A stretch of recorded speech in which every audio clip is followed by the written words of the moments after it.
Hello everyone, like, subscribe and share fanfiction audiobook channel for next part. Chapter 1, Gaku entering the world of Naruto. After a battle with the evil dragon, Gaku said goodbye to everyone and left the earth on the dragon. Shenron, where are we going? On the dragon's back, Wukong was lying comfortably with his hands resting on his head, and asked nonchalantly. Shenron was silent for a while, then said in a low voice. Wukong, in view of your contribution to the world this time, you have a chance to travel to other worlds.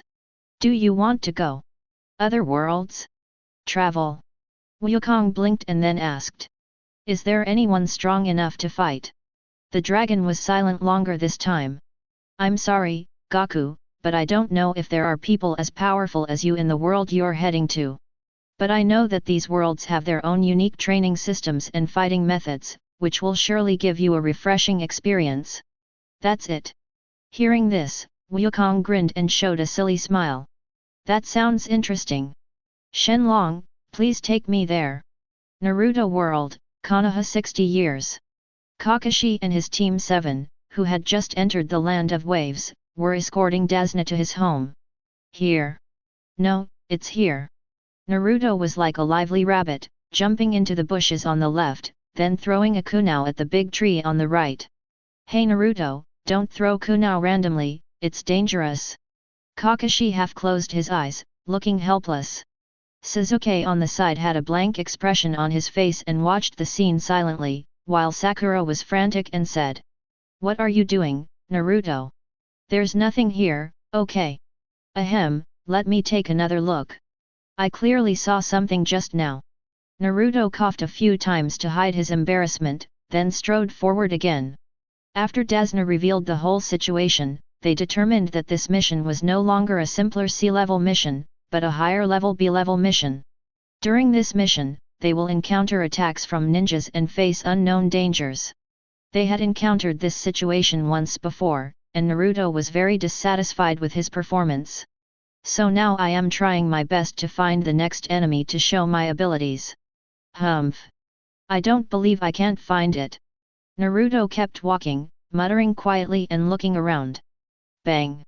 Suddenly, he seemed to hit a wall and fell to the ground unexpectedly. It hurts? He covered his head, his heart full of confusion. I didn't go astray, how could I bump into anything on the road? Before he could raise his head and look ahead, two figures suddenly appeared beside him. One of them grabbed him by the collar and threw him backwards. After some dancing, he landed heavily on his butt. What are you doing? The moment he was thrown out, he recognized that the two people beside him were Kakashi and Sasuke. So I became furious, but the anger quickly dissipated. Because he saw a strange man appear in front of where he fell. The man had a strange appearance. He was wearing orange clothes that he had never seen before, and his hairstyle was a crab-shaped head that he had never seen before. At this time, the man looked at him with a silly smile, scratched his head and said apologetically. Sorry, I bumped into you by accident. He was none other than Sun Wukong, who was sent by the dragon to travel to other worlds. After restoring him to his adult form and dressing him in designated clothing as he requested, the dragon sent him to this world. As soon as he arrived in this world, he appeared right in front of Naruto. Because he was a little dizzy after the teleportation, he failed to react in time, so Naruto, who was looking around, bumped into his hard body that had been tempered through thousands of trials. Who are you? Kakashi looked at him solemnly. The other party suddenly appeared just now, so fast that he couldn't even see clearly, which made him feel alarmed. Judging from his attire, he doesn't look like a ninja. A samurai? Not really. Who is he then, and is he here to kill Dasna? With all sorts of guesses in mind and the bittern in his hand tightly clenched, he heard the other party laugh heartily. My name is Sun Wukong. Sun Wukong? After hearing the name, everyone thought about it in their minds and realized that they had never heard of this name before. Hey! Sun Wukong, right? I forgive you. Naruto got up from the ground, patted his butt and said carelessly, as if he didn't care about Gaku's sudden appearance. Hey, he might be here to kill Uncle Dasna. Not far from him, Sakura whispered with a frown on her face while protecting Desna. Ah? Is that so?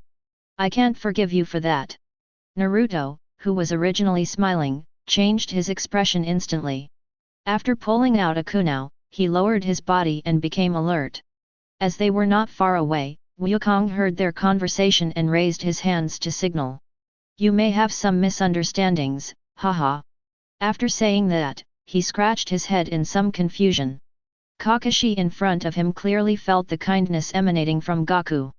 So he slowly put away his kunai and motioned for Sasuke to do the same. But the next moment, he saw Wukong's brows furrowed, and his heart, which had just relaxed, suddenly tensed up again. Then he knew the reason why Wukong's expression changed. Accompanied by a sudden sound of breaking through the air, a big sword flew out from the forest, whistling and spinning, aiming directly at Naruto and the other two. Be careful! Get down quickly! Kakashi's face changed drastically and he turned and shouted at Naruto and the others. Sakura, who had always been on guard, heard Kakashi's shout and threw herself at the bewildered Desna without thinking. Naruto had already relaxed after feeling Gaku's kindness and seeing Kakashi let down his guard. So the reaction was a bit slow. By the time he reacted and wanted to lie down, the big knife was already whistling in front of him, about to cut him in two. Naruto. Kakashi's pupils constricted, but his body was too late to move forward to save Naruto.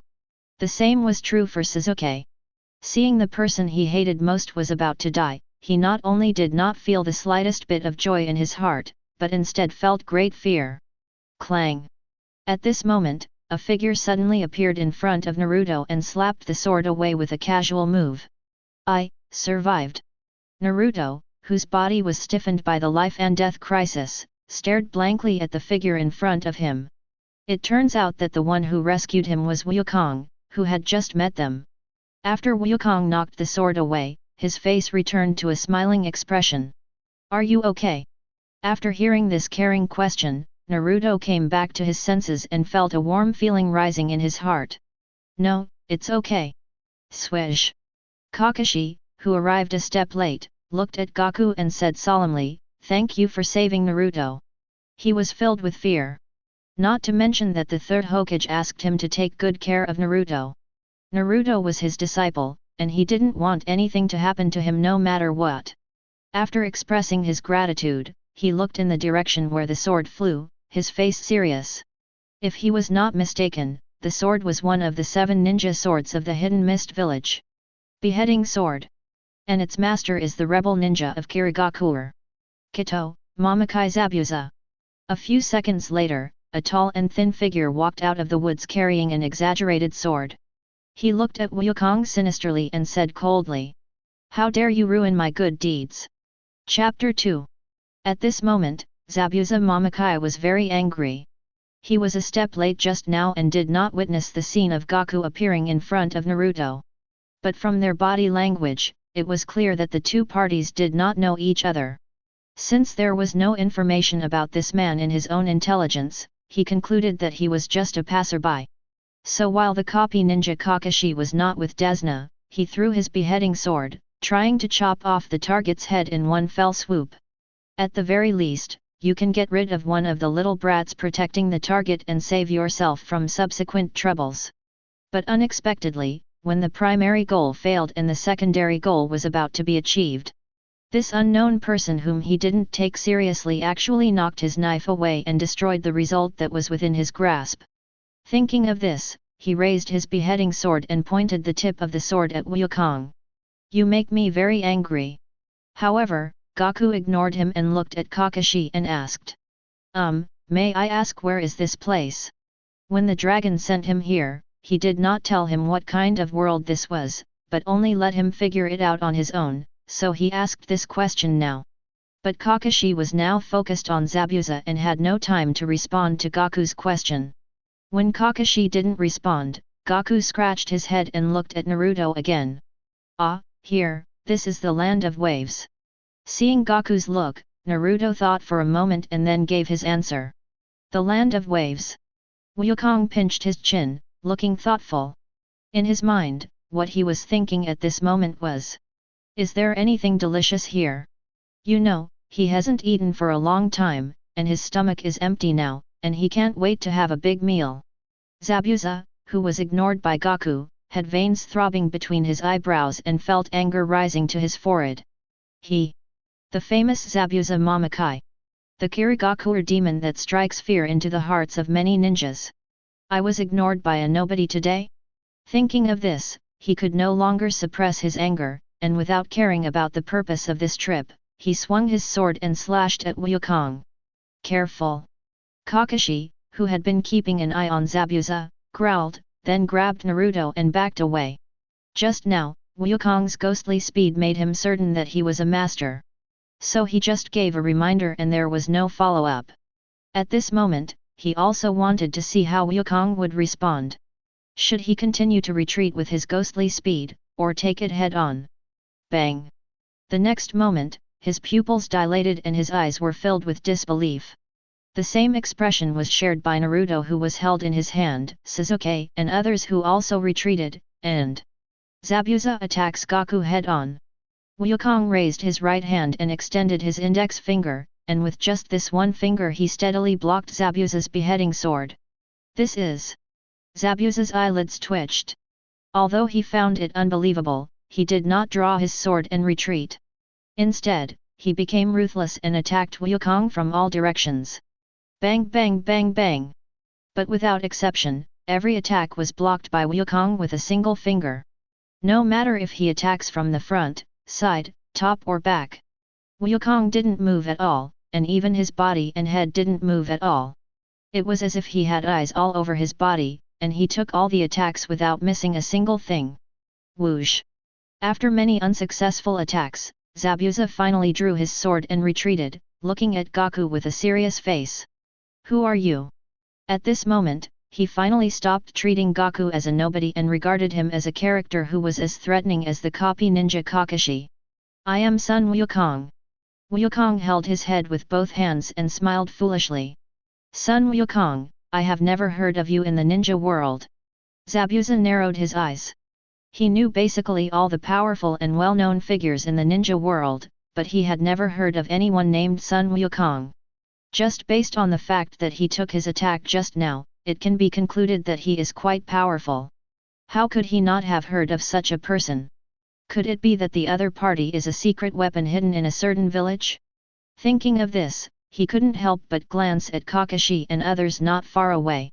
Is it from Konaha? No, that's not right. Judging from their behavior, they really don't know this guy. Is that Iwagakuer or Kumagakuer? He didn't even think about Tsunagakuer and Kirigakuer, where he defected. In his opinion, it was impossible for these two villages to have any secret weapons. But the question arises again, if Son Wukong is really the secret weapon of Iwagakuer or Kumagakuer, why does he appear here and help Konaha? If you can't figure it out, then don't think about it. As long as he captures Wukong, won't the truth be revealed? Thinking of this, he looked at Wukong coldly and said, Son Wukong, I admit that you are very strong in physical skills, but don't think that you can beat me with this. You should know that this is not what I am best at. Kirigakuer no Jutsu. As soon as he finished speaking, a thick white fog suddenly appeared around him, enveloping everyone. Be careful. This is Kirigakuer's silent killing technique. Kakashi protected Naruto and the others and spoke in a serious tone. After saying that, he raised his forehead protector, revealing the Shenron that had been hidden. In this case, if he doesn't use this eye, he will become blind. If Zabuza attacks them first, he won't be able to react in time. Damn it, how can there be such a ninjutsu? Naruto had cold sweat on his forehead and looked around solemnly, but he could see nothing. This murderous intent. Feeling the chilling murderous intent looming in the air, Sasuke felt goosebumps all over his body. Fortunately, Zabuza's murderous intent was almost only directed at Gaku, so at this moment he was not stimulated by the murderous intent to the point that his body became stiff and he dared not move. Ah, why is there suddenly a thick fog? Wukong was the only one present who was the calmest. He looked around like a curious baby, without any sign of alertness. Suddenly, his eyes moved and his figure disappeared in an instant. Suddenly, a huge knife emerged from the fog and slashed straight towards the place where Wukong had been standing. But it was obvious that the attack missed. Zabuza appeared and his face became even gloomier as he watched this scene.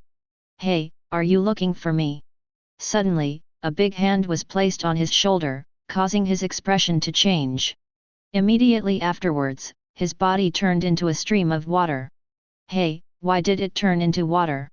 Wukong, who appeared behind him at some point, looked at the water stains on his hands and scratched his head in confusion. Then, he suddenly moved sideways to the right, and a big knife hit the ground almost touching his left arm. Tisk, failed again.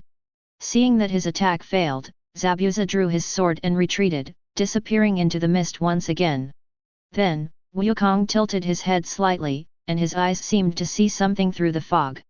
Zabuza suddenly appeared behind Dazna. Kakashi, who had opened his Shenron, immediately noticed this situation. He flashed in front of Zabuza and blocked the opponent's sword with the kunao in his hand. "Sure enough, they are coming towards us." He stared at Zabuza and spoke in a low voice.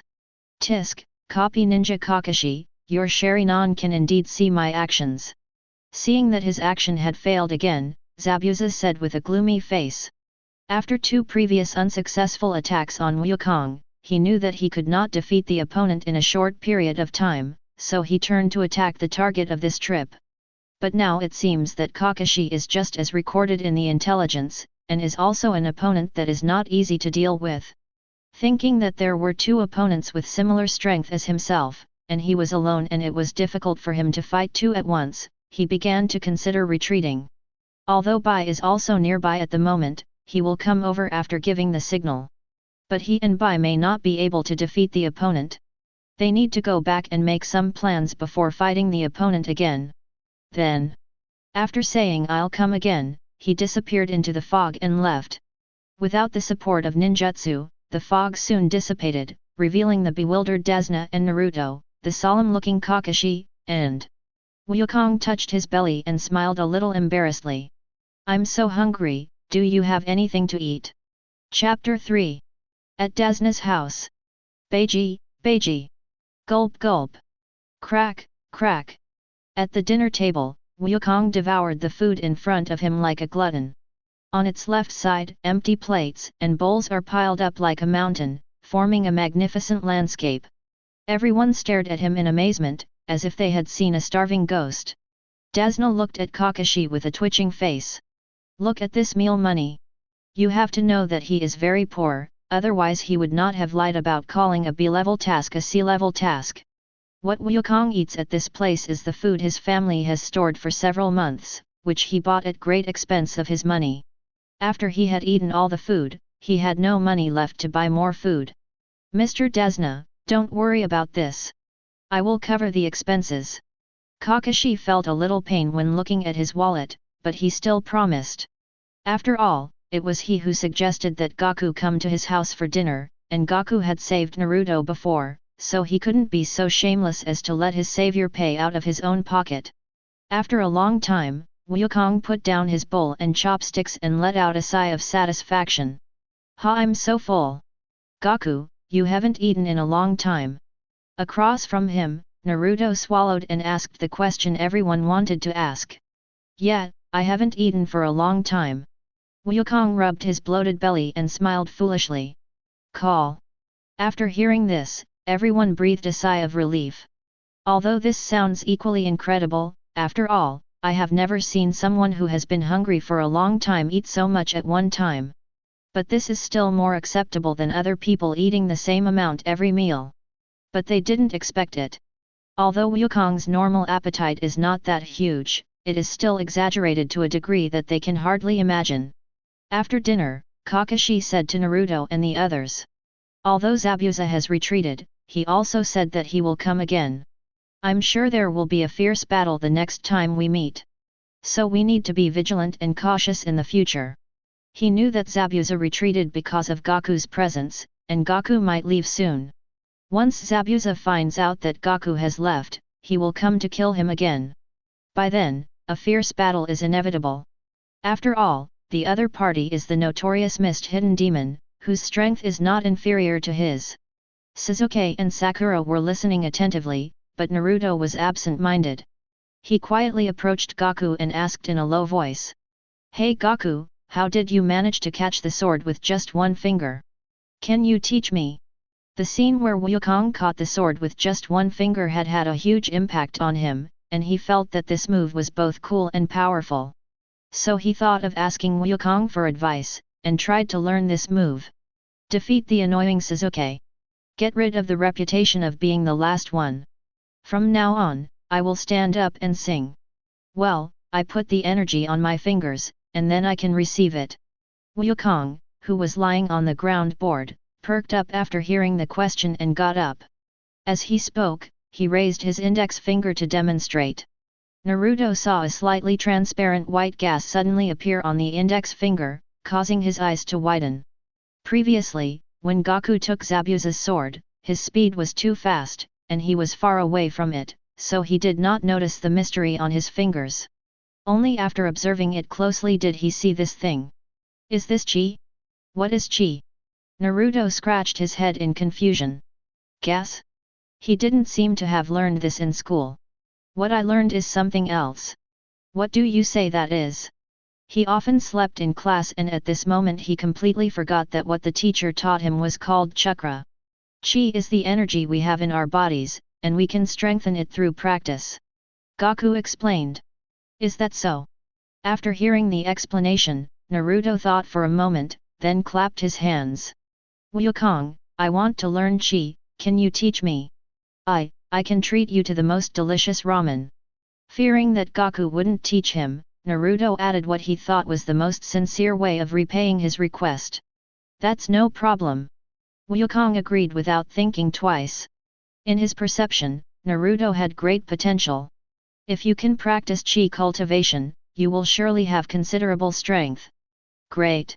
Hearing Gaku's agreement, Naruto jumped 3 feet high, completely forgetting that Kakashi was still making some arrangements with them. Naruto, what are you doing? Before Kakashi could say anything, Sakura stood up, walked over to Naruto and gave him a slap on the chestnut. Teacher Kakashi was talking about something important, and you didn't listen carefully, but you were yelling. It hurts, Sakura. Naruto covered his head and grimaced. Humph. After Sakura finished knocking her head, she returned to her position with a humph in her hand. Ahem, I have basically said everything I want to say. Kakashi coughed, looked at Naruto and asked. Naruto, what were you and Mr. Gaku talking about just now? While he was speaking just now, he had paid some attention to what was happening over there with Naruto. But because they don't speak loudly, the sound of my own voice affects my hearing. He heard only fragments of words. It seems that there is some mention of chi. Hey, Kakashi-sensei, I won't tell you this yet. You will know it after a while. Naruto said with a grin, holding his head. Joke. How could he tell others so quickly that he wanted to learn how to become stronger from Gaku? At the very least, we have to wait until he defeats Sasuke. When he defeats this arrogant guy, he will ask him who is the last one in the ranking. Just thinking about this scene made him excited. Thinking of this, he immediately pulled Wukong up and ran out of the house without saying a word. Naruto, this guy. Looking at their backs, Kakashi narrowed his eyes, wondering what he was thinking of. In the forest. In an open space, Naruto clasped his hands together and said solemnly. Wukong, please start teaching me the practice of chi now. Looking at Naruto, who was studying martial arts seriously, Gaku seemed to see his younger self training under Master Roshi and in the Temple of Heaven. After smiling somewhat nostalgically, he sat down and said to Naruto solemnly. Have you really made up your mind? Naruto nodded vigorously. Really? Real? It's going to be boring. I'm not afraid. Naruto thought Gaku wanted to test his resolve, so he patted his chest and said firmly. Then sit down and close your eyes. Naruto did as he was told, closed his eyes and asked, and then? Gone. Naruto opened his eyes instantly, and 3 question marks slowly appeared above his head. Gone. Yes, that's how I practiced in the beginning. Wukong blinked and said sincerely. Looking at Gaku's sincere look, Naruto closed his eyes again in doubt. Ga. After a while, Naruto opened his eyes again and said a little frantically. There's nothing. In response, Wukong frowned and pinched his chin in thought. After a while, he seemed to remember something and slapped his left palm hard with his right fist. Ah, I remember, there's one more thing. You need to be still, feel the hidden energy in your body, and then channel it out. Chapter 4. Are you sure it's gone? In the forest, Naruto looked at Gaku suspiciously. If he hadn't been able to sense Wukong's sincerity, he would have almost thought that Wukong was playing a trick on him. It's definitely gone this time. Wukong said seriously. Come to think of it, he has never taught anyone how to feel the energy in their body. Whether it is his son Gohan, granddaughter Xiao Feng, or Oob whom he carefully guided. They all felt the qi on their own. At most, he taught them some methods of using qi and fighting. Okay, I'll try again. After confirming that everything was correct, Naruto closed his eyes and began to search for the energy hidden in his body that Gaku mentioned. After a long while, he opened his eyes and said excitedly. Is it this one? After saying that, some light blue chakra appeared in his palm. Well. Gaku leaned forward and put his head forward, looking closely at the chakra in Naruto's hand. After a while, he pinched his chin, with a strange expression. It's a bit like that, but I don't think it's the right one. At first glance, this energy seems to be no different from qi, but in his perception, there are still some differences between it and qi. As for what was different, he had no idea. Ah? Isn't it? After hearing Gaku's denial, Naruto was a little confused. But this is the energy I feel in my body. Really? Ha ha ha, then I don't quite understand. Gaku smiled and scratched his head in some confusion. Then, he suddenly remembered that Shenron had said that the other world had their own unique practice system. Then his eyes lit up. Could it be because of this reason? If this is the case, then it means that they have both qi and this unique energy in their bodies. He suddenly felt enlightened, so he told Naruto. You mean there are two energies in me? Naruto's face wrinkled into a ball and he felt a little pain in his head. This is so troublesome. Why do I have two kinds of energy in my body? In that case, which one should I practice? He folded his arms across his chest, closed his eyes, and was lost in thought. After a while, he seemed to have figured something out, opened his eyes and said firmly. I've made up my mind. I still want to practice qi. Since he often slept in class, he didn't know at that time that chakra training was their orthodox way of training. Plus the power of qi that I had seen before. He still decided to practice qi. After making the decision, he slapped his palm hard to declare his goal. Within 15 minutes, I will sense the qi. After saying this, he closed his eyes and prepared to continue searching for the energy hidden in his body. But at this moment, Wukong suddenly put his hand on his head, and then released it after less than a few seconds. He looked at Wukong with a confused look on his face, but Wukong just smiled and said, It's okay. Go on. So he began to look for the breath. What he didn't know was that the reason why Wukong put his hand on his head was because the dragon had just told Wukong, because the rules of the other world are different from those of the original world, creatures cannot independently perceive the energy hidden in their bodies, and in order to perceive it, they need its help. On the other side, after saying a few words to Sasuke and Sakura, Kakashi followed the traces of Naruto and Gaku.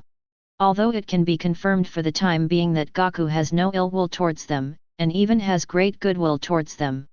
But Wukong's appearance was too sudden and his identity and origin were very mysterious, so he still remained cautious.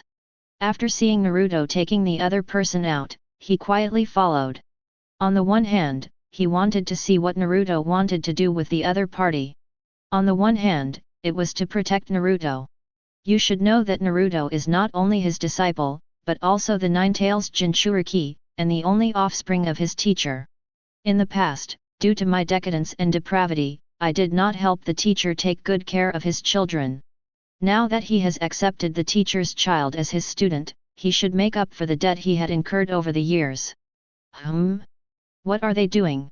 He quickly followed the trail and came to a place not far from Naruto and Gaku, hid in a big tree, and looked at the two of them. Suddenly, I saw two people sitting cross-legged on the ground. What are you doing? His mind was full of question marks, but he did not show up, but continued to observe quietly. Over the next period of time, he saw Naruto jumping up and down, continuing to sit cross-legged, and chakra appearing in his hands. Then, after Gaku said something, Naruto yelled that he wanted to practice ki. Gas. When Kakashi heard the word again, he felt confused. What exactly is chi? What is this chi training that Naruto mentioned? 15 minutes passed. Half an hour passed. Another half an hour passed. In the open space, Naruto opened his eyes and gritted his teeth in a frantic manner. Damn it! Why can't I feel it? During this hour, he had been searching for the chi in his body, but he could not find it. With his impatient personality, being able to persist for so long at one time is already his limit. Therefore, I couldn't help but pause my practice at this moment. There's no rush for this. Opposite him, Wukong, who had also been sitting cross-legged on the ground, looked at him and said. Thinking back, it took me a long time to succeed. Is that so? Naruto frowned, then thought about why he was doing all this and let out a deep breath. Okay. I won't give up. I am a man who wants to be Hokage. How can I give in to such a small matter? After saying this, he closed his eyes again, calmed down, and continued to feel his own energy. Time passes bit by bit. Soon, 2 hours passed. Kakashi, who had been hiding in the tree, felt his legs and feet numb from squatting. He looked at the setting sun with his dead fish eyes, feeling helpless. What the hell is Naruto doing? What am I doing again? Why waste so much time here watching them meditate? You must know that Zabuza may attack again at any time, and at this moment there are only Sasuke and Sakura in the village and a shadow clone he left behind. Although the shadow clone has certain strength, it can delay some time when encountering Zabuza and wait for his original body to return. But there are still certain risks. What if he can't catch up? Thinking of this, he decided to show up and take Naruto back to avoid any accidents when it got dark. But just as he stood up and had no time to jump into the field, a loud voice full of excitement suddenly sounded. I feel it. In the open space, Naruto, who had been sitting cross-legged for a long time, suddenly opened his eyes and stared at the palm of his hand. I saw a wisp of white gas suddenly rise from the palm of my hand and linger above it. Gaku, look at this, isn't it? Naruto quickly put his hand in front of Gaku and asked anxiously.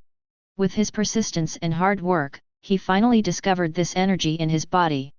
Although his intuition told him that this was chi, he did not dare to confirm it himself and was prepared to let Wukong make the judgment.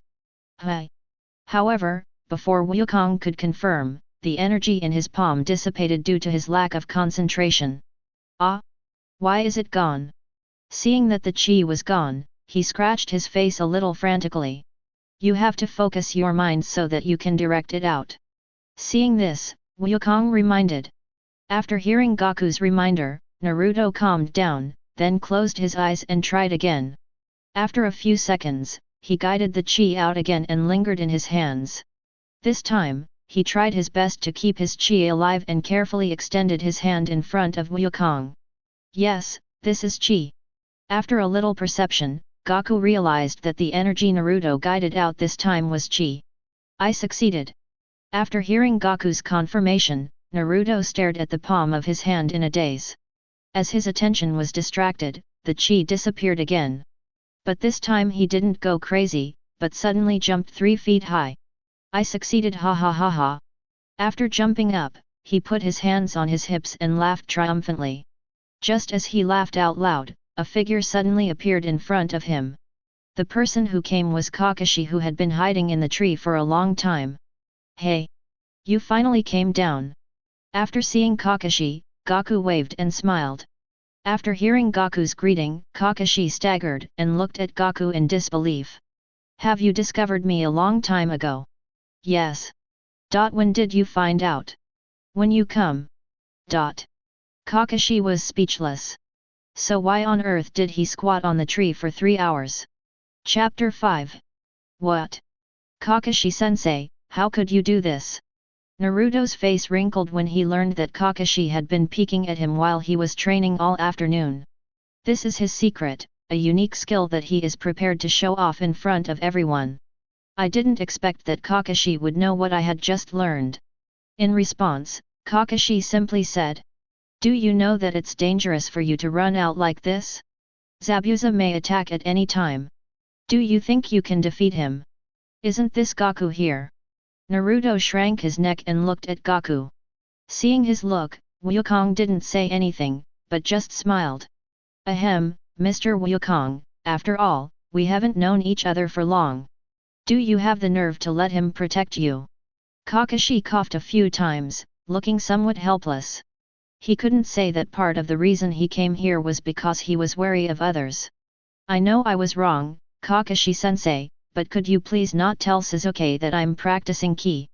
Naruto also realized that he was wrong, so he apologized readily, but he didn't want Sasuke to know about this in advance. "That's fine, but I have a question. What is the chi you're talking about?" Kakashi had heard this word many times, but he really couldn't figure out what the so-called chi meant. "Ah? Kakashi-sensei, don't you know?" Naruto scratched his head in confusion. In his opinion, even if the great teacher Kakashi doesn't know this, he should at least know about it. A question mark appeared above Kakashi's head. "Why would I know this?" Seeing this, Naruto laughed awkwardly and then replied, "This chi refers to the energy hidden in our body." This time he studied very seriously and was able to express the concept of chi effortlessly. He was totally different from the poor student he was in school before. Hidden energy in the body. Isn't this chakra? How can this kid Naruto still tamper with concepts? After hearing the answer, Kakashi's dead fish eyes flashed with silence. "Naruto, this is not called chi, it's called chakra. What do you do when you are in school?" At this moment, he couldn't help but have some doubts about the educational level of the school teachers. "Chakra?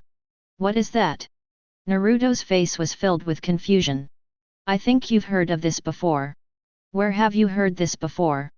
He scratched his head, unable to remember where he had heard it before. "It's the hidden energy in the body you mentioned. Here, this is it." Although he was speechless in his heart, Kakashi still explained patiently and condensed chakra in his hands to show it to him. "So this is called chakra."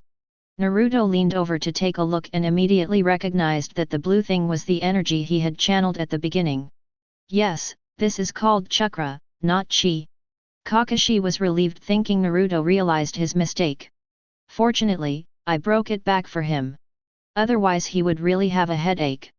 But he didn't expect that Naruto's next words would immediately give him a bolt from the blue. "But what I practice is not it, but chi." Before he could come out of his daze, Naruto closed his eyes. Immediately afterwards, a white gas appeared in his hand. "This is..." Kakashi frowned, sensing this unknown energy that was somewhat similar to chakra, and felt countless question marks popping up in his mind. "What the hell is this?" After some explanation, Kakashi finally understood what ki was, but his doubts grew instead of diminishing. For example, why does the human body still have this kind of energy? How is it practiced? Who invented this method? Thinking of this, he looked at the root of all these problems. "Mr. Wukong, I have always had a question in my mind, who are you, or where are you from?" Whether it is his dress, training methods, or even his appetite, Wukong is very different from them. This made him wonder endlessly. Is there an unknown place outside the ninja world, where people like Gaku live? "I'm from Earth." Gaku, who had been listening to the conversation between the two silently, touched his head and smiled foolishly when he heard Kakashi's question. "As for me, I should be considered a traveler now."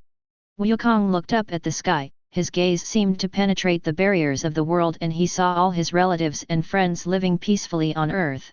"Earth? Traveler?" After hearing the answer, Kakashi suddenly felt that his guess was pretty much right. Although it is not clear where the Earth is, I think it is somewhere outside the ninja world. This also explains the various differences between Gaku and them. Thinking of this, the last bit of wariness he had towards Wukong disappeared. As long as Gaku is not from another ninja village, he is unlikely to do anything to hurt them. Combined with the fact that he had previously saved Naruto, this is even more certain. We're back. Naruto pushed open the door and strode in with his head in his hands. Then, he looked at Dazna's daughter, Tsuna, and said, "Sister Tsuna, we'll have an extra meal tonight." Hearing this, Tsunami, who was preparing dinner in front of the stove, looked over in surprise. Additional meal. Outside the door, Kakashi looked at the two huge wild boars carried on Gaku's shoulders, and a few drops of cold sweat ran down his forehead. On the way back just now, Wukong suddenly left. When he reunited with them, he found that he was carrying two big wild boars. And it is called, dinner tonight. This gave rise to a terrible guess in his mind. This guy, is it possible that he eats the same amount at every meal as he did at noon? Besides, each of these two wild boars looks like it weighs several thousand pounds. It's not enough that he can carry this thing on his shoulders, and it looks effortless. What a terrible power this must be! This kind of power is enough to rank among the best in the ninja world. Although he had given a very high assessment of Gaku's power, he didn't know that the power Gaku had displayed at this time was just the tip of the iceberg. When Gaku shows even more powerful strength in the future, he will be shocked. Isn't this too much? Tsunami walked out of the house and looked at the two big wild boars with her mouth wide open in surprise. They didn't know how long it would take to finish eating two such big wild boars. "You guys eat this one." Wukong put one of the wild boars on the ground and said with a smile. Then he pointed to another wild boar on his shoulder. "I'll eat this one." Even though Wukong always looks heartless, he actually knows everything in his mind. During lunch, he noticed the conversation between Dazna and Kakashi, and knew that Dazna's family had spent a lot to ensure that he had enough to eat. So when he caught the wild boar for his dinner, he also captured the boar's mate as a reward for the Dazna family. So, both parties were very happy. A world was reached where only wild boars were hurt. In a blink of an eye, it was already the next day. Since Dazna was going to build a bridge, Kakashi took Sasuke and Sakura with him to protect his safety. By the way, he also plans to teach Sasuke and Sakura some chakra practice methods. As for Naruto, he will temporarily hand him over to Gaku. On the one hand, he is now more confident in Gaku and believes that he will not do anything to harm Naruto. On the other hand, Naruto was determined to practice ki, and he himself wanted to see what Naruto could achieve. If you can't learn anything, it's not too late to continue practicing chakra. On the other hand, Zabuza sent Haku to collect intelligence on them. Chapter 6. Kakashi was guarding the bridge. While keeping an eye on the situation on the bridge, he also watched Sasuke and Sakura's tree climbing training. The so-called tree climbing training is to gather the chakra at the soles of the feet and walk up the tree only by relying on the adhesion of the feet to the tree trunk. This training is mainly to exercise the ability to control chakra. For Sakura, this is a new but not difficult training method. As for Sasuke, "Tisk, I didn't expect that I would lose to this woman in this respect." Looking at Sakura who successfully climbed the tree and sat on the branch, and Sasuke who failed and fell down on the way, he thought secretly. That guy Naruto, why is he not here to practice properly, but is instead going off with that son Wukong? Forget it. Why should I think about him? Training is more important. I can't lose to a woman, otherwise how can I take revenge on that man?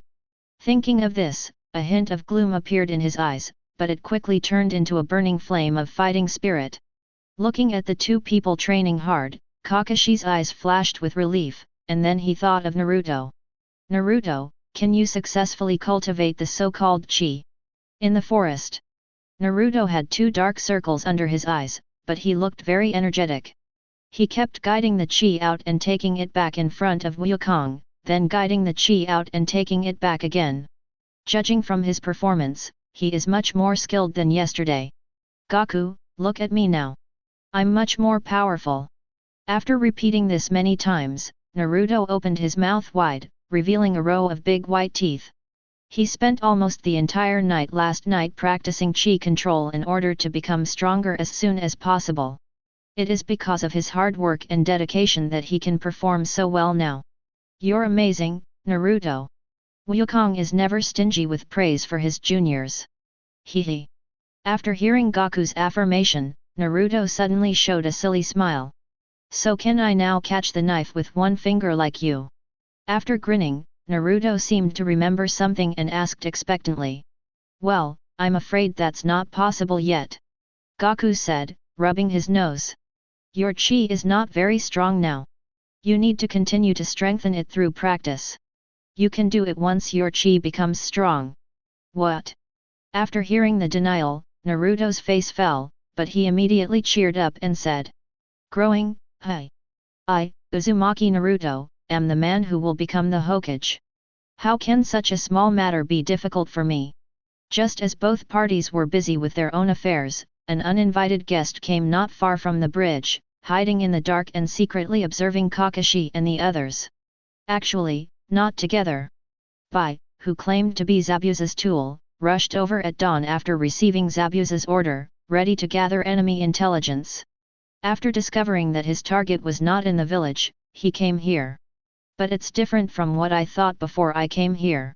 The mysterious man who called himself Sun Wukong was not present. In addition, a Konoha genin was also missing. Where did those two go? Earlier in the village, he found out through indirect inquiries that Gaku and Naruto were with Kakashi and the others in the morning. But this time there was no one there. After observing for a while, Bai left. He must find out where the two missing people have gone so that he can give Lord Zabuza complete intelligence. So he began to search the area, trying to find any trace of the two people. When he came to a place far away from the bridge but close to the village, he suddenly heard a sound not far away. 85, 86, 87. In an open space, Naruto was carrying a half-meter wide rock on his back and doing frog jumps in circles. His face was flushed, his whole body was wet with sweat, and his legs were shaking. But his eyes were firm, and he gritted his teeth and persisted. When the count reached 100, he dropped the stone and fell to the ground with a bang in a spread eagle position. Who? He kept breathing heavily and felt sore all over. Wukong, will this really work? He turned his head and looked at Wukong, who was leaning against a tree and eating fruit. Previously, Wukong told him that if he wanted to grow stronger, he had to strengthen his body. To this end, Wukong found a big stone and carried it on his back to do frog jumps. Just now, he had completed 10 sets of training, each set consisting of 100 frog jumps. Dongyang biting. Wukong swallowed the fruit pulp, threw the core aside, and continued. That's how Grandpa Kame-sensei trained me. I really miss it now that I think about it. As he spoke, a trace of nostalgia flashed across his face, and the scene of him and Krillin practicing under Master Roshi when they were young seemed to appear before his eyes. Who is Grandpa Kame-sensei? Naruto asked curiously. The person who taught me martial arts was a very powerful old man. Speaking of Master Roshi, Gaku seemed to see a funny old man with a tortoise shell on his back, standing on a turtle and making a V sign. It is precisely because of the other party's teachings that he has achieved what he has today. Oh, of course you are so powerful, Gaku, your teacher must be very powerful too. Naruto smiled while rubbing his head. Then, he stood up, clenched his fists and said with high morale. I want to be a powerful person too. Only then will I be qualified to become Hokage.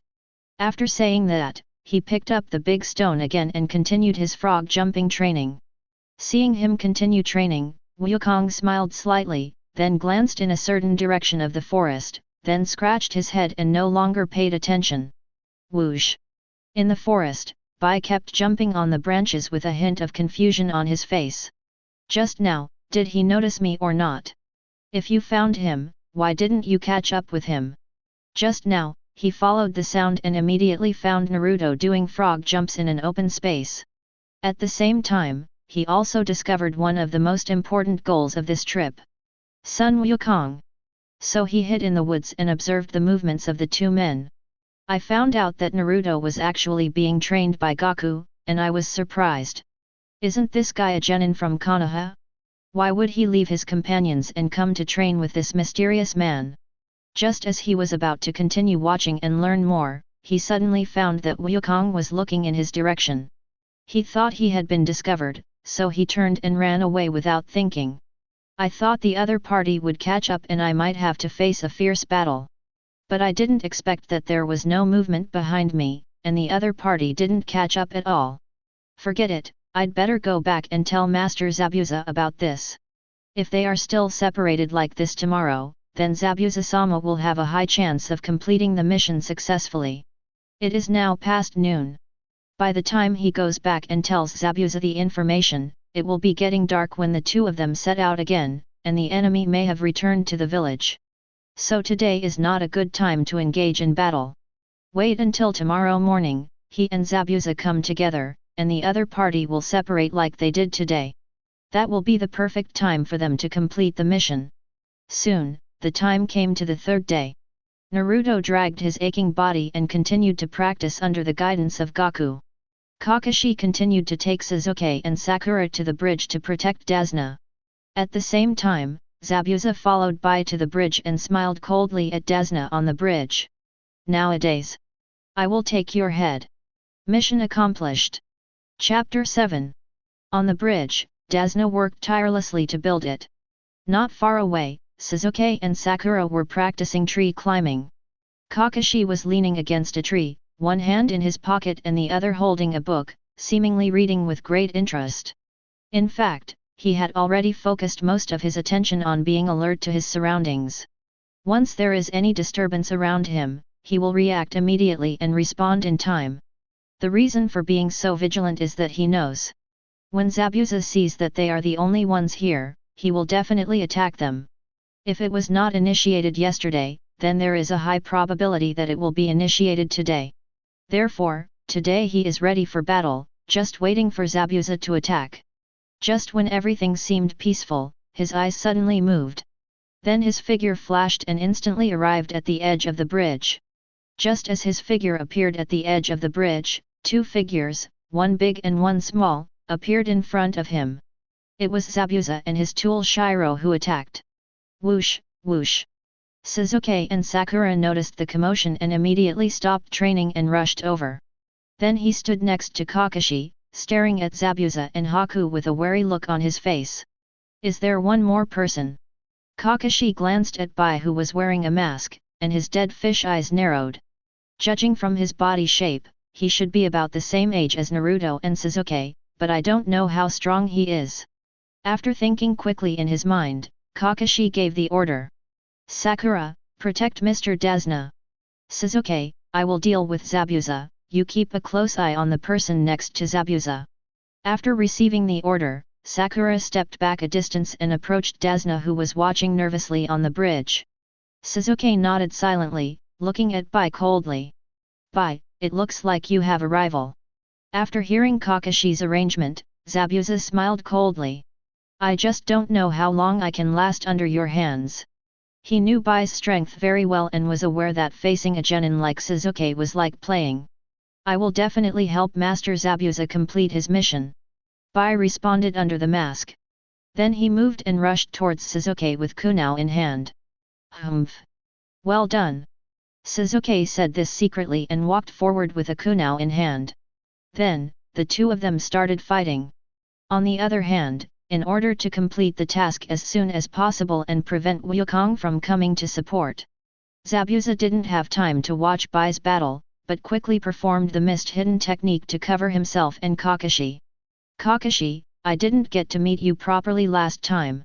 This time, I want to take a good look at whether the legendary copy ninja is really worthy of his reputation. In the thick fog, Zabuza's voice sounded vaguely. Kakashi raised his forehead protector, revealing an ominous blood-red Shenron. That's right, I had the same idea. 77, 78, 79. In the forest, Naruto held the big rock from yesterday and did squats on the spot. Yesterday's and today's training sessions were able to exercise many parts of the body. According to Wukong, good training is the one that can exercise multiple parts of the body at the same time. This is also what Grandpa Roshi once taught him. On the side, Wukong was still leaning against the tree, grunting as he ate the wild fruits he had picked in the forest. Beside him, Fruit cores had already piled up like a mountain. It can be seen how many fruits in this forest suffered. While eating, he glanced in the direction of Kakashi and the others. His eyes seemed to pass through the forest and saw the fight between Kakashi and others and Zabuza. Well, the anger of that person last time. He muttered before looking back at Naruto, who was training. Tell him after he finishes training. Not long after, Naruto finished this set of training and lay on the ground gasping for air. Phew! There are still 17 groups. His goal today was to complete 20 sets of weighted squats, but he had just finished the third set and was still a long way from achieving his goal. I'm really tired, but I can feel the energy in my body getting stronger. It seems that I will be able to defeat Sasuke and become Hokage soon.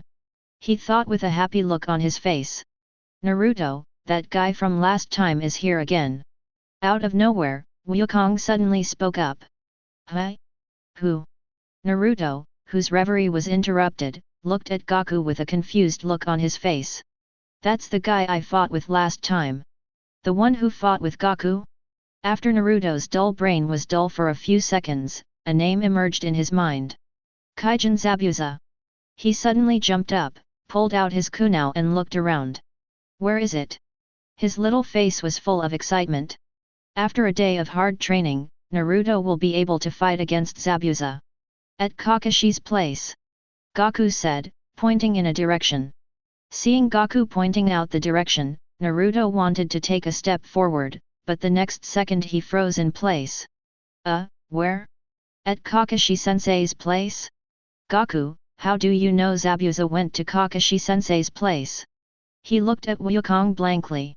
Well, you can sense the other person using your chi. Wukong pointed at the center of his eyebrows. Why can't I? Naruto tried it and found that he could not sense anything. Because this requires further practice. Gaku gave an explanation. That's it. Naruto nodded thoughtfully, then his expression turned serious. Then let's go to Kakashi-sensei now. I can't be left out of this battle. Having said that, he prepared to set off. But Wukong suddenly appeared in front of him and stopped him in his tracks. Are you going to come over? Then hold my hand. Ha? A question mark instantly appeared above Naruto's head. But because of his trust in Wukong in the past 2 days, he still held Wukong's hand doubtfully. Wukong was seen raising a sword finger with his other hand and placing it on his forehead. Next moment. Swish! The two figures suddenly disappeared from the spot. On the battlefield near the bridge.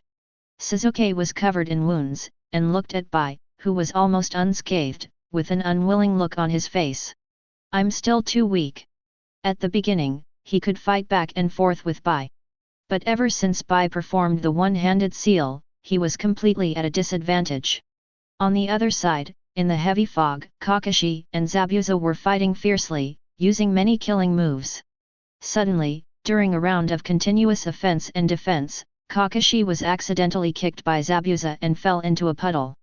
That was what Zabuza had just blasted out with his water dragon bullet technique. Water escape technique, water prison technique. Huh? Not good. Just as Kakashi was about to stand up, the water in the puddle suddenly surged up, forming a water ball in an instant, wrapping him up completely. Zabuza, who was maintaining the water prison technique behind him, smiled coldly. You're still in trouble, Kakashi. Now, you can't prevent me from killing that old man. Just when he created his own water clones and wanted to complete the task in one go. Where are we? Why is there such thick fog? I can't see anything. A slightly childish voice suddenly sounded from the fog. Then, call. A strong wind blew from somewhere and blew away the thick fog almost in an instant. After the thick fog dissipated, 2 figures, one big and one small, appeared not far away. It was Gaku and Naruto who had just arrived at the scene. Wukong stopped breathing, touched his nose and smiled. Then you can see it. Chapter 8. When the fog cleared, Naruto looked at Gaku with his mouth open in shock. Just blow it away like that. Having never seen this kind of operation before, he felt like his brain was freezing. But the shock didn't last long as he noticed Kakashi trapped in front of him and Sasuke covered in scars on the other side. Kakashi-sensei. Sasuke. At this time, everyone turned their attention to the two of them. In their eyes, some were confused, some were bewildered, and some were relieved. How did they get here so quickly? Zabuza looked at the two of them, feeling confused. According to Bai's intelligence, these two people should be training somewhere far away from here. Even if they received Kakashi's message and rushed here as soon as possible, it would not be possible for them to be so fast. Also, what was that gust of wind just now? He didn't feel any chakra fluctuations in the wind just now, so it shouldn't be some kind of large-scale wind escape technique. And if it wasn't wind escape, where did this wind come from? Yo! Are you taking a bath? Gaku greeted Kakashi in the water ball. Kakashi was still secretly thankful that Gaku arrived in time, but upon hearing this, the corners of his mouth twitched and he said helplessly, "I am trapped by the enemy. Is this so?" Wukong scratched his face and said with a silly look, "I thought you were taking a bath." On the side, Naruto could no longer hold back and shouted with hand seals. The art of multiple shadow clones. Bang, bang, bang.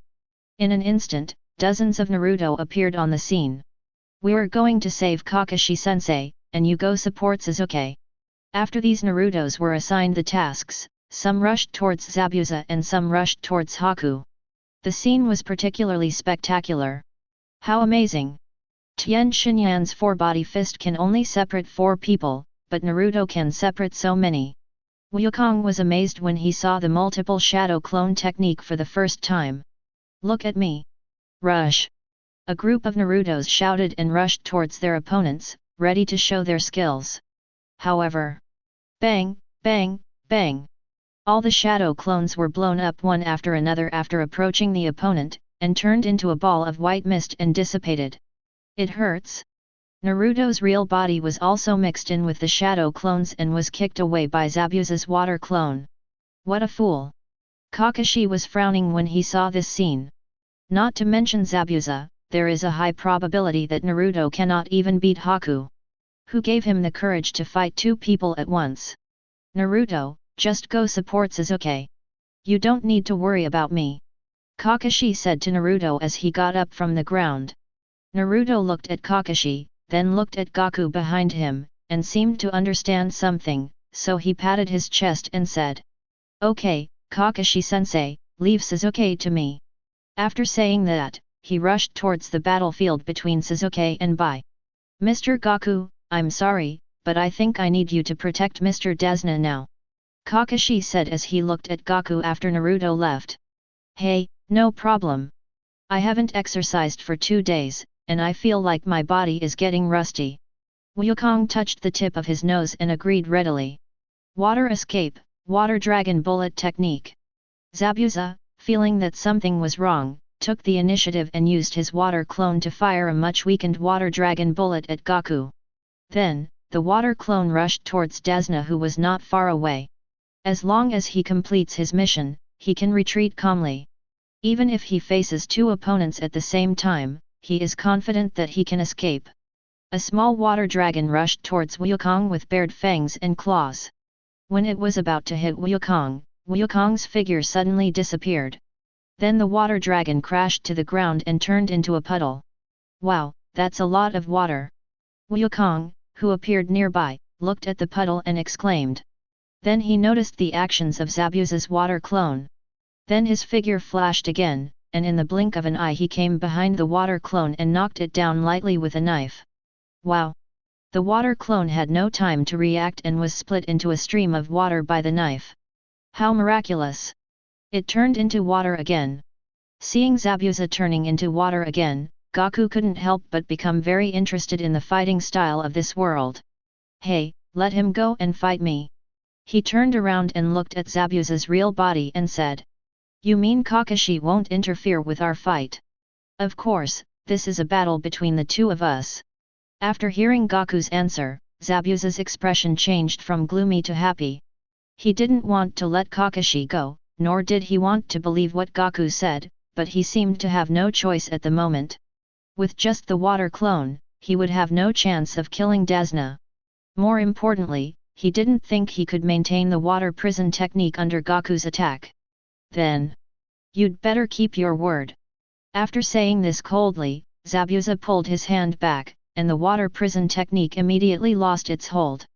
Kakashi, who was in the water ball, escaped immediately and flashed to Gaku's side. Thanks a lot this time. Kakashi thanked Gaku while staring at Zabuza. If we work together, we can definitely subdue him quickly. In his opinion, Zabuza let him go because he had no choice, not because of Gaku's declaration of a duel. So if the two of them join forces now, there will be no problem in dealing with Zabuza. But unexpectedly, this is a fight between him and me. You don't have to do anything. Wukong put his hand on his shoulder, his tone unquestionable, totally unlike his usual silly look. Mr. Wukong, you. Before he could finish his words, Gaku walked forward and hooked his finger at Zabuza. Hey, let's get started. Zabuza, who thought he would have to endure a combined attack from two people, raised his eyebrows in surprise when he saw this scene. Son Wukong, I recognize you. But you're going to regret this. As soon as he finished speaking, he formed a seal and said, Water escape, water dragon bullet technique. In an instant, a ferocious water dragon that was several times larger than the previous one appeared out of nowhere and attacked Wukong directly with lightning speed. Oh, that was close. I almost got hit. In midair, Wukong looked at the water dragon below and wiped the non-existent sweat from his forehead. Just now, he jumped up and just avoided the attack of the water dragon. You've revealed your weakness, son Wukong. At this moment, Zabuza's figure suddenly appeared behind him, and he chopped down fiercely with the big knife in his hand. Whoosh! However, after the sound of breaking through the air was heard, the big knife only cut the air. Zabuza's pupils shrank, and he felt a crisis coming, so he instantly used the substitution technique. Bang! A big foot suddenly kicked down from behind him and hit his wooden substitute directly. Huh? It can also turn into wood. In midair, Gaku revealed himself and exclaimed when he saw Zabuza turned into wood. On the ground, Zabuza, who had escaped the disaster through the use of the substitution technique, twitched his eyes involuntarily after hearing Gaku's exclamation. Who on earth is he? How could he not even know the art of substitution? Seeing that Wukong had not yet landed, he immediately seized the opportunity and quickly formed seals with his hands. Water escape, the great waterfall technique. Instantly, a huge column of water gushed out from its mouth, rushing towards Wukong in midair with a powerful momentum. Seeing this, Wukong condensed an energy bullet in his hand and threw it at the water column. Bang!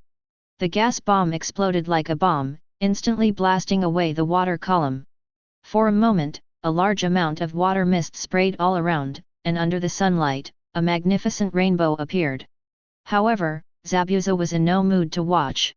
He stared at Wukong who had just landed, his face full of solemnity. That thing just now. What on earth is this? Chapter 9. Hoo ho ho! On the field, Naruto and Sasuke were panting and sweating. He's so strong. Naruto looked at Shiro with a serious expression. After he joined the battlefield, he was able to fight back and forth with Bai through cooperation with Sasuke. But after these rounds, the opponent only had a few superficial wounds on his body. Both of them were covered with wounds. You guys are great, but I can't put it off any longer. Across from them, Shiro glanced at Zabuza's battlefield in the distance, knowing that he had to end the battle as soon as possible. Then he clasped his hands together and said, Secret technique, magic mirror ice crystal. As soon as he finished speaking, dozens of crystal ice mirrors rose from all around, surrounding Naruto and Sasuke, while Bai himself was hidden in the mirror. What's this? Naruto and Sasuke looked around, alarm bells going off. Next moment, whoosh, whoosh, whoosh. A large number of thousands of swords shot out from the ice mirrors in all directions, piercing towards them at a speed that the two of them could hardly react to. Faced with such an attack, the two had no power to fight back and could only struggle to hold on in the raging Senbon. After a while, the attack stopped and the two men half knelt on the ground involuntarily. I saw a large number of new hideous wounds on their bodies, all of which showed the fierceness of the attack just now. But the strange thing is, although these wounds looked horrific, they only caused them to bleed a little and were not fatal. Let's stop here. You are no match for me, and I don't want to kill you. Bai walked out of the ice mirror, looked at the two of them and said calmly. Although he considers himself to be Zabuza's tool, he is willing to do anything Zabuza does. But he is also a kind person who doesn't like killing. He would not kill anyone unless it was absolutely necessary.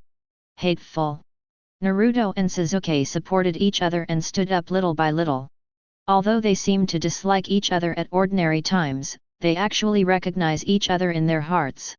So they cooperated with each other before, including helping each other now without any hesitation. What's his move? Naruto asked through gritted teeth. How could I know? Sasuke responded irritably. It seems that you still refuse to give up. Seeing the two of them standing up bravely, Bai sighed helplessly. Of course. We have people we want to protect. Naruto wiped the blood from the corner of his mouth and said with determination. Someone you want to protect. After hearing Naruto's resounding answer, Bai's eyes under the mask were a little dazed. He remembered that when he was a child, he also had people he wanted to protect, namely his mother and father. It's a pity that my father killed my mother, and I accidentally killed my father. Overnight, he became a homeless orphan. Until Zabuza found him and took him away, giving him new meaning in life. At this point, the only person left in his heart was someone he wanted to protect. That is Lord Zabuza. After coming back to his senses, he looked at Naruto and said softly. I have people I want to protect, too. The next moment, a large number of Senbon appeared again and flew towards Naruto and Sasuke like wild bees. Earth escape, earth flow wall. At the critical moment, two figures suddenly appeared in front of and behind the two of them, quickly formed seals and slapped the ground. Instantly, two semicircular earth walls suddenly rose up, blocking all the incoming arrows outside. Kakashi-sensei! Naruto shouted in surprise when he saw a familiar figure in front of him. It seems it's not too late for me to come. Kakashi released his shadow clone and chuckled at the two of them. After accepting Gaku's desire to fight alone, he rushed over here. As soon as he arrived nearby, he found that Naruto and Sasuke were in danger. So he created a shadow clone and used the technique of instant body movement to descend on the field, using two walls of earth to protect the two people in time. Kakashi-sensei, the opponent is very strong. Although I am very unwilling, I think we may not be able to win. After a moment of silence, Sasuke looked at Kakashi and said. As proud as he is, he has to admit that the opponent in front of him is not his match for the time being. Sasuke! How could you give up so quickly? After hearing Sasuke's discouraging words, Naruto, who never admits defeat, jumped up and down. Humph! Idiot! What did you say? After finding a backbone, the two started bickering again. Okay, you two should stop now. Kakashi felt a headache and stopped him. Then his eyes focused, as if he had noticed something, and he left the protection of the earth flow wall and looked outside. I don't know when, the ice mirror outside disappeared, and Bai's figure also disappeared. He was startled and immediately looked in the direction of Sakura and Dasna. He secretly breathed a sigh of relief when he found that they were safe. Then he looked around again and found that Bai's figure appeared on the battlefield between Gaku and Zabuza. Let's go back in time. When Gaku used the energy bomb to blow up the water column, Zabuza felt heavy-hearted. Because he discovered that this move of Gaku did not require any hand seals. A ninjutsu. In the ninja world, almost all ninjutsu require hand seals, only a very small number do not, and are called sealless ninjutsu. Because this ninjutsu was so rare, he himself had only heard of it. Unexpectedly, he ran into one today. Hey, do you have any other moves? After the water column exploded, Wukong fell to the ground and said with his hands on his hips. If not, you will lose. He looked at Zabuza sincerely, and his words caused great hurt to Zabuza. Damn it! Don't underestimate me, you bastard! Zabuza, who was enraged, didn't bother to think about any ninjutsu, he raised his sword and slashed at Gaku. But before he could chop down with his sword, his eyes bulged out and his whole body bent down like a cooked shrimp. A fist was slowly pulled out from his abdomen, and its owner was Wukong. After Gaku pulled out his fist, Zabuza slowly knelt down holding his stomach, his face full of pain. Damn it! How can you be so strong? He suppressed the pain, looked up at Wukong with a ferocious face, his eyes full of disbelief. He was actually knocked down by a single punch. Just then, a strong wind suddenly blew past. Then a figure stood in front of him and said to him, "I'm sorry, Master Zabuza, I'm late." "Ahem, Bai, what are you doing here?" Looking at the familiar figure in front of him, an inexplicable color flashed in Zabuza's eyes. "I will protect you, Master Zabuza," Bai said, tilting his head slightly. However, Zabuza did not accept Bai's kindness and said in a cold tone, "Tisk, I don't need your protection." "But..." "No buts. Get out of here." After a moment of silence, Bai said softly, "Sir Zabuza, after I became an orphan that no one wanted and no one cared about, I couldn't find the meaning of my existence.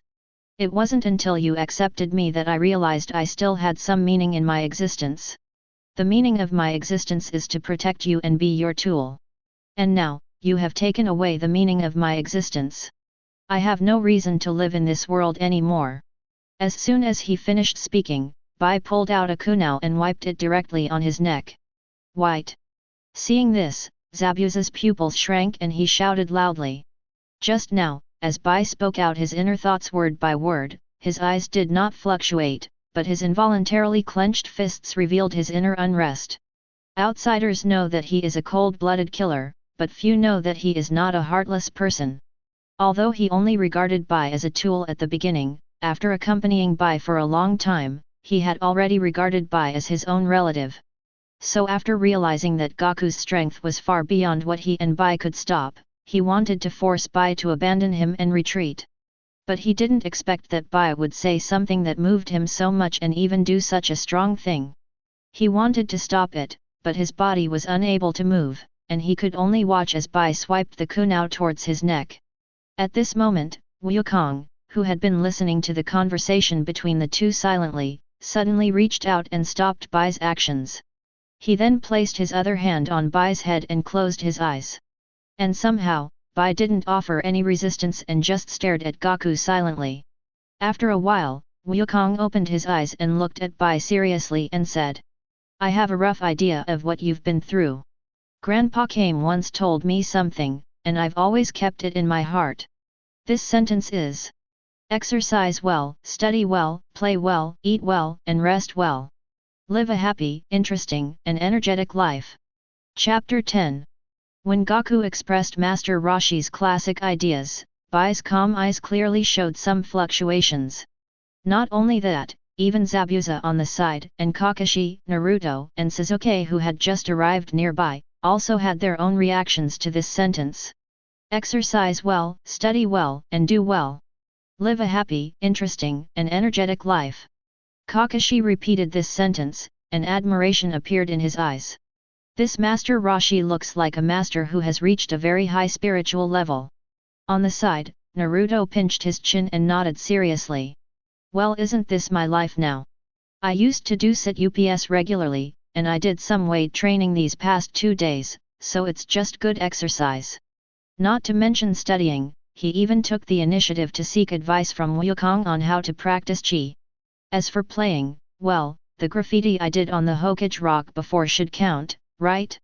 As for the rest of the eating and resting, I seem to have done it. So to sum up, he himself is an expert, just as Kakashi teacher said. He thinking of this, he couldn't help but grin.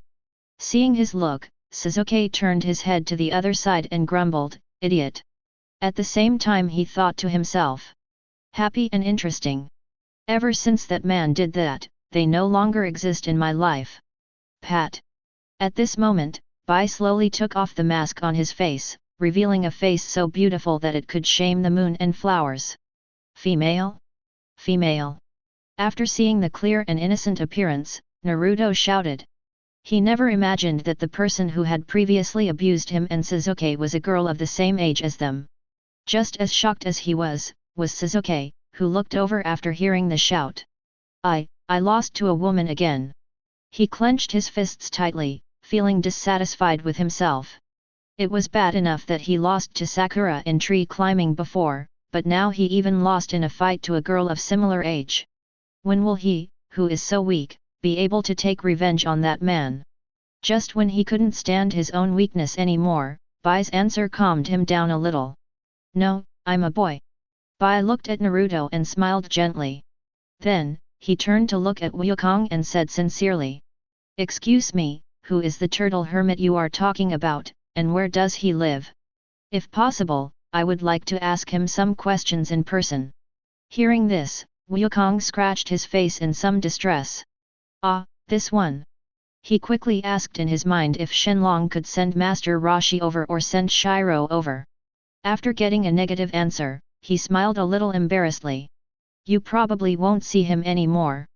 After hearing the answer, Bai felt a little disappointed, thinking that Master Roshi had passed away, so he stopped asking and turned to look at Zabuza, who had remained silent. Master Zabuza, do you like this kind of life? Or, do you accept me living this kind of life with you? Zabuza looked at Bai, then looked at Gaku and Kakashi and the others who were surrounding him, and sneered. Bai, you are too naive. Do you think they won't kill us? Before Bai could answer, Wukong looked at him curiously and said, You are not extremely bad people, why should I kill you? Kakashi, who was standing by, looked at the numerous but non-fatal wounds on Naruto and Sasuke's bodies, and stood up and agreed. As long as you no longer want to kill Mr. Desna, we can let you go. After hearing what the two said, Bai looked at Zabuza and smiled slightly, as if to say, Lord Zabuza, do you have any reason to refuse now? Just when Zabuza's face was uncertain, an arrogant voice not far away attracted everyone's attention. Tisk tisk, isn't this the famous Kirigakuer? How come he was beaten to his knees? Look at him, doesn't he look like a dog now? Ha ha ha. A short and fat man in a suit and sunglasses strode over from the bridge and laughed at the hundreds of his men around him. He was the mastermind who hired Zabuza and others to assassinate Desna, and he was one of the richest men in the ninja world. Cardo.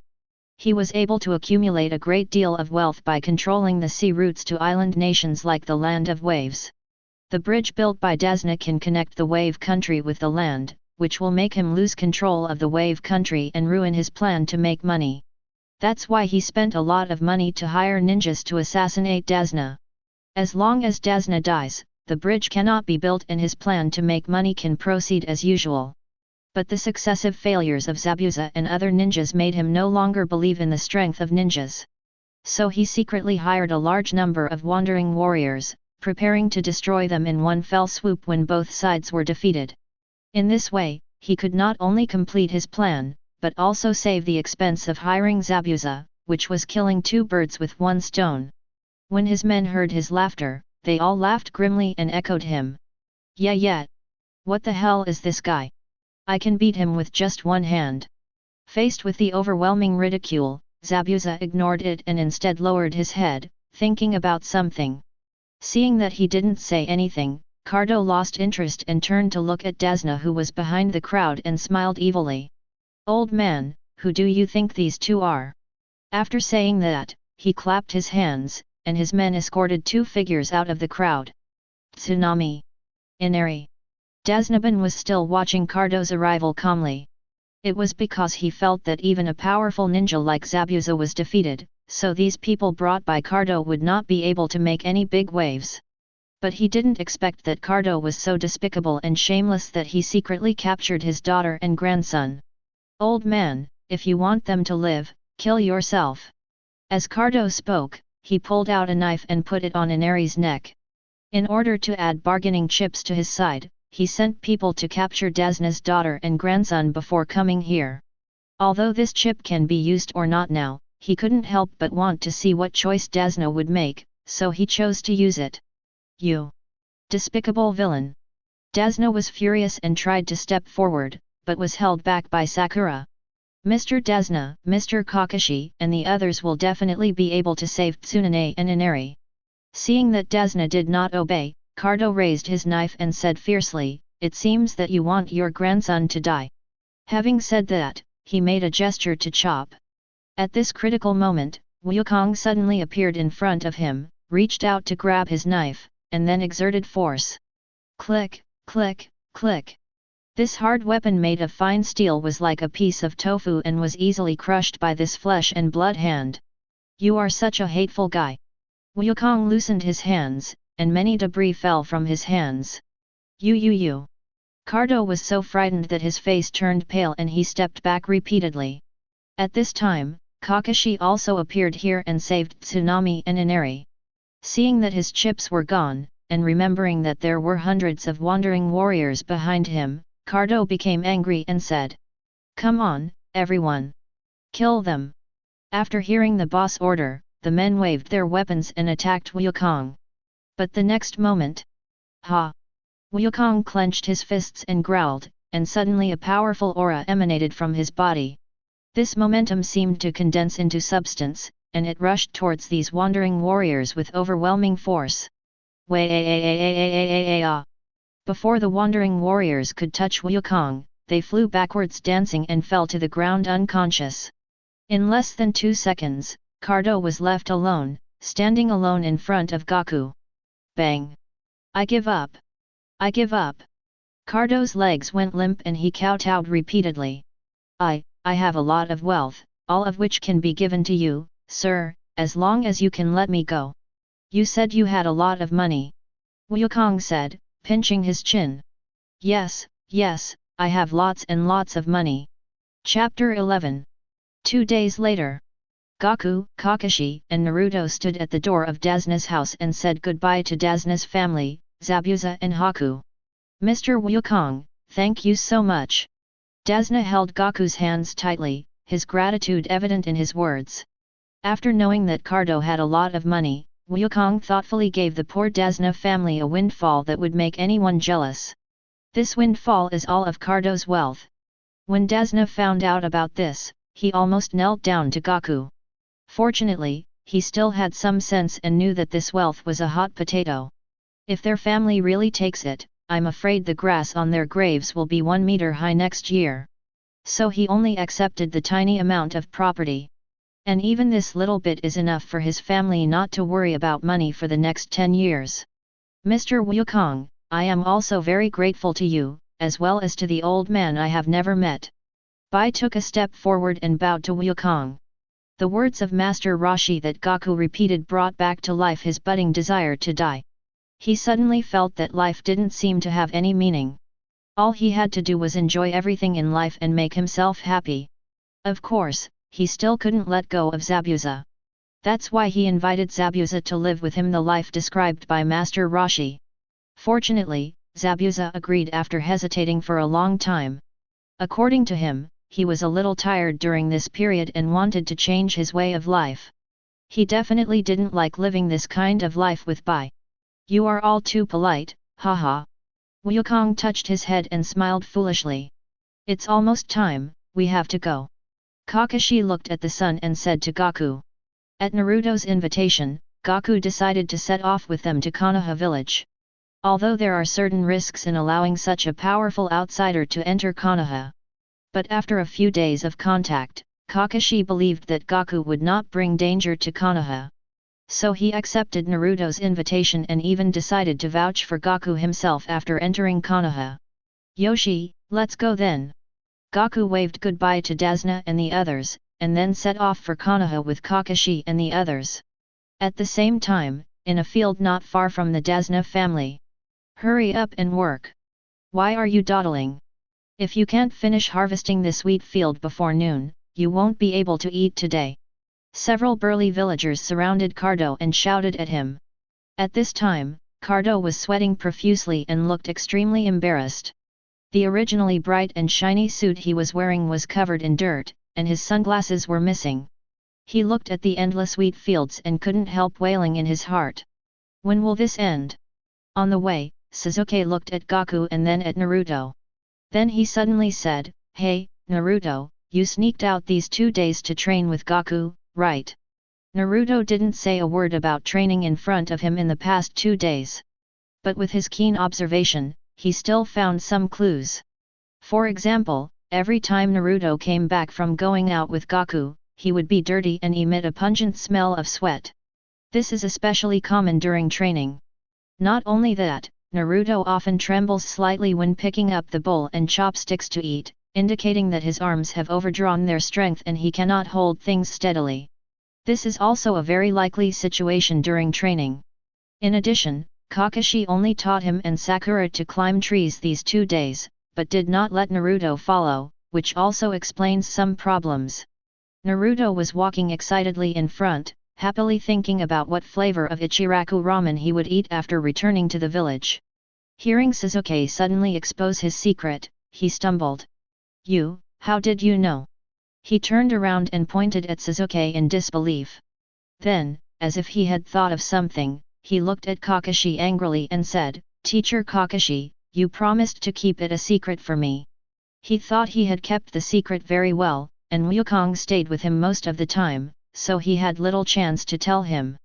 Then only Kakashi, who spends most of his time with Sasuke and the others, could tell it. And Kakashi clearly promised him not to tell this secret. Hearing Naruto's question, Kakashi's mouth twitched and he felt very innocent. "Naruto, I didn't say that." He spread his hands, looking innocent. Naruto was a little confused when he heard Kakashi's denial. If Kakashi hadn't leaked the secret, how would Sasuke have known about it? Idiot! Seeing him like this, Sasuke couldn't help but curl his lips. Just as Naruto was getting mad and furious after hearing this, he asked again, "What are you training with Gaku?" "Damn Sasuke! I won't tell you." Naruto refused to answer without even thinking. But he didn't expect that someone answered for him. "Naruto is practicing ki with me." Gaku, who had been watching the fun from behind, suddenly came over and said, "Chi? What is that?" Although he heard the answer, Sasuke was confused. After trying hard to think about what I had learned before, I found that I had never heard of it. "Let me tell you, Chi is." Kakashi, feeling that he was ready to go on stage, explained before Gaku could speak. He knew that after hearing Gaku's explanation, Sasuke would do the same as he did before and think that Chi was chakra. And by letting him explain, this misunderstanding can be avoided. Following Kakashi's explanation, Sasuke felt his eyes brighten.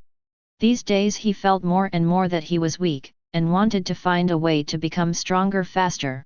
And this chi that he heard of for the first time, wasn't it obvious that it could help him improve his strength? What's more, Gaku is a powerful master who can knock down Zabuza with one punch, so his training will definitely lead to a significant improvement. Thinking of this, he asked Wukong without hesitation, "Wukong, I want to make myself stronger and want to learn chi. Can you teach me?" On the side, after accepting the fact that his secret was exposed, Naruto was squatting in the corner and grieving alone. At this moment, after hearing Sasuke's request to Gaku, he surprisingly hoped that Gaku would agree. Perhaps it was because he knew what this companion was carrying. "Humph, you stinky Sasuke, even if you join me, I won't lose to you." This is what he thought in his heart. After looking at Sasuke for a while, Gaku nodded and said, "Of course." He could feel that Sasuke also possessed considerable potential. And he also saw a strong desire to become stronger in his eyes. If it were someone else, they might attach great importance to these 2 points. But to him, neither of these 2 points is important. As long as someone asks him for advice sincerely, he will teach them generously. Kakashi, who was standing by, suddenly felt confused after hearing their conversation. He is obviously the teacher, so why are all his students going to others for help? Doesn't he have any dignity as a teacher?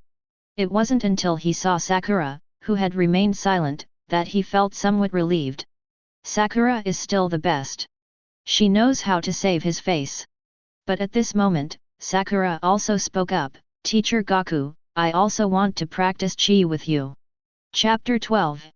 Konaha Village, in the Hokage's office.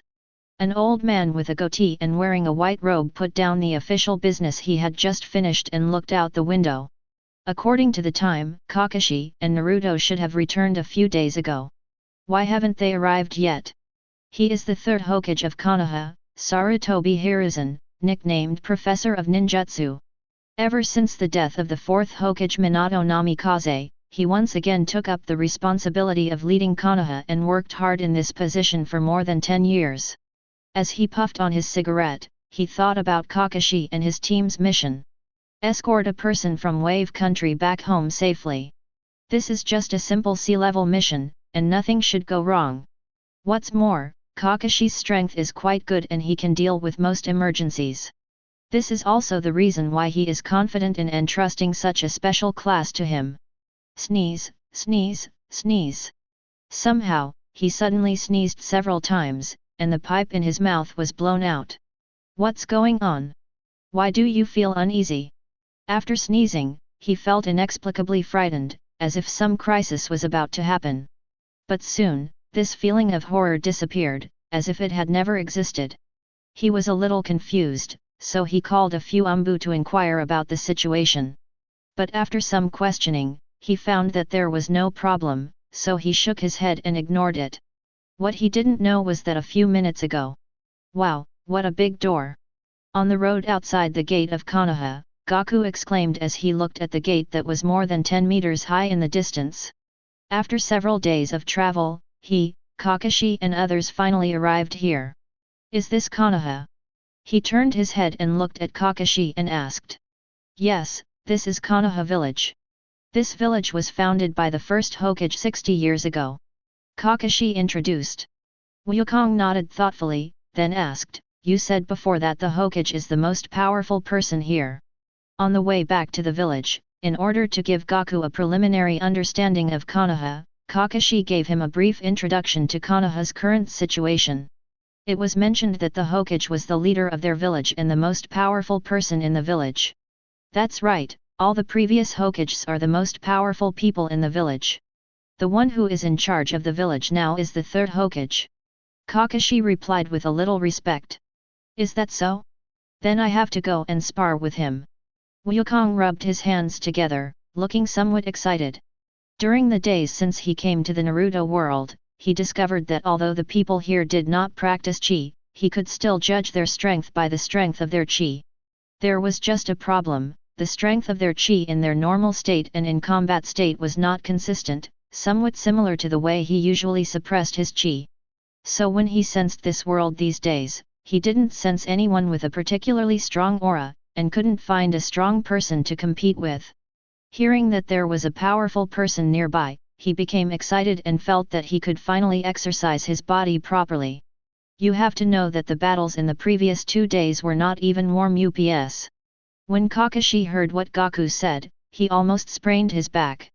He quickly said, Ahem, Mr. Wukong, you must never do such a thing, and don't say it again. It will make people think that you are provoking Konoha and challenging the authority of Hokage. After hearing Kakashi's dissuasion, Gaku scratched his head with a confused expression. Ah! Isn't it normal to exchange martial arts? Seeing that they were not far from the main gate of Konoha, Kakashi took a deep breath and said quickly. Mr. Gaku, it is normal to exchange martial arts, but... In the next short half-minute, he explained to Wukong the seriousness of the matter. At the end, he added, Lord Hokage is old and can't stand the hard work. This successfully made Gaku give up the idea of seeking a sparring match with the Hokage. In the future, he will feel deeply grateful for his successful persuasion today. Not only that, when Sarutobi Hiruzen learned about this, he almost broke out in a cold sweat and kept praising Kakashi for being a good subordinate of his. Hey, Kakashi, you guys are back. As they approached the main gate of Konoha, Zaitetsu and Izumo, who were guarding the gate, noticed them and greeted them. Yeah, we're back. Kakashi responded. Who is this? Zishin noticed that there was a strangely dressed Wukong in their group, so he asked in confusion. He is a friend we met on the road, and he came to live in Konoha for a while. He is no longer registered with you. I will tell you when I report the situation to the Hokage later. Kakashi knew that if people from other villages wanted to enter Konoha, they needed to register with Zisha and the others. But Gaku's situation is rather special. He does not belong to the ninja world. If he registers here, it might attract the attention of people with ulterior motives. So he didn't plan to let Gaku register, but report it directly to the Hokage himself. That's it, okay then. Zisha observed Wukong again and found that although he was rather strong, he looked harmless, so he agreed. Anyway, it doesn't matter who registers. And Kakashi would not do such a thing as hiding the truth. So why should he be worried? After Gaku, Kakashi, and the others entered the village, Izumo, who had been silent all this time, suddenly spoke up. Hey, Zisha, I feel like that person is a little unusual. Ah? Really? Why can't I feel it? Zisha touched his head and said in confusion. Haha, maybe I'm feeling wrong. Izumo casually stopped the topic, but he was still thinking in his heart. This person must be a little bit special, my feeling is never wrong. After entering the village, Kakashi first gave some instructions to Naruto and the other two and asked them to take Gaku around. Then he set off for the Hokage building to report the situation to Sarutobi Hiruzen.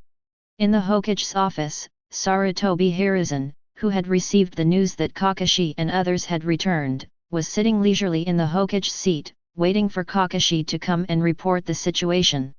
Knock knock knock. Not long after, there was a knock on the door. Enter. He sat up straight, looked at Kakashi who pushed the door open and smiled. Did the trip go smoothly? I hope Naruto and the others didn't cause you any trouble. Kakashi closed the door, looked at Sarutobi Hiruzen and said. Hokage-sama, there were some unexpected situations during this trip, but fortunately they were all resolved. Then he told Sarutobi Hiruzen everything that happened on this trip. At the end, he added. From what Mr. Gaku has said and done, I don't think he will do anything harmful to Konoha. What's more, he has helped us many times and is our benefactor. Sarutobi Hiruzen had been listening quietly, with no expression on his face. After Kakashi finished speaking, he tapped the table and thought for a while, then asked. Letting such a powerful and unknown strongman stay in Konoha, do you know how big the hidden dangers are? In his eyes, anything unstable could be a time bomb. It might explode at any time and bring disaster to Konoha. I know, but I personally guarantee that he will not bring any harm to Konoha. Kakashi said solemnly. Even though they had not been together for a long time, for some reason, he believed in Wukong from the bottom of his heart. Maybe this is Wukong's unique personal charm. I see. Let him stay for a while and see. As for where he lived. Wow! Sarutobi Hiruzen had just said half of his words when he saw dozens of gold bars falling in front of him. Kakashi put away the scroll that sealed the gold bar and said to the somewhat surprised Sarutobi Hiruzen. These are the money Mr. Gaku deposited with me. Lord Hokage should be able to help him find a suitable place to live. Chapter 13. In Konoha village, on a certain street. Naruto pointed ahead and excitedly introduced something to Gaku. Gaku, look. That's the Hokage rock. Every generation of Hokage will carve his or her face on it. My dream is to become the next Hokage, and my face will be engraved on it. Don't you think it's great?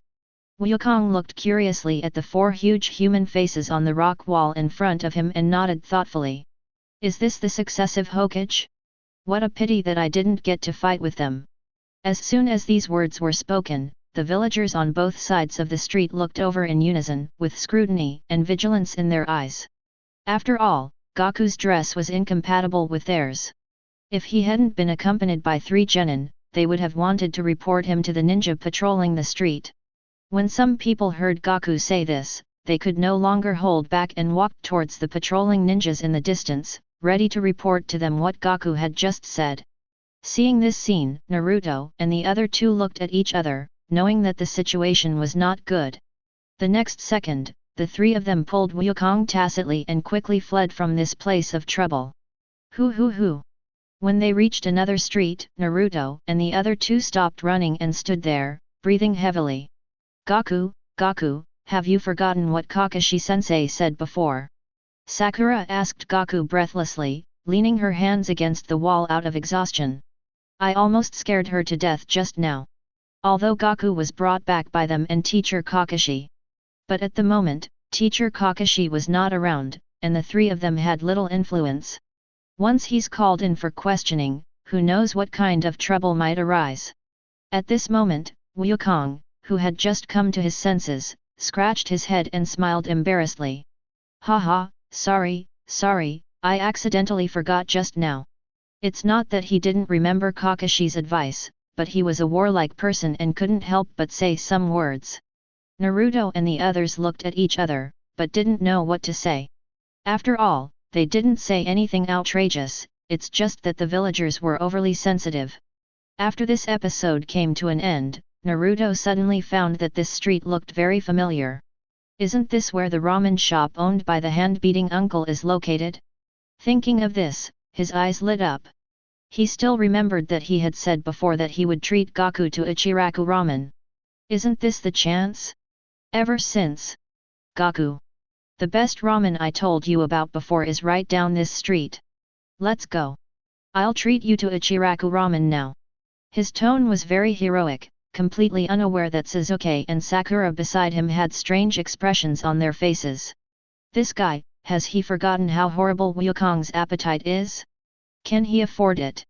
When Wukong heard that there was something delicious, his eyes lit up and he said hurriedly. Where is where? Soon, Naruto brought Gaku to the door of Ichiraku ramen. Sasuke and Sakura also followed. After all, it's time for dinner, and while eating here I can also watch Naruto's embarrassing look later. Just thinking about it makes it delicious. Uncle, I brought my friends here to eat ramen. Naruto pulled back the curtain and walked into the store, shouting to a middle-aged man who was making ramen in the backstage. This middle-aged man is the owner of Ichiraku ramen, handmade. When he heard a familiar voice, the corners of his mouth slightly raised and he looked at Naruto. It's Naruto, you haven't been here for a while. Naruto smiled and sat on the high stool, saying happily. Uncle, I was out of the village on a mission recently. I just came back this morning and came to eat here right away. And I brought a friend here, and I told him that the ramen you make is the best ramen. Uncle, you have to cook well later so that my friend can taste your cooking skills. After saying that, Gaku, Sasuke and Sakura, who followed behind him, also sat on the high stools and looked at everything in the store curiously. Oh? Are these all your friends? Xiao asked in surprise. He remembered that not long ago Naruto was all alone and often complained to him. He didn't expect to have made so many friends now, which made him feel relieved. Yes, but I only invited him today. Naruto pointed at Gaku. So Naruto, and all the guests, what flavor of ramen would you like?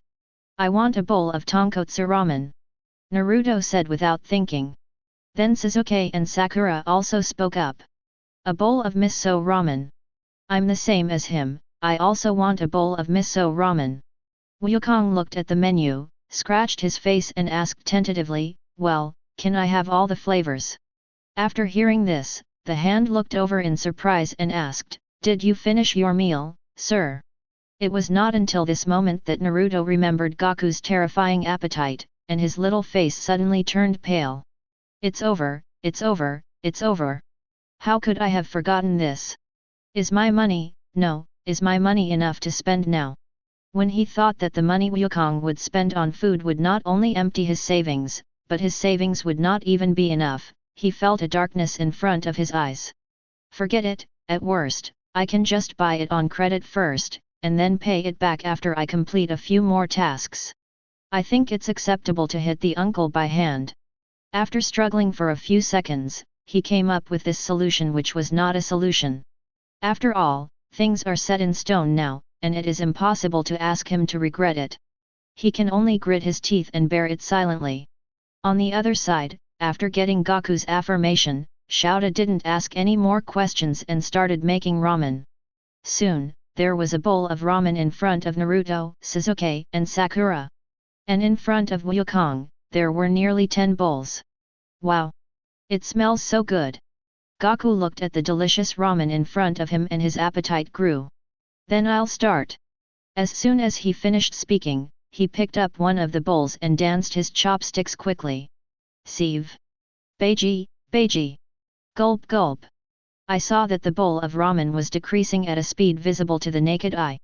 In less than 5 seconds, Gaku finished the bowl of ramen. This. Even though Naruto and the other two already knew how much Gaku ate, they were still frightened by this scene, not to mention that it was the first time they saw Gaku's hands hitting while eating. Please do it again.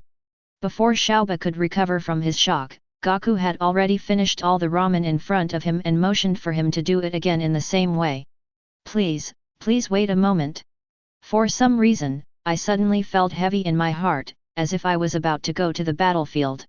His hands moved quickly and soon he presented a new portion to Wukong. Sieve. Beiji. Gulp gulp. Please do it again. Please wait. Please do it again. Immediately. Please do it again. Done. At some point, Xiaoda made the ramen in advance without waiting for Wukong's signal. He finished them almost immediately after Gaku finished eating and presented them. So the two sides kept cooking and eating like crazy, leaving the three Naruto friends who were watching dumbfounded. They didn't even notice that the ramen in front of them had gotten cold. I don't know how much time had passed, but the speed of hand making was far behind Wukong's eating speed. Wukong put down the empty bowl in his hand, touched his stomach and said contentedly, "Ha, I'm really full." Hearing this, the hands that were trembling as they made a bowl of ramen in the backstage let out a breath, feeling that they had finally escaped death. What a pity! He made hundreds of bowls of ramen in just 1 hour and finished a day's work. Fortunately, he is in his prime and his body can still bear it, otherwise he would have died long ago. When Naruto and the other two finished their ramen, he looked at Naruto and said, "Naruto, I won't charge you today. I'll also give this guest a discount on his meal. I'll charge you 20,000 ryo." Naruto swallowed, poured all the money in his wallet onto the table, and said with a shy smile, "Uncle, this is all the money I have now. Can I buy the rest on credit, ha ha ha." Looking at the amount of money on the stage which was less than 1/10 of the total, he shook his head helplessly. He knew that the boy definitely didn't have that much money, even if he gave a discount. At this moment, Wukong suddenly rummaged through his pocket and quickly took out a stack of coins and placed them on the table. Well, is this money enough? Chapter 14. As mentioned before, Gaku originally wanted to give Cardo's money to the Dasna family. But Dasna didn't dare to accept it all, and only took a very small part. So where did the rest of the money go? With the unanimous support of everyone, this huge fortune finally fell into the hands of Wukong. As he had too much money, at the suggestion of everyone, Wukong only carried this stack of banknotes with him. As for the other treasures, Kakashi sealed them in a scroll and kept them temporarily. Wukong had no objection to this, because he had no idea about the amount of this huge sum of money. In other words, he doesn't care how much money he has, as long as it's enough. After seeing the banknotes that Wukong placed on the table, his eyes bulged out immediately. Because he found that the denomination of the banknotes was actually 10,000. Judging from its thickness, the total amount of this stack of banknotes is at least 1 million, which is almost his net profit from a year's work. Is this guest so rich? He looked at Wukong, who was dressed strangely and had a silly smile on his face, and couldn't help but feel a little curious about his identity. "Hey, Wukong, I said I would treat you, why are you paying for it yourself?" At this time, Naruto said with a frown on his face. As one of the people who supported Wukong to take over the wealth of Cardo, he certainly knew that Wukong was carrying a huge fortune. But he never thought of asking Wukong to pay, because this meal was a promise he had made. You have to do what you promised to do, this is his way of ninja. Didn't you invite me? Gaku picked up some of the banknotes Naruto poured out and placed them on the banknotes he took out with a smile. One bowl is also an invitation. Don't be fooled by his usual silly appearance, he is actually very wise. This can be seen in many cases. For example, when he learned that Old Kai had the information to defeat Majin Buu. He took advantage of Old Kai's lustful character and proposed to exchange information with him for Bulma's photo. This scene almost pissed Vegeta off to death, and he kept yelling at him why he didn't exchange it with Chi-Chi's photo. Is this possible? After hearing Gaku's answer, Naruto frowned and fell into deep thought. Of course, don't you, boss? Wukong pushed the money in front of his hand and signaled with his eyes. Ha ha ha, of course. Don't worry about it, Naruto. He immediately understood the signal sent by Gaku, reached out and took away several banknotes belonging to Naruto, and then took 2 banknotes from Gaku's stack. The extra money will be considered as your prepayment. Next time you come to eat, the cost will be deducted from this. After collecting the money, he said this to Wukong. No problem, I'll come again. Wukong held the back of his head with both hands and smiled, revealing his big white teeth. At the same time, not long after Kakashi finished reporting the situation and left, an uninvited guest arrived at the Hokage's office. Hiruzen, why is there a guy of unknown origin next to the Jinchuriki? I think you should leave the Jinchuriki in my care to avoid any problems. The man pushed the door open, walked up to Sarutobi Hiruzen and spoke in a deep voice. He was dressed strangely, with bandages on his forehead and right face, leaving only his left cheek exposed. When he spoke, his left eye was extremely deep, like a bottomless ocean, making it impossible to guess what he was thinking. Sarutobi Hiruzen was not angry at his sudden intrusion, and was obviously used to it. He looked up at this old friend who had become increasingly withdrawn and cold over the years, and said calmly, Danzo, you don't have to worry about Naruto's affairs. I know everything. Hearing this, Danzo smiled coldly and said fiercely, Haha, Hiruzen, do you know what's going on? If nothing else, it was a mistake for you to let the Jinchuriki leave the village this time. As a strategic weapon of our Konaha, the Jinchuriki should be guarded and restricted, and locked up in the village. How could you let him go out on a mission? Not to mention that when he came back, there was a guy of unknown origin with him. If this guy knew the identity of the Jinchuriki, or if he already knew it and was coming for the Jinchuriki. Hehe, is this what you mean by knowing what's going on? Hiruzen. As the leader of the root organization hidden in the darkness of Konoha, he has always held conspiracy theories about everything and believes that all things that may change need to be firmly controlled in his own hands. Only in this way will there be no problems. Only in this way can Konoha be protected. Because Konoha had long been regarded by him as a possession in his hands, and something that belonged only to him. Sarutobi Hiruzen knew some of Danzo's inner thoughts, but he didn't care. He felt that Danzo's original intention was for the good of Konoha, even though he was a little paranoid. So even though he was accused by Danzo, he did not get angry. Instead, he took a puff of his cigarette and chuckled. Danzo, Naruto is not only the Jinchuriki, but he is also Minato's only son. I can't keep him locked up in the village forever. As for the guy who appeared next to him, Kakashi also reported it to me. At present, although the specific identity of this person has not been determined, his origins have been studied. And Kakashi personally guaranteed that he would not cause any harm to Naruto or even Konoha. When Kakashi was reporting, he mentioned to him Gaku's origin and the chi he mentioned, and said that Naruto and the others were learning chi under Gaku's guidance. When he first heard about this, he found it hard to believe, because he had lived for so long and had never seen anyone from outside the ninja world, let alone something that was different from chakra. But after some thought, he accepted it because he knew that there were indeed many places outside the ninja world that they had not set foot in. Not to mention, the 3 holy places are some mysterious places located outside the ninja world. So it is not impossible that this human named Sun Wukong came from such a place. After accepting his identity, he also became curious about chi and wanted to see what Naruto and the others could practice. If it can help improve your strength, there are many things you can do. This is also the reason why he finally agreed to let the powerful Gaku stay in Konoha. Oh? What is this person's background? After hearing what Sarutobi Hiruzen said, Danzo asked calmly.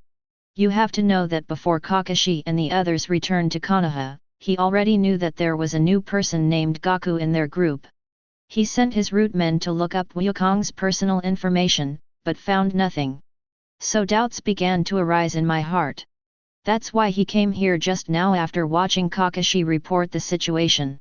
Those previous words were just his polite words and he didn't expect Sarutobi Hiruzen to listen to him. He came here with only one purpose, which was to find out the origins of Gaku from Sarutobi Hiruzen. However, he thought the other party would answer his question, but unexpectedly, he refused. Sarutobi Hiruzen took another puff of his cigarette and looked at him slowly. Danzo, you don't need to know this for now. When the time is right, I will tell you. Not hearing the answer he wanted, Danzo snorted coldly and slammed the door and left. Humph! Sarutobi Hiruzen, you're doing fine. Since the other party won't tell him, he will find out by his own means. Chapter 15. Mr. Wukong, this is where you will live from now on. Whether you leave Konaha in the future or not, it belongs to you. In front of a single family house, Kakashi pointed at it and introduced it to Gaku. This house was decided upon after he discussed it with Sarutobi Hiruzen. The property originally belonged to the Sarutobi clan, but after he threw out some of Gaku's money, it became Gaku's property. Not long after Gaku and Naruto left Ichiraku Ramen, Kakashi found them and brought them here. Wow, this house looks pretty nice. Naruto on the side shouted. Hey, isn't that your home over there, Kakashi-sensei? Sakura looked around and suddenly found a house not far away that looked familiar. Looking closely, isn't that Kakashi's home? Ah, that's right. Mr. Wukong is a newcomer after all, so he may encounter some problems that he doesn't understand. If we live close to each other, it will be easier for Mr. Wukong to find me in time. Kakashi explained. There was one more thing he didn't say.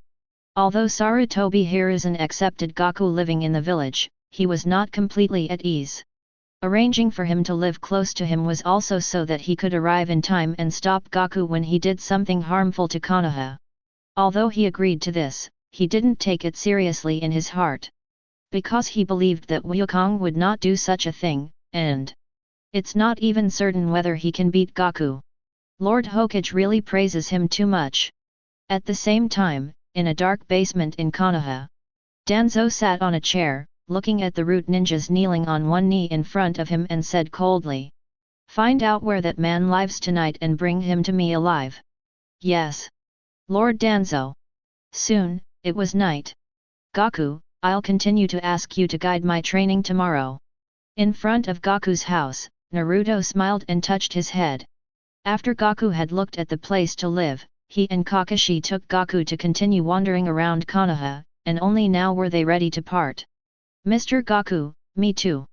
I'll leave everything to you tomorrow. On the side, Sakura glanced at Sasuke and clasped her hands together. In fact, she is not very interested in practicing chi at the moment, but since Sasuke joined, she followed suit.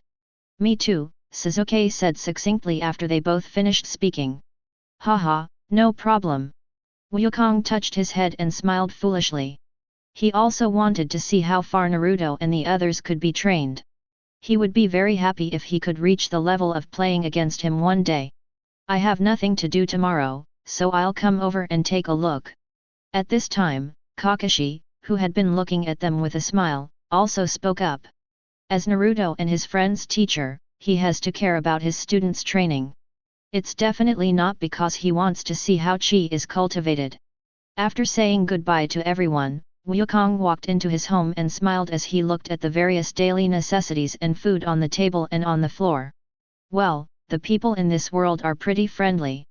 These things were chosen by Naruto and his friends when we were shopping today, and they said they wanted Gaku to treat this place like his home. Naturally, Wukong accepted all the things, so all of them went into his home. He picked up an apple and ate it till only the core was left. Then I threw it into the trash can and stuffed the rest of the food into the refrigerator. Then, he took a towel, toothbrush, and other toiletries from the daily necessities and walked into the bathroom with them. He hasn't had a good bath since he came into this world. Pfft! Ha! It feels so good. After jumping into the bathtub filled with hot water, he let out a comfortable groan. Just after he soaked for a while, he suddenly fixed his eyes and looked outside the house through the wall. At this time, 4 uninvited guests wearing animal masks came outside his house. The leader said to the other 3. This is it. When you catch someone later, be as quiet as possible and don't let Kakashi find out, otherwise things will be troublesome. Yes. After saying this, the 4 of them moved and jumped into Wukong's house through the open window. Bathroom. After searching the house, the four finally set their sights on the tightly closed bathroom. Click! One of them easily turned the handle, and then four people came in one after another. However, after entering the bathroom, they found it empty, without a single person in sight. "Hey, are you looking for me?" Just then, a crab head suddenly popped in from outside the door and looked at them with a silly face. "Catch him!" The leader's eyelids jumped, and he was the first to react. He drew out his kunai and pounced on Gaku. Lord Danzo only said to bring the target back alive, so as long as the target is not dead, it doesn't matter even if he is missing limbs. What's more, he now realized that the target might be a little tricky. If they don't use weapons, it will be difficult for them to defeat the opponent. Just when he was thinking about which arm of Gaku to remove first, he suddenly saw a fist rapidly enlarged in front of him. Bang! As the mask on his face shattered, tears mixed with nosebleed gushed out in an instant, making his vision blurry. But then he could see nothing more, for he had lost consciousness and fallen into a sleep as peaceful as that of a baby. Bang! His body flew backwards and hit a teammate who had no time to dodge. Then the teammate also went dark and fell into a deep sleep. The remaining two people were shocked, but did not retreat. Instead, they rushed towards Wukong from the left and right. As members of the route, they had long forgotten their feelings and completed every task assigned by Danzo coldly but firmly. Even if it means death, they will rush forward without hesitation. Because they have already vowed to follow Danzo to the death and are willing to sacrifice their lives for him. But at this moment, their determination was obviously in vain. Suddenly, Wukong flashed and passed through the two people without them noticing and came behind them. Then he swung his hands backwards, and two hand knives gently landed on the back of the two men's necks. As a result, the two of them didn't even have the slightest reaction and fell face first to the ground, then lay there motionless. So, who are these guys? After doing all this, Wukong scratched his head in some confusion. Never mind. Didn't Kakashi say I could go to him if I have any problems? I'll go find him right away. After just a second, he gave up thinking about this question, then held two of the four people under his arms and held two in his hands. It's a bit troublesome to fly over there, so I'll just teleport. Kakashi's Kia found it. After locking onto Kakashi's aura, his eyes lit up, and then his figure suddenly disappeared from the spot. Disappeared along with him were the four figures that he was holding and carrying. Kakashi's house. At this time, Kakashi was enjoying the intimate paradise. This description.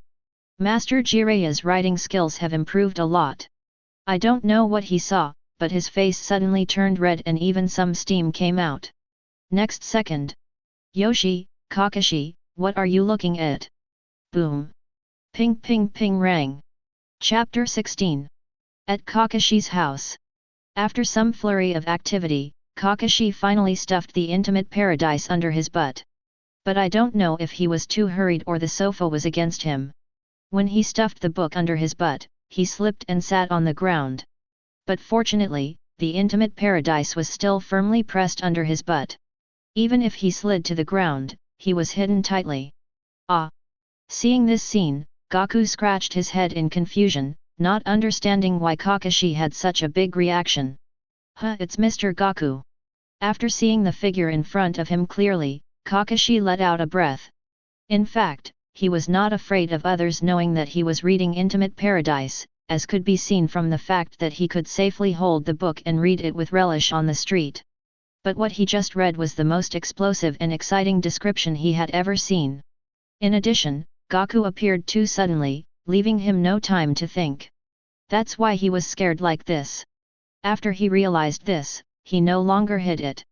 He pulled it out of his butt in a fair and open manner, and then put it into his pocket. Mr. Wukong, you are looking for me. Before he could finish his words, he noticed four motionless people lying at Gaku's feet.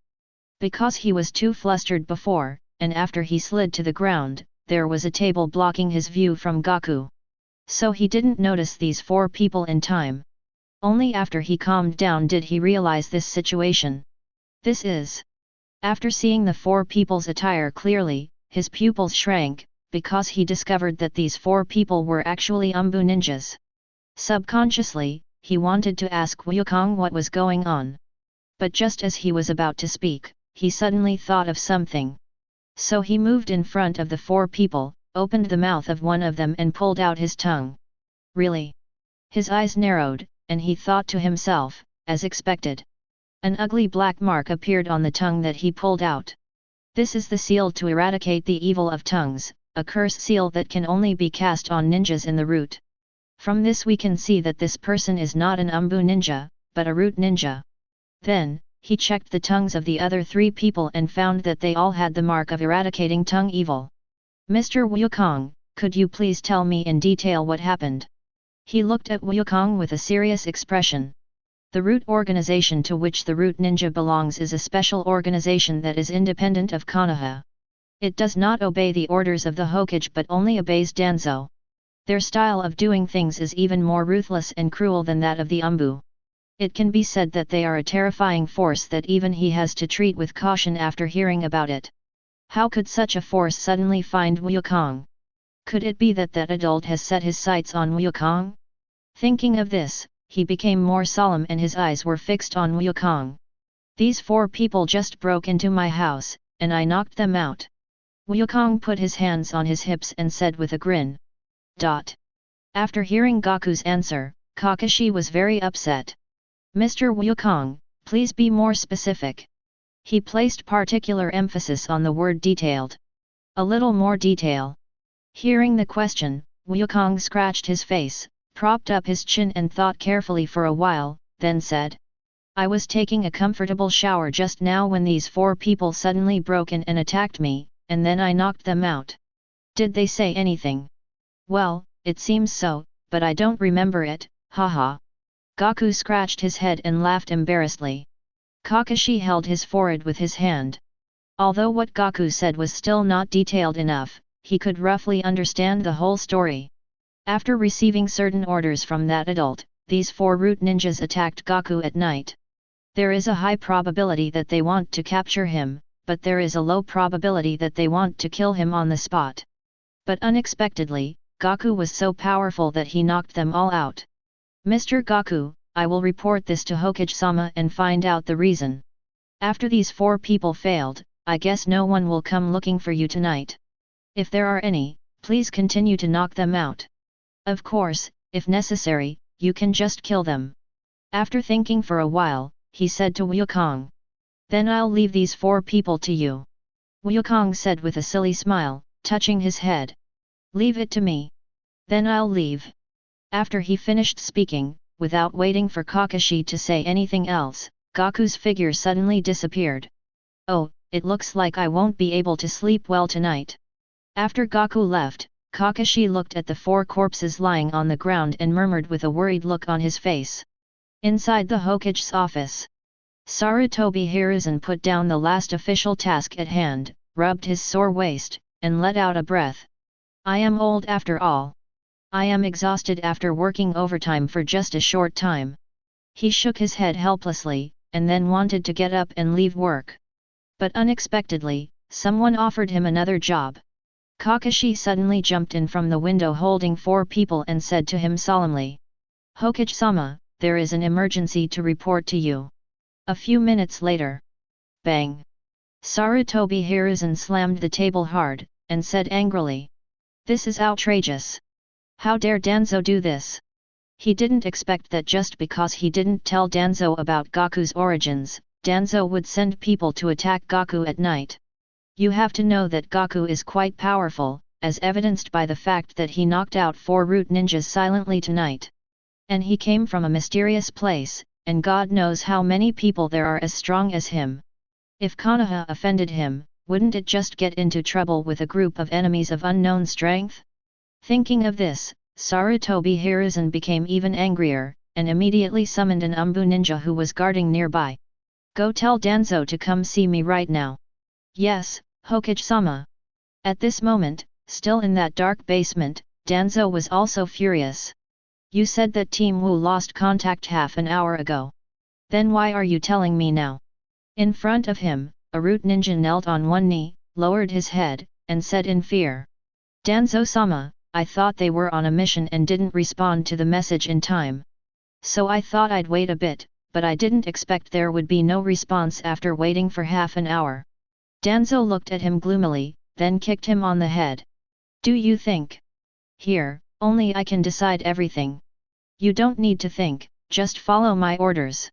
The root ninja who was kicked away by him ignored the blood flowing from his forehead, prostrate on the ground and said respectfully, Yes. Master Danzo, I know I was wrong. Danzo closed his eyes, thinking about something. After a while, when he was about to give an order, an Umbu ninja came in from outside and said to him respectfully. Danzo-sama, Hokage-sama wishes to see you now. Hearing this, he narrowed his eyes and thought to himself. That Hiruzen guy wants to see me now. Is it possible? Not long after, in the Hokage's office. Danzo, who allowed you to do this? This time, Sarutobi Hiruzen did not give a good look. He pointed at the 4 dead root ninjas lying on the ground and said gloomily. Danzo took a quick glance and understood immediately. Just as he thought, the Wu team sent to capture Wukong failed. As for who subdued them? He glanced at Kakashi who was standing silently beside him and snorted in his heart. Humph, Sarutobi Hiruzen, I didn't expect you to send Kakashi to protect you. I was careless this time. After seeing Kakashi, he immediately concluded that Team Wu had fallen into Kakashi's hands. So he said in a cold tone, Hiruzen, who is he that deserves your protection? After hearing Danzo indirectly admit what he had done, Sarutobi Hiruzen felt calm. Danzo, you don't need to know this. Just know you can't touch him. Danzo narrowed his eyes, trying to save his face but also tentatively replied, What if I insist on moving? Hearing this, Sarutobi Hiruzen looked at him calmly and said. Danzo, you must remember this. I am the Hokage. Chapter 17. The next day, the sun shines brightly. In a remote forest in Konaha. Go around and around. Go around and around. I saw Wukong holding a huge rock 2 or 3 meters high above his head, shouting slogans and running around the trees aimlessly. Behind him, Naruto was holding a stone about half a meter long and followed him, shouting slogans while running around the tree. Behind Naruto was Sasuke, who was also holding a stone about half a meter long, but his face was red and he was speechless.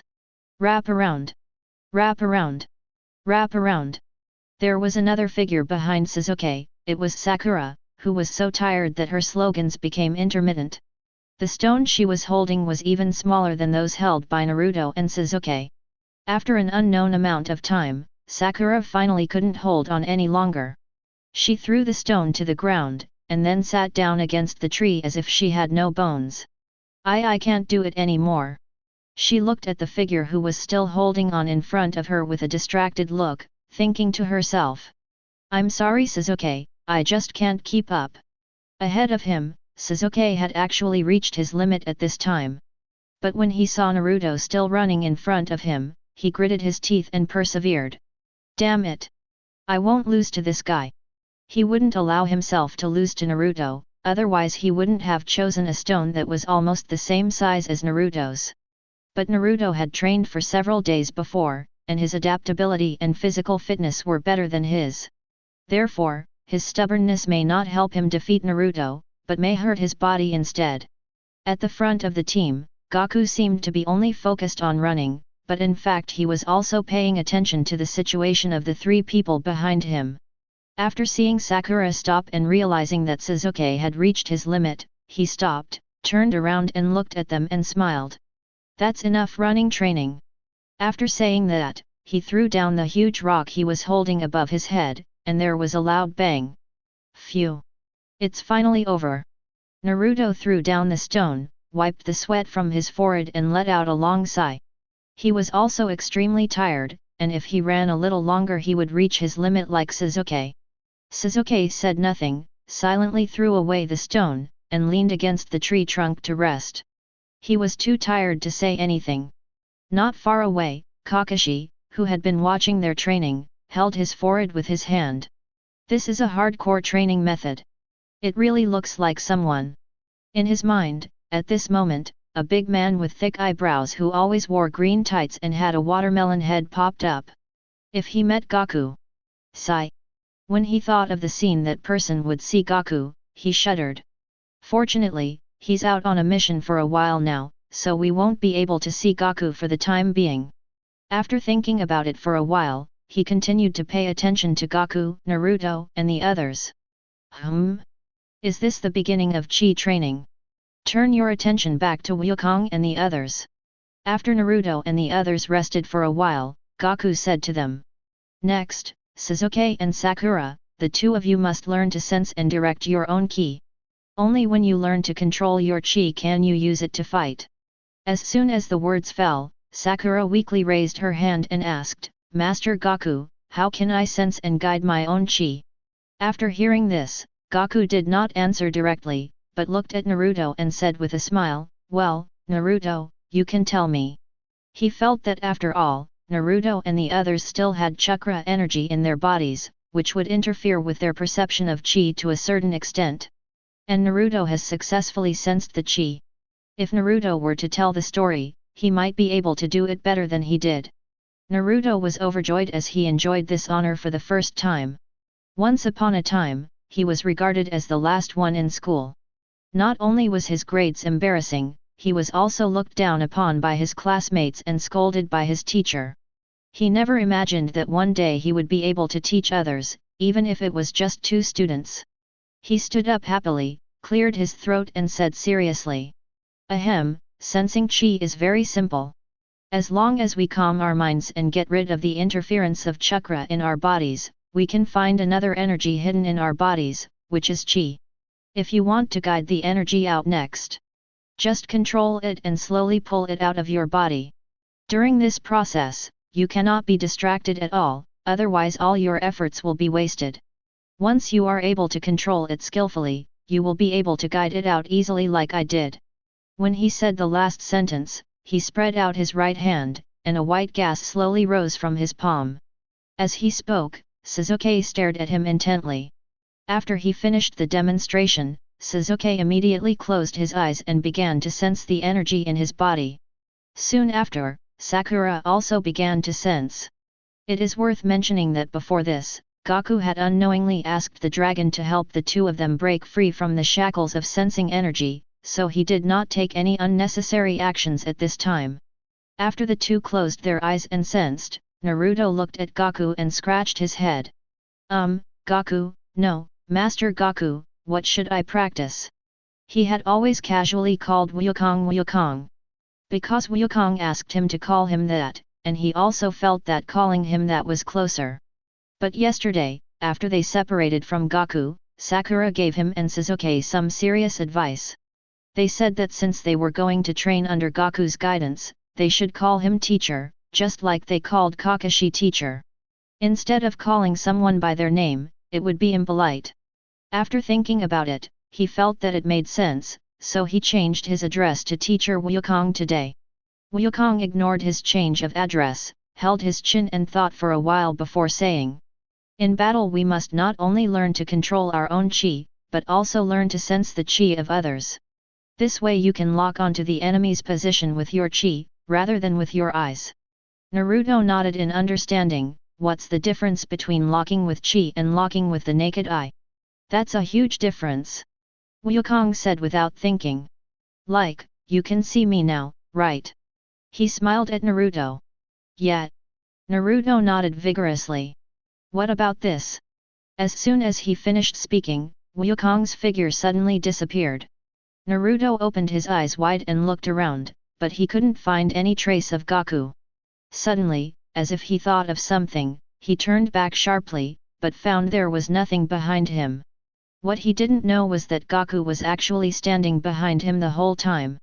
Every time he deflected or moved his body, Gaku would deflect or move in advance, making him completely unaware that there was someone behind him.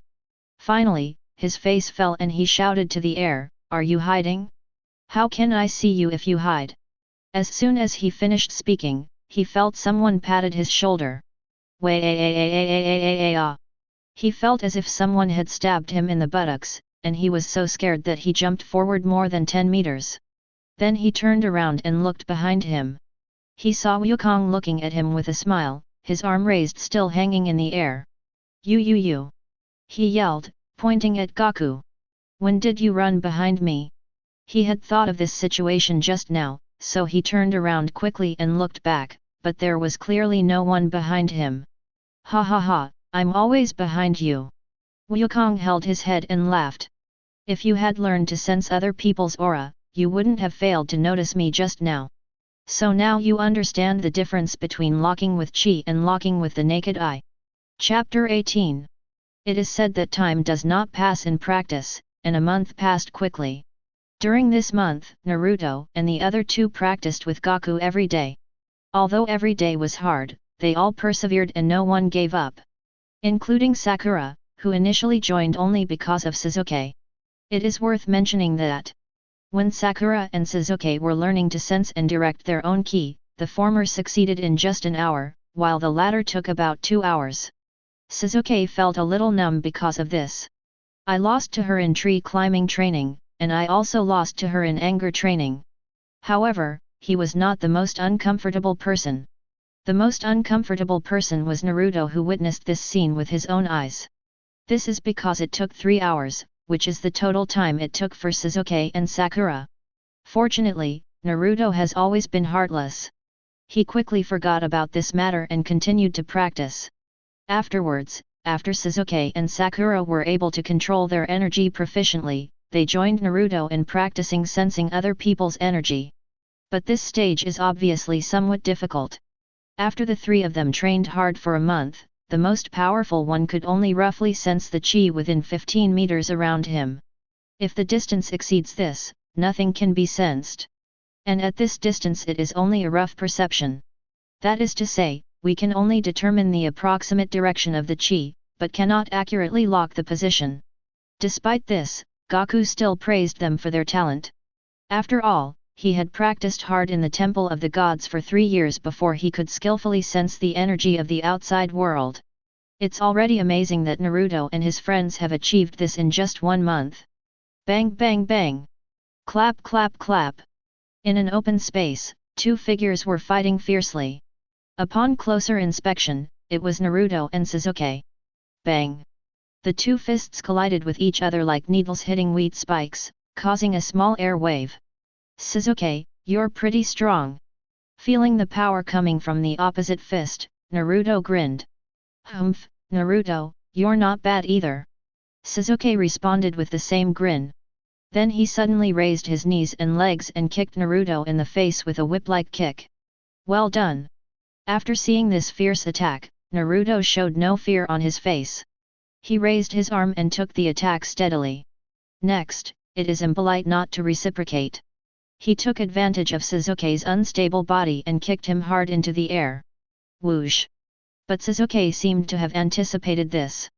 Before he could retract his kicking leg, he kicked hard with his standing foot, and instantly flipped backwards several times, perfectly avoiding Naruto's attack. Not only that, while doing somersaults in mid-air, Sasuke was quickly forming seals with both hands. As soon as he landed on the ground, a fireball suddenly erupted from his mouth and shot straight at Naruto. Art Fire Escape Ho Fireball. Facing this attack, Naruto dodged without a second thought, and then formed seals with both hands. The art of multiple shadow clones. In an instant, dozens of Narutos appeared on the field. Tisk, this trick again. Sasuke cursed inwardly at the sight. For him now, multiple shadow clones is almost an unsolvable move. Because he couldn't tell which one was Naruto's real body, even when he opened the Shenron. And chi can actually help him distinguish, because the chi of the original body is slightly higher than the chi of the shadow clone. But the number of shadow clones created by Naruto was too many, and with his current half-baked level of perception, he was unable to accurately lock onto Naruto's real body. If he can't lock onto Naruto's body, he won't be able to break this move. Now, there is only one way. Ha! He suddenly clenched his fists and let out a low growl. Immediately afterwards, a white flame burst out from his body, enveloping his entire body. Then, he kicked his right foot hard and rushed straight towards the Naruto group, as if he was not worried at all about being surrounded. The Narutos on the opposite side were all stunned when they saw the arrogance coming from him. It was only after Sasuke had killed several of the shadow clones in front that they reacted and fled screaming. But their escape speed was far inferior to Sasuke's pursuit speed. Sasuke's figure was like a phantom, constantly appearing behind every Naruto, and then he blew up every Naruto clone as easily as cutting melons and vegetables. This scene was like a storm passing through or a wolf entering a flock of sheep. It was so tragic that people couldn't help but shake their heads and sigh. After a while, the last Naruto on the scene, that is, Naruto himself, was kicked away by Sasuke. Wah-ah-ah-ah. Damn Sasuke! When did you master the explosive ki? Naruto, who was kicked away, got up from the ground and stared at Sasuke with an unwilling look on his face. Chi explosion means releasing the chi in your body at an output far exceeding the usual output power. It is a method that can improve all-round strength in a short period of time. The more chi the user bursts out, the more their strength will be enhanced. However, the more explosions there are, the faster the energy is consumed. Once the energy in the body is almost gone, not only will you explode, but even your life may be in danger. Therefore, when users explode, they must reasonably control the output of gas according to the amount of gas they have. Not long ago, Wukong taught them how to explode, but the three of them have never been able to master it. Unexpectedly, Sasuke actually used it just now, which made Naruto feel unwilling and puzzled. Seeing Naruto's unwilling expression, Sasuke raised the corner of his mouth. Hehe, I just mastered it last night. After Naruto's taijutsu rapidly improved to a level close to his, he found that he could no longer defeat Naruto. Because after Naruto uses multiple shadow clones, he will be in a dilemma of being beaten up by a group of people. Even if he used the substitution technique, he could only escape for a while. Unless he keeps running away endlessly, he won't be beaten up, but that would be equivalent to him admitting defeat. And now, he has mastered explosion, which allows him to increase his strength far beyond Naruto in a short period of time. In this way, no matter how many shadow clones Naruto creates, he can crush them with his absolute strength. Come one and beat them all, come a group and beat them all. Ah, I'm so angry. How come you can master it before me? After hearing Sasuke's answer, Naruto was so angry that he jumped to his feet. It was obvious that he was the one who practiced ki first, so how come that bastard Sasuke was able to master explosive ki before him? He didn't expect that, although he did start practicing ki a few days earlier than Sasuke, he started practicing explosive ki at the same time as Sasuke. It can only be said that in this area of talent, Sasuke is indeed a little better than him. Just then, Gaku and Sakura, who had been watching the fight on the side, came over. Wow! Sasuke, you actually mastered the explosive energy. Sakura praised Sasuke. In order to specifically praise the other person, she didn't say that she actually had mastered the explosiveness. You two are amazing. Wukong first put his hands on his hips and smiled, then he put away his smile. But you still have some problems in your fight. Then, he explained the two people's problems one by one. Naruto and Sasuke also listened very carefully. After each fight, Wukong would point out the problems they encountered during the fight and ask them to improve them. It is precisely because of this that their combat capabilities have made rapid progress in this month. After a while, Gaku finished explaining, and Naruto and Sasuke fell into thinking about their own problems. While they were thinking, a young man with thick eyebrows, wearing green tights and a watermelon head suddenly jumped out from not far away. The young man quickly approached them, looked at Sasuke with a fighting look on his face, pointed his thumb at himself and said, "My name is Rock Lee, please fight me." Chapter 19. Faced with the sudden appearance of Rock Lee, Naruto and the other two were a little confused, only Gaku remained very calm. He had known that there was someone nearby, but he didn't sense any murderous intent from him, so he ignored him. Rock Lee stared at Sasuke with some excitement. Today, when he was doing handstand walking exercise to burn his youth, he accidentally came to this forest and heard the sound of fighting coming from the forest. So he followed the sound and saw Naruto and Sasuke fighting. At first, he didn't take the fight between the two too seriously. Because he felt that although the two were quite strong, he could easily defeat them after activating the 8 gates. But then, he was dazzled by the strength that Sasuke displayed when he exploded. Because he suddenly discovered that Sasuke in this state was already able to compete with him after he opened the 8 gates. He was eager for an opponent to help him improve his strength faster, so after a brief thought he decided to have a fight with the other party. That's why he came to the field and declared a fight with Sasuke. Opposite him, Sasuke was confused for a moment before he came to his senses and began to look him up and down. Green tights, bowler hair. What's this strange shape? After seeing the other person's appearance clearly, Sasuke's mouth twitched slightly. But he soon focused his attention on the tightly bandaged hands. I saw that the bandage, which should have been white, was covered with some very glaring dark brown spots, which were clearly bloodstains that had been there for a long time. This person. Sasuke narrowed his eyes, looked at the training marks on the other's hands, and felt the extraordinary aura emanating from the other, and felt a little excited. The opponent's strength is definitely not weak. It just so happened that he didn't enjoy the battle just now. If the opponent is strong enough to force me to use my explosive power. Thinking of this, he looked at the other party and responded. My name is Uchiha Sasuke, and I accept your challenge. In the open space, Sasuke and Rock Lee stood facing each other. Next to them, Gaku acted as the referee, while Naruto and Sakura acted as spectators. Come on, Sasuke. Don't lose to this guy with thick eyebrows. Sakura clenched her fists and cheered for Sasuke. Damn it, this guy is stealing the show again. Why doesn't that guy with thick eyebrows challenge me? Naruto held his chin with both hands and said angrily with an unhappy look on his face. Come on, let me see your strength. On the field, Rock Lee was seen leaning slightly sideways, with one hand behind his back and the other hand waving at Sasuke, as if he didn't take the other person seriously. But in fact, he was not careless about Sasuke at all. This move was just his usual starting move. But Sasuke didn't know that and thought Rock Lee was looking down on him. So a little anger arose in my heart. If you underestimate me, be prepared to be defeated by me. Thinking of this, his figure suddenly flashed and he suddenly appeared behind Rock Lee. Then he threw a powerful straight punch at his head. Swish! However, the attack missed. At some point, Rock Lee's figure suddenly dissipated like foam, causing his attack to hit the air. His pupils shrank as he sensed a sudden presence of energy behind him, and he immediately guessed that Rock Lee was attacking from behind. So he dodged to the side without thinking.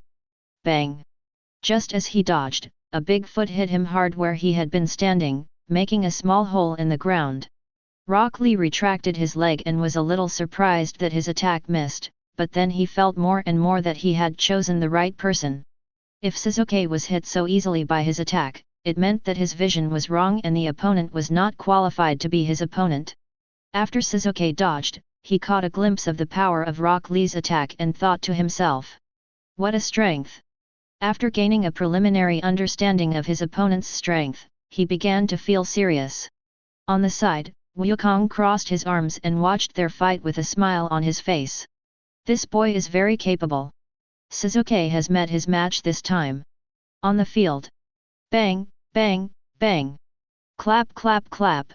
At some point, Sasuke and Rock Lee started fighting again. Sasuke raised his legs and knees and slammed into Rock Lee's abdomen with a force like thunder. Facing this attack, Rock Lee pressed down with both hands and took the blow steadily. Seeing that the first attack failed, Sasuke swung out another swinging fist towards his cheek, creating a gust of strong wind. This time, Rock Lee did not take the attack head-on, but instead took a step back at high speed to avoid the attack. Then, he suddenly exerted force from his waist and hips, and a powerful force instantly passed through his waist and hips to his thighs and then to his calves. Whoosh! In an instant, a long leg like an iron whip lashed towards Sasuke's face with lightning speed and momentum. Seeing this fierce attack coming, Sasuke ducked and dodged without a second thought. But he didn't expect that Rock Lee's attack was actually a combo move. Konaha Tornado.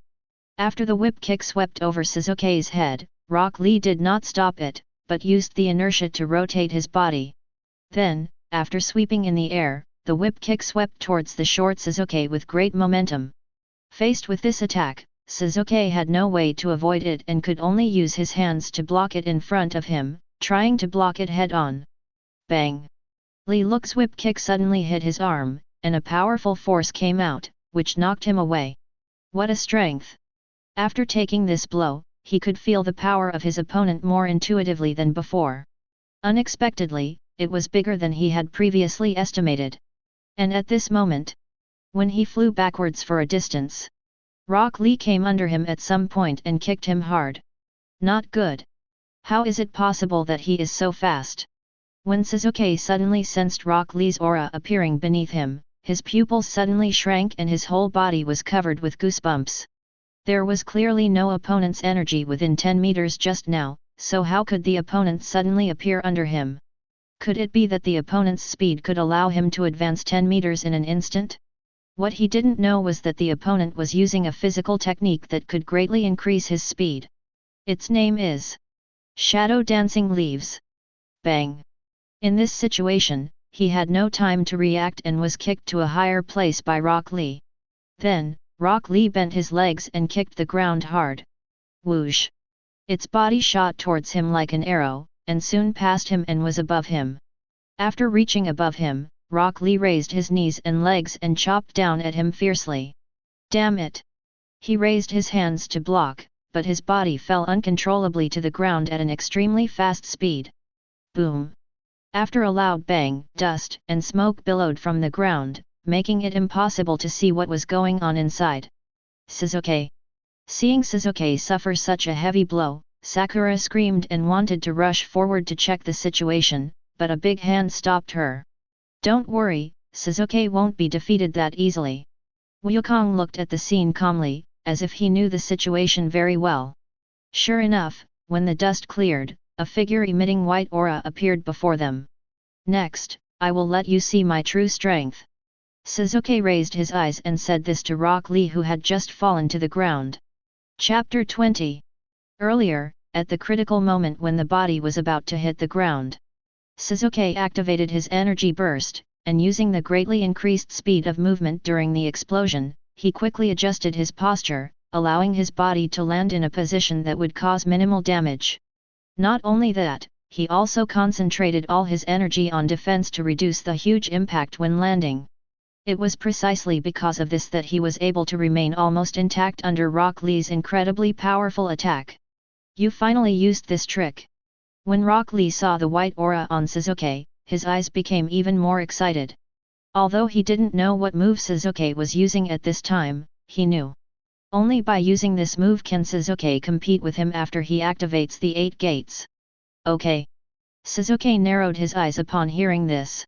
It seems that this guy had already come nearby when he and Naruto were fighting, and watched their fight. In this case, the other party still dares to challenge him after knowing his strength when he explodes, which means that the other party thinks that his strength is not inferior to his. In other words, even if it is inferior, it is not much inferior. However, although the strength displayed by the opponent before was stronger than his normal state, it was still obviously not as strong as his strength when he exploded. Could it be that the other party also held back? At this moment, Rock Lee suddenly frowned, clenched his fists and growled. Open the first gate of the 8 gates of ninjutsu, open. Second gate, Shiu gate, open. Boom. As soon as he finished speaking, the invisible aura emanating from him suddenly increased. This is... Sasuke immediately noticed his change and raised his eyebrows. You really did hold back. He began to feel excited. He thought that the opponent could at most force him to use his explosive power, but he didn't expect that the opponent's strength was more than that. It seems that this battle will not end immediately, and he can have another good fight with the opponent. Then let me see how strong you are. As soon as he finished speaking, Sasuke kicked hard and his body shot towards the opponent like an arrow. Well done. Seeing this, Rock Lee was not afraid at all. He did not wait for Sasuke to rush over, but chose to face him head-on. When the two sides were less than 3 meters apart, they stared at each other and raised their fists at the same time. Boom! In a flash, the two fists collided like a comet hitting the earth. Immediately afterwards, a figure was unable to hold on and was knocked out after a few seconds. And this person is Rock Lee. His power has become much stronger. After being knocked flying, Rock Lee somersaulted a few times in the air, then landed on the ground somewhat unsteadily, thinking with a serious expression. When there was no white flame coming out of the opponent's body, the opponent's strength was obviously weaker than mine before opening the 8 gates. Unexpectedly, after the white flame emerged, the opponent's strength could be increased so much that it was stronger than myself after opening 2 doors. What kind of move is this? At this moment, a cold voice suddenly sounded in his ears. How dare you be distracted when fighting me? He was suddenly shocked, not good. When he looked up, he found that Sasuke had come in front of him at some point, raising his right leg and chopping down at him hard. There was no time to dodge, so he raised his hands, crossed them in front of his forehead, and tried to take the blow. Boom! After a loud bang, it was seen that although he resisted the attack on his head, his face turned red and his teeth were clenched. His power has grown even greater. Rock Lee only felt his hands trembling slightly, as if they would fall down powerlessly in the next second. Not only that, his feet were deeply embedded in the ground at this moment, which shows the great power of this blow. What he didn't know was that because of his distraction just now, Sasuke was feeling angry. Therefore, when he kicked down, the energy bursting out of his body suddenly rose a little bit, making the power even more shocking than before. It seems that I can't defeat him by just opening the second door. Rock Lee thought to himself. So the next second. The third door, the living door, open. His body suddenly became engorged with blood and turned red. Then, a green energy emerged from his body and enveloped him. Bang! He pushed Sasuke away and stepped back a distance. I was careless just now. I will never be distracted again. He looked at Sasuke and said so. On the sidelines, after seeing Sasuke explode, Sakura said with anticipation. This time Sasuke will definitely be able to defeat the opponent.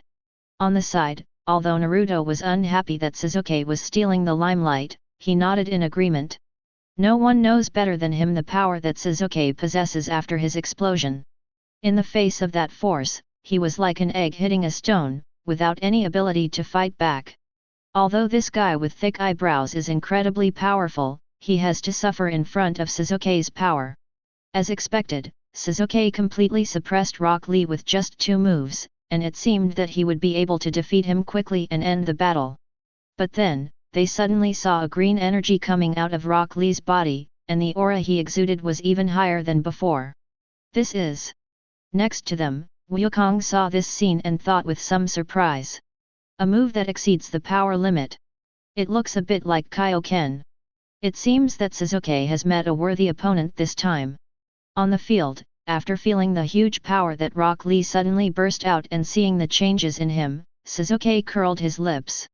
So you still have hidden powers. That's the best. Otherwise, it would be pointless for me to fight. Opposite him, Rock Lee exhaled a breath, said nothing more, and just waved at him. Whoosh! Seeing that the other party was signaling him to attack first, Sasuke had no intention of retreating. He moved his body suddenly and came in front of the other party like a gust of wind and attacked him. Bang bang bang! Clap clap clap! Soon, the sounds of rapid fighting were heard on the field. Along with it came whistling winds and flying sand and rocks. Boom! Suddenly, Sasuke was caught off guard and was kicked by Rock Lee, flying backwards and crashing into a tree as thick as a bowl, breaking it in half. The next moment, he increased his explosive power, flashed behind Rock Lee, and suddenly hit him with an elbow. Bang! Before Rock Lee could react, Sasuke's attack knocked him to the ground, creating a big hole in the ground. But he quickly got up and continued fighting as if nothing had happened. The two of them attacked each other back and forth. In a short while, they were all covered with wounds. It seems that the third door is not enough. Should I open a fourth door? In the interval between the fights, Rock Lee thought with some struggle.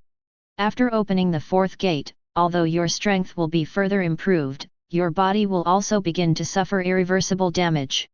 His teacher, Might Guy, always told him not to open it unless absolutely necessary. And now, is this the last resort? After a while, he made a decision. Youth is meant to burn. If he was timid at this moment and had no confidence in winning against his opponent, then, how could he chase the figure in his mind and have the confidence to defeat it? At the same time, Sasuke was also thinking about something.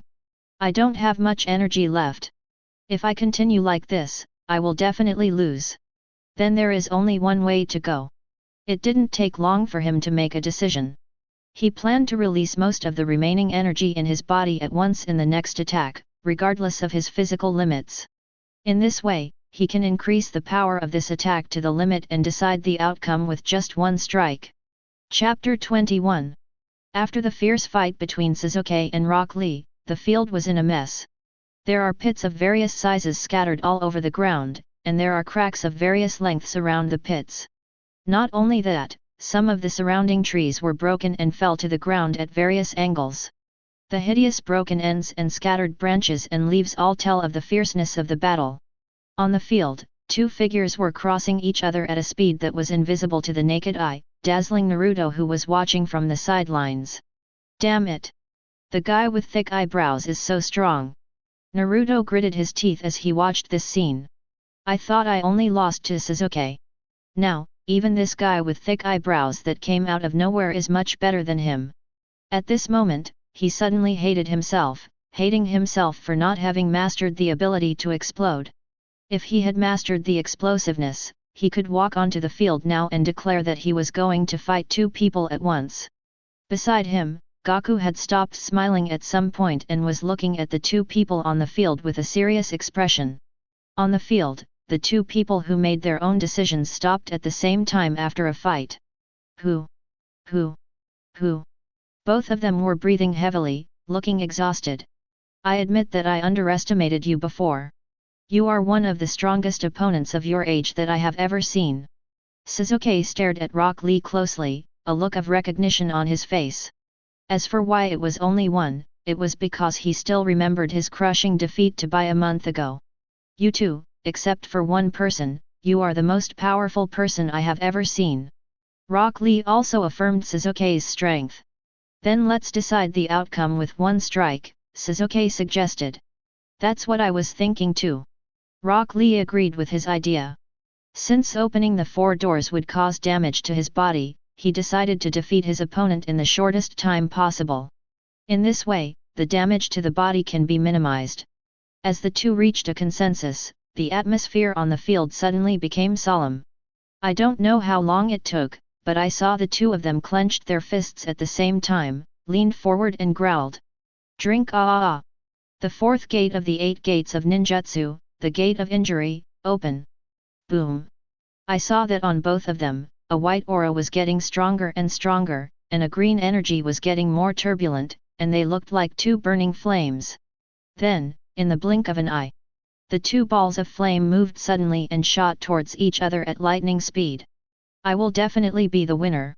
Sasuke held out his fist, gathering all the ki he could muster into it. I must win this battle. Rock Lee did a flying kick sideways, pouring all his strength into his foot. At this moment, the two of them had only one goal in mind, which was, I must win. Just when the two were about to collide violently. Swish! A tall figure suddenly and silently inserted himself between the two of them, grabbing Sasuke's arm with one hand and Rock Lee's leg with the other. Immediately afterwards, as if with a little effort he managed to move a great object. He grabbed the two men and spun them around on the spot, skillfully neutralizing the power of their fists and feet. Then with a whoosh, it threw it back in the direction the two people were coming from. This sudden change made the two of them confused, and they quickly adjusted their posture and fell to the ground. Then they looked up and found that the person who threw them out was Wukong, who was acting as the referee on the sidelines. Let this competition end here. That's what Wukong said to them. Master Gaku, why? Sasuke asked somewhat unwillingly. The attack just now gathered all the strength he could gather, and it was the most powerful attack he had used so far. With it, he has full confidence in defeating Rock Lee. Although Rock Lee did not speak, confusion was evident on his face. With that attack just now, he clearly had a chance to defeat Sasuke. Seeing that the two were very confused, Wukong said to them seriously. Your attack just now has clearly exceeded your limits. Under such an attack, not only will your opponent be seriously injured, but you will also suffer a great backlash. After the two men had just launched that attack, they were actually unable to control their bodies. That is to say, they can no longer control their attacks and can only allow the attacks to hit the opponent. This is an extremely dangerous thing. If you can't control your attacks, you can't control their power. Once you find that your opponent or yourself can't bear it, you can't withdraw your force even if you want to. By then, if you are not careful, you will be seriously injured or even end up disabled. This is also the reason why Gaku did not block them directly, but instead used his cleverness to neutralize the attacks of the two. If he blocked it directly, he would naturally have no problem, but these two people would probably suffer the backlash of their own attacks. After hearing Wukong's serious words, both of them fell silent. After a little thought, they realized that what Wukong said was right. It's just that they were so engrossed in the fight just now that they all ignored this point. Hey, how about we call it a draw this time? When I become stronger, we can decide who's better. After a while, Sasuke looked at Rock Lee and said, "No problem, we have a deal." Rock Lee showed his big white teeth and gave him a thumbs up. At this time, Naruto was unhappy after hearing that the two had reached a consensus agreement. So he yelled at them, "Hey, Sasuke, thick eyebrows. Your opponent next time will be me." Sasuke curled his lips in disdain at this remark. "Wait until you master the explosive power, Naruto." His contemptuous look almost made Naruto sick. At this time, Rock Lee came over and looked at Sasuke curiously. "What is chi explosion? Is it the move where white flames came out of your body earlier?" During the competition just now, the white aura on Sasuke puzzled him for a long time. At first he thought it was chakra energy, but with more and more fights and closer contact, he found that things seemed to be somewhat different from chakra, but he couldn't tell what the difference was. But in the end, he still believed that it should be chakra. After all, only this kind of energy can be produced in the human body. The reason why Sasuke's chakra was a little different was probably because the moves he used caused it to undergo some changes. Correct. After hearing his question, Sasuke replied. Then, out of recognition of this opponent, he briefly explained what is explosion. After listening to his explanation, Rock Lee not only did his doubts not go away, but he became even more confused. What is chi? It turns out that his previous inference was wrong, and this thing really isn't chakra? Chi is. After listening to Sasuke's explanation, he was amazed. How amazing! There is such power in the human body. He never expected that the white energy on Sasuke's body was actually another energy in the human body, which completely contradicted his cognition. At this moment, a silver-haired figure gradually approached them in the distance. "Hey, we haven't seen each other for several days." The newcomer jumped into the arena and greeted Wukong and the others. It was Kakashi who had not been present before. He hadn't been able to watch Naruto and the others train these days because he had missions on hand. The mission was finally completed not long ago, and he rushed over immediately. After greeting Gaku and the others, he looked at Rock Lee, who was dressed in an unusually familiar manner. "Xiao Li, why are you here too?" Chapter 22. Tien Country, Sound Ninja Village. In an unknown secret base, a pale-skinned, beautiful and long-haired woman is recording something.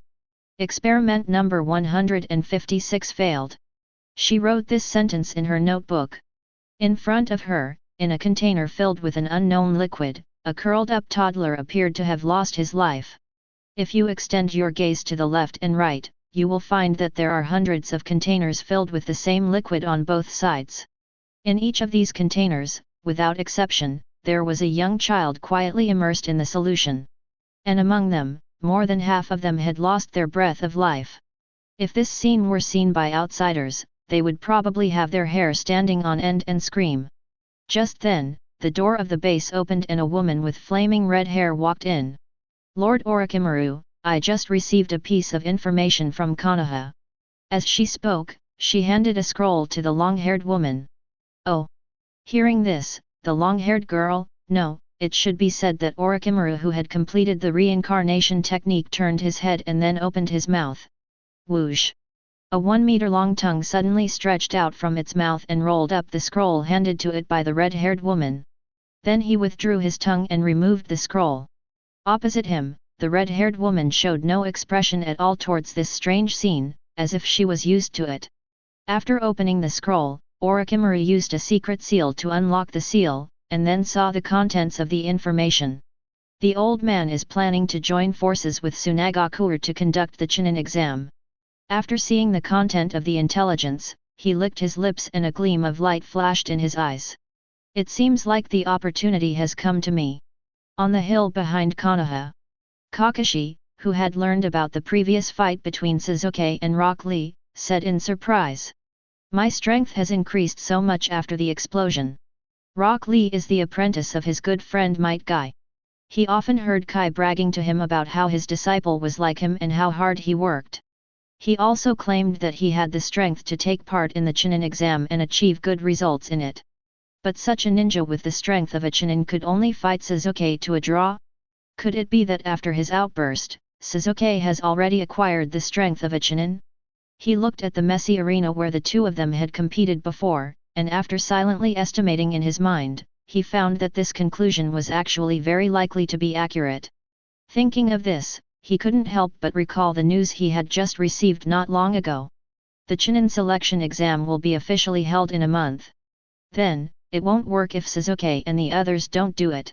The idea of letting Sasuke and the others take part in the Chunin exam suddenly occurred to him, but he quickly dismissed the idea. Because currently only Sasuke has the strength of a Chunin, while Naruto and Sakura do not. The Chunin exam requires the participation of the entire team.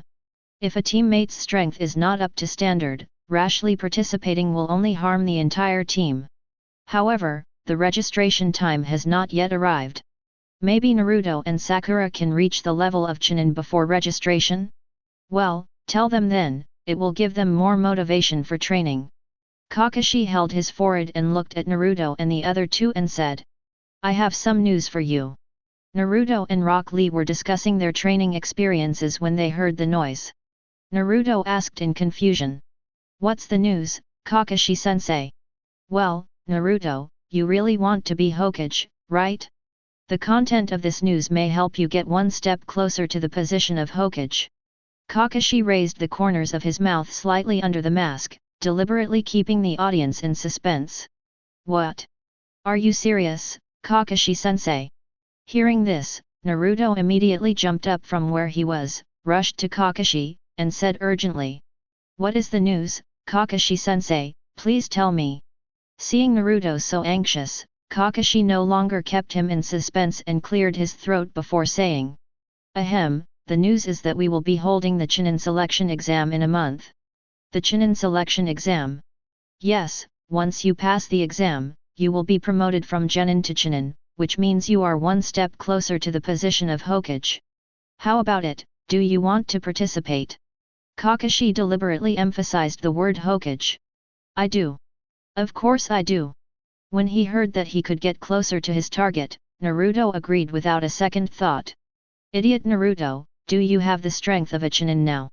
At this moment, Sasuke, who had also received the same information, ruthlessly poured cold water on him. Ah, you stinky Sasuke, what did you say? Naruto said angrily. Sasuke is right. In your team, only Sasuke has reached the level to participate in the Chunin exam, while you and Sakura are still a little short. Kakashi said with a smile. Teacher Kakashi, I'm also very strong, okay?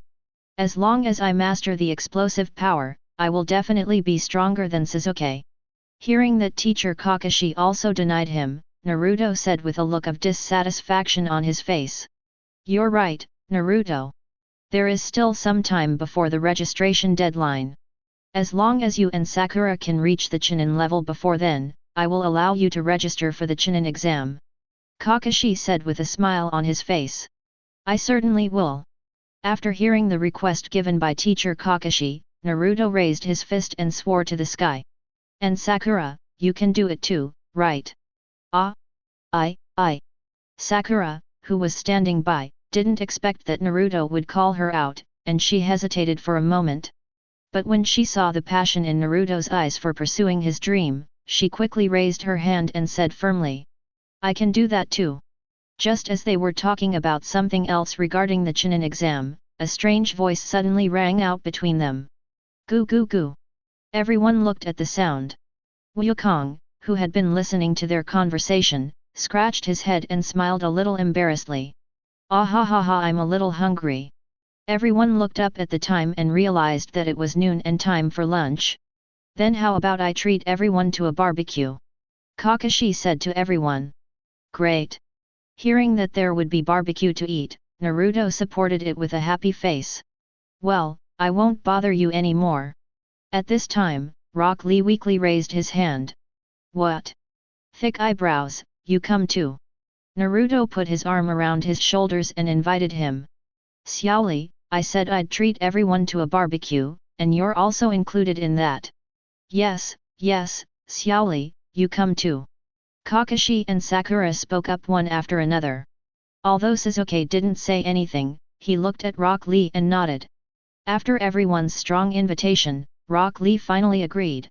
Just as they were about to set off, Rock Lee asked them to wait for a moment, then ran into the forest and took out two things from behind a tree. "What is this?" Naruto went forward curiously to check and found that what he was holding in his hands were two pieces of cloth with the word root engraved on them. "This is the weighted iron ring I wear every day. I took it off just now because I was going to compete with Sasuke." Rock Lee explained to him as he tied the iron ring to his leg. Weighted iron ring. Naruto was a little curious, so he prepared to pick up a piece and take a closer look. It's so heavy.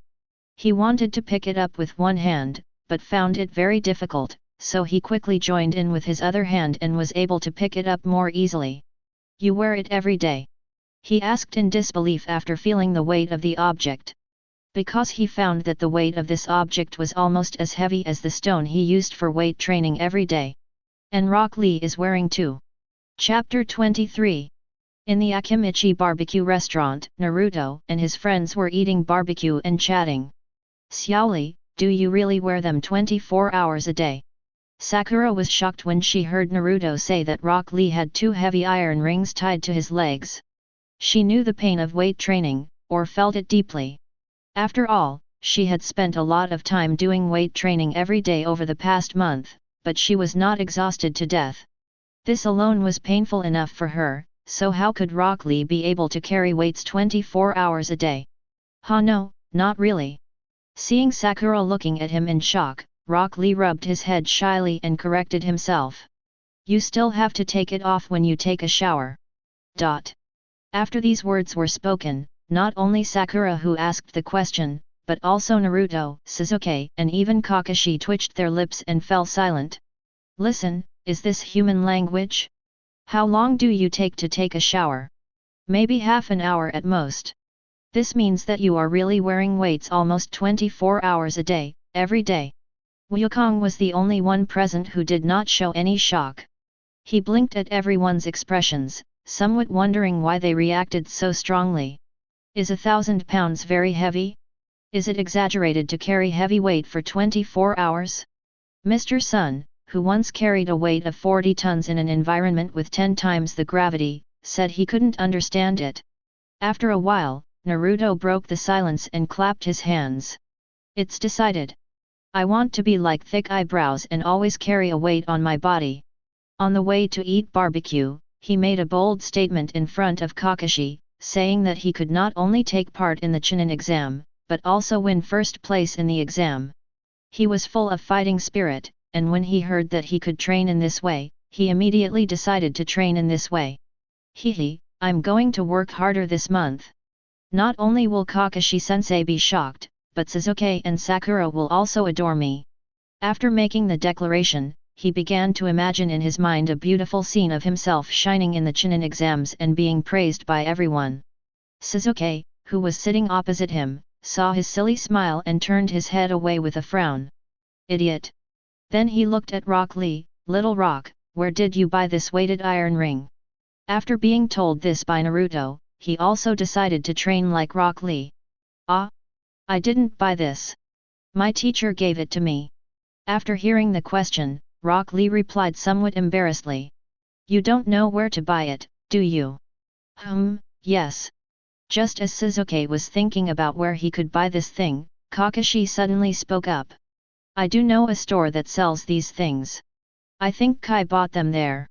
After dinner, I can take you there. After 1 hour. When everyone had eaten their fill, Wukong touched his head and said with a silly smile, then shall I begin? Kakashi, Naruto, and the other two nodded in unison.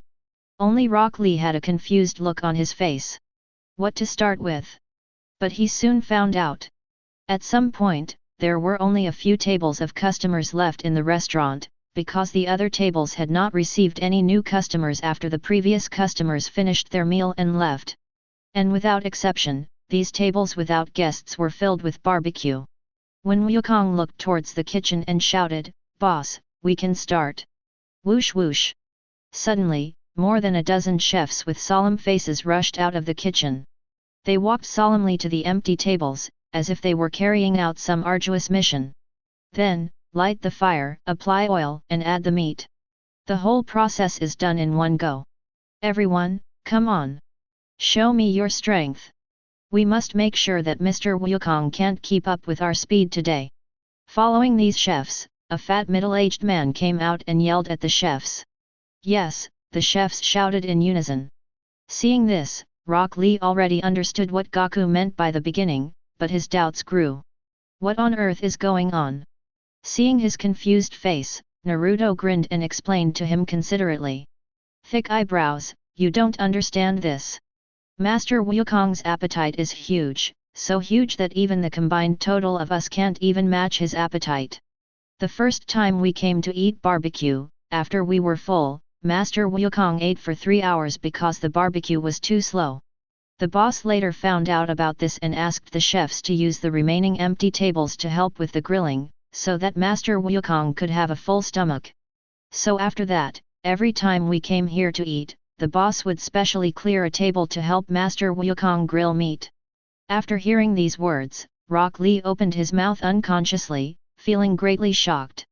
He had eaten here several times, but had never seen the chef help customers grill meat. I didn't expect that a barbecue restaurant would have this kind of service. What he didn't know was that the barbecue restaurant actually didn't have such a service. The reason why I helped Wukong to grill meat was just because the amount that Wukong spent on one meal is enough to equal the barbecue restaurant's turnover for several days. Next, Rock Lee witnessed with his own eyes the chef's extremely fast grilling skills and Gaku's terrifying appetite. I saw a dozen chefs moving quickly between the ovens on the tables they were in charge of. Wearing a glove on one hand, they quickly put the raw meat slices into the oven, leaving no gaps. The other hand holds the meat tongs, and as soon as a piece of meat is cooked, he will reach out and quickly turn it over. After a while, almost at the same time, they put all the roasted meat slices on the plates, and then started the next round of roasting in an orderly manner. At this time, the waiter will bring the grilled meat to Wukong. Waha! Then I'll start. Looking at the dozen plates of fragrant barbecue in front of him, Wukong grabbed a plate of barbecue and stuffed it into his mouth regardless of the heat. Beiji, Beiji! Beiji, Beiji! In just a few seconds, he had swallowed the entire plate of barbecue. Then he grabbed the other grilled meats and ate them one by one. When he finished eating all the barbecue in front of him, the next round of barbecue came out of the oven and was served to him right in front of him. Gudong! Watching this scene unfold, Rock Lee couldn't help but swallow. He watched Naruto and the others talking to themselves, not paying any attention to this scene, and couldn't help but sigh in his heart. After all, he is still behind the world. At the same moment, somewhere in the land of fire, a young man who was wearing the same green tights as Rock Lee and had the same bowler haircut, but his eyebrows were thicker than Rock Lee's, looked in the direction of Konaha and muttered. Xiao Li, how have you been training during this period? Have you been burning your youth well? And Niji, Tenten, how are you two training going? He is none other than Kakashi's best friend, Rock Lee's passionate teacher, and the self-proclaimed proud blue beast of Konoha, Might Guy. At this moment, his companion smiled and said to him, Kai, it's time to get back to the mission. In a few days, we will be able to complete the mission, and you will be able to go back to see your disciples." After hearing his companion's words, Might Guy came back to his senses, clenched his fists and growled. "Ah, that's right. The mission is not yet completed, and my youth will continue to burn. Little Li, Ningkai, Tenten, I will be able to go back to see you after I finish my mission." Chapter 24. After a warm farewell from the barbecue restaurant owner and employees, Gaku, Naruto, and the others, led by Kakashi, came to an unremarkable blacksmith shop. "Boss Murakami, I'm here to bring you business." As soon as they entered the store, Kakashi spoke to a middle-aged man who was hammering away in the corner. "Oh? It's Kakashi. What do you want to buy this time, kunai or shuriken?" Boss Murakami glanced at him without even looking up. "Neither. This time, these kids want to buy some wearable weights." Kakashi turned sideways and pointed at the three little Narutos behind him. "A load." Hearing this, Mr. Murakami became interested because very few people came to buy heavy objects. After all, weights are something that only people who practice physical skills can use. Ninjas focus on the training of ninjutsu, and even if physical skills are involved, they will not go to the extent of purchasing weights to assist in their training. "That's right. Uncle, we want to buy this, do you have it here?" Naruto pulled Rock Lee in front of Boss Murakami and pointed at the weighted iron rings on Rock Lee's legs and neck. "Oh? Isn't this what I sold to Kai before? It seems you are Kai's student." Boss Murakami recognized at a glance that the weighted iron ring on Rock Lee's leg was the one Kai bought from him a few months ago. Because the word roots is engraved on it, and Kai asked him to engrave this word specifically, saying that it was to motivate his students to train hard. "Yes, boss. I'm Lee Rock, a student of Mr. Kai. Thanks to your weighted iron ring, my strength has improved significantly." Rock Lee bowed slightly to him. "You should thank your teacher. He paid for it. I just sold it to him." "You're right. I'm also very grateful to teacher Kai for all he has done for me." Without further ado, Boss Murakami walked to an iron box, opened it with a click, pointed inside and said to them, "It's all here." Naruto ran over and took a look, and immediately found a dozen iron rings of different sizes placed in the box. "So much? Well, there are 4 weighing 1000 kilograms, 4 weighing 800 kilograms, and 6 weighing 500 kilograms. Which one do you want?" "I want 1000-pound one." Naruto answered without even thinking. "Me too." Sasuke walked forward, took a look and chose Kyunjin's as well. Rock Lee was tied with a weight of 1000 pounds. If they tied less than 1000 pounds, wouldn't it mean that they were not as good as Rock Lee? At this moment, Wukong walked forward and took a look, then spoke as if he had thought of something. "Boss, do you have weighted wrist guards and vests?" Bang! Bang! Bang! On the street, Naruto and Sasuke were walking around with ferocious faces, making a loud noise with every step they took. "This is too heavy." Naruto gritted his teeth, his face flushed red, and he felt that he was using all his strength with every step he took. Previously, after Wukong asked the question, Boss Murakami said that he also sells weighted wrist guards and weighted vests. So they ended up buying these two things in addition to the iron rings to tie around their legs. At this time, the weight-bearing vests on him and Sasuke weighed 1500 kilograms, and the two weight-bearing wrist guards weighed 300 kilograms each. After adding 2000 Jin iron rings, the weight of the loads they carried reached an astonishing 4100 Jin. "Hey, are you two really okay?" Sakura, who was standing by, couldn't help but feel worried when she saw their performance. "Don't wait, or you'll faint." While she was worried, she also secretly patted her chest in gratitude for her smooth sailing. Fortunately, she had the foresight to not put on the weights right away, but asked Wukong to bring them to the training ground tomorrow. She did this because she felt that she really couldn't stand wearing these things 24 hours a day, and could only accept wearing them during training time. Of course, no problem. Although it was difficult to walk, Naruto still held on with all his might. Let him give up so soon? It must be impossible. Although Sasuke beside him did not respond, one could see determination on his face, and it was obvious that he was determined to fight these heavy objects to the end. Seeing that the two did not listen to her advice, Sakura sighed silently, and then she seemed to think of something and turned to look at Gaku, who was following beside her.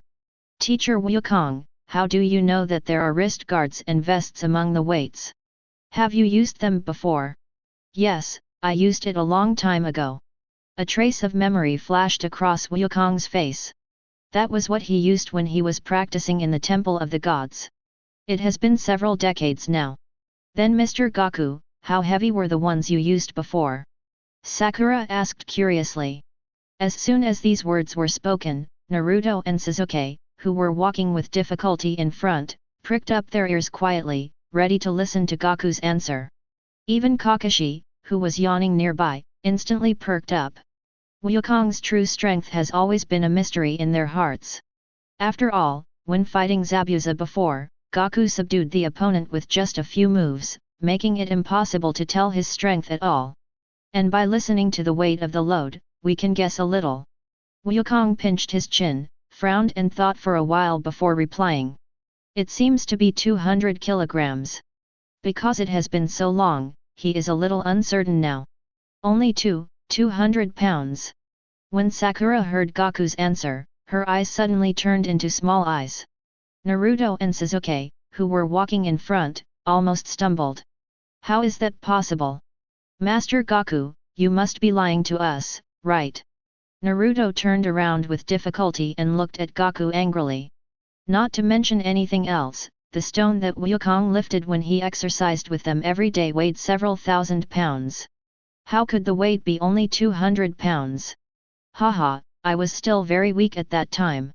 Wukong laughed, touching his head.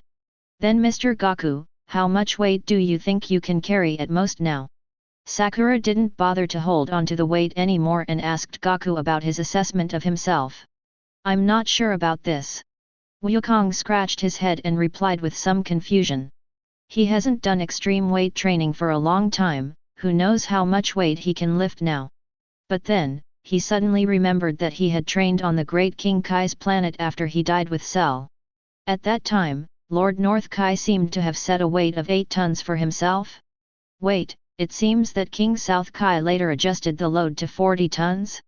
Thinking of this, he suddenly had the answer. He didn't care how shocking the answer was, or how inconsistent it was with his current ability, and just said it out loud. "Now I remember, it should be 40 tons. He smiled naively. Take the young master." Everyone thought they would not get the answer, but unexpectedly, Wukong suddenly gave it. But is this answer too exaggerated and beyond human cognition? "Hey, 40 tons! How many kilograms are 40 tons? Among the crowd, only Naruto was not shocked by the answer, because he still couldn't figure out the conversion ratio between tons and katis. "Naruto, you're an idiot, you don't even know this." Sakura, who was stunned into unconsciousness, came back to her senses after hearing Naruto's loud voice, with black lines on her face. 1 ton is 2,000 kilograms, and 40 tons is 80,000 kilograms. Huh? 8, ouch! Bang! Naruto lost his balance due to a loss of concentration, and with the help of the weight on his body, he came into violent close contact with the ground. Chapter 25. The next day, Naruto and his friends were in the woods where they usually trained. "Hey, Naruto, why do you have a bandage on your head?" Rock Lee said in surprise when he saw Naruto with a bandage on his forehead. "He was apparently fine when we parted yesterday, how come he suddenly got injured?" "Ahem, thick eyebrows, don't worry about it." Naruto avoided her gaze and answered somewhat unnaturally. "Should we ask him to say that he walked unsteadily and was crushed to the ground by the weight on his body, resulting in a big bump on his forehead?" In order to prevent Rock Lee from asking more questions, he quickly changed the subject. "By the way, thick eyebrows, why did you leave yesterday without buying a weighted vest and weighted wrist guards with us?" Yesterday when they were preparing to buy weights, Rock Lee suddenly left on the pretext of having something to do, which made him very strange. "Well, it's nothing really. I just felt like the money I saved wasn't enough to buy them, so I went home to check. Then I realized it wasn't enough, ha ha ha. Li Look did not shy away from the issue of not having enough money. He touched his head and spoke out with a smile. Although few people buy these weights, they are extremely expensive. Not to mention the 1,500 jin weight-bearing vest, just the 300 jin weight-bearing wrist guards, each of which costs 4,000 taels, and 2 of them cost 8,000 taels. This was a huge expense for a commoner like him whose parents had both passed away. He went back and looked through all his savings, and found that he had less than 7,000 taels, not even enough for a pair of weight-bearing wrist guards. Ah, is that so? Naruto scratched his head. In fact, his savings were not enough to buy this whole set of weights. A large part of the money was paid for him by Kakashi, who said that he would return it to him when he made money in the future. Hey, Naruto, Lee, what are you two doing? Come over here and train. Just then, a crisp voice interrupted their conversation. Not far away, Sakura, wearing her weights, shouted at them.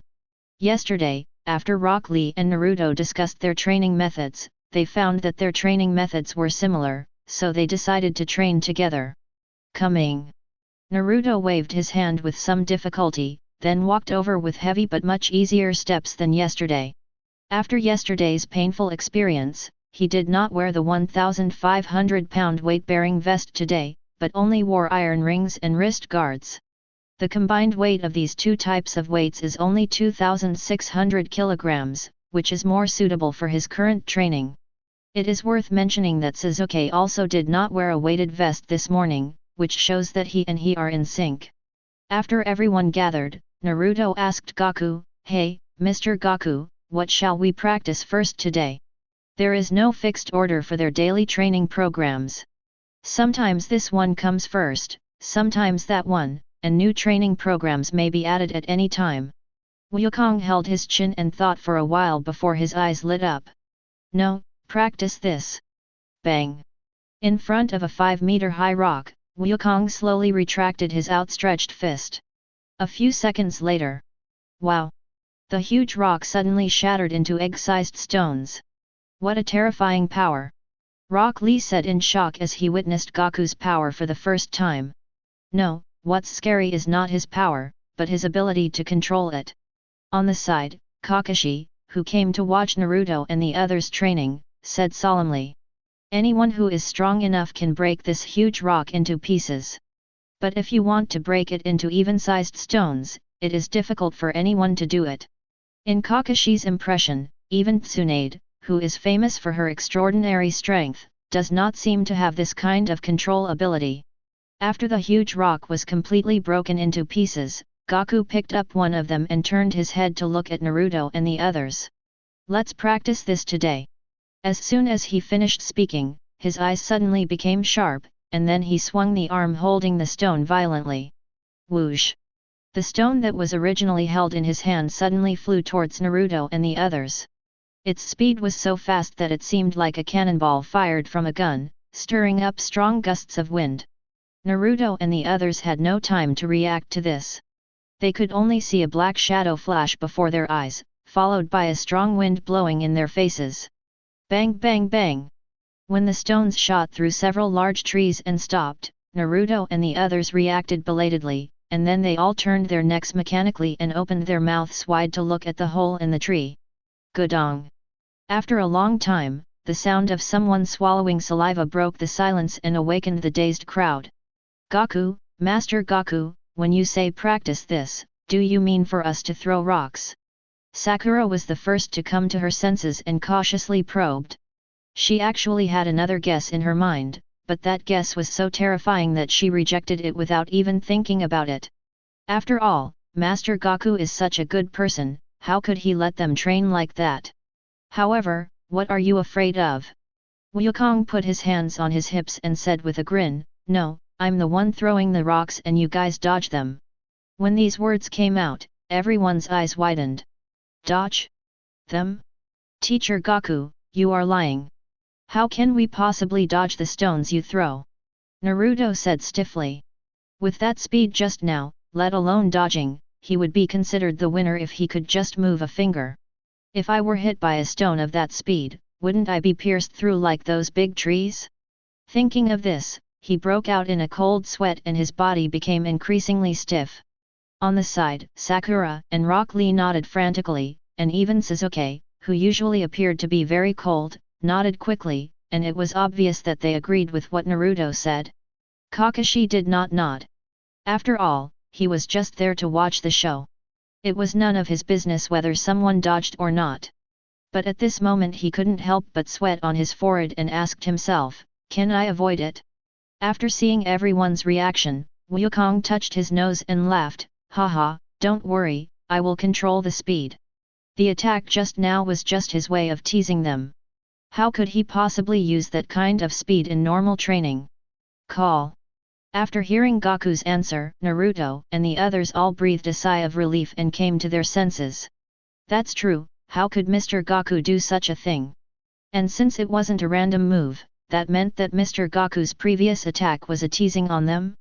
Thinking of this, Naruto and Sakura were so angry that their eyes rolled. They said madly, Teacher Gaku, is it fun to play with us? After a commotion, Naruto and the others calmed down, and Gaku picked up a pile of rocks and said to them in a deep voice. Next, I will throw stones evenly according to everyone's strength. All you have to do is dodge. During this process you can only rely on your physical strength and cannot use other powers. Do you understand what I mean? Understood. Times 4. Yosh, that's it. Chapter 26.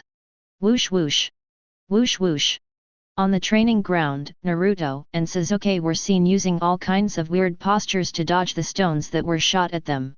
Sometimes they raised their arms and legs as if performing acrobatics, and sometimes they twisted their necks and waists like clowns, which made Sakura and others who were watching on the side couldn't help laughing. Suddenly, snapped. When Naruto was dodging a stone, his waving hand accidentally hit Sasuke's face, making a crisp sound. Naruto. Sasuke had been concentrating on dodging the rocks, and had never expected that he would be hit hard by the person next to him. You have to know that Naruto was wearing a wrist guard weighing 300 pounds. After being slapped like that, he staggered and almost failed to avoid a stone that was attacking him. Oh, sorry. Seeing that he had accidentally hurt his teammate, Naruto quickly turned his head to look at Sasuke and said apologetically. But he had apparently forgotten what time it was. Just as he was apologizing and distracted, a stone suddenly shot out from the front and hit him hard in the abdomen. Boom! Wow! It hurts so much. After being hit by the stone, he covered his stomach and almost cried in pain. Don't be distracted during training, Naruto. In front, a man named Sun, who was the instigator of this attack, tossed the stone in his hand with a smile on his face. Damn it! That was an accident. I will definitely not be hit by you next time. After Naruto recovered, he frowned and said angrily. Seeing this, Wukong smiled and thought to himself, we just let them warm up, now it's time to increase the intensity.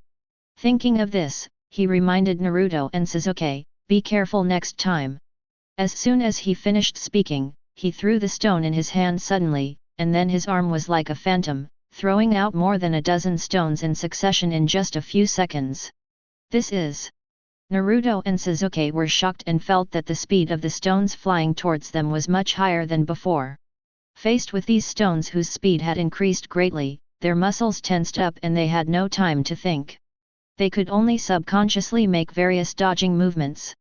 Bah! Bah! After this wave of attacks passed, both of them had scratches on their bodies. Damn it, it was so close. Sasuke clenched his fists unwillingly. He was just 1 centimeter away from avoiding the last stone. But just this 1 centimeter was like an insurmountable chasm for him that he could not cross. What he didn't know was that Gaku had already determined their current limits based on their previous dodging performances. Then, in order to allow the two of them to break their limits, the intensity of the attack was deliberately made to exceed their limits a little bit. That's why he was just 1 centimeter away from dodging, but failed to dodge it. Call. Naruto raised his arm and blew on the wound left on it, then endured the pain and ignored it. Well, do you want to continue? Wukong looked at them and smiled. Of course continue. Teacher Gaku, they both said firmly. So next, under the attack intensity deliberately controlled by Wukong. Every time the two dodged a wave of stone attacks, there would be exactly one scratch on their bodies. Whoosh whoosh. Ba. Ba. Whoosh whoosh. Ba. Ba. Soon after, both of them had dozens of scars on their bodies. Not only that, under this high-intensity dodging, the physical strength of both of them was quickly exhausted. Who? At this moment, the two men were propped up on their knees with their hands, panting heavily from exhaustion, and sweat was pouring down their bodies like money. The sweat flowed through their wounds, irritating their faces and twitching, but neither of them suggested giving up. Opposite them, Gaku looked at them calmly. He felt that their physical strength had reached its limit and it would be difficult for them to make a breakthrough, so he planned to let them rest first and let Sakura and Rock Lee take the field. But unexpectedly, just as he was about to speak, Naruto seemed to see something and gave him a hard grin. Gaku, Master Gaku, please try again. This time, I will definitely be able to avoid all the stones. On the side, Sasuke raised his head and said to him, I think I have mastered the key points, Master Gaku, I will never be hit again this time. There was an extremely strong firmness and confidence in the words of both of them, as if they could really dodge all the stones perfectly in the next wave of attacks. After hearing the two's passionate declarations, Wukong raised an eyebrow, then smiled and said, okay, let's do it one last time. After this time, whether you succeed or not, you must take a rest. After that, he picked up a pile of stones from under his feet, then frowned and said, it's coming. Naruto and Sasuke nodded with firm expressions. Seeing this, Wukong slowly grabbed a stone from his arms, and then whoosh whoosh. As his arms danced rapidly and turned into afterimages, the stones in his arms disappeared at a speed visible to the naked eye, turning into bullets that shot straight towards Naruto and Sasuke respectively. This time, when they saw the flying stones, Naruto and Sasuke both stopped tensing their muscles and remained relatively relaxed. Then, when the first stone hit him, he exerted force on his muscles and dodged it with the smallest movement. If someone was watching at this time, they would find that the stone almost brushed past their bodies but could not cause any harm to them. Then, they avoided the second, third, and even the seventh stone in the same way. But it's not over yet. After they dodged the seventh stone, the eighth and final stone was coming towards them.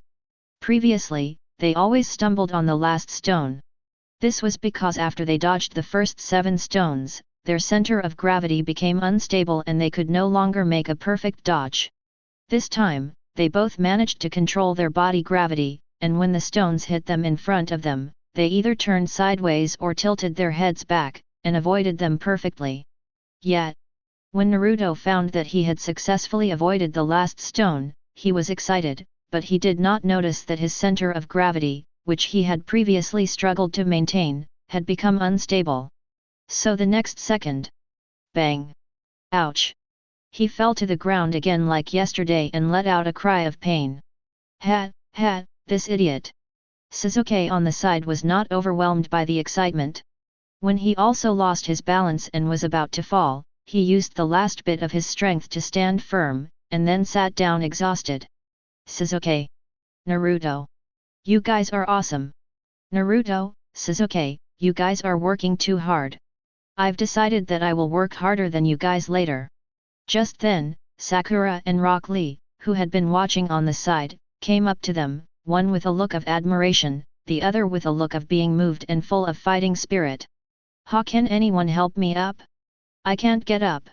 Naruto was seen lying face down on the ground, supporting himself with his hands and trying to get up, but he found that he had no strength in his body. Seeing this, Rock Lee and Sakura quickly stepped forward and pulled him up together. After pulling him up, both of them stared at his forehead strangely. What happened?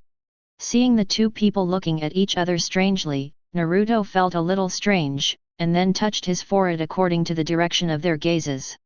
Next moment. Ah! It hurts. Why has my bag gotten bigger again? Chapter 27. 2 days later. On the training ground in the early morning, the sound of breaking air continued to be heard. Whoosh whoosh. Whoosh whoosh. After a long time, the sound of breaking air stopped. Sakura and Rock Lee walked to the side to rest, covered in sweat, and were replaced by Naruto and Sasuke, who were full of energy. In less than a moment, the sound of breaking air was heard again. But this time, not long after the call, an ecstatic voice suddenly emerged on the field. Ha ha ha ha! I can finally avoid the 9 stones.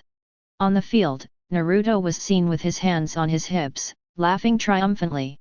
Ever since he was able to avoid 8 stones during his first training session, he has never made any breakthroughs and has been stuck on the 9th stone. Even Sasuke is the same. Just now, he successfully avoided 9 stones and completed the breakthrough before Sasuke, which made him very happy. Hey, Sasuke, did you see me just dodge it? Did you see that? If you haven't seen it, shall I show you again? Perhaps he felt it was pointless to laugh alone, so he approached Sasuke, who had no expression on his face, and used a mean tone to tease the other's nerves. However, Sasuke seemed to treat him as air and ignored him completely. Hey, it's boring. Seeing that his teasing was fruitless, Naruto lost interest and turned to look at Sakura and Rock Lee, who were resting on the side, and gave them a big yet. After his gaze moved away, Sasuke's eyes fixed, and he thought to himself, Naruto, I will not lose to you. After an unknown amount of time, everyone was exhausted from rounds of dodging stones and lay on the ground motionless. Not long after they lay dead, Rock Lee suddenly said, I used to practice taijutsu by myself when Master Kai was not around. It's good to be alone, but it's hard not to feel lonely during training, and there's a lack of comparison. I feel so lucky to be able to train with you guys now.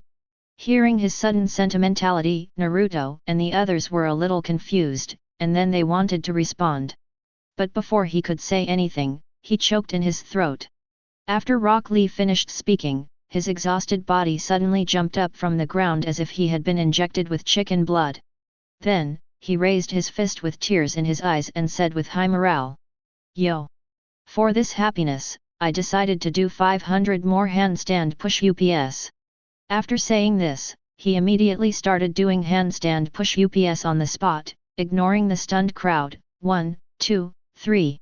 Seeing that he was really doing extra training, Naruto, who was still a little confused, immediately perked up, took a deep breath, and also jumped up from the ground. He is a man who wants to become Hokage, how can he allow anyone to work harder than him? Yoshi! I want to practice more too. I want to do 600 handstand push-ups. As soon as he finished speaking, he gritted his teeth and imitated Rock Lee to do handstand push-ups on the spot.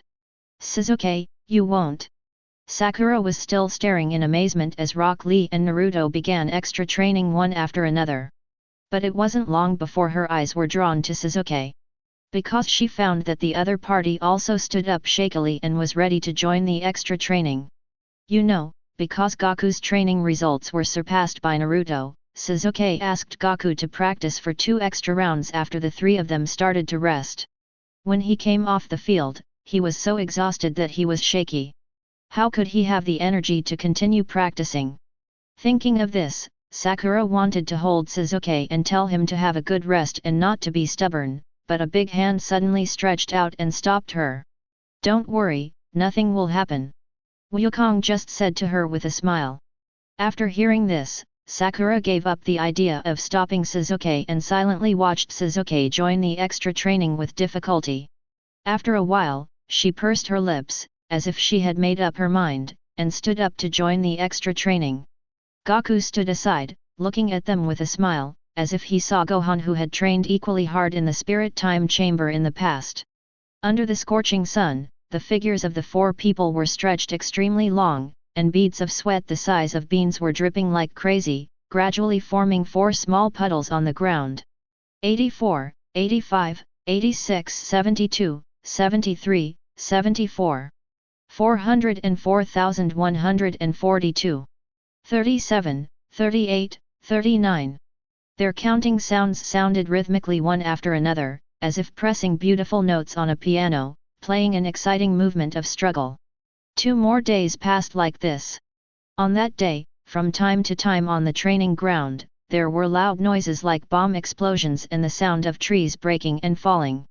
Naruto and the other two stretched out a hand each and placed it in front of their eyes, then stared at the palm of their hand intently. After a while, air began to emerge rapidly from the palm of his hand, and in the blink of an eye, the air condensed into an energy bomb the size of an apple. After condensing the energy bomb, they looked serious, each aimed at the target, and threw the energy bomb at it. Whoosh whoosh! After the energy bullet was released from his hand, it drew 3 white lines in the air at lightning speed and shot straight towards the target as if it were precision-guided. Then, bang! Bang! Bang!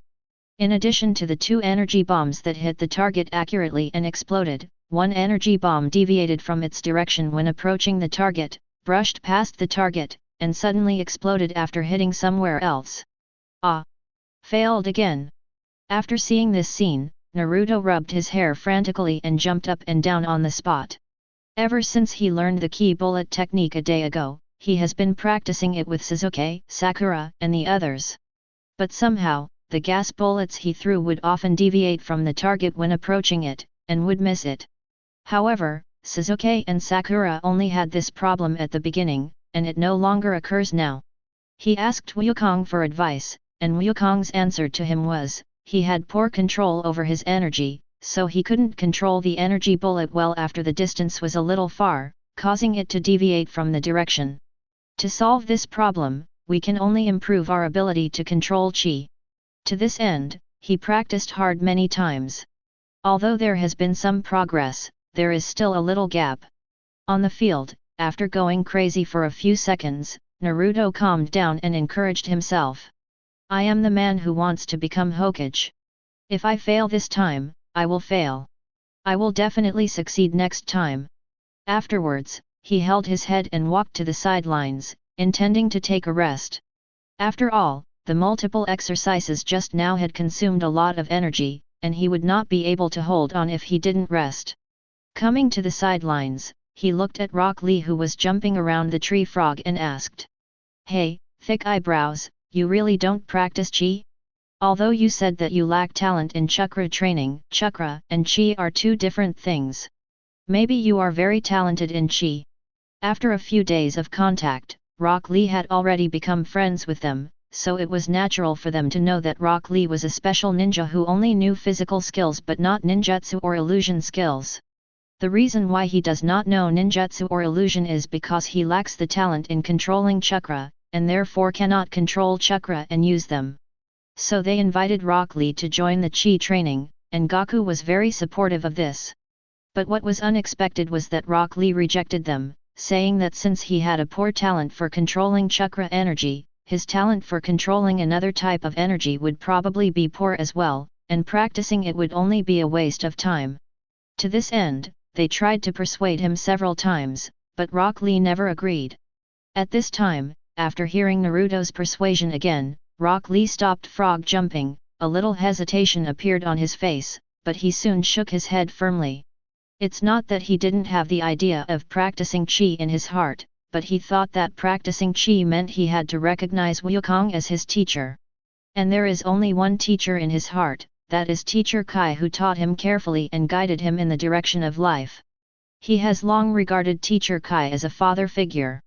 Without the other party's consent and support, he would never decide on his own to recognize someone else as his teacher.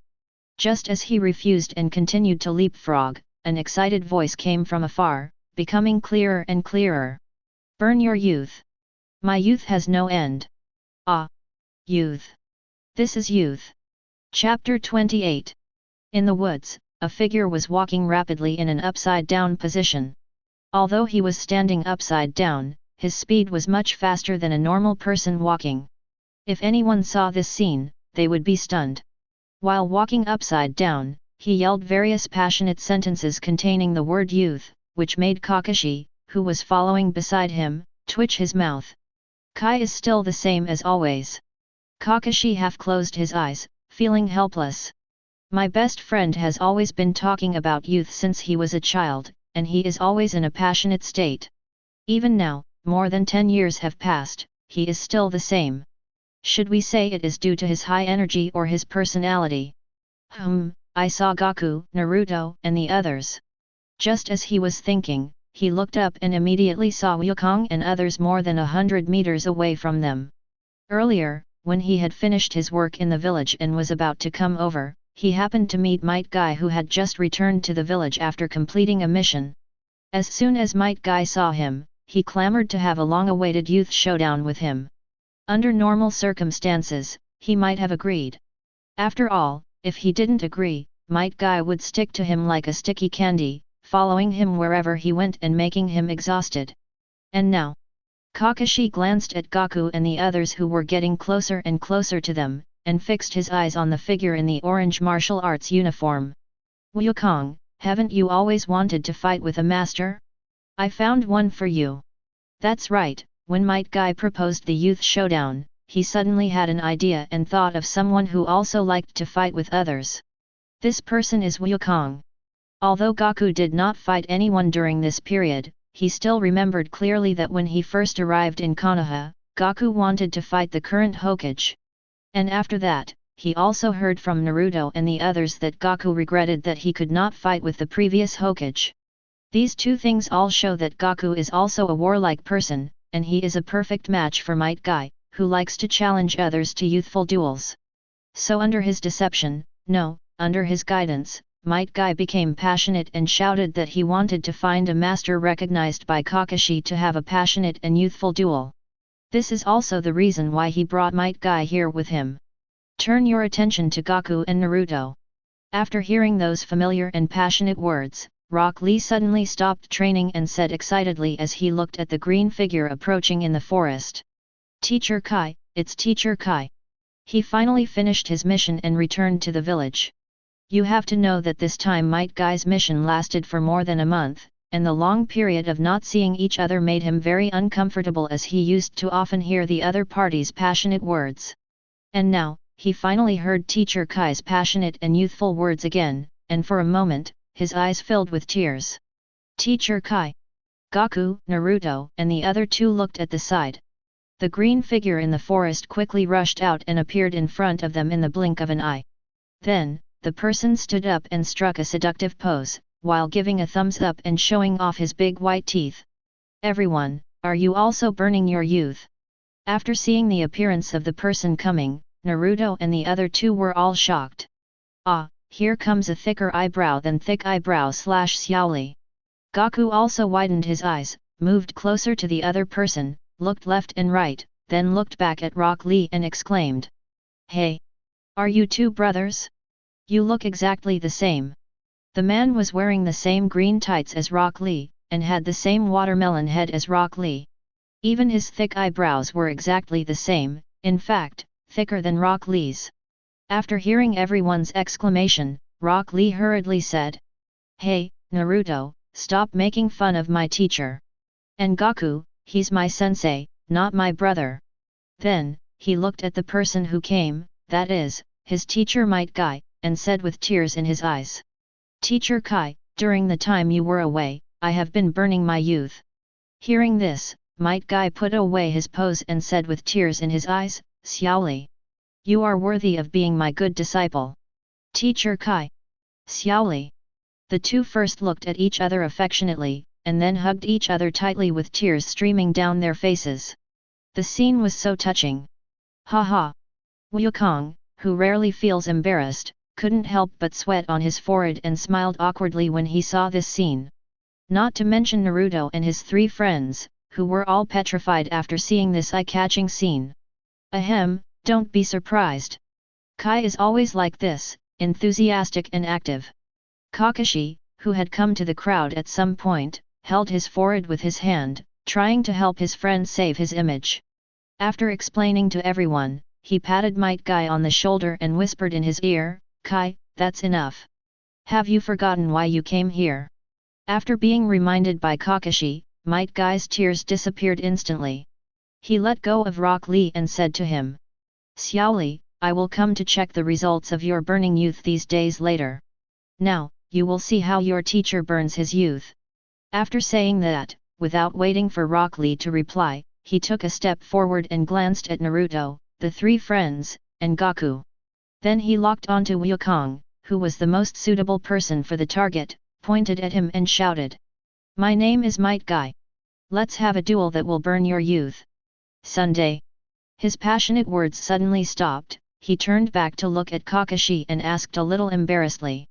Ahem, Kakashi, what's his name? He has always been a little forgetful. He might forget the names and faces of people he didn't meet often, let alone remembering people he had never met and only heard the names of once on the street. His name is Sun Wukong. You can call him Mr. Wukong or Wukong. Kakashi, who was familiar with his friend's shortcomings, responded immediately. Ahem, come and have a duel that will burn your youth with me. Gaku. After getting the answer, Might Guy immediately turned around and invited Gaku again. Ah! Faced with Might Guy's sudden invitation, Gaku scratched his head in confusion. Gaku, Might Guy is a very powerful taijutsu master, and he likes to fight strong people.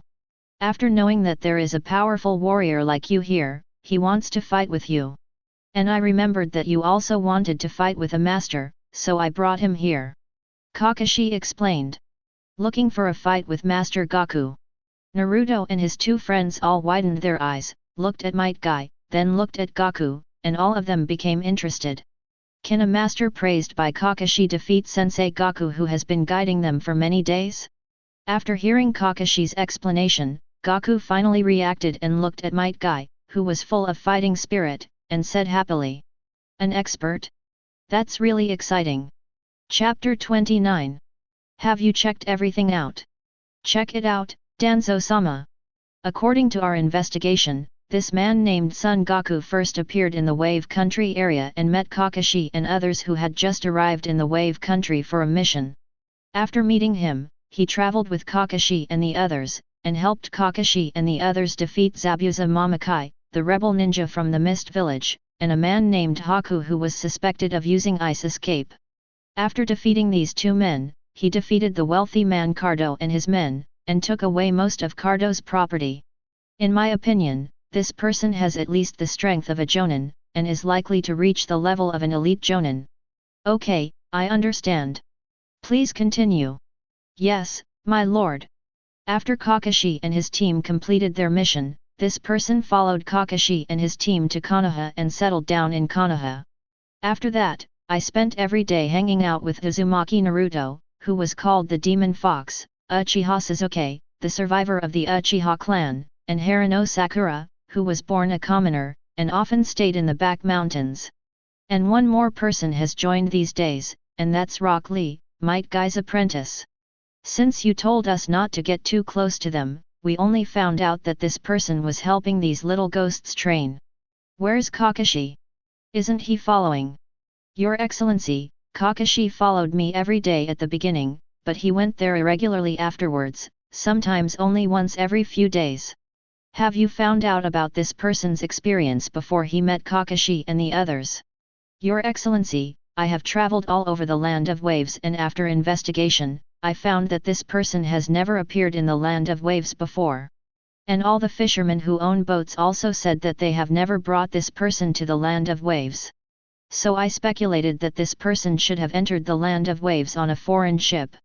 As for which ship the person was on, it will take a lot of time to investigate and it will be difficult to find the result in a short time.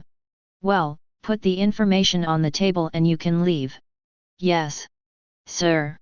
In the dark basement, Danzo stared at the documents placed on the table with a gloomy look. Ever since he was defeated by Sarutobi Hiruzen a month ago, he never sent anyone to capture Son Gaku again, because he didn't want to fall out with Sarutobi Hiruzen for the time being. But not arresting does not mean doing nothing. You have to know that Sarutobi Hiruzen rarely tries hard to hide anything from him, so there must be something strange about the concealment this time. It is possible that there is a huge secret hidden in Sun Wukong's origin. So he sent his men to thoroughly investigate Sun Wukong's origins, and always pay attention to his whereabouts in Konoha, trying to judge something from his movements. Elite Jonin. Help with training. Hiruzen, what the hell are you doing? And Sun Wukong, who exactly are you?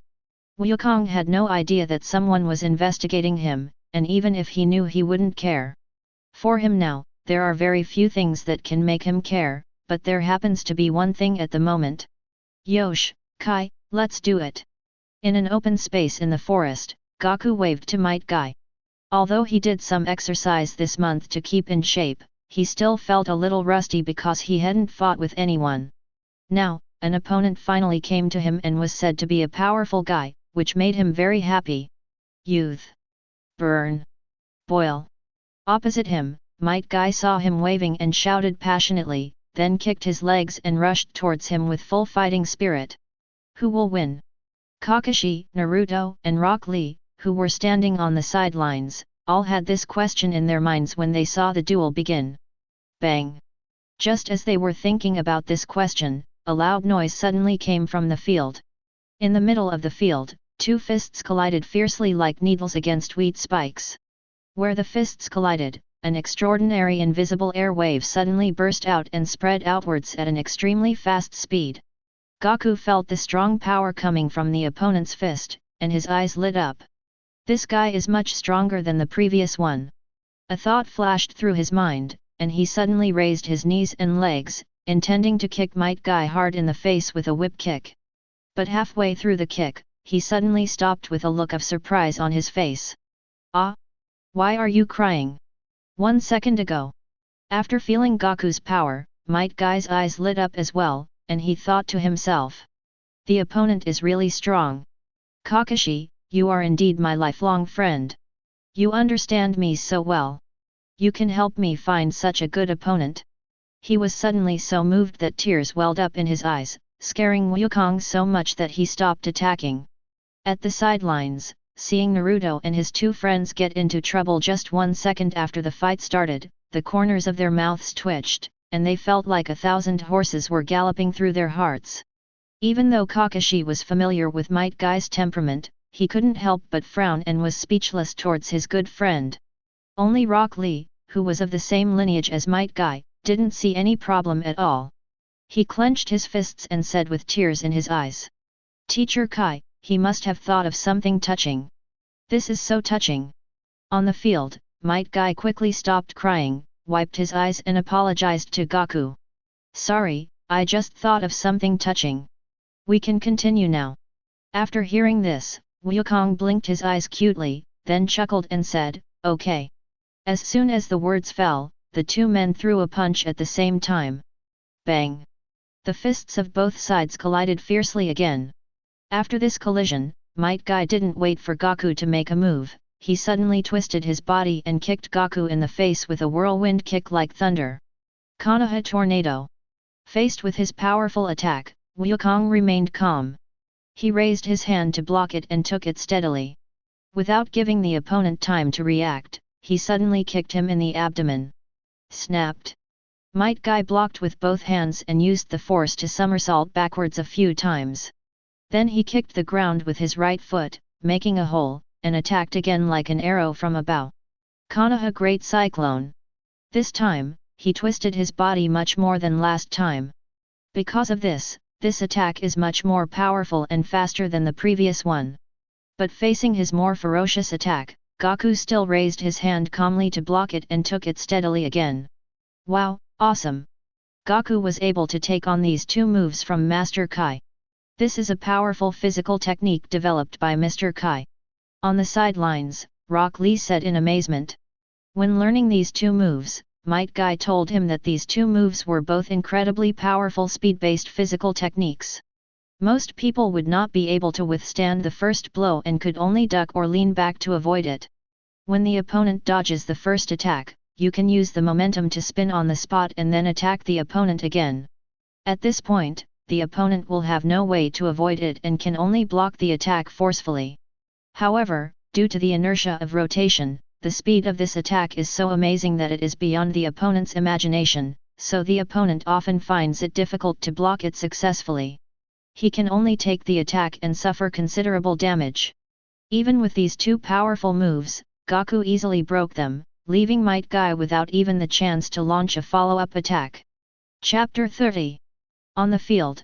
Two figures flashed everywhere, raising flying sand and dust wherever they passed. Bang bang bang! Bang bang bang! Bang bang bang! The sound of flesh colliding like drums continued to ring out. Might Guy kept attacking Gaku, sometimes with flying elbows, sometimes with side kicks, and sometimes with other moves. Faced with these attacks, Gaku countered them with ease. Not only that, it is rude not to reciprocate, so after defending, he also fought back accordingly, letting Might Guy taste his attack. Bang! With a loud bang, Gaku was seen taking Might Guy's powerful kick with both hands. The fierce and swift attack created strong winds that blew his hair everywhere.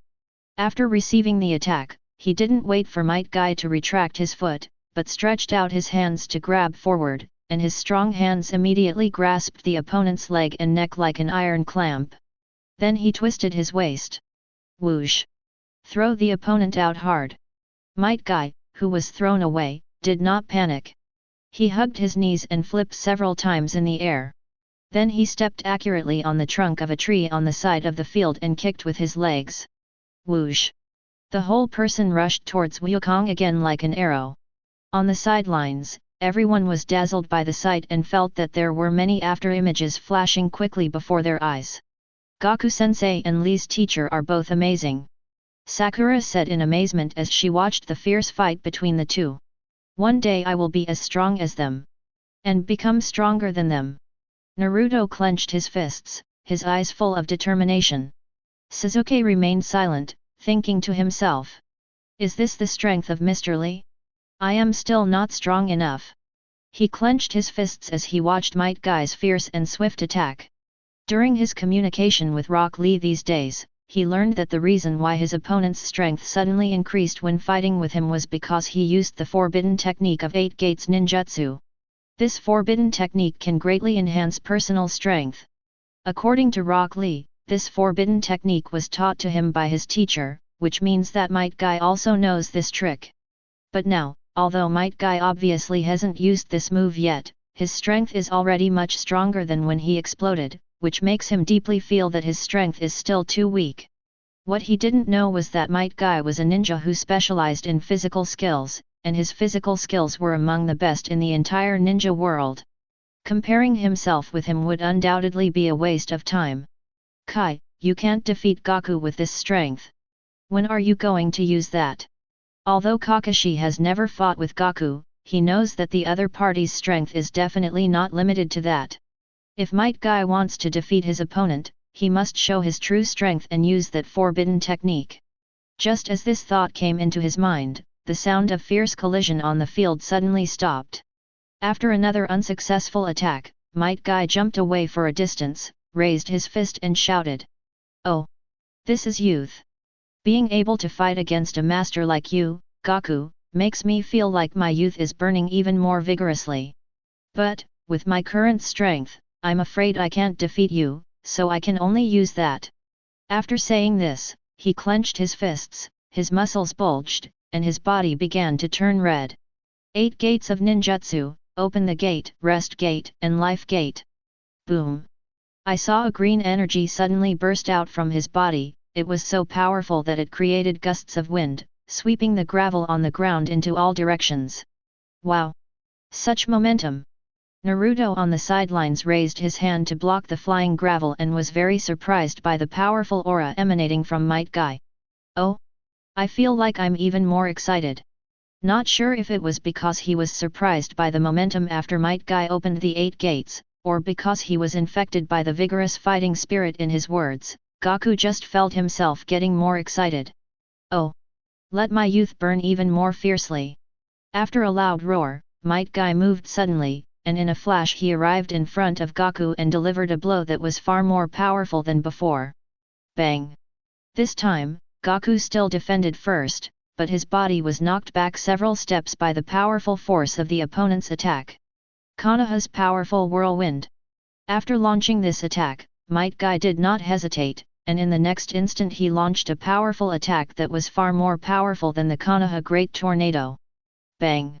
Although Gaku raised his hand to block, his body was knocked flying. Seeing that he had succeeded in his attack, Might Guy took advantage of the situation and quickly caught up with his opponent, then kicked out with an even more powerful kick. Excited, Konoha Diamond Force Cyclone. This attack not only added the power of the 8 gates, but also attached chakra energy to the feet. Its power was even more terrifying than the previous Konoha Gurami. Bang! Wukong was kicked hard and flew away, knocking down several big trees nearby. For a moment, the branches and leaves on the field were flying all over the sky in the wind, accompanied by the groaning sounds of broken trees. Master Gaku! Naruto and Sakura exclaimed in surprise. They never expected that Might Guy could burst out with such powerful force and knock Gaku away. But Sasuke remained silent, because at this moment he had already seen clearly through his Shenron what happened to Gaku after he flew backwards. In front of the last broken tree, Wukong stood up and stretched his neck, making several crackling sounds from the movement of his joints. The attack just now was quite powerful. He dusted himself off, then strode out, and everyone saw that he was totally unharmed. Seeing him like this, Might Guy was stunned at first, then he laughed heartily and said, as expected of my Might Guy's opponent, you are not hurt at all after taking my blow.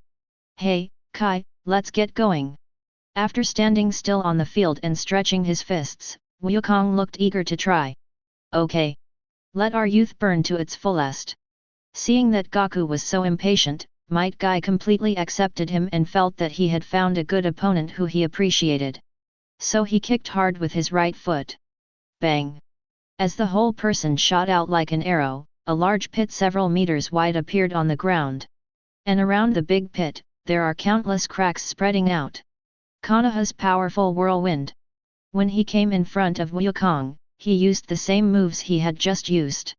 But this time, his attack was like a stone sinking into the ocean, without causing any waves at all, and was firmly taken over by Wukong. After taking his attack, Wukong also kicked up and launched a whip kick as powerful as thunder at the back of his head. Whoosh dash!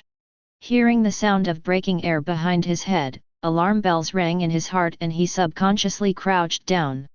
So the next moment, a long leg like an iron whip swept past his head. Bang bang bang! Clap clap clap! Over the next minute, the two men exchanged blows violently, hundreds of times in a row. The two men were either attacking or defending, advancing or retreating, and the fight was fierce. Gaku threw a powerful punch, but Might Guy cleverly deflected it with a flick of his hand. Might Guy turned around and used his whip hammer, but Gaku raised his hand to block it firmly. For a moment, the scene was extremely tense and exciting, and it was impossible to tell who would be the final winner. Chapter 31. In the Hokage's office. Sarutobi Hiruzen was dealing with a mountain of official business. All of a sudden, he heard a series of rapid sounds of breaking through the air outside. He was so scared that he thought something had happened in the village, and he hurried to the window to look out. But this time I saw nothing. The village seemed peaceful and tranquil as usual. The only discordant thing was that some villagers and ninjas were looking around after hearing the noise just like him. Just as he was trying to find the source of the sound of breaking air, a loud bang suddenly rang out, causing him to look in one direction instantly. The sound came from the back mountain. Isn't that where Naruto and Son Gaku usually hang out? What happened? At the same time, Danzo, who vaguely heard the noise in the basement, gave orders to his subordinates, go and find out what happened.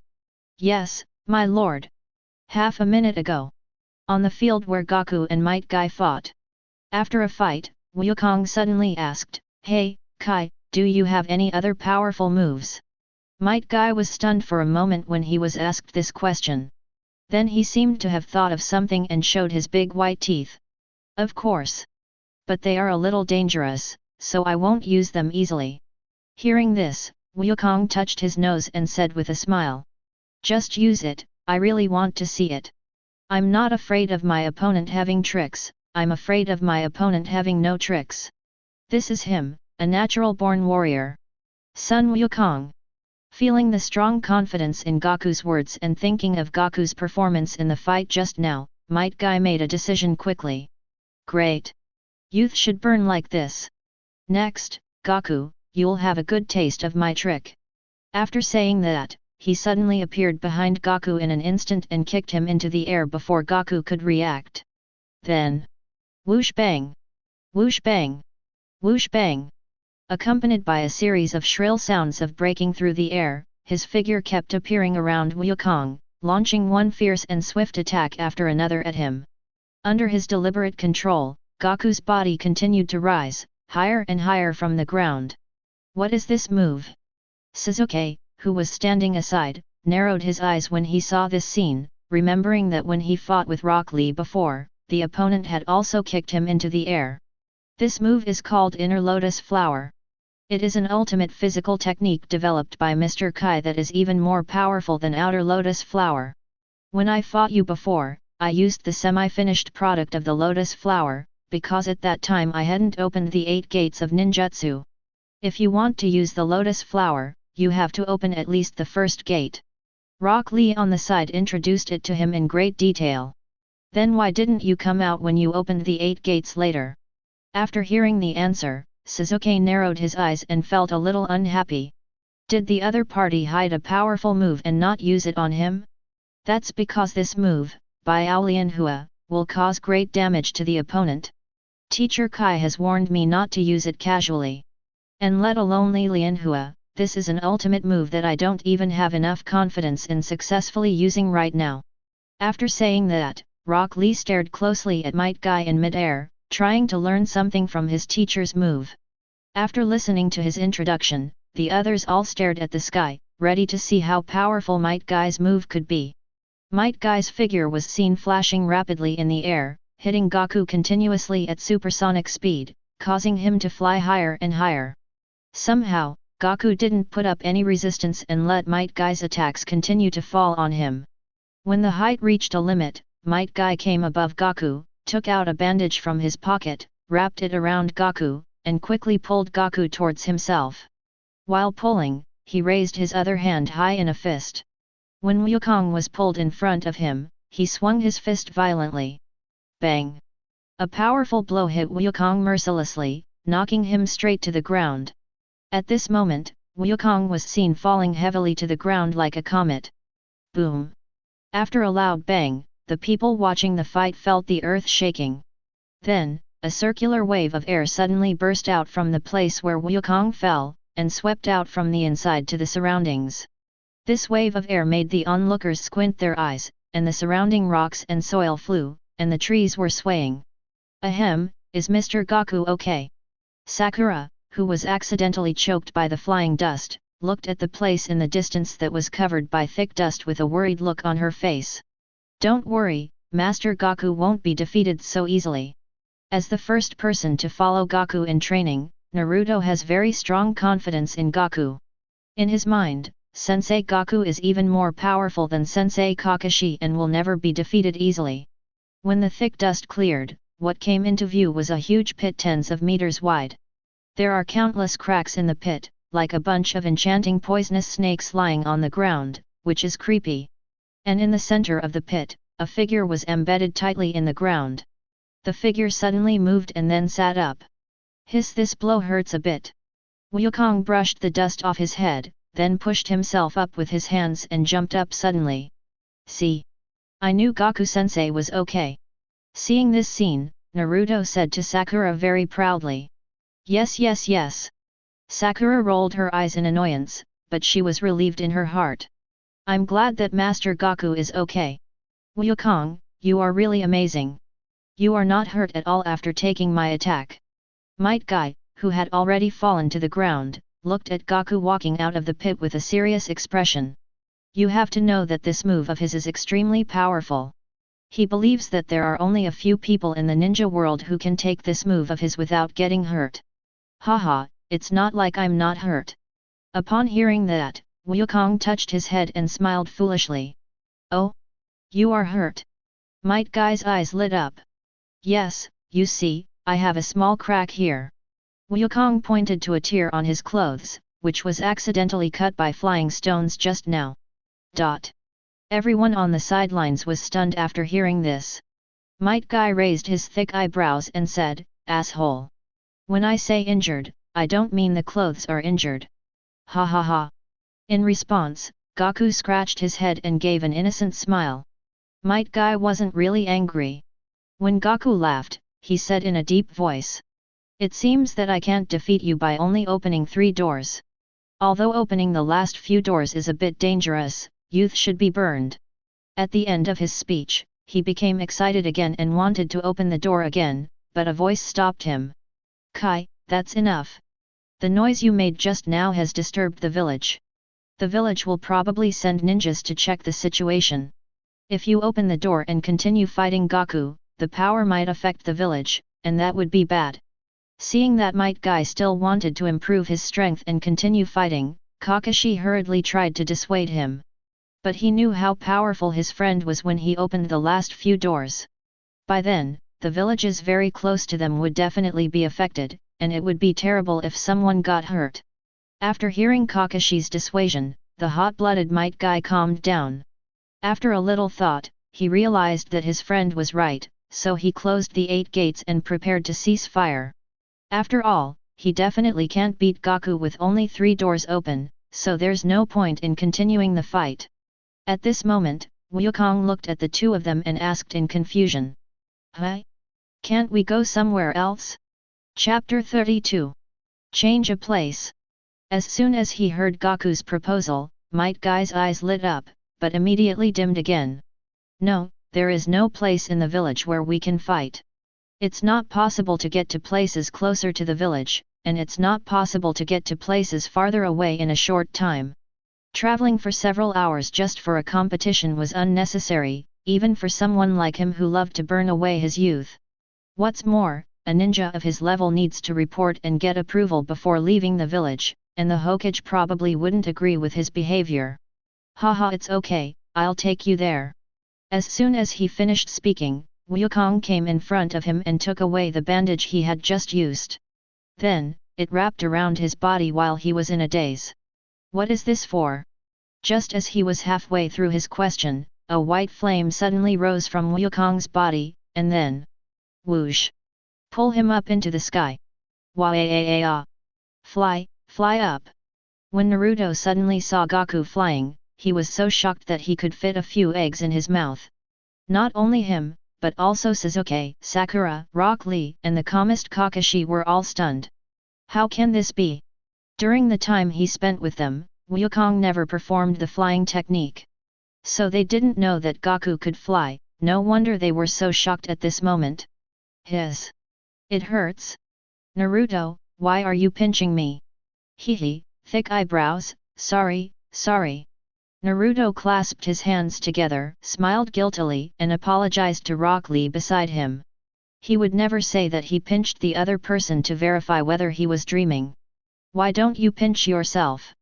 Are there still such stupid people these days? Just as he finished apologizing, Sakura beside him exclaimed, Sensei Gaku and Sensei Xiao Li are nowhere to be seen. It turned out that just as he was apologizing, Gaku and Might Guy flew farther and farther away until they turned into black dots and disappeared. It's really surprising. Wukong, how many secrets do you have? Kakashi came back to his senses and looked at the sky with his mind wandering. This was the nth time that Gaku had shocked him. Everyone keep the fact that Gaku can fly a secret.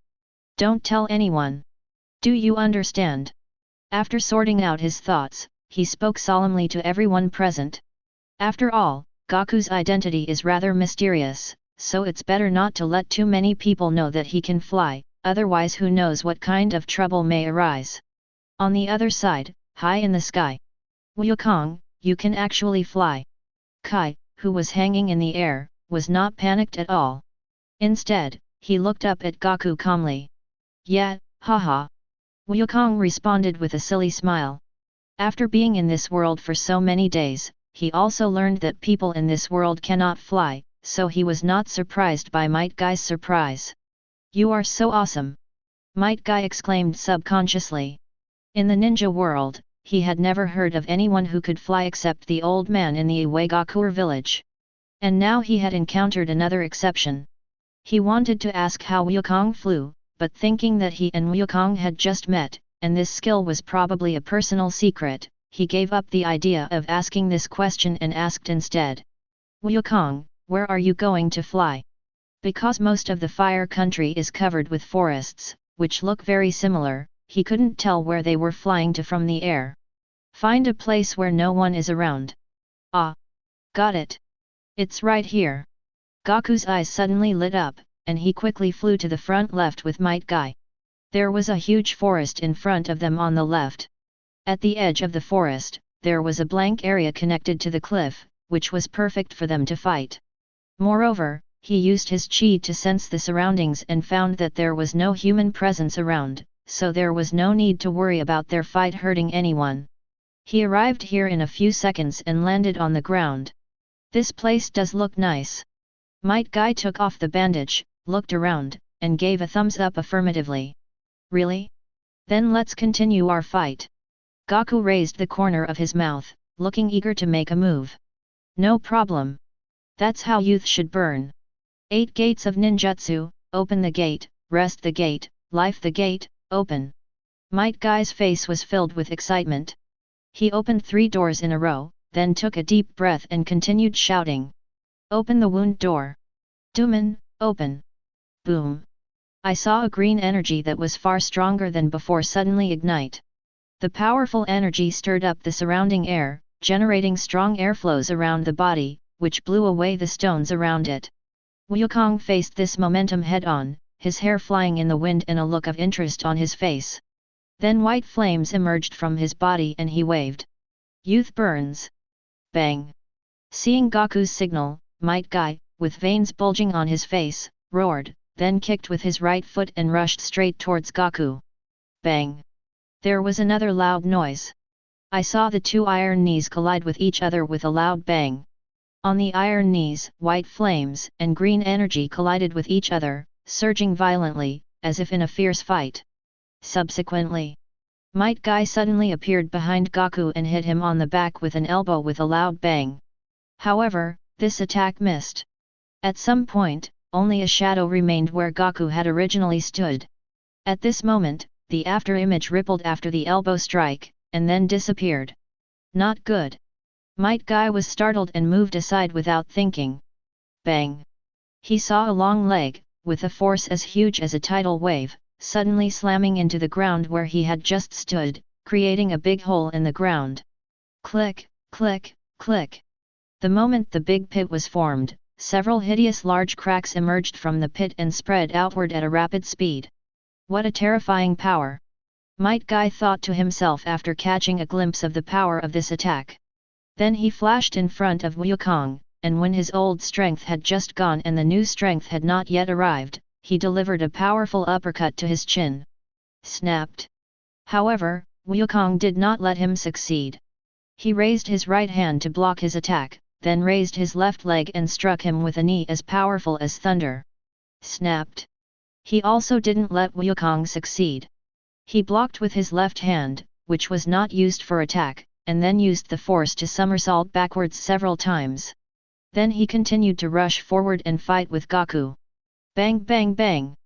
Clap clap clap! The 2 men fought fiercely, and wherever they passed, huge pits appeared and cracks opened up, giving the earth an unusual new look. Shortly after, Wukong, your power is beyond my imagination. Seeing that the power after opening 5 gates was still not enough to defeat Gaku, Might Guy decided to open another one. The 6th gate, Jing Gate, open. Boom. The green energy on his body became more powerful and the color of his body became more red.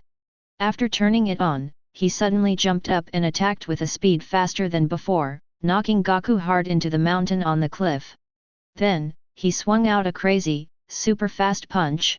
I saw balls of fire emerging from the front of his fist like a peacock spreading its tail, and then with a sound of breaking through the air they shot towards Wukong, who was smashed into the mountain. This is the advanced physical skill that he can only use after opening the 6th gate. A powerful move that uses the strong shock waves and flames created by bombarding the air to continuously and fiercely attack the opponent. Towards the peacock. Chapter 33. Boom boom boom. Boom boom boom. Boom boom boom. Dozens of powerful shock waves carrying flames slammed into the mountain with great momentum, creating a bottomless hole in it. Wow! Countless rocks fell madly, not only burying the big hole, but also forming a small stone mountain outside the cave. Who? After using this move against Peacock, Might Guy consumed a lot of energy and couldn't help but breathe heavily.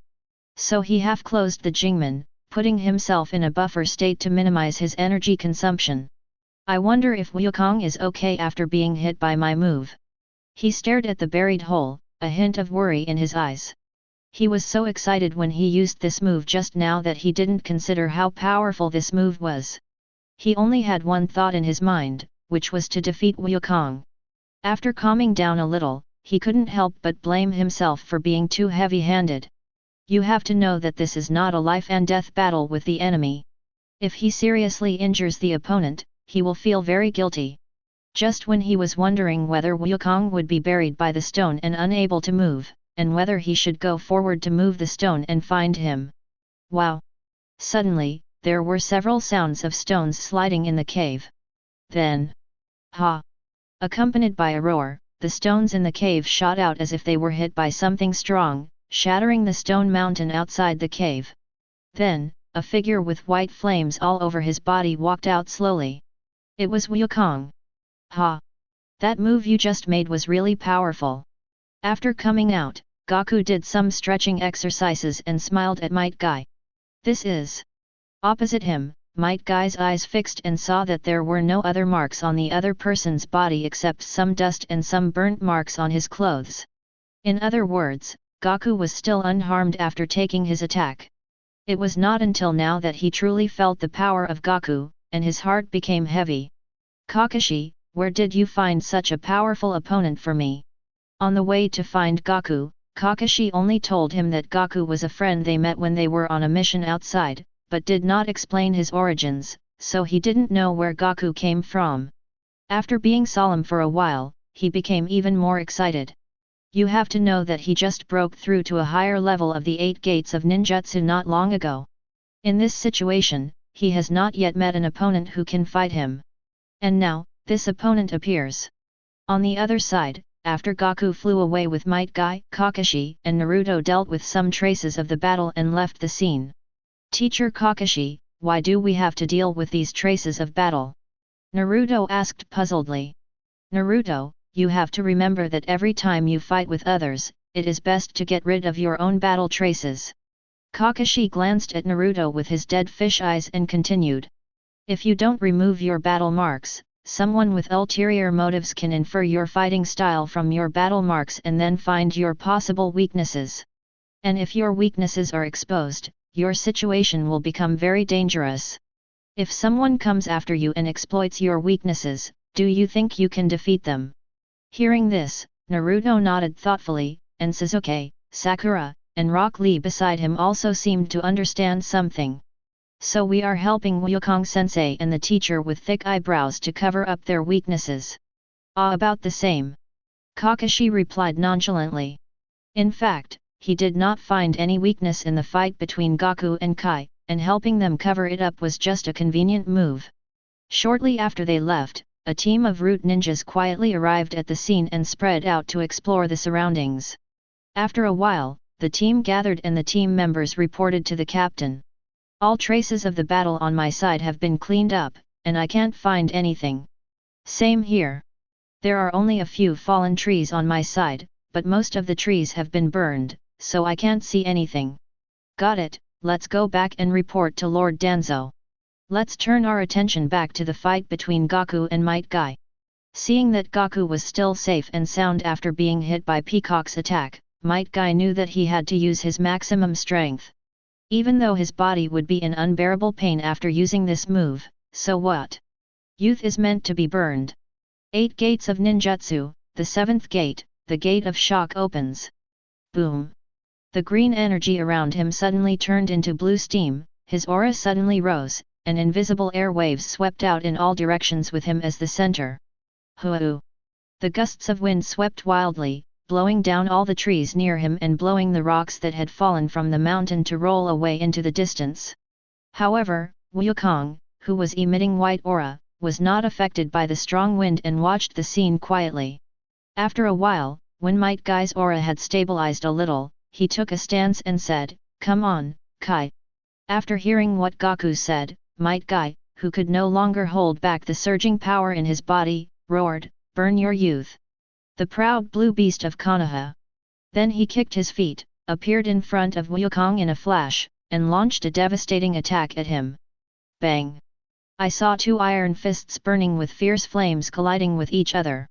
In an instant, the wind and clouds changed color, and countless air waves burst out in all directions with the two people as the center. Not only that, a huge pit of tens of meters suddenly appeared under the feet of the two people, which was daunting. Bang bang bang! Bang bang bang! After this attack, the two men did not hesitate and attacked again. Elbow strikes, knee strikes, punches, everything is used. The speed of the two had already exceeded the speed of sound by far, causing a series of shrill sounds of breaking through the air.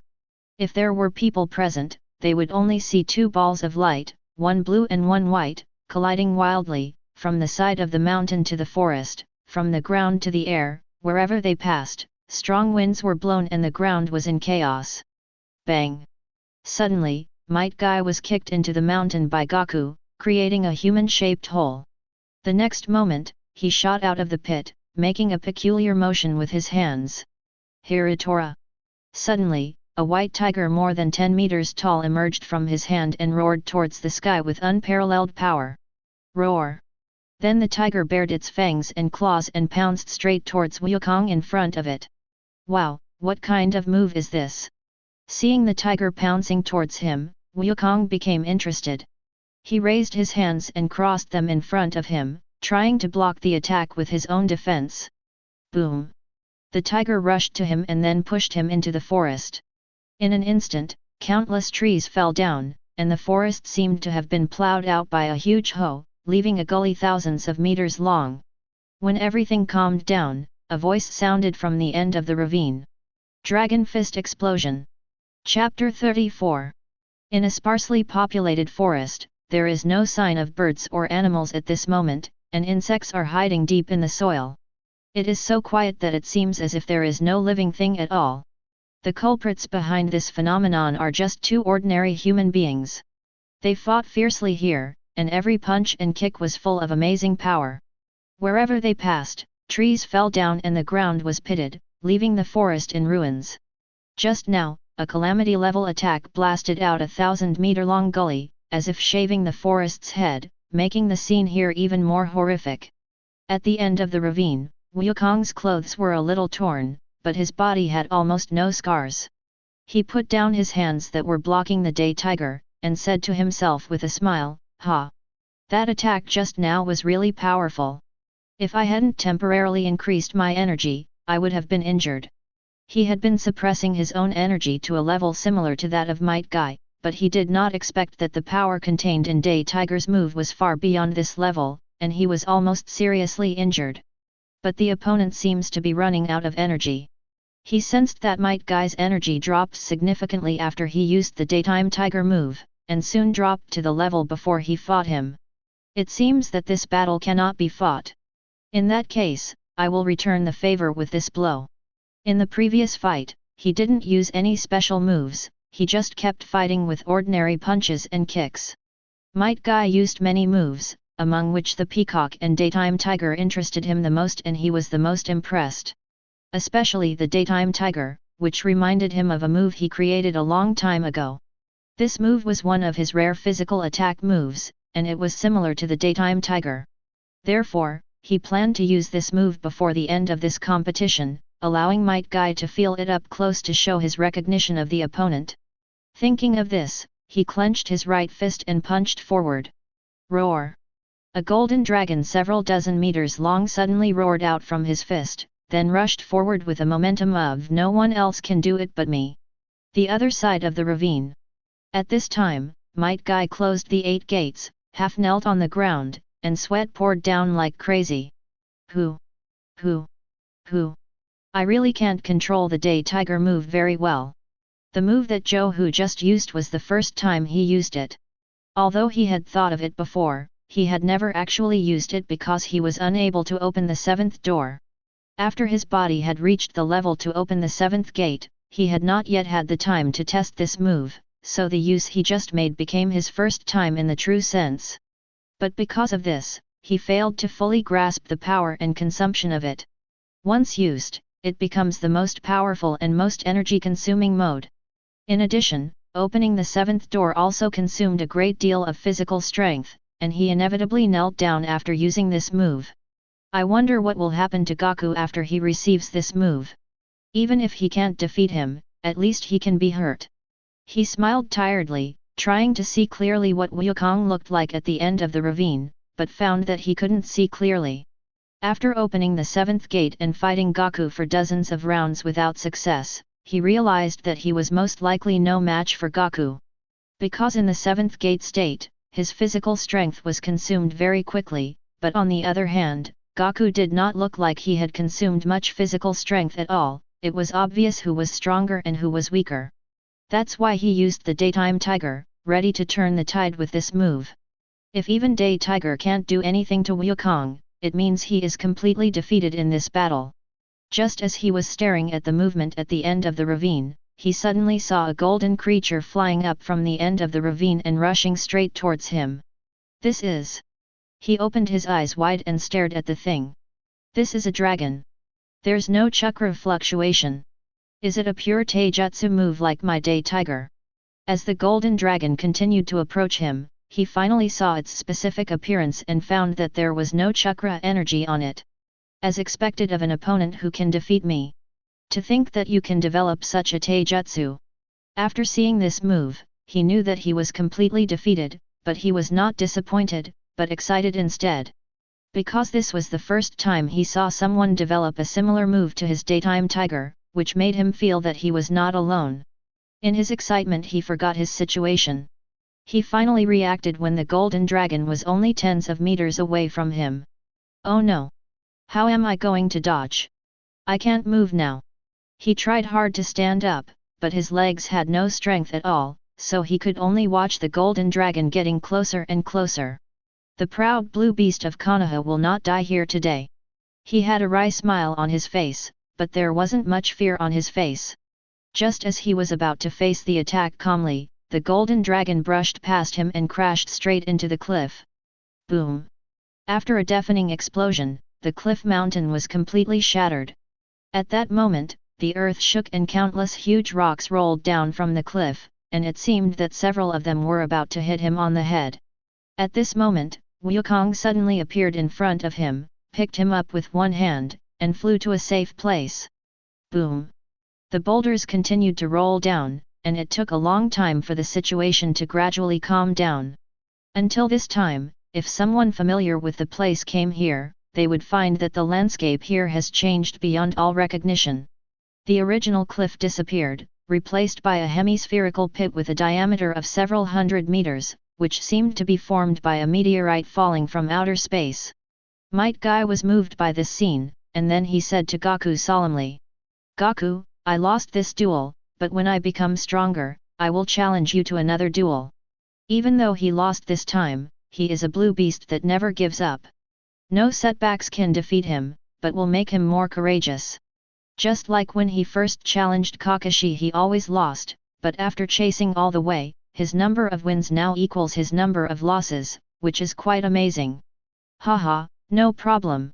After hearing Might Guy's declaration, Gaku touched his head and smiled.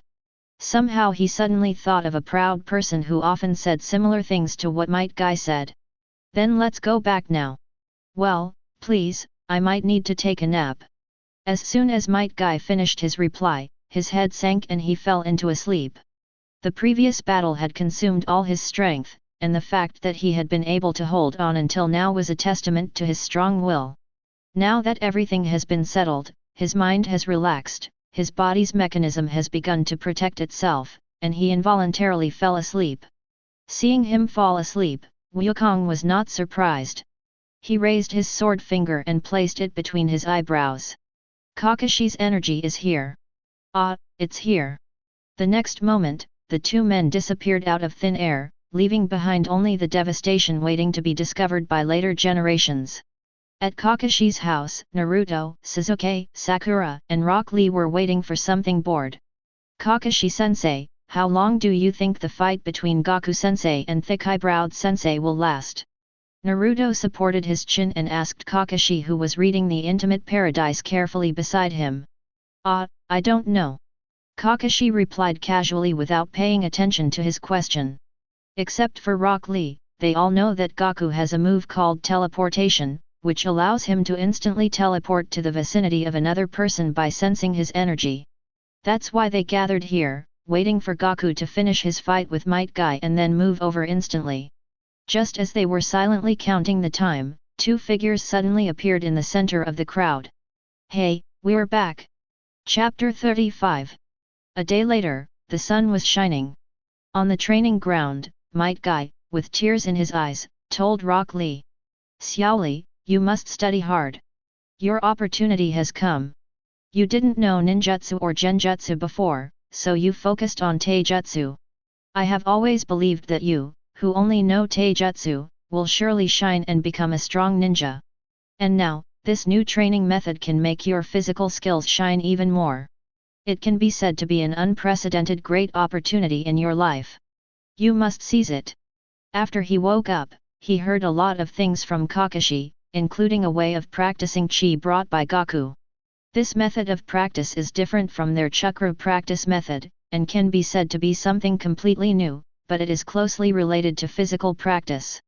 Anyone who can develop a sense of chi and learn to control the chi in their body can use it to enhance their physical strength, which is great news for physical practitioners.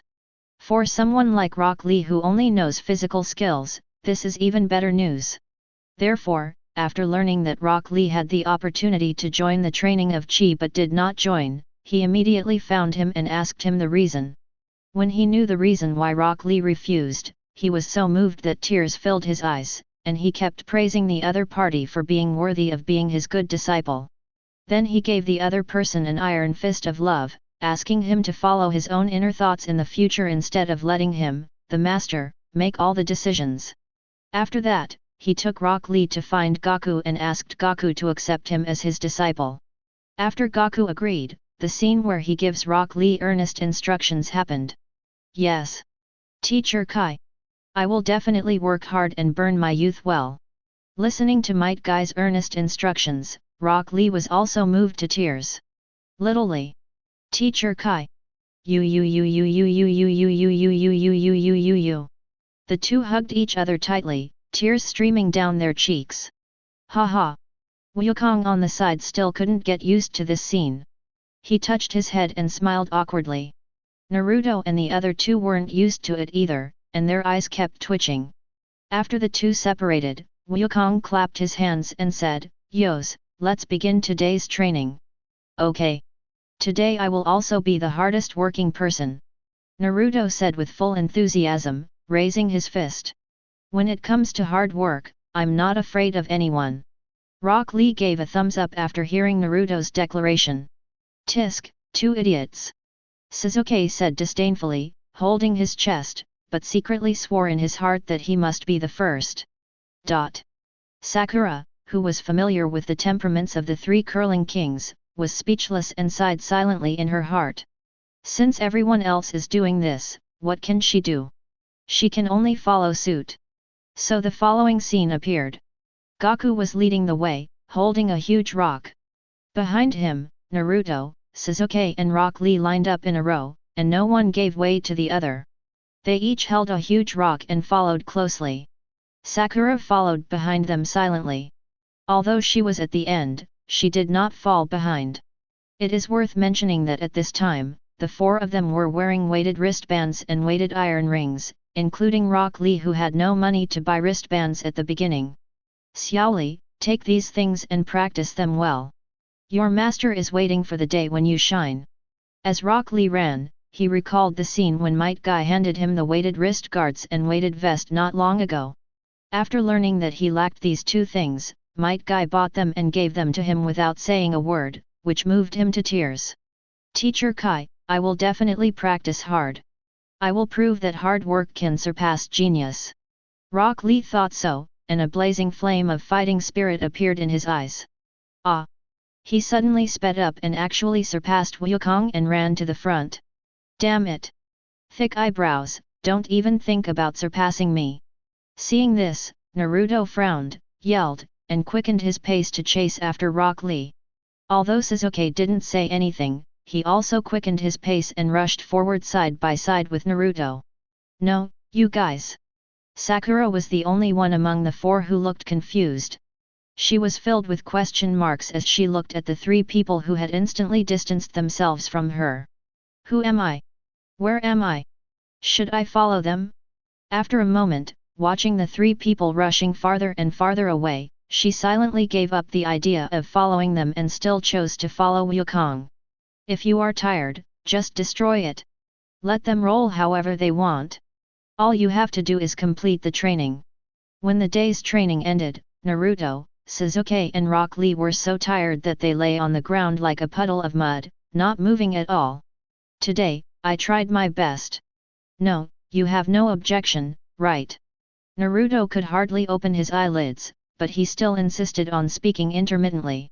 Hehe, I don't think so. The one who should be working the hardest is me. Rock Lee retorted. Tisk, you two idiots, I am the first. This time Sasuke did not remain silent, and also spoke up to compete. You. Hearing himself being questioned, Naruto suddenly sat up as if he had a last breath of life and glared at the other two. Sasuke and Rock Lee seemed to have telepathic connection. At this moment, they both sat up straight and glared at the other two. Tsundere. At this moment, there seemed to be sparks flashing in the eyes of the three people, and these sparks extended out and collided violently in the air. But not long after, the three of them seemed to have reached a consensus, closed their eyes, and lay down. Then three loud snoring sounds sounded at the same time. Snapped. Seeing this scene, Sakura slapped her forehead and said speechlessly, "You are really..." Although she was also very tired, she was not so tired that she fell asleep because she did not practice as hard as the three curling kings. Haha! On the grill, a big fish several meters long was sizzling. Wukong tore off a big piece of meat and ate it while watching the scene with a smile. In the following days, Naruto and the other three continued to improve themselves under Gaku's training. Rock Lee also learned how to use chi and truly devoted himself to the practice of chi. It is worth mentioning that it took Rock Lee even longer to sense the chi than Naruto, a full 6 hours, which is twice as long as Naruto. But he did not get discouraged and just kept practicing hard. Because he firmly believes that as long as he works twice as hard as the genius and trains twice as hard, he will definitely be able to surpass the genius. While they were training hard, the leaders of all the influential forces in the ninja world received a piece of intelligence. This information is about the sudden appearance of traces of battle by an unknown strong man in the Fire Country. The vast scope of the battle traces and the great power displayed moved them all. Akage, what do you think of this information? In the Tsuchikage office of the Iwagakure village, the third Tsuchikage Oniki asked the disciple beside him. Chi too pondered for a moment, then said solemnly, "It's a terrifying power. Whether it's the 1,000-meter-long gully that was plowed out, or the more than 300-meter-wide pit, they both exceed the maximum power that my attack can produce. Especially that hole. I can't believe that such a mark could be made by a human being." After hearing his disciple's answer, Onoki looked into the distance with a leisurely gaze and sighed, "No, there is a man in the ninja world who can perform such an attack. But that man no longer exists in this world. Could it be that in the current ninja world, there has appeared another human being with strength comparable to that man?" Chapter 36. As the days passed, the Chunin exam was getting closer and closer. Naruto and Sakura had already met the requirements to take the Chunin exam, so naturally, they were put on the list of people taking the exam along with Sasuke by Kakashi. This day was a rare day of rest, and Naruto, his three friends and Rock Lee heard that a very delicious fried meat restaurant had just opened in the village, so they decided to go and take a look. If the fried meat tastes really good, they planned to secretly buy some and give it to Wukong to thank him for his teaching during this period of time. Just when they came not far from the fried meat shop, a scene in front of the shop caught their attention. A man wearing a black jumpsuit, with purple patterns on his face and a strange object on his back, pushed several children who were queuing in front of the store aside and said coldly, "Little guys, wait a minute, I want to buy it first." The children who were pushed had no power to resist. They were pushed to the ground by the painted-faced man with a light push. They sat on the ground and cried out in pain. "Ouch! It hurts. Very painful." The painted-faced man didn't care about this at all. After pushing them down, he looked at the menu in front of the store and said to the shop assistant, who seemed a little overwhelmed, "Hey, give me a fried beef patty first." Guest, this is inappropriate." Seeing his ferocious face, the clerk was a little nervous, but still refused him. After all, everything is based on a first-come, first-served basis. Those kids had already ordered the dishes and were waiting for him to prepare them. How could he just leave them alone and prepare the things that the guests who came later ordered first? Are you rejecting me? After being rejected by the clerk, the painted-faced man's face darkened and a terrifying aura emanated from his body, which oppressed the clerk so much that his face turned pale. After all, he is a ninja with decent strength, and the aura he exudes has an unimaginable sense of oppression for ordinary people. Just when the clerk couldn't stand this kind of oppression anymore and was about to give in, a voice suddenly rang out, and then he felt his whole body relax. "Hey! Who are you? How dare you cut in line?" Naruto was seen walking towards the painted-faced man aggressively, and yelling at him. He saw it clearly just now. Those children had been waiting in front of the store, but this man in strange clothes cut in line and pushed them aside. Such behavior made him angry, so he stepped forward to fight for justice. A genin from Konaha. The man with the painted face looked over when he heard the voice and his eyes narrowed involuntarily. "Is there a problem? I am a guest of Konaha, shouldn't I be allowed to eat first?" He looked at Naruto coldly. "Guest? Where are you from? I've never heard of you." Naruto frowned. "Idiot, he is from the Sand Village. You can tell by looking at his forehead protector." At this moment, Sakura came over, first explained to Naruto, then looked at the painted-faced man and said, "You were probably invited by Konoha to take part in the Chunin exams." Hehe, finally there is someone smart. Upon hearing that someone knew about the situation, the man with the painted face curled up the corners of his mouth into a smile, but the smile soon froze on his face. "Even if you are an invited guest, you must follow the rules of Konoha, or in other words, the rules that apply to the entire ninja world. It's not possible that no one has taught you the rules of first come first served when you grow up, right?" Sakura crossed her arms and smiled mischievously. Now, she was stronger than many of her past selves, far stronger than she was at this stage in the original novel. With such confidence, even if the man in front of her didn't look easy to mess with, she didn't feel guilty at all. "Damn woman, what did you say?" When he heard the last sentence, the painted-faced man's eyes twitched, as if he thought of something unpleasant. So he suddenly attacked and punched Sakura in the face with a straight punch. Snapped. But a figure suddenly appeared in front of him and took his attack steadily. "If you want to fight, come to me. Bullying girls is nothing." The person who took his attack was Naruto, who was standing next to him. Naruto clenched his fist with one hand and suddenly exerted force on his hand.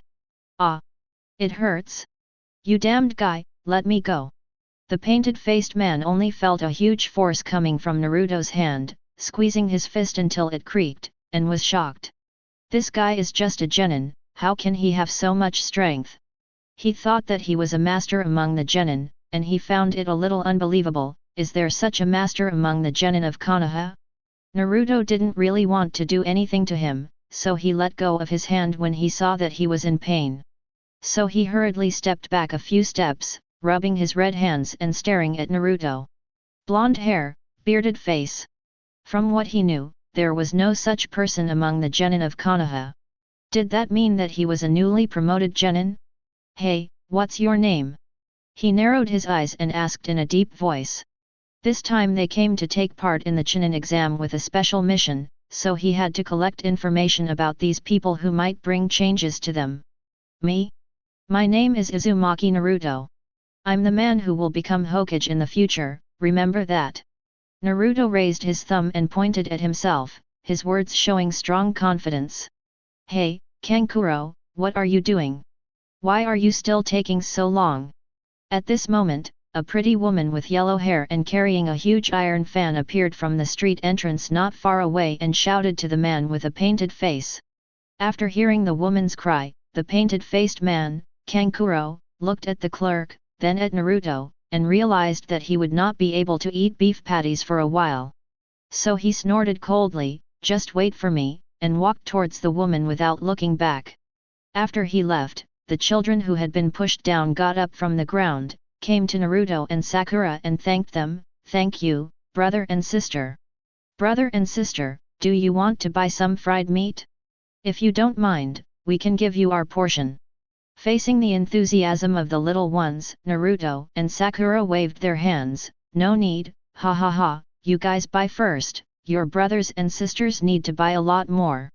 After arriving here, they smelled the charming aroma coming from the fried meat shop and immediately knew that this shop was worthy of its reputation. So they decided to buy as much fried meat as their wallets could afford so that Wukong could eat happily.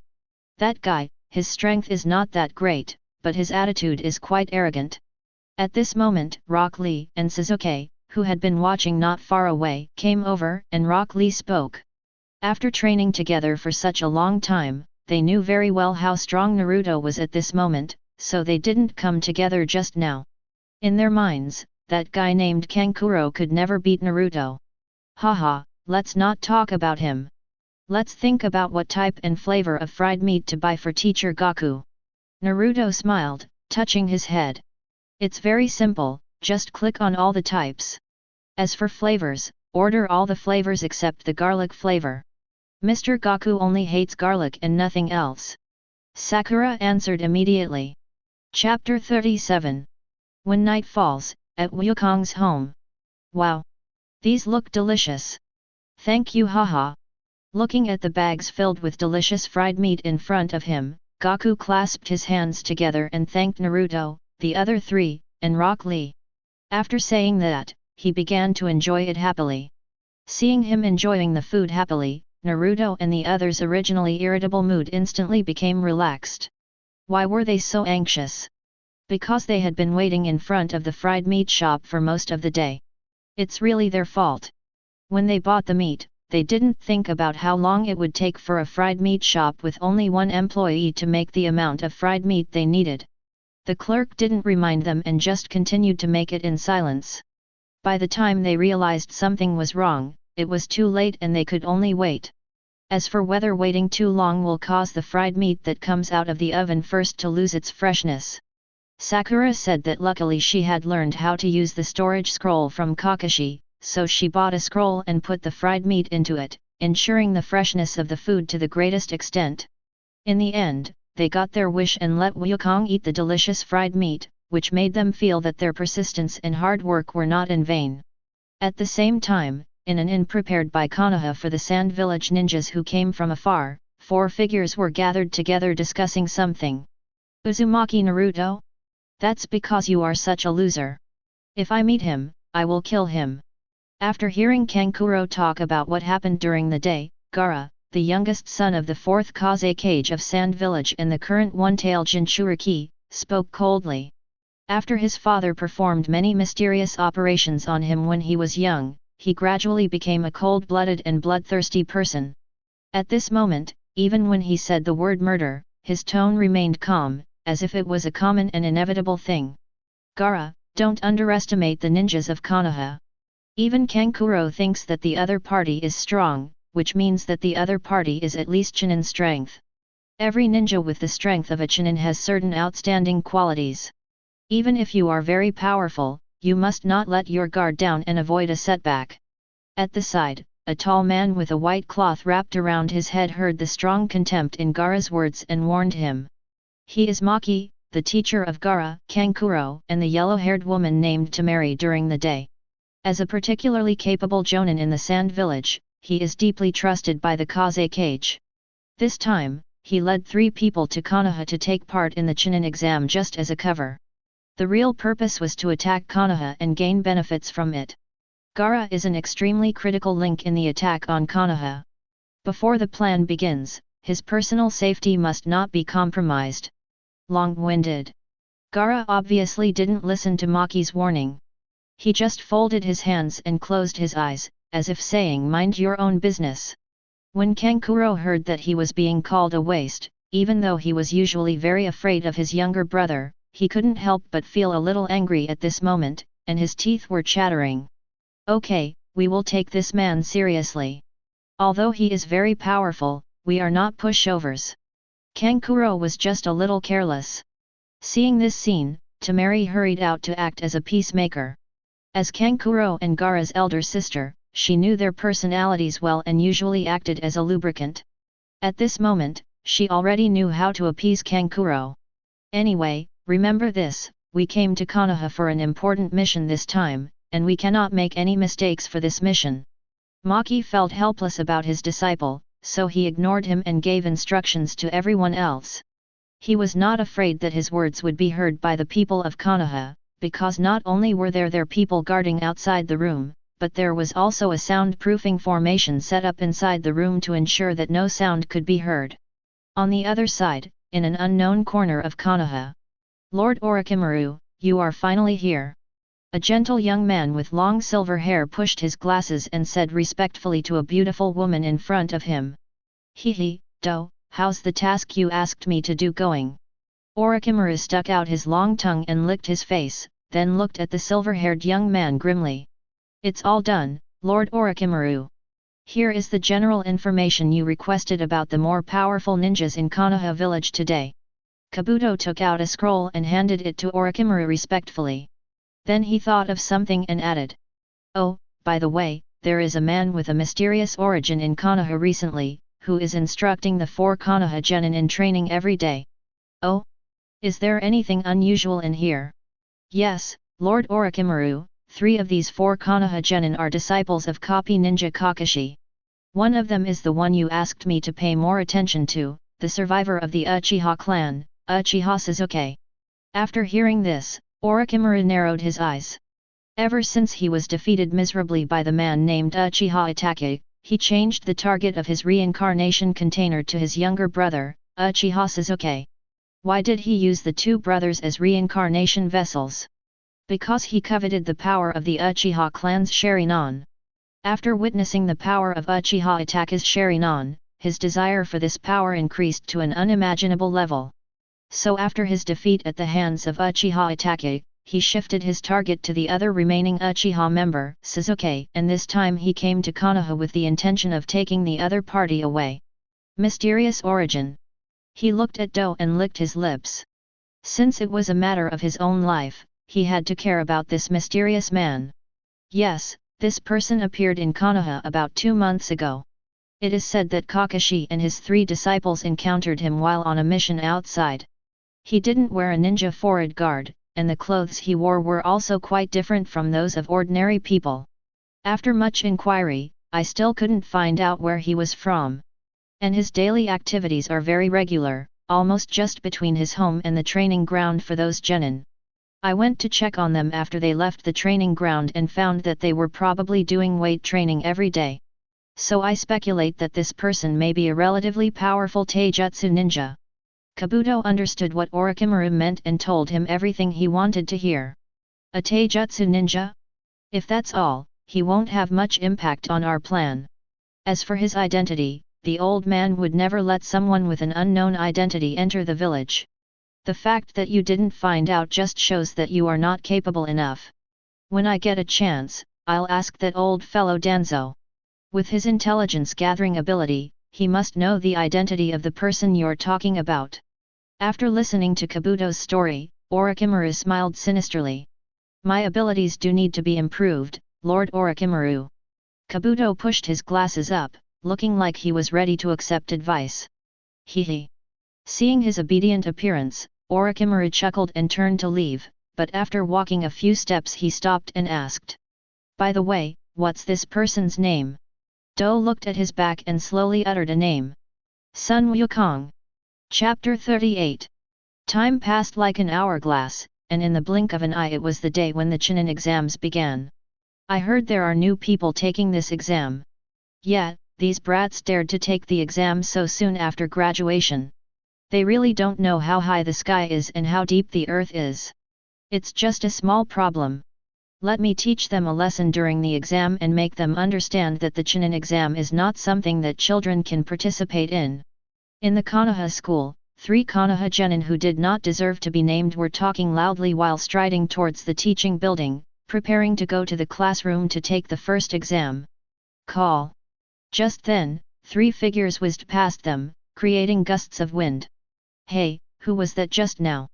The genin looked at the blurry figure that was almost invisible in front of him, and a few drops of cold sweat appeared on his forehead. The speed of those people just now was so fast that he couldn't react at all, so he was frightened. No, I don't know. He should be here to take part in the Chunin exam as well, right? Genin-o swallowed, his voice trembling. Or, why don't we just go back and wait until the next exam? Genin C, who had spoken the most outrageously just now looked the most frightened and actually suggested giving up the exam. The next moment, Genin A nodded and said, "That makes sense. Let's give this opportunity to the newcomers. Don't accuse us old seniors of not caring about the younger generation." Genin O immediately echoed, "Yes, yes, yes. We old veterans must have a spirit of dedication." After saying that, the 3 of them turned around in tacit understanding and walked out of the school whistling some tunes. When they were leaving the school, the 3 figures that had just passed by them also arrived at the bottom of the teaching building. Ha! After taking off the weighted vest, my body feels so relaxed. After feeling his own rapid speed just now, Naruto smiled comfortably.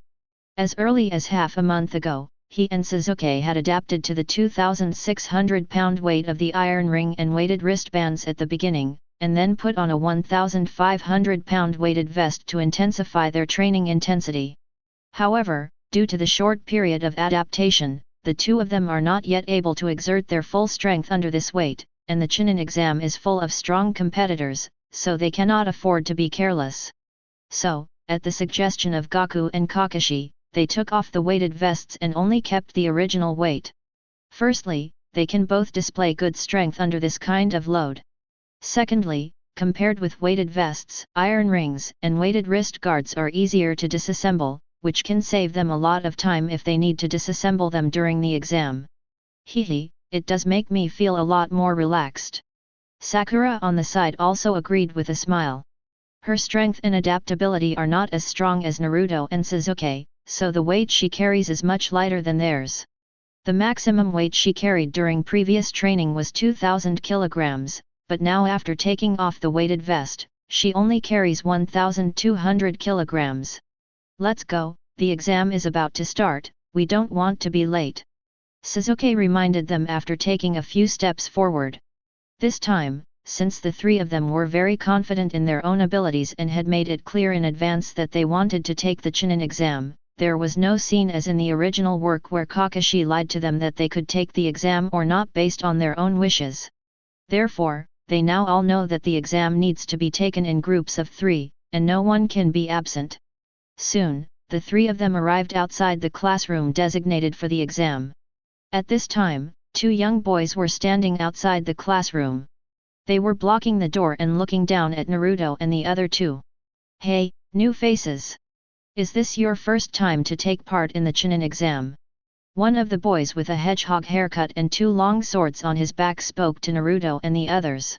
"Yeah," Naruto said carelessly, holding his head in his hands. "Haha, newbies, stop here. The Chunin exam is not a game. Many people will die every time." After hearing Naruto's answer, the hedgehog-haired boy said sinisterly. "That's right, I've participated in it a few times before, and I've seen quite a few people die horribly." His companion, a young man wearing a ninja hat, echoed. "Dead people? I'm not afraid. If I don't even have this kind of awareness, how can I be the Hokage?" After hearing the threats from the 2, Naruto wiped his nose. Not only was he not afraid, but he became even more motivated. "Hokage? What an interesting speech, ha ha ha." The hedgehog-haired boy seemed to have heard something funny and laughed out loud. "Hey, you have set up an illusion barrier here, please remove it for us and don't block our way." At this moment, Sasuke, who had been silent before, took a few steps forward and spoke coldly to the 2 people blocking the door. When he just came here, he felt that there was something strange about this place, so he took the opportunity to observe while Naruto was communicating with the 2 people, and concluded that someone had set up an illusion barrier here. Haha, I've been discovered. The hedgehog-haired boy chuckled, then suddenly moved in front of Sasuke and kicked him, but this is not enough. Snapped. Faced with his sudden attack, Sasuke was not flustered at all. He reached out and grabbed it steadily. Then he exerted force with his fingers, grabbed the opponent's ankle and swung it to the side, throwing the opponent out fiercely. Seeing his companion fail, a gleam of light flashed in the eyes of the hat boy, and he suddenly attacked and punched Sasuke in the back. But his goal was not achieved, because a figure stood in front of him in a flash, clenched his fist, and hit his fist. Bang! He only felt an unexpected powerful force coming from the opponent's fist, which forced him to retreat straight back and he almost fell to the ground. If you want to attack my companions, you have to ask my permission. Naruto retracted his fist and looked at him seriously. Then, the hedgehog-haired boy who was thrown out earlier came over, looked at the boy in the hat, and chuckled. Haha, it seems that your strength is extraordinary. In that case, I will let you go. As soon as he finished speaking, the original classroom door suddenly turned into a corridor door, and this corridor was the only way to the actual examination place. Hey, let's go. Seeing the two people make way, Naruto smiled again and motioned for Sasuke and Sakura to enter together. After the three of them left, the hedgehog-haired boy and the boy wearing a hat suddenly raised their fingers, and white smoke came out of their bodies with a bang. When the white smoke dissipated, the two teenagers were seen to have turned into two much taller young men. If Naruto and the others were still here, they would recognize that these two were the gate gods of Konoha, Tetsukauji and Izumo Kamatsuki. Their strength is beyond my imagination. Zisha said solemnly. Just now he wanted to see how many moves Sasuke could hold out against him, but he didn't expect the situation to be the opposite. It was not a question of how many moves the opponent could hold out, but how many moves he could hold out. That's right. I don't know how Kakashi trained them. The strength of that Uzumaki Naruto is simply amazing. Recalling the scene where he was beaten back by Naruto, Izumo's eyes were a little complicated. Although he didn't use his full strength just now, his strength had reached the level of an adult. Unexpectedly, Naruto, who was only in his early 10 years old, was much stronger than this. What they both don't know is that the credit for Naruto and his friend's current strength doesn't actually go to Kakashi, but to a Silesian named Son Gaku. Chapter 39. The examination is held in the designated classroom. At this moment, the place was crowded with hundreds of ninjas from various ninja villages including Konoha, Tsunagakuer, Amegakuer, and Otagakuer, gathered together, waiting for the start of the Chunin exam. Suddenly, squeak! With a teeth-grinding sound, the classroom door was opened. Then three people walked in from outside the door. They were the three Naruto friends who had arrived late. Sasuke, I missed you so much, why did you come just now? As soon as Naruto and the other two walked in, they saw a girl with golden ponytails rushing towards Sasuke with a rosy face. Snapped! A figure flashed in front of the girl and held her head with one hand. You stinky Ino, stay away from my Sasuke. It was Sakura. Ino still wanted to move forward, but found that she was being held back and could not move forward at all. So she took a step back, looked at Sakura who was blocking her and said angrily, broad forehead. Get out of my way. No. Will you let me or not? If you don't want to, then don't let me. If you have the guts, just come over here. Sakura made a face. Ah. Broad forehead, I want to duel with you. Ino was so angry that she howled and rushed forward, wanting to fight her for 800 rounds. But somehow, as soon as she started, her hands were inexplicably pressed behind her back by Sakura, and she could no longer move. Hehe, you stinky Ino, I'm much stronger than you now. Sakura said jokingly. At this moment, she was half lying on Ino's back, holding his hands with her right hand, pinching his chin with her left hand, and turning his head to face herself. The posture was extremely ambiguous. She and the other person had been good friends since childhood, but they became rivals in love just because they both liked Sasuke, and that's why they would quarrel whenever they met. But even so, they still regard each other as good friends in their hearts, so she doesn't care about such an action at this time. Damn it, how did you become so strong? After struggling for a few times without success, Ino gave up resignedly and said with gritted teeth. She hadn't seen Sakura much during this period, so she didn't know that Sakura and Naruto were receiving special training from Gaku, and she didn't know why the other party suddenly became so strong. Hey, why are you here too? It's such a hassle. At this moment, an extremely lazy voice suddenly sounded. A lifeless, thin boy and a fat boy who was eating potato chips were walking towards Naruto and the others, and it was the former who spoke. The two of them are Shikamaru and Koji, who are in the same team as Ino and are from the Ino, Shika, and Jo families of Konoha. Ha, you're all here. It looks like all of us fresh graduates are here. Before Naruto and the others could reply, 3 more people came over from the other side.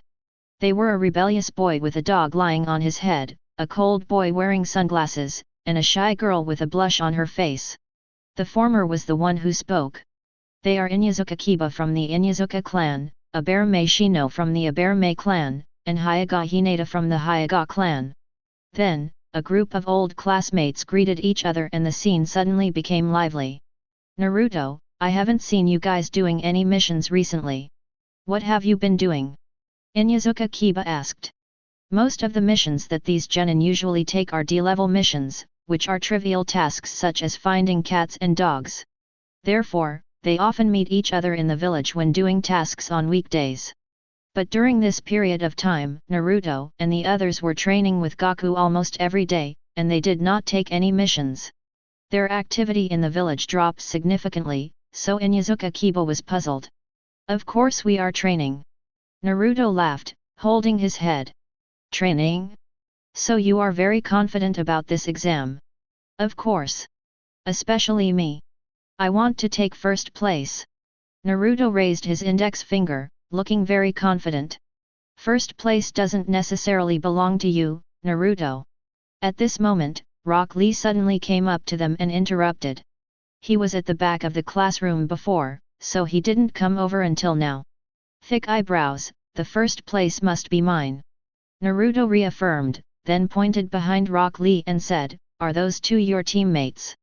Not far behind Rock Lee, a girl in a pink cheongsam and a cool boy with long hair were looking at them. Yes. They are my teammates, Niji and Tenten. Rock Lee replied. Listen to you. You newcomers, I advise you to keep a low profile, otherwise there will be problems. Naruto was interrupted by a sudden voice when he was halfway through his words. A silver-haired young man walked towards me with a gentle expression, adjusting his glasses. He was the most powerful figure in the ninja world, Kabuto Yakushi. On the surface, he is a rookie genin who has failed the Chunin exam time and again, but in reality, he is a super spy planted in Konoha by Orochimaru for many years. Who are you? Naruto looked at him suspiciously. Although this person showed them kindness and acted as if he was doing this for their own good, for some reason he always felt that there was something sinister about this person. My name is Do, and I'm your senior. Do pushed his glasses and said gently. Then, without giving Naruto and the others a chance to reply, he pointed to the back and continued, look, these people who came to take the exam are very unhappy with you now. Naruto and the others looked in the direction he pointed, and immediately saw that among the large group of people sitting on the chairs, many of them were looking at them, especially Naruto, with hostile intent. Obviously, they all heard Naruto's bold words when he aimed his sword at the first place. Hey, I'm not afraid of them. Most ordinary people would panic and quickly restrain themselves when seeing this scene, but Naruto was obviously not an ordinary person. Not only was he not afraid, but he looked directly at these people with bad intentions, pointed at them and said with high morale. Listen carefully everyone, my name is Uzumaki Naruto, and I will definitely take first place in this exam. As soon as these words were spoken, the classroom suddenly became quiet. Not only were the strangers stunned, but even people like Inyazuka Kiba, Shikamaru, and others who knew Naruto were also stunned, feeling that the class leader who used to be the last in the class seemed to have become a little different. Although his tone was as arrogant as before, there seemed to be something called confidence behind the arrogance. Hey, Naruto, I should be the first. Sasuke on the side seemed to be infected by Naruto's tone, and surprisingly he also got the upper hand in the argument. You two really are. After hearing the two's declarations, Sakura covered her forehead, and the villain in her heart went crazy. I know you've all become very strong now, but can you please be more low-key?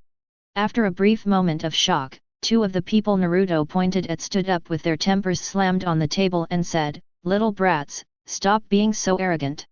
Today, I'm going to teach you a lesson on how to behave yourself." After saying that, the two men flashed and went towards Naruto and Sasuke from the left and right respectively. Whoosh! However, their attacks were in vain. At some point, Naruto and Sasuke's figures had flashed to another place, and only a residual image gradually faded away on the ground. Their strength is indeed extraordinary. But this is within my expectations. Seeing this scene, a gleam of light flashed in Do's eyes. You bastards! Just behave yourself! At this moment, a fierce voice suddenly rang out. Suddenly, white smoke appeared from an empty space in the classroom, and then a group of ninjas with extraordinary momentum appeared from the smoke, and the one who spoke was the leader. The chief invigilator, Ibiki Marino. Chapter 40.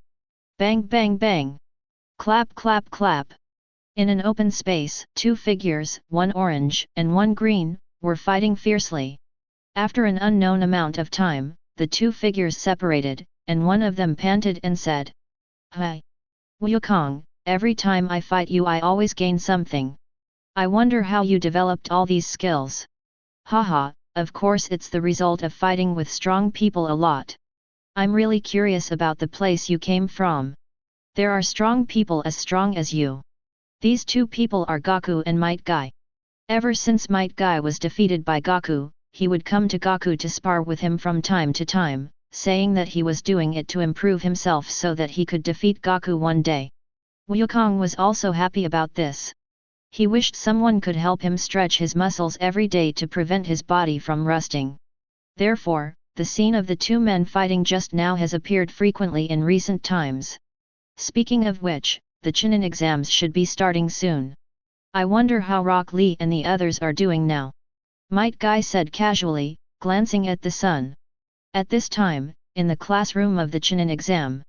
After Marino Ibiki appeared with a group of examiners, the candidates all fell silent and looked silently at the fierce man with several scars on his face. Private fighting is strictly prohibited during the exam. Once discovered, the candidate's qualification for the exam will be revoked immediately. Did you hear everything clearly? Especially you two genin from the Hidden Rain village. Ibiki first glanced around the classroom, then stared at the two people who had just attacked Naruto and Sasuke. Hehe, sorry, I couldn't control my emotions just now. The two extra rain ninjas pretended to apologize on the surface, but they were secretly thinking that they would give Naruto and the others a hard time when they had the chance in the future. Ibiki didn't continue to argue, and introduced himself to everyone and announced the start of the exam. My name is Marino Ibiki, and I'm the invigilator of the first Chunin exam. I will now announce the official start of the first exam. Everyone please hand in your application forms, and then, after all this is done, the test papers will be handed to you. Did you hear clearly?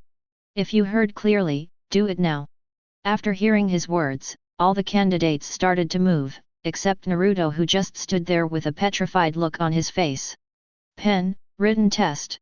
Just like in the original book, he didn't know there would be a written test in the exam before he took it, so he was completely at a loss. This is a headache.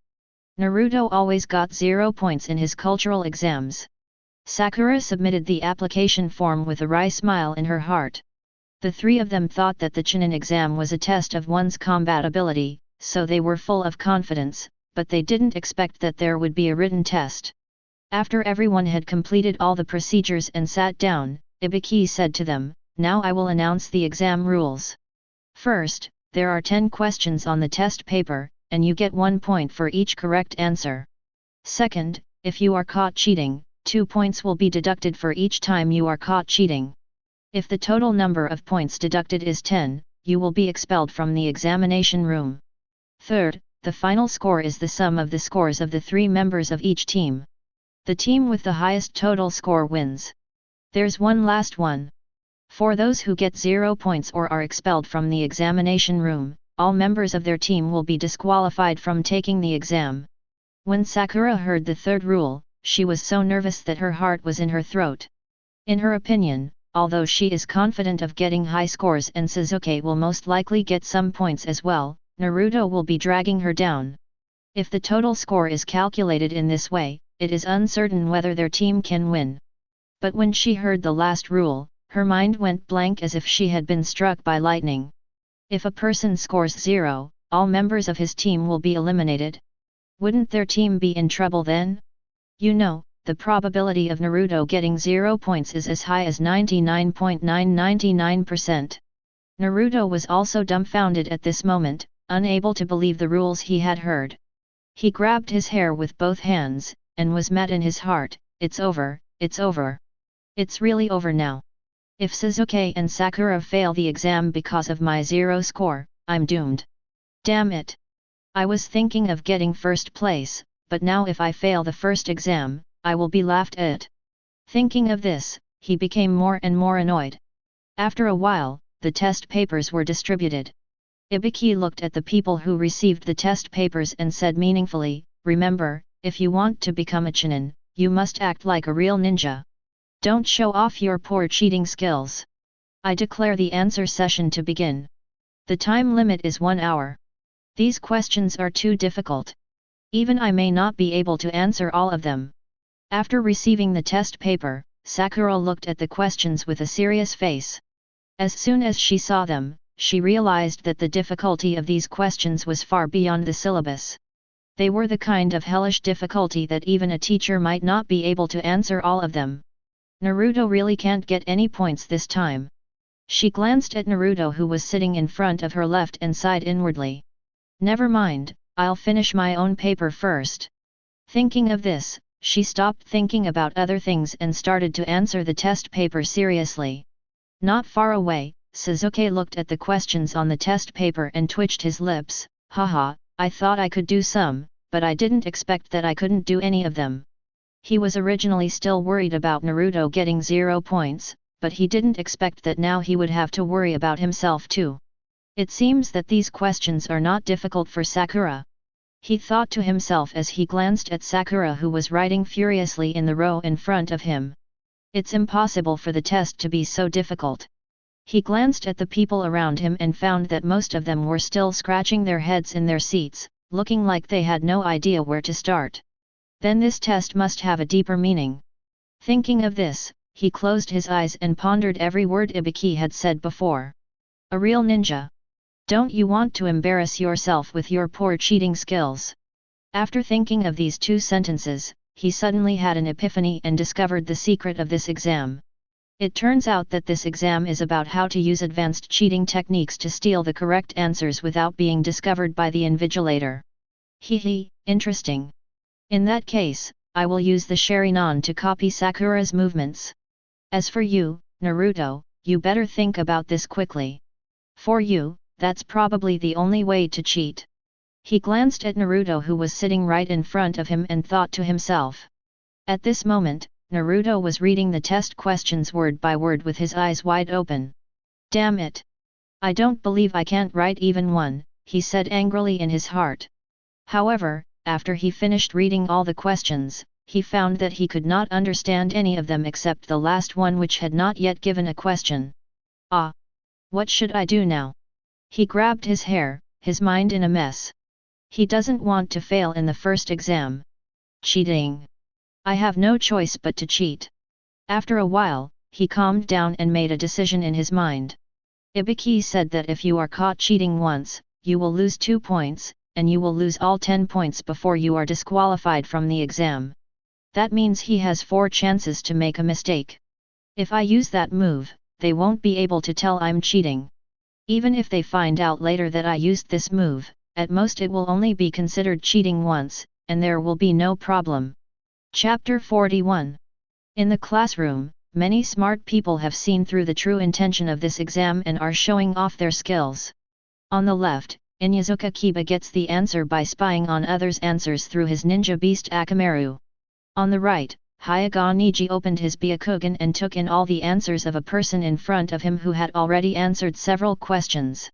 Later, Gaara used the floating sand ice to peek at other people's answers. There were many people who used clever tricks, but there were also some who used clumsy tricks. The sharp-eyed invigilators deducted 10 points from their scores and expelled them from the examination room on the spot. Damn it! What gives you the right to accuse me of cheating? A genin who was deducted 10 points was dissatisfied and wanted to struggle. I am the invigilator, an elite genin who is 100 times more powerful than you. Your every move will not escape my eyes. The invigilator who discovered that the genin was cheating grabbed the man by the collar and threw him out of the classroom without giving him any explanation. After seeing this scene, many people who also used clumsy means to cheat turned pale with fear, fearing that they would be the next to be caught. Only one question left. After finishing the first 9 questions, Sakura breathed a sigh of relief. Relying on her former status as a top student, she successfully answered all the questions except the last unknown question. I wonder what happened to Sasuke and Naruto. She couldn't see Sasuke from where she was, so she could only look at Naruto in front of her. Naruto's angry? Is he going to use that move? When Sakura finished answering the questions, Sasuke, who had followed Sakura's steps and answered 8 questions, also stopped answering and breathed a sigh of relief. Although I didn't copy 1 question, it's enough. The rest depends on Naruto. He is the key. Not long after he thought about this, his eyes suddenly changed. Is Naruto finally going to start? After making the decision to cheat, Naruto just waited quietly for something. I only have 1 chance, so I have to wait until he finishes answering all the questions before I can use that trick. He glanced at a candidate who was writing very quickly beside him, and was very curious about him. Somehow, this candidate was able to answer the questions incredibly quickly, answering every question almost without thinking. What he didn't know was that this candidate was not actually a candidate, but an examiner in disguise, whose purpose was to write down the correct answers quickly and then let those candidates who wanted to cheat copy the answers. There are several people like him in the classroom. Not long after, the examinee stopped answering and Naruto's eyes lit up. It's time to start copying. He couldn't help but feel a little excited. God have mercy on him. In order to wait for this moment, he endured the agony of every second feeling like an eternity, and felt very uneasy under the gazes of several invigilators around him. And now, he can finally escape from this miserable situation. After being secretly excited for a while, he began to recall the method of the move he was going to use. Well, I need to concentrate the energy on my forehead and then transform it into light energy. Although Wukong taught him this move, he didn't practice it much in his daily life, so he couldn't use it skillfully at the moment. While recalling the instructions, he placed his hands on his forehead and began to condense the energy in his body onto his forehead. In order to make his hand movements less noticeable, he supported his head with his fingertips, making people think that he was worried about the exam. A moment later, when Sasuke and Sakura sensed the change in his energy, he growled in his heart, "Look at my sun fist." Wow! An extremely dazzling light suddenly burst out from his body, instantly blinding almost everyone facing him, including all the examiners who were watching the movements in the venue. What's with this light? Ah! My eyes hurt so much. I can't open them. Damn it! What on earth happened? Under the glaring light like the sun, both the examiners and the candidates were so stimulated that they burst into tears and had to close their eyes. And those candidates who originally had their backs to Naruto and were not greatly affected by the strong light, could not help but look back after noticing something unusual, and were instantly stimulated by the strong light and tears flowed down their faces. Seeing that his goal had been achieved, Naruto, the instigator, grabbed the test paper of the candidate next to him who had just answered 9 questions and started copying frantically. Faster! Faster! He focused on those questions that required the least amount of solving steps and wrote quickly. Although the sun fist just now blinded the examiner's eyes, making them unable to see anything, it could only last for a short period of time. After they recovered, they would be able to slowly recover their vision, and then he would not be able to continue copying the test papers. So now he has to write as many questions as possible. Finish copying one question, finish copying two questions, and then finish copying. He swore that he had never written down the answers so quickly in his life, and even when copying answers, he had never copied them so fast. Time flies. After copying 4 questions, he suddenly put the test paper he had grabbed back to its original place, then covered his eyes and pretended that he was blinded by the light. It wasn't that he didn't want to continue copying, but he felt that the examiners who were blinded by the light should soon recover their eyesight, and it would be a waste of time to continue copying. As predicted. Not long after he stopped copying, the examiners rubbed their eyes and began to open their eyes slightly. Damn it, what on earth happened just now? Ibiki narrowed his eyes and looked at a certain direction in the classroom. Although the strong light came suddenly, he still caught a glimpse that it was coming from somewhere in the classroom. So now he followed the vague impression in his mind and tried to find the cause of the strong light. When he saw a subordinate who was arranged by him to infiltrate the candidates, his eyes paused. I saw that his subordinate was making a hand gesture without leaving any trace, meaning that the strong light was emitted from the person next to him. So he looked in the direction his men were pointing, Uzumaki Naruto. At this time, Naruto didn't know that someone had discovered what he had just done, and he still covered his eyes and pretended that he was also a victim. I copied 4 questions, should that be enough? At least you won't get a 0 and won't be disqualified from the exam. Or do you want to take another risk later? He kept thinking, unaware that someone was watching him. Uzumaki Naruto, do you know what that light was just now? After staring at Naruto for a while, Ibiki suddenly asked. Ah? What? I don't know. Naruto, who was suddenly called, opened his eyes instantly and looked at Ibiki with a confused look on his face. But he reacted immediately and quickly closed half of it. But it was too late. After seeing this scene, Ibiki instantly understood that the culprit of the light just now was Naruto. Although it is not known how the other party did it, it is obvious that the other party used this strong light to stimulate them so that they could not open their eyes, and then took this opportunity to cheat. Humph, Uzumaki Naruto, you have a way. This was the first time he had seen such a method in his long ninja career. Others cheated in clever ways, and even if they still couldn't hide it from him and other examiners, it was not considered clumsy. But Naruto was different. He directly made them lose their observation ability and then cheated openly. He was the only one among the candidates. Okay, the exam continues. We will investigate the source of the strong light just now, so you don't have to worry about it. Ibiki comforted the candidates who were gradually opening their eyes. Even if he knew that Naruto was the culprit, he would not announce it, but chose to deal with it coldly. Because he knew that if this move was used well, it could be a great trump card when fighting with others. If this were to be announced, Naruto's true identity would be known to these ninjas from all sides, which would be detrimental to his future ninja career. Chapter 42. Damn it!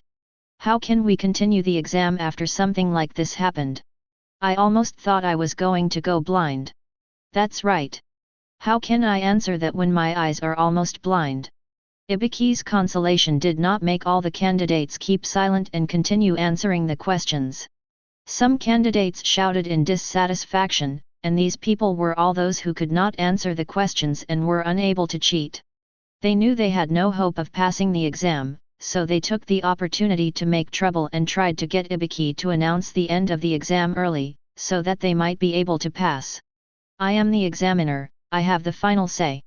If you feel that you cannot continue the exam, you can choose to withdraw.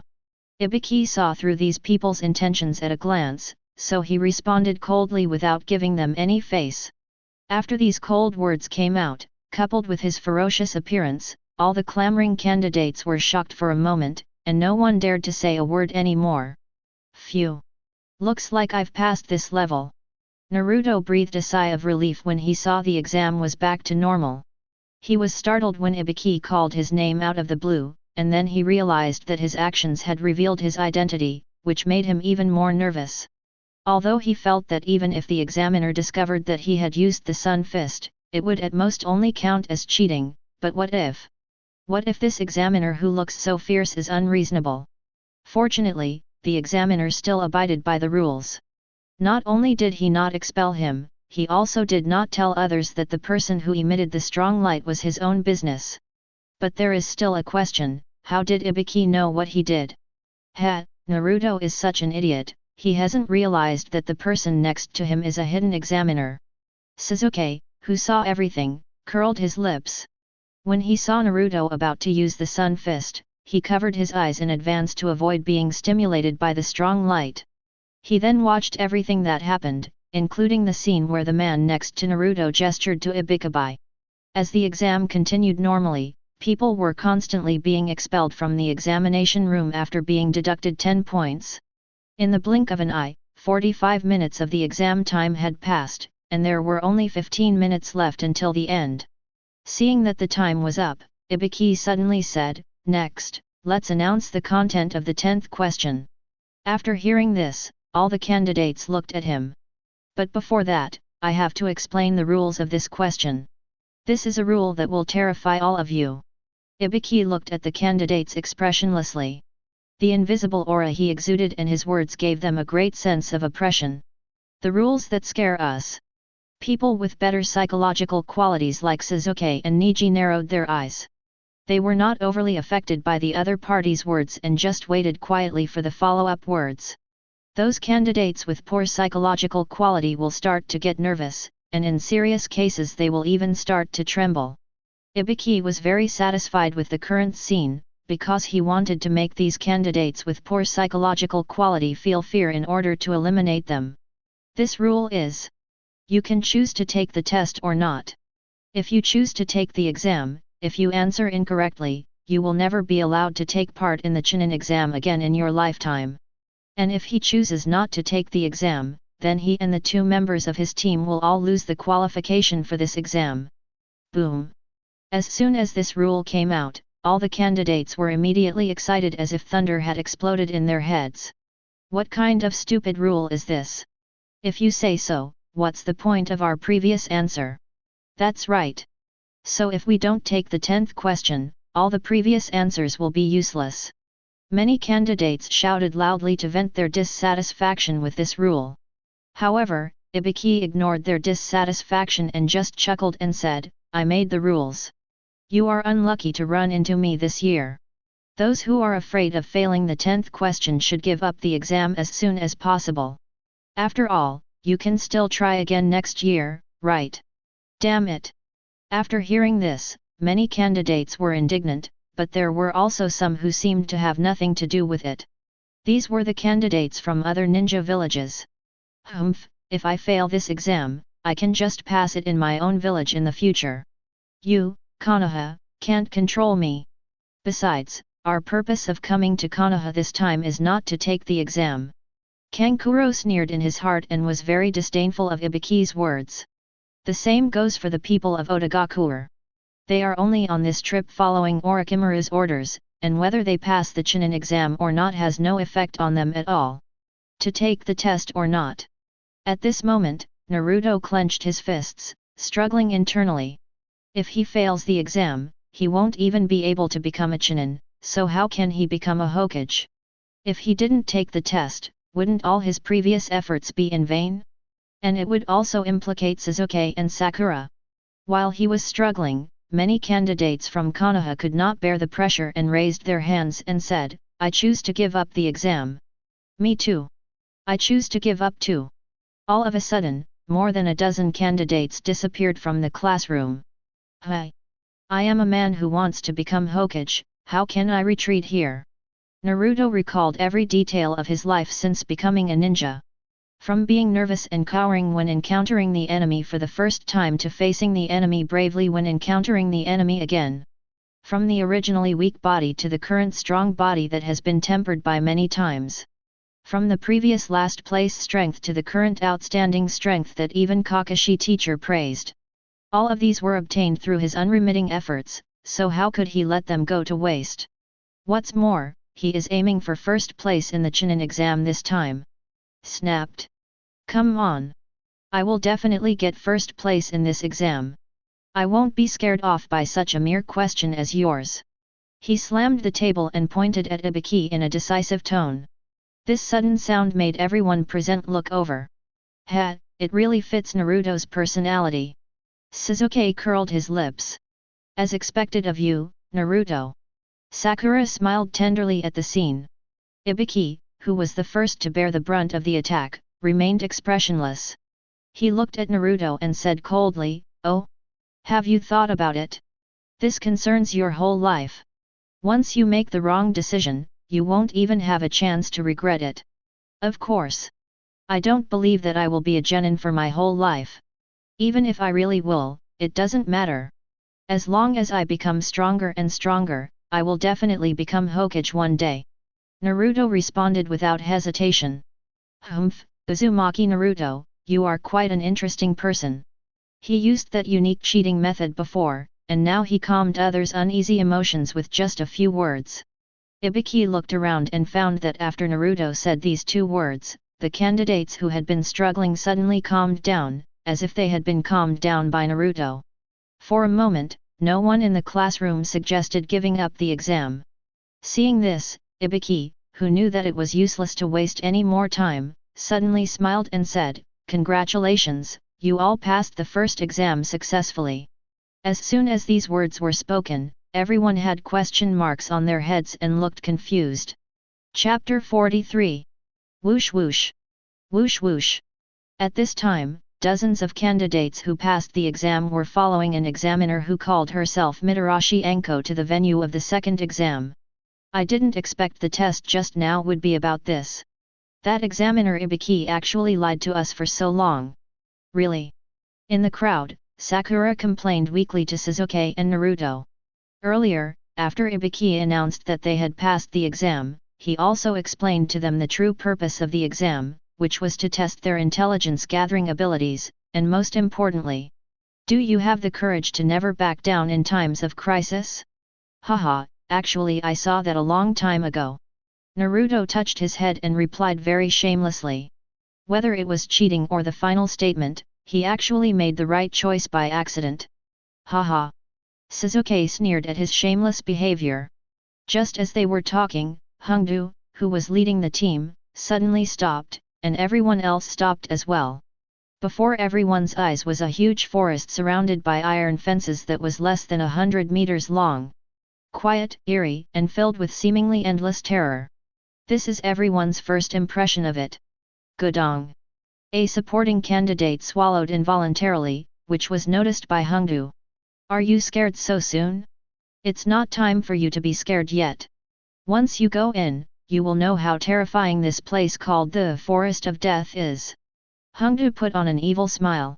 As soon as the words fell, the extra candidate became more nervous and scared, and some other candidates who were not afraid at first were also frightened by Hongdu's words.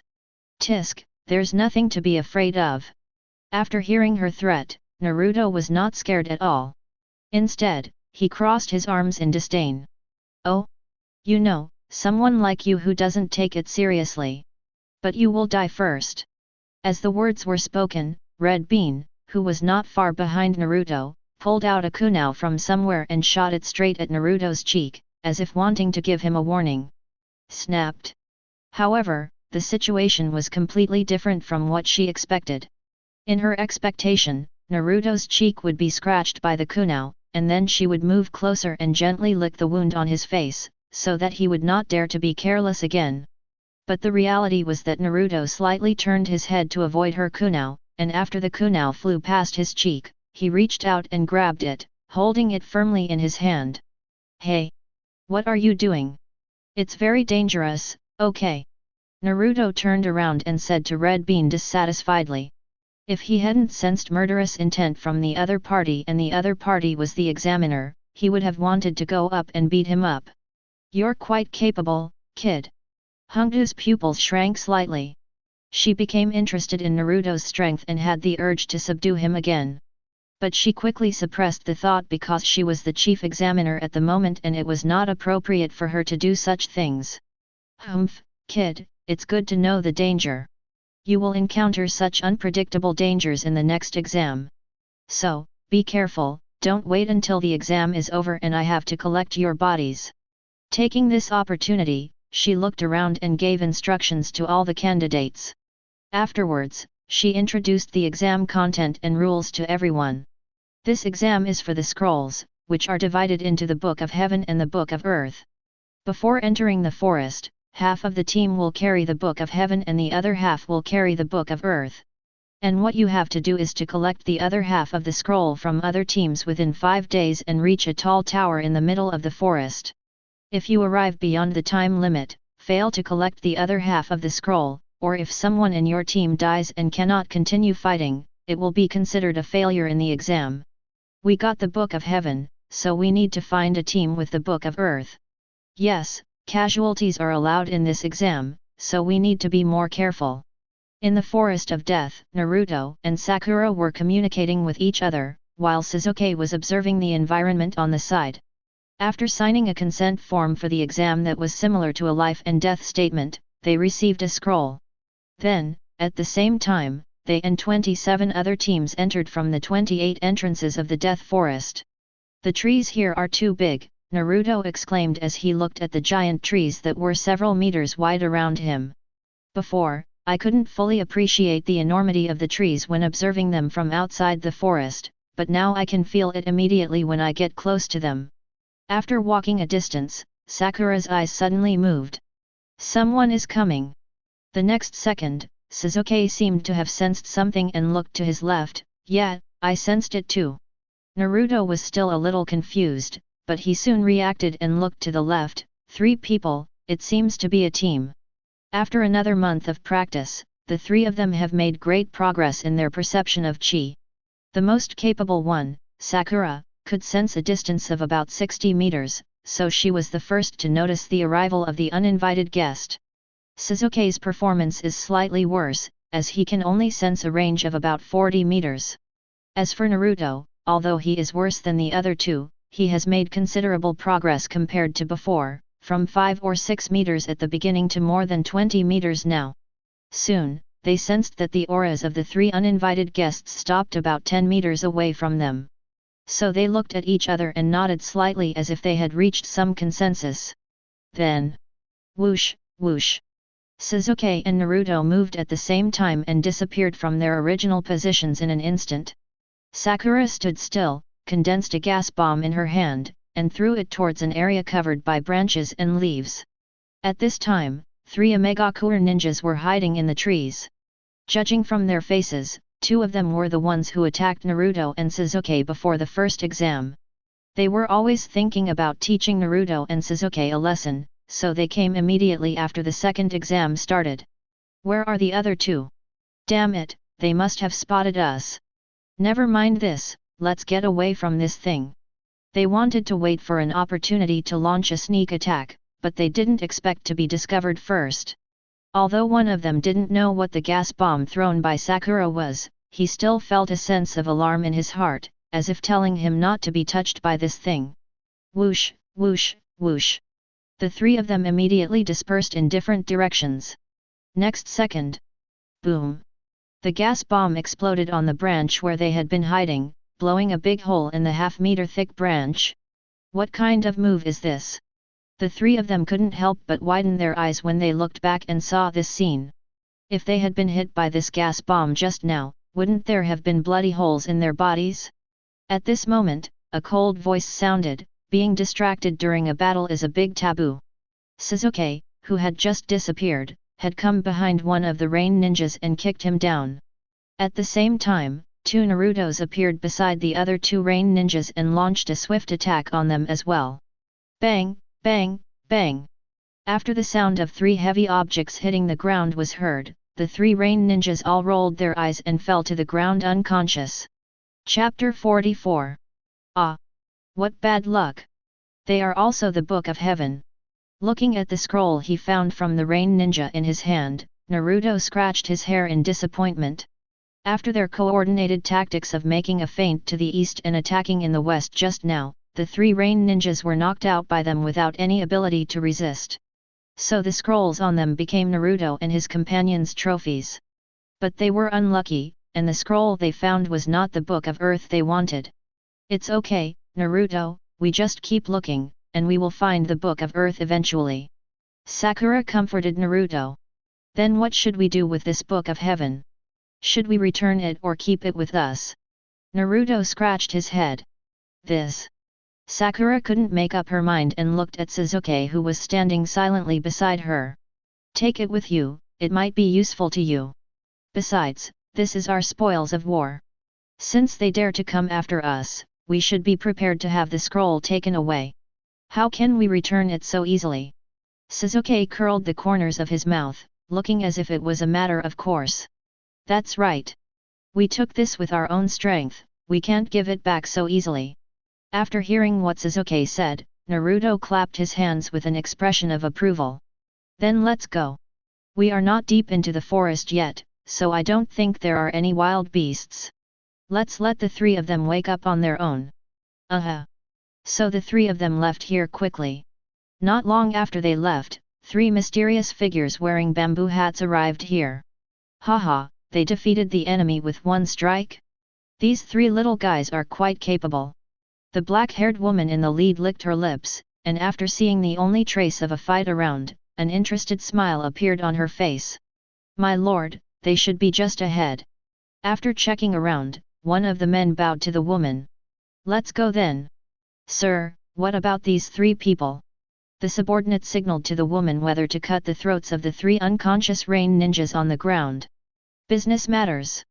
Yes, my lord. There are so many bugs in here. If we find the Book of Earth, do you think we should fly directly to the tower from the sky? After using Kunao to chop away several poisonous insects that were about to pounce on him, Naruto looked at Sasuke and Sakura and asked. Since entering the forest, he has encountered at least hundreds of poisonous insects attacking him, which makes him extremely annoyed. Idiot Naruto, have you forgotten what Kakashi-sensei said that we should not easily reveal the fact that we can fly? After hearing Naruto's question, Sakura replied unhappily. After knowing that Wukong had the skill of flying dance, the three of them asked Wukong to learn it. Wukong naturally did not hide it and taught them the skill of flying dance. However, when watching them learn the aerial dance technique, Kakashi also reminded them. Try not to use the air dance technique unless it is absolutely necessary to avoid being discovered by others. The reason is naturally to protect them. After all, people who can fly are too rare in the ninja world. If other people suddenly knew that the three of them could fly, not only the people outside the village, but also some people inside the village might have bad thoughts about them. Haha, aren't these bugs just too annoying? After his opinion was rejected, Naruto scratched his head and laughed. Hehe, this can be considered as a kind of training for us. You aren't afraid, are you, Naruto? Sasuke, who knew Naruto's temper well, raised the corner of his mouth and provoked him. I'm not scared. Damn Sasuke. As expected, Naruto was provoked by him and immediately said that he would stay in the forest for the rest of the journey. If those bugs dare to look for him again, he will kill as many as they come. Uncle Naruto will not be afraid at all.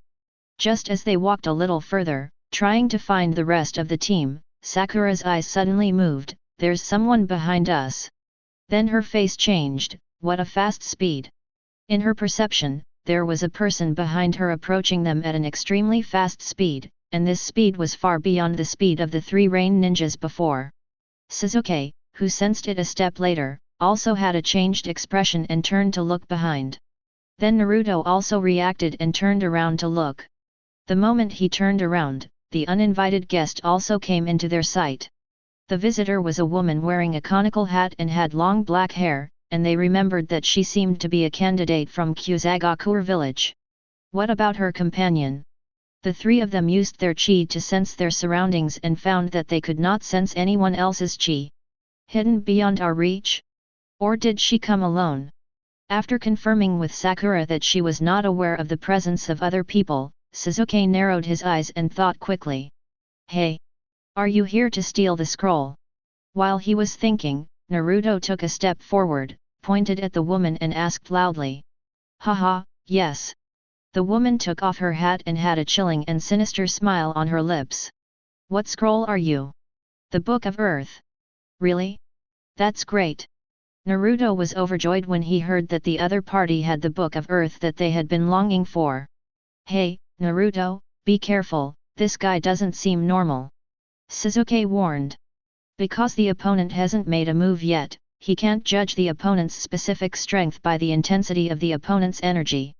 But judging from the speed of the opponent's attack, this person is obviously not simple. Of course I know. Naruto put away his smile, looked at the woman and said in a deep voice, I won't be careless. Sakura, be careful later. Because Sakura was weaker than the other two, he spoke up to remind her at this moment. Well, you two should be careful too. He, it seems you are all ready. At this moment, the woman suddenly chuckled, then glared, and a murderous aura seemed to condense into substance and poured towards Naruto and the others. This kind of murderous intent. Naruto and the other two froze in shock at the sudden murderous aura. But fortunately, they have undergone extraordinary training in the past 2 months, and their willpower has greatly improved, so their bodies only stiffened for a moment before recovering. Oh? You can actually hold on. The woman was a little surprised when she saw that the three people's reactions were not as she expected. She was very clear about how terrifying her murderous aura was, and it was definitely not something these young and inexperienced guys could withstand. Interesting, it seems these three little guys are not simple. The woman licked her lips and immediately formed a seal with her hands. Wind escape, a big breakthrough. Hoo ho ho! Suddenly, a strong wind blew up on the field, carrying with it tremendous force and uprooting the surrounding towering trees. Faced with this strong wind, Naruto and the others were blown back repeatedly, and their bodies were almost blown away. Ha! ×3. At the critical moment, the three of them roared together, and white flames emerged from their bodies, which stabilized their shaky bodies. This person has such a strong spirit. After stabilizing her body, Sakura said solemnly. When the woman used the ninjutsu, her energy suddenly surged, far surpassing theirs. How could she be a candidate? Her aura is even stronger than that of teacher Kakashi. Sasuke said solemnly. So what if she is very strong? We are no pushovers. Naruto took off the weighted wrist guards on his hands and stared at the woman with a burning desire to fight. No matter how powerful the enemy is, he will never retreat. Here it comes, here it comes. After the training of Chi, to what extent can Naruto and his friends fight Orochimaru? Chapter 45. In the forest. After Naruto said these inspiring words, Sasuke and Sakura's originally restless hearts calmed down instantly. Yes, they have gone through 2 months of hard training and their strength is much better than before. Even if it is apparent that the other party is more powerful than them, will they definitely lose? Teacher Wukong has told them that although Chi can help them judge the opponent's strength, it does not mean that whoever has stronger Chi will definitely win. In a real battle, the winner will be affected by a variety of factors. Hehe, I didn't expect that we would meet such a strong opponent so soon. It seems that we will have a tough battle this time. Although he said that he would have a tough battle, Sasuke's expression showed no intention of retreating. Bang, bang, bang. The three men took off their weighted wrist guards and iron rings and smashed them to the ground with a loud noise. Are you still carrying heavy objects? The woman did not attack immediately after using the wind escape technique. Instead, she watched the three people curiously as they took off their belongings. Haha, that's really interesting. You didn't forget to train even during the exam. I am now more and more interested in this battle. After hearing her teasing, Naruto, who had unloaded the weight, pointed at her and shouted, no matter who you are, we will definitely defeat you. Then let me take a good look at your strength. The woman curled her lips, bit her finger and slapped it on the ground. Spiritual magic. Bang! A cloud of white smoke suddenly appeared under her feet, and then a huge grey snake coiled its body and lifted her up. What a big snake! Naruto and the others couldn't help but widen their eyes at the huge creature in front of them. The giant snake was 2 meters thick and dozens of meters long, leaving no doubt about its tremendous power. Humph! Just because you're big doesn't mean you're powerful. Look how I deal with it. After coming to his senses, Sasuke instantly condensed a gas bullet in his hand and threw it at the snake. Raise non? No, it's not. The woman who jumped up from the giant snake's head narrowed her eyes as she looked at the energy bullet released by Sasuke. Boom! After she left the snake, the air bullet hit the snake's head accurately, blasting a bloody hole in it. Hiss! The traumatized snake was extremely angry, and it suddenly exerted force with its coiled body and immediately shot towards Naruto and the other two like an arrow. And that bloody mouth opened as if it wanted to swallow them all in one gulp. Seeing the giant snake coming, Naruto and the other two jumped up to avoid it.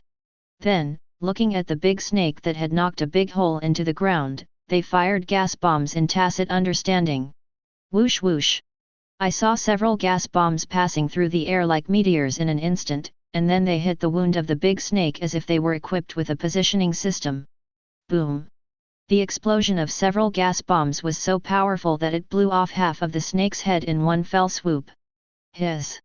The big snake raised its head and let out a wail, then its head fell down heavily again and it died. This isn't chakra, how is it possible? When the woman jumping on the branch felt the energy dissipated from the explosion of the gas bomb, her pupils shrank and she was shocked. No matter what kind of ninjutsu it is, there will be chakra fluctuations, but the energy bullet just now did not have that. Although its energy fluctuations were very similar to chakra, she had been doing experiments for many years and knew everything about chakra. She knew that it was definitely not the fluctuations emitted by chakra. Hey! Use whatever tricks you have. At this time, Naruto fell to the ground and pointed at her arrogantly.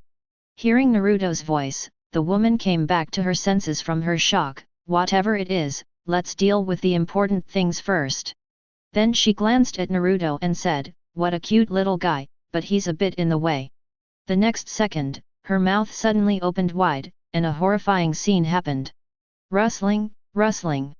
Countless poisonous snakes continuously poured out of her mouth, and then these poisonous snakes twisted their bodies and crawled towards Naruto rapidly. How disgusting! What the hell is this? Seeing this scene, Naruto and the other two couldn't help but get goosebumps and felt a sour stomach. Naruto, these snakes are coming for you.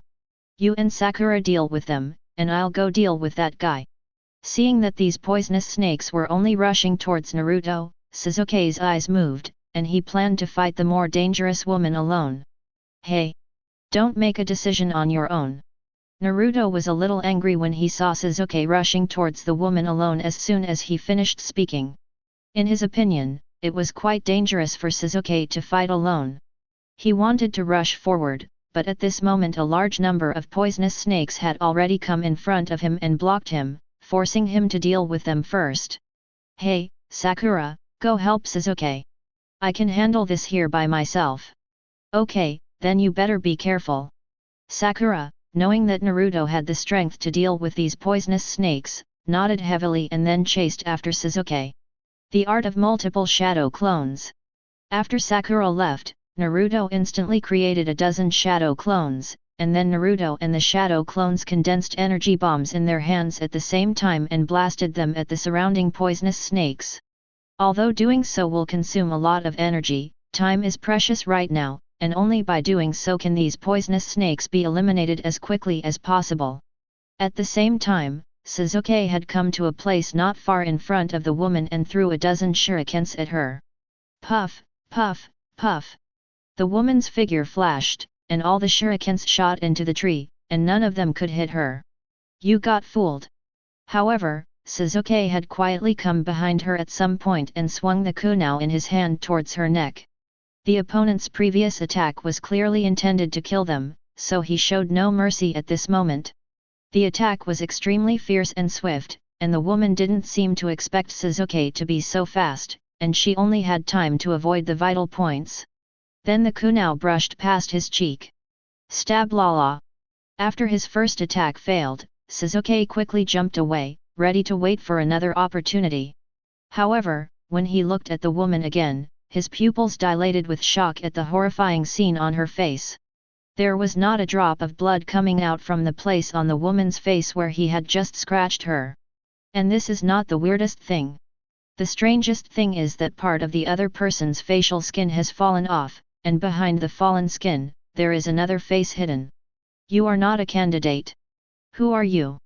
After calming himself down, Sasuke questioned the other party. He, my name is Orochimaru. I didn't expect you to reveal my true identity so soon. You are really strong. Orochimaru tore off the disguised woman's face and smiled sinisterly. Before the second exam began, he killed 3 candidates from the Kusagakur village, used his unique facial erasure technique to take over their faces, and then disguised himself as them to take the exam. The purpose is to meet the reincarnation container he has chosen and implant the curse seal into it. And this reincarnation container is Sasuke in front of him. Orochimaru. After hearing the other party's self-introduction, Sasuke narrowed his eyes and found that he had no memory of this person at all. Although Orochimaru was one of the 3 most famous ninjas in Konoha, he later defected from Konoha, making people in Konoha very secretive about him. When he defected, Sasuke had just been born, so it was normal that Sasuke did not recognize him. Sasuke, let me help. Ah! What's wrong with this guy? Just then, Sakura, who arrived a step late, came here and was also shocked when she saw the strange look on Orochimaru's face. Sakura, be careful, this person said his name is Orochimaru, I don't know who he is. But what is certain is that he is not a candidate like us, but a dangerous person who sneaked in under disguise. And now he's looking for us, I'm afraid. Sasuke didn't say anything more, but Sakura understood what he meant. The fact that this person sneaked in and found them means that he was targeting them. Chapter 46. Soft Fist Technique, 8 Diagrams 64 Palms. Concealed Weapon Combo. Konoha Tornado. Bang, bang, bang. After 3 loud noises, 3 examines from Takanan village fell to the ground helplessly. Yoshi. We won the first battle. After knocking down his opponent, Rock Lee gave a thumbs up to his teammates Neji and Tenten. Great! It's the Book of Heaven. We actually gathered all the scrolls so quickly. Tian was overjoyed when he found the Book of Heaven on his opponent. The first opponents they met after entering the forest were the 3 guys they defeated. Unexpectedly, they happened to have the Book of Heaven that they needed. Ah! Are we so lucky? Doesn't this mean that we can now head towards the tower at full speed? After hearing what Tian said, Rock Lee was surprised. He didn't expect that they completed their mission just a short while after entering the forest. All that was left was for the 3 of them to bring the Book of Heaven and the Book of Earth to the tower, and they would have successfully passed the test. The distance between the forest entrance and the tower was about 10 kilometers, and they had advanced about 1 kilometer at this time. In other words, they only needed to walk another 9 kilometers to reach the tower. If there are no accidents on the way, they will arrive before sunset and will not have to sleep in the wild. Just thinking about it makes people feel happy. Well, we can move quickly towards the tower, but we still have to stay vigilant on the way to avoid enemy ambushes. Neji, the temporary captain, nodded. Yoshi. Let's go then. Rock Lee raised his fist and said with full energy, at the same time he was thinking in his heart, Naruto, Sasuke, and Sakura, how are you guys doing, did you get the scroll? On the other side of the forest, Naruto and his friends were unaware that Rock Lee's team had already gathered the scrolls and were preparing to head towards the tower. Even if they knew, they didn't care, because at the moment they were concentrating on fighting the enemy in front of them. Bang! Sasuke kicked Orochimaru's wooden substitute and blew it up. He turned his head and looked to the other side. Tisk, you didn't hit him. In the direction he was looking, Orochimaru's figure strangely emerged from the tree trunk, and then looked at him sinisterly. Hehe, although your coordination is good and your taijutsu is not bad, it's meaningless if you can't hit anyone. His words were full of sarcasm. But just as he finished his taunting, a sharp whip kick suddenly enlarged in front of his eyes and slapped him hard in the face. Bang! When he was being whipped away, the man curled his lips and said, "Who told you that you can't hit me?" Looking closely, it turned out to be Naruto who had arrived late. Naruto! You're here! Sakura said in surprise. Just now, after Sasuke and Orochimaru had fought a few moves without success, they wanted to cooperate to severely injure the opponent. The operation is that she first sends out a gas bullet to attack Orochimaru, and then when the opponent dodges, Sasuke will hit him with a heavy blow. But I didn't expect that this perfect cooperation was dodged by the opponent. But what was even more unexpected was that Naruto arrived in time and successfully completed the attack, so that this cooperation did not fail. Hehe, Sasuke, you're not good enough. You haven't dealt with that guy in such a long time, and I, Naruto, have to take action to deal with him. After kicking Orochimaru away, Naruto looked at Sasuke and teased. Under the bombardment of dozens of gas bombs, he quickly killed all the poisonous snakes surrounding him. Then he rushed over and just heard Orochimaru's mocking words, so without thinking, he accelerated with a burst of energy, kicked the opponent away in an instant, and returned the mocking words. Tisk. The opponent is very difficult to deal with. Don't be careless. It seems that your attack didn't have much effect on the opponent. As Sasuke spoke, he looked solemnly towards the place where Orochimaru flew out. In his perception, after Orochimaru was hit by Naruto, there was not much change in his aura. At this moment, on a crooked tree, Orochimaru, whose neck was broken by a kick, stood up crookedly, and then a pair of hands suddenly stretched out from his mouth and tore his mouth open violently. Tick tick. A person who looked exactly like the original body strangely emerged from the mouth, with yellow unknown liquid dripping from his body madly. Haha, Sasuke is right. Orochimaru shook off the liquid on his hands, looked up at Naruto and the others with a sinister smile. Naruto's attack just now was too sudden, and he did not notice it in advance. But when Naruto's attack was about to fall on him, he used his own Orochi-style substitution technique in time. This substitution technique is to use the external body as a substitute to withstand external attacks, and it does not cause any consumption to him, which can be said to be a risk avoidance skill. In the original work, he used this move to avoid Uchiha attack as Amaterasu, which was said to be impossible to escape once hit. Oh, so disgusting, how come this person has so many disgusting moves? The three people who saw this scene got goosebumps all over their bodies again, and felt that they had seen the most disgusting things in their lives today. He can't be a human being. Naruto suddenly blurted out this sentence. Idiot Naruto, please stop scaring people. If he's not a human, then what is he? Sakura, who was frightened by Naruto's words, said unhappily after she came to her senses. The scene was already terrifying enough, but this guy Naruto wanted to make it even more terrifying. If it wasn't the wrong timing, she really wanted to punch him on the head twice. The powerful physical skills covered with unknown energy and the energy bombs made of unknown energy, was this taught to them by the man named Son Gaku. Orochimaru ignored Naruto and the others and narrowed his eyes in thought. Although the fight was not long, he was still able to judge the approximate strength of the three little guys in front of him. Their superior physical skills and powerful energy bomb attacks made their strength far beyond the average level of this year's candidates. If we have to give a precise statement, we can say that except for Sakura, who is still in the category of Chunin, Naruto and Sasuke have both reached the edge of Jonin. Especially Naruto's attack just now, it has clearly reached the level of a Jonin. Son Wukong, what kind of person is this, who can teach them such a powerful thing in 2 months? Orochimaru continued to think. Due to time constraints, he had not had the chance to ask Danzo for information, so at this moment his understanding of Gaku was still limited to the few words that Kabuto had told him. But even so, he still relied on his intuition to determine that the two skills used by Naruto and the others were taught by Gaku. After all, Kakashi didn't have that ability. Never mind. After this, we must find Danzo to find out more.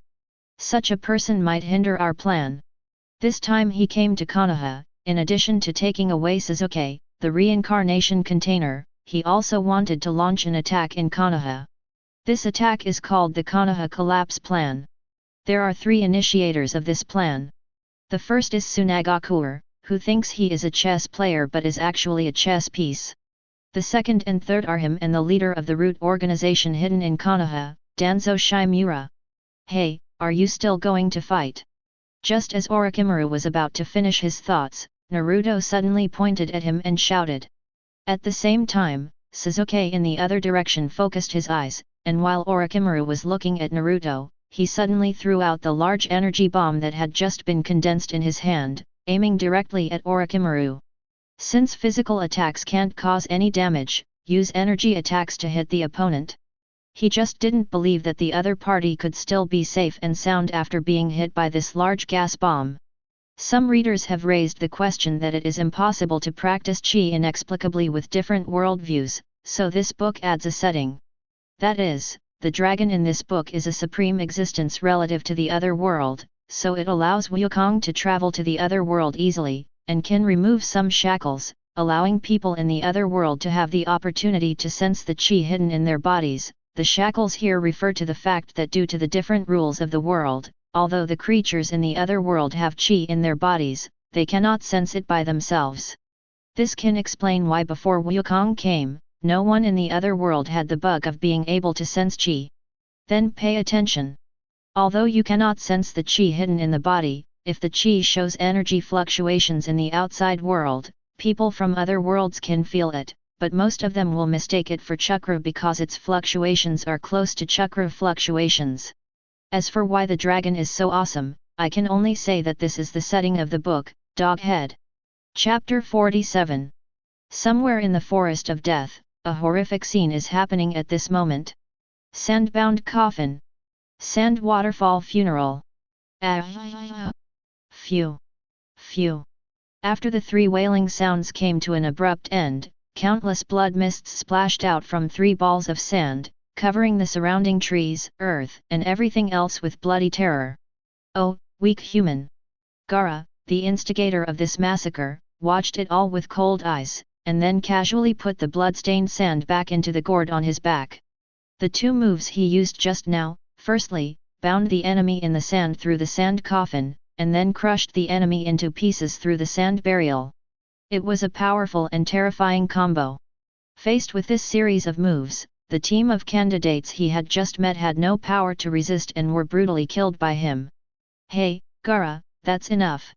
We've already collected the scrolls. Let's leave for the tower as soon as possible. Kankuro on the side couldn't help but speak out as he looked at his younger brother who had always made him a little afraid. Ever since they entered the forest, Gaara took them to hunt other candidates in the forest, claiming it was just for fun. And it was this game that cost the lives of 3 teams of candidates, a total of 9 people. There were many people who admitted defeat and surrendered in these 3 teams, but Gaara ignored them all and killed them all. He could be described as a cold-blooded and ruthless executioner. Oh, boring, let's go. That's enough. If you keep going on like this, what did you say? Kankuro had already prepared himself mentally for the other party to oppose his opinion, and he subconsciously refuted the other party after he spoke. However, he stopped halfway in surprise because he found that this time the other party actually agreed. You know, his younger brother always does his own thing and never listens to advice. Temari on the side was also a little surprised. She obviously did not expect Gaara to be obedient this time. She had already prepared herself to act as peacemaker if there was a conflict between the 2. Gaara ignored their surprise and walked towards the tower. He didn't follow Kankuro's advice, but he felt it was boring after killing so many weak humans. He wanted to kill those powerful people who interested him, but since he hadn't encountered any for such a long time, he didn't plan to keep looking for them. Anyway, there would be plenty of opportunities to fight those powerful people in the subsequent exams. Uzumaki Naruto, Uchiha Sasuke, you are lucky this time. I will crush you one by one in the next exam. He thought so. After seeing the 2 of them in the first exam, he had a feeling that these 2 would be the kind of opponents that would interest him. Half of the search just now was for them, but unfortunately I didn't meet them. Elsewhere in the Forest of Death, Naruto and Sasuke, who were worried about by Gaara, were staring at the large energy bomb attacking Orochimaru. Before that, they made eye contact while Orochimaru was distracted, and reached a consensus that Naruto would attract attention while Sasuke would launch a surprise attack with a big move. So at this moment, I can't help but be more concerned, hoping that this raid will be successful. Whoosh! The watermelon-sized gas bullet shot towards Orochimaru like a cannonball, accompanied by a strong wind. If this attack could hit the opponent, it would definitely blow his body into pieces. Again, this little trick of making a feint to the east and attacking in the west. Orochimaru, whose attention was attracted by Naruto, only looked over when the energy bullet was about to hit him. However, facing this close attack, he remained calm and even smiled faintly. His body suddenly rose up, and then bent to one side like a rubber band, stretching his body into a semicircle, and then the gas bullet whizzed through the semicircle. Huh? Damn it! Sasuke didn't expect that Orochimaru could avoid it in this way. In a hurry, he thought about it and immediately let the energy bomb explode. Even if he failed to hit the opponent head-on, he would let the residual power of the gas bomb explosion cause some injuries to the opponent. Boom! The energy bomb suddenly exploded 1 meter behind Orochimaru, and the powerful energy wave spread instantly, blowing the crooked tree that was nearby into pieces. Wow! A large amount of tree debris was flying all over the sky, covering the explosion site completely, and no one could see what Orochimaru looked like inside. If they had not practiced chi and could not sense chi, Naruto and the others would have to stare at the flying debris nervously like most people, and only after the debris dispersed could they know the status of the opponent inside. Now that they have learned how to sense chi from Wukong, even if they can't see the situation inside clearly, they can still sense the opponent's condition through chi. His chi disappeared? Was he killed by your attack? Naruto came closer first and sensed the situation inside, but found that he could not sense any trace of Orochimaru. No, not likely. Be careful. He may be lurking nearby, just beyond our perception. Sasuke looked around solemnly. When he attacked Orochimaru just now, the distance between him and the opponent was beyond the range he could perceive. Although he closed the distance the next moment, he clearly sensed that there was no opponent's energy inside. But for some reason, he always felt a little uneasy, as if the other party was fine, but was hiding in a place they couldn't sense, waiting for an opportunity to strike. Sakura, can you feel it? At this time, Naruto asked Sakura, who came to his side. Among the three, Sakura has the widest perception range, so it is possible that the two of them cannot sense it, but Sakura can. However, Sakura shook her head. No, I didn't sense it either. But when she said this, Sakura's face became very serious. But I always feel like there are eyes watching us in the dark, like a poisonous snake ready to attack us at any time. Poisonous snake? Isn't this that guy? He looks like a snake and has a lot of snake-like moves. After hearing Sakura's description, Naruto frowned and began to look around. At this moment, there was no sound around except their voices, and the flying debris had already fallen to the ground, waiting for the next passing wind to help them dance again. Suddenly, Sakura looked to the left, followed by Sasuke and Naruto. They felt that some creature was approaching them at a very fast speed. Not long after, they saw a huge, pitch-black snake emerge from the bushes near them in the direction they were looking, then coil up and spit out its tongue at them. Snake? Could this be that guy's snake? Naruto breathed a sigh of relief after the false alarm and clenched his fist as he looked at the giant snake in front of him. After the previous battle, whenever he sees a snake he would think of Orochimaru, and whenever he sees a snake he would want to go up and beat it up. I don't know, just get rid of it. Sasuke was also annoyed with snakes now, and he condensed an energy bullet in his hand and wanted to kill it. But at this moment, his face suddenly changed, and he felt an extremely strong sense of warning in his heart. So without thinking, he suddenly moved aside. Next moment, whoosh!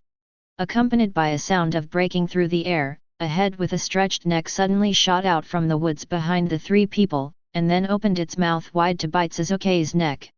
Chapter 48. Inside a restaurant in Konaha village, Gaku was feasting on his meal.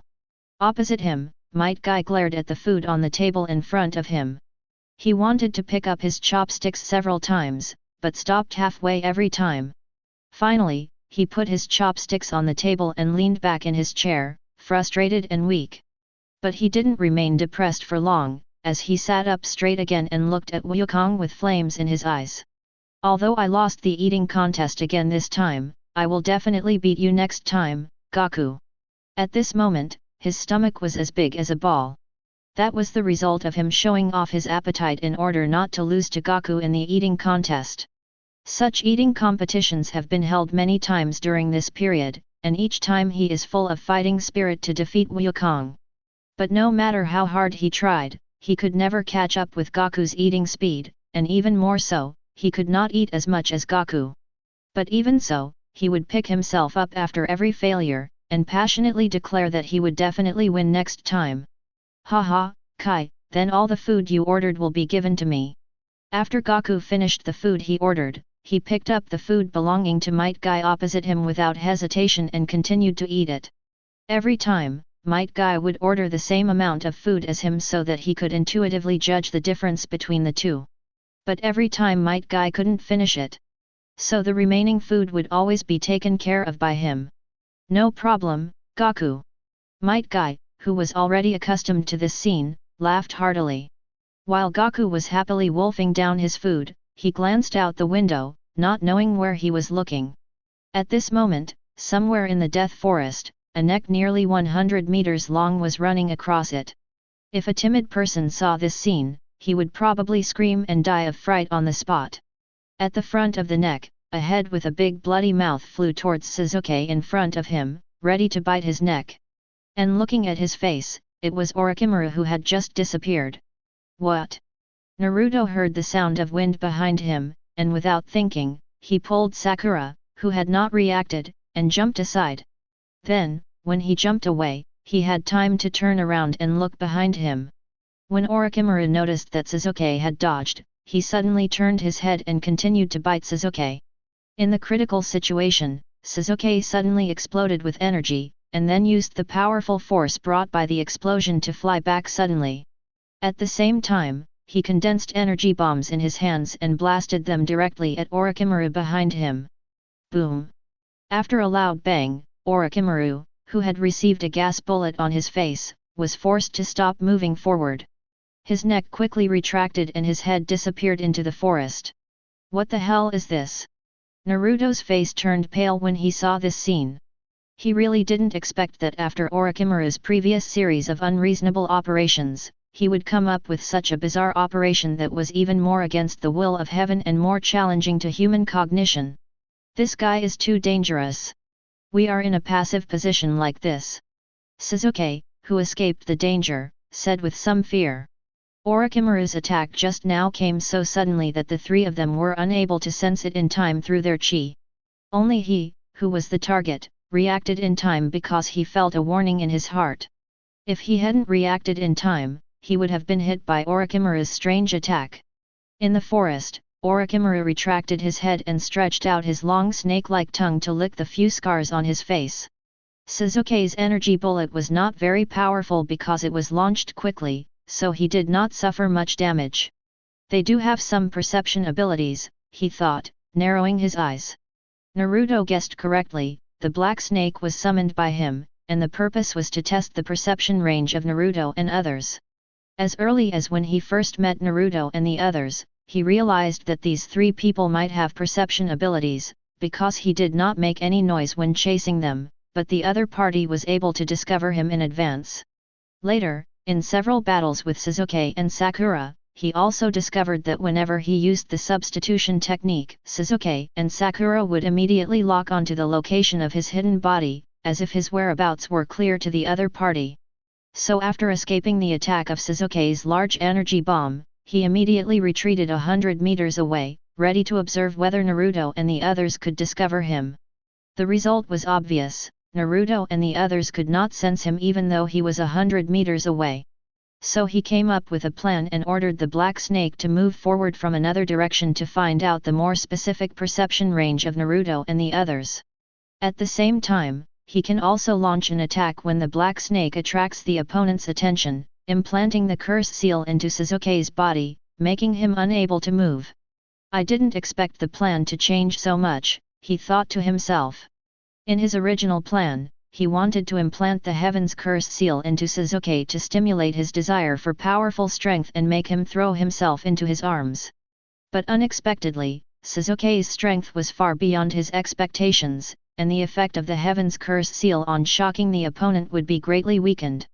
More importantly, the other party has now been taught by the mysterious figure Sun Wukong and has acquired considerable strength, so why bother going far away to join him? Next we need to find a way to implant the curse seal and take Sasuke away. Orochimaru's eyes flashed with a gleam of light. Although he had failed to implant the cursed seal just now, he didn't think Sasuke could escape from his grasp again. He was not afraid that after Sasuke was abducted by him, the subsequent Konoha collapse plan would be affected, because he had plenty of ways to prevent the old man from terminating the Chunin exam. Just when he made up his mind and was ready to act, he suddenly felt someone patting his shoulder. Without even thinking, he suddenly turned his head 180 degrees backwards, and at the same time, he took out the Kusanagi sword he had hidden and stabbed it fiercely at the unknown person behind him. Kang! However, what made his pupils shrink suddenly was that there were two fingers in front of him that firmly clamped the Kusanagi sword he was stabbing with, making it impossible for him to move at all. Faced with this situation, although he was shocked, he was a man who had experienced many battles after all. He reacted after only a moment of shock and controlled the Kusanagi sword to grow wildly, trying to use this method to give the opponent a surprise attack. However, what he didn't expect again was that the opponent just turned his head slightly and avoided the lengthened Kusanagi sword. Then the fingers holding the sword suddenly loosened, and he lightly flicked the sword with the back of his fingers. He felt an unimaginable force coming from the sword, causing his head to tilt suddenly. Then the Kusanagi sword flew out of his mouth uncontrollably. Faced with this unexpected change, he didn't have time to think too much. He raised his hand and released the unique ninjutsu he had prepared long ago. Latent shadow snake hands. I saw several big snakes shot out from his sleeves, and bound the opponent's body in a flash, and then the snakes opened their mouths to bite the opponent. But at this moment, the opponent's bound arms stretched slightly, and the big snakes immediately felt a sharp pain in their bodies, as if they were about to break, so they hurriedly let go of the opponent and shrank back. Whoosh! Seeing that his moves were easily broken by the opponent again and again, Orochimaru finally stopped trying to defeat the opponent, and then suddenly stepped back with a rare solemnity on his face. Who are you? Chapter 49. In the forest, Orochimaru stepped back several meters and looked solemnly at the uninvited guest in front of him. At this moment, he felt a little confused, a little puzzled, and a little shocked. What confused and puzzled him was that he had no idea how the person who just came appeared or when he came to his side. You have to know that with his strength, no one can get close to him so quietly. Even the fourth Hokage Minato Namikaze, who once mastered the Flying Thunder God technique to perfection, had to cast the Flying Thunder God technique on his body or some object around him before he could appear beside him without a trace. But now he clearly sensed that there was no such technique around. What shocked him was the strength of the person who came. Whether it was the ease with which he caught the Kusanagi sword with two fingers, or the overwhelming force that made him lose control of the Kusanagi sword with a light flick, or even caused the big snake to let go in pain, it was enough to prove that the newcomer was very powerful. Who are you? Orochimaru asked slowly as he looked at the strange man with a crab-like haircut and orange clothes in front of him. The man in front of him was not wearing a forehead protector and his dress did not look like a ninja at all, making it impossible for him to guess who he was. But he was sure of one thing, that was that the other party, like him, was definitely not a candidate taking the Chunin exam. After hearing his question, the man answered without hesitation, "My name is Sun Wukong." Then he leaned forward again, and asked curiously, "Are you a human or a snake? Why can your head turn like this? Also, why is there a snake in your mouth? Won't it choke your throat? How do you eat?" This series of questions almost made Orochimaru's brain crash. Fortunately, he had also experienced big situations, so he recovered in an instant and ignored the other party's questions. Instead, he looked at the other party and laughed softly. "Hehe, so you are Sun Wukong. I have heard of your name for a long time." "Huh? Do you know me? But I don't know you." Wukong scratched his face. "My name is Orochimaru, you know me now." Orochimaru licked his lips and said. Without waiting for Wukong to reply, he asked sinisterly, "So, Sun Wukong, what is your purpose in coming here? Do you want to protect those three little guys?"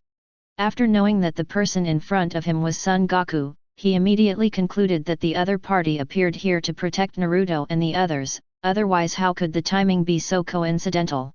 Ah, so be it.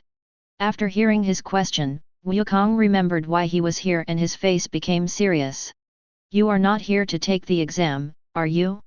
I can sense that your ability far exceeds that of the people here. Hehe, and then what? Orochimaru narrowed his eyes. I have no objection to you fighting Naruto, Sasuke, and Sakura, but their current strength is far inferior to yours. How about you wait until their strength improves a bit and then come fight them? Wukong said seriously. As early as when Naruto and his friends started fighting with Orochimaru, he had sensed the situation here and knew that Naruto and the other two were probably no match for Orochimaru. However, he was enjoying his meal at that time, and thought that nothing would happen in the short term, so he could let Naruto and the others try to fight, so he did not come over immediately. Then he ate while paying attention to the situation here, and found that the energy of Naruto and the other two was constantly declining, while Orochimaru didn't change much. So after finishing his meal, he took advantage of the time when Orochimaru and Naruto were pulling away from each other and instantly moved over, ready to quietly persuade Orochimaru to leave. The reason for doing this is that he doesn't want Naruto and the others to become dependent on him and form a habit of asking him to take action whenever they encounter a strong enemy. He, so you are planning to use me as a whetstone. After hearing what Gaku said, Orochimaru couldn't help but feel a little angry. As one of the three most famous ninjas in the ninja world and a powerful man who is also ranked among the best in the ninja world, how could he be used as a whetstone one day? What if I don't agree? He said sinisterly. There were still a few breezes blowing on the field, but after these words were spoken, the breezes suddenly disappeared, as if they were frozen by the suddenly stagnant atmosphere. But after a while, the wind suddenly appeared again, and the atmosphere on the field was no longer frozen. Is that so? That's a bit of a headache, ha ha ha. After staring at Orochimaru for a while, Gaku suddenly scratched his head and smiled with some headache. What a strange man! Seeing this scene, Orochimaru felt a little sweaty. Then a gleam of brilliance flashed in his eyes. Haha, forget it, I have something else to do today, I won't let them go so easily next time. Although Gaku acted foolishly, he didn't believe that if he continued to attack Naruto and the other two, the other party would remain indifferent. This can be seen from the fact that the other party came here to stop him. However, this is not the most important thing. The most important thing is that the other party's mysterious sudden appearance and the extraordinary strength revealed in a flash made him feel fearful. Faced with such a powerful person with unknown information, he, who has always been cautious, would not act rashly. He has decided that after leaving the Forest of Death, he must find Danzo as soon as possible and get the specific information about Sun Wukong. Otherwise, he will feel uneasy. So, after saying this, he withdrew quickly without waiting for Wukong's reply. Have they gone? After sensing Orochimaru's energy moving quickly in the opposite direction of Naruto and the others, Gaku crossed his arms and smiled. This saves much trouble. Although he also wanted to fight with this creature that was neither human nor snake, the other party was coming for Naruto and his friends after all, so he decided to leave it to Naruto and his friends to deal with. Well, Naruto and the others are getting angry. I have to retreat. Swish! In the blink of an eye, his figure disappeared from the spot. A few seconds later, Naruto, Sasuke and Sakura arrived here and looked at the traces around them with some confusion. So was there someone fighting with Orochimaru just now? Sakura asked uncertainly, looking at the hole in the tree next to her that seemed to have been pierced by some sharp weapon. It should be correct. There are traces of two people here. Sasuke confirmed as he looked at the two shallow footprints on the ground. After avoiding Orochimaru's sudden attack, they urgently made a plan, preparing to blind the opponent with the Sun Fist and then deliver a fatal blow when the opponent attacked again. For this reason, Naruto, who was most familiar with the Taiyang Fist, condensed his energy in front of his forehead in advance, just to blind Orochimaru at the first moment. Then, while they were waiting, they heard some noise coming from the forest and thought it was Orochimaru trying to make a feint to the east and attack in the west again. So they became more vigilant, but also more excited, because they believed that this time they could definitely let Orochimaru see how powerful they were. But they didn't expect that. They waited and waited, but Orochimaru never came. And the original feeling of uneasiness suddenly dissipated, making them wonder if Orochimaru had already left. After the three of them reached a consensus, they rushed to the place where the noise was heard. Because they felt that if Orochimaru really left, something must have happened, and the place where the news came from was very likely to have clues. Chapter 50. This footprint. Sasuke came to a footprint and opened his Shenron to observe it carefully. At first he took a quick glance and didn't notice anything unusual, but a few seconds later he suddenly realized that this footprint seemed a little different.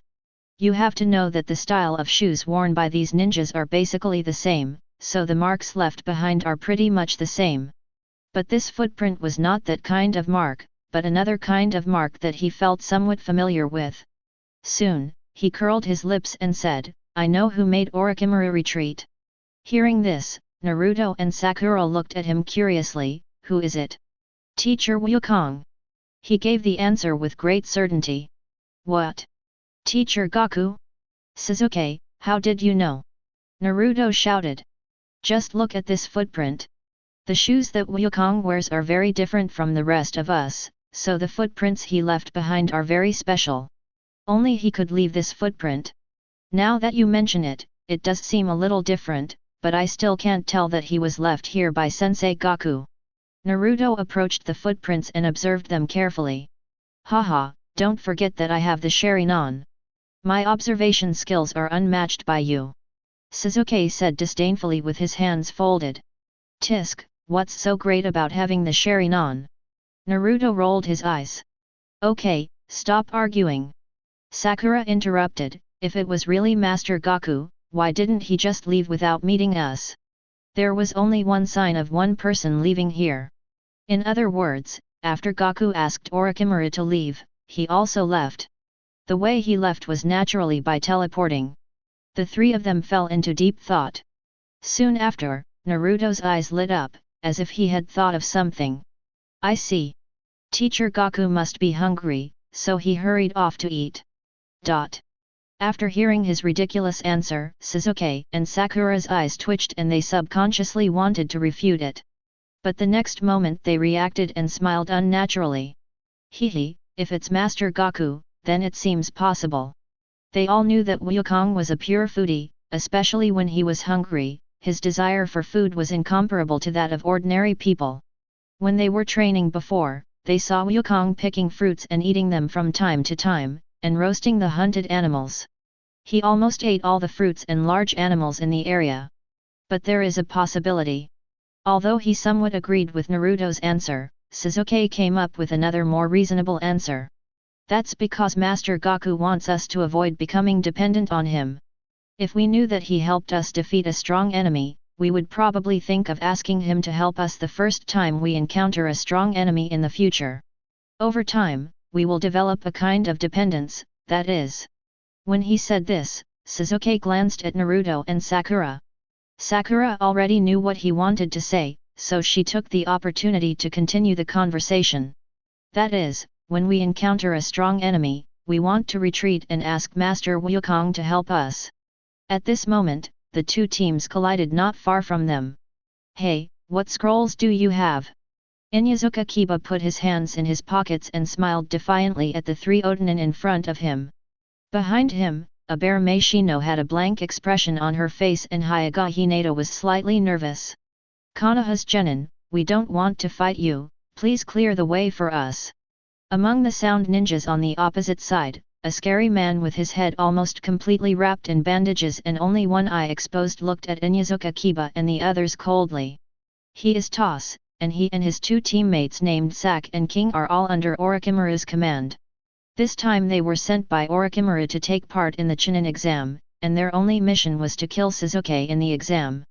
What they didn't know was that Orochimaru gave them this task in order to make them bait in order to test the strength of Sasuke who had been implanted with the Heaven's Curse Seal. Although Orochimaru failed to successfully implant the Curse Seal, he did not inform them because they were just insignificant pawns and he did not care no matter what happened. This is undoubtedly a tragedy for little people like them. "That won't do. Unless the scroll you carry is not what we want, we won't give way. Inyazuka Kiba responded very firmly. What are you afraid of? Just fight them. I can take care of these bastards in a few minutes. Seeing Inyazuka Kiba's arrogant attitude, the always warlike Sak couldn't stand it anymore and wanted to go up and meet Inyazuka Kiba. However, Toss raised his hand to stop him. Don't delay, the mission is urgent. After saying that, he took out the scroll from his arms and presented it to Inyazuka Kiba and the others. Oh? It's the Book of Earth. Isn't this a coincidence? We are in need of this. After seeing the scroll in T's hand, Inyazuka Kiba's eyes lit up. The scroll their team was carrying was the Book of Heaven, and they just happened to need to collect a scroll of the Book of Earth. It seems that this battle has to be fought. After hearing his words, Toss narrowed his eyes. Hey, we don't have to fight. All you have to do is hand over the scroll to us obediently. Inyazuka Kiba curled the corners of his mouth. Ah! Following Toss's cold laugh, the atmosphere on the field quickly solidified, and a murderous aura began to spread. Pat! A squirrel in the tree accidentally dropped the hazelnut in his hand, and it made a slight sound on the ground.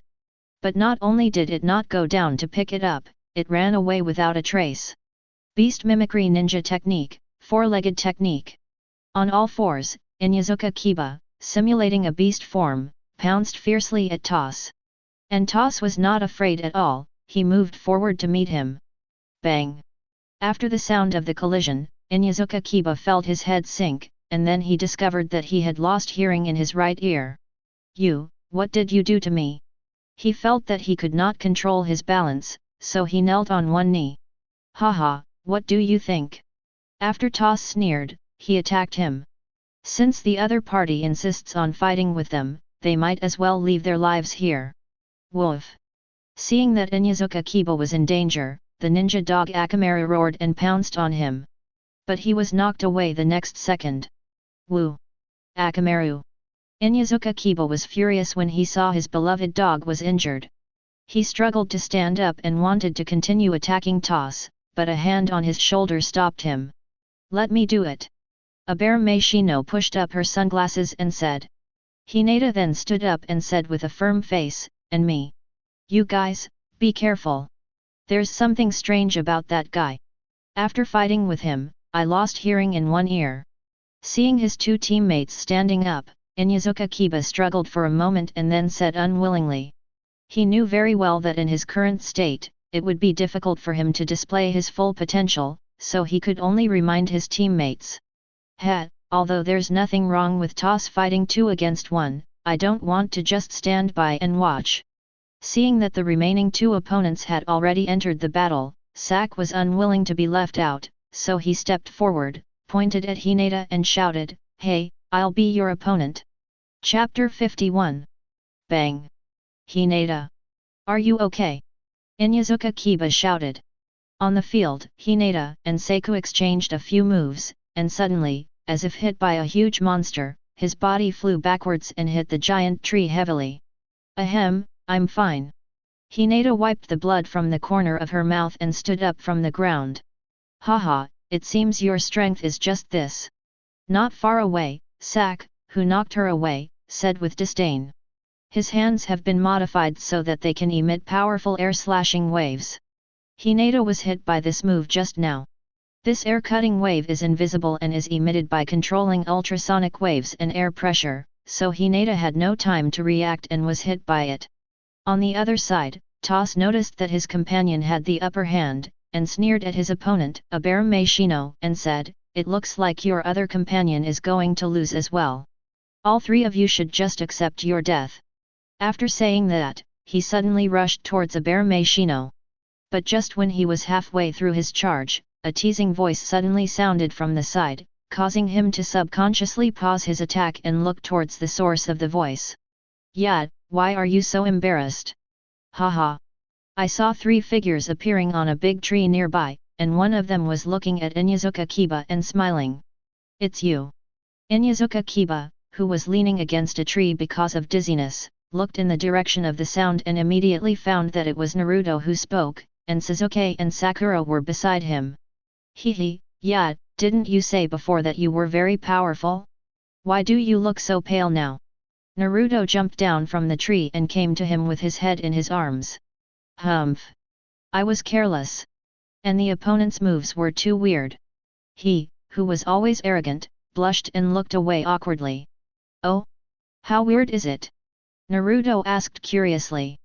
The moment I fought with him, one of my ears suddenly became deaf, and then my head became dizzy and I couldn't control my body balance. Inyazuka Kiba said solemnly. At this time, Xiao Li, who had also jumped down from the tree, looked over and said thoughtfully, from his description, he must have been hit by something, causing the eardrum to rupture.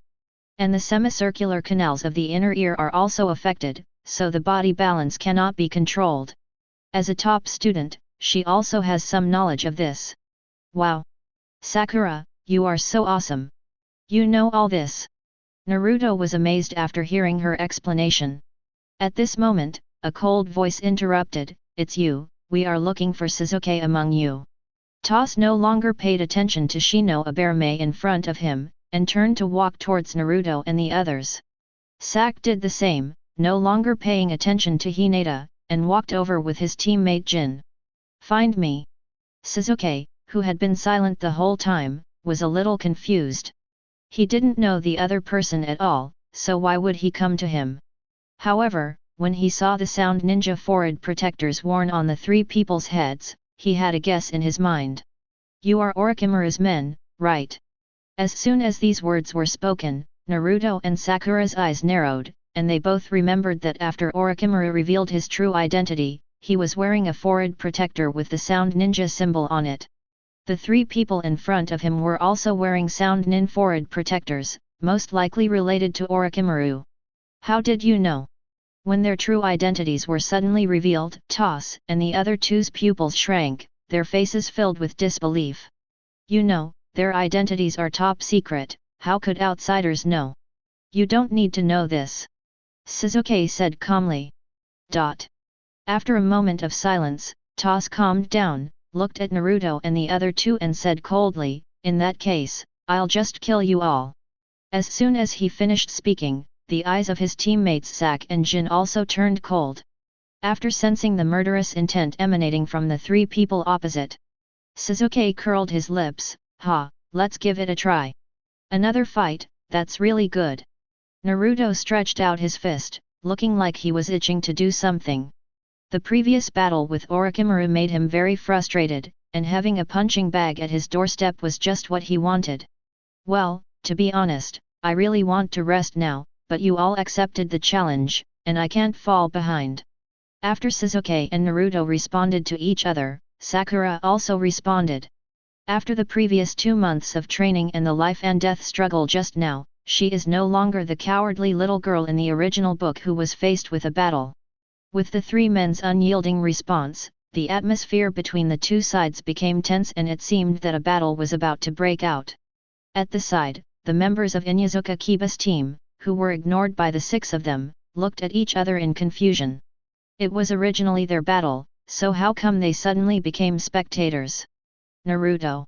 Hinata quietly looked at the familiar yet unfamiliar figure, murmuring softly. Suddenly, her eyes focused and she clenched her fists at the scene in front of her. "Naruto, you must win." On the field, Toss and his 3 companions moved together and took the lead in attacking Naruto and his companions. Among them, Toss found Sasuke, Seiku found Naruto, and King found Sakura, who was also a woman. Sasuke. Toss came in front of Sasuke and raised his right fist to hit Sasuke.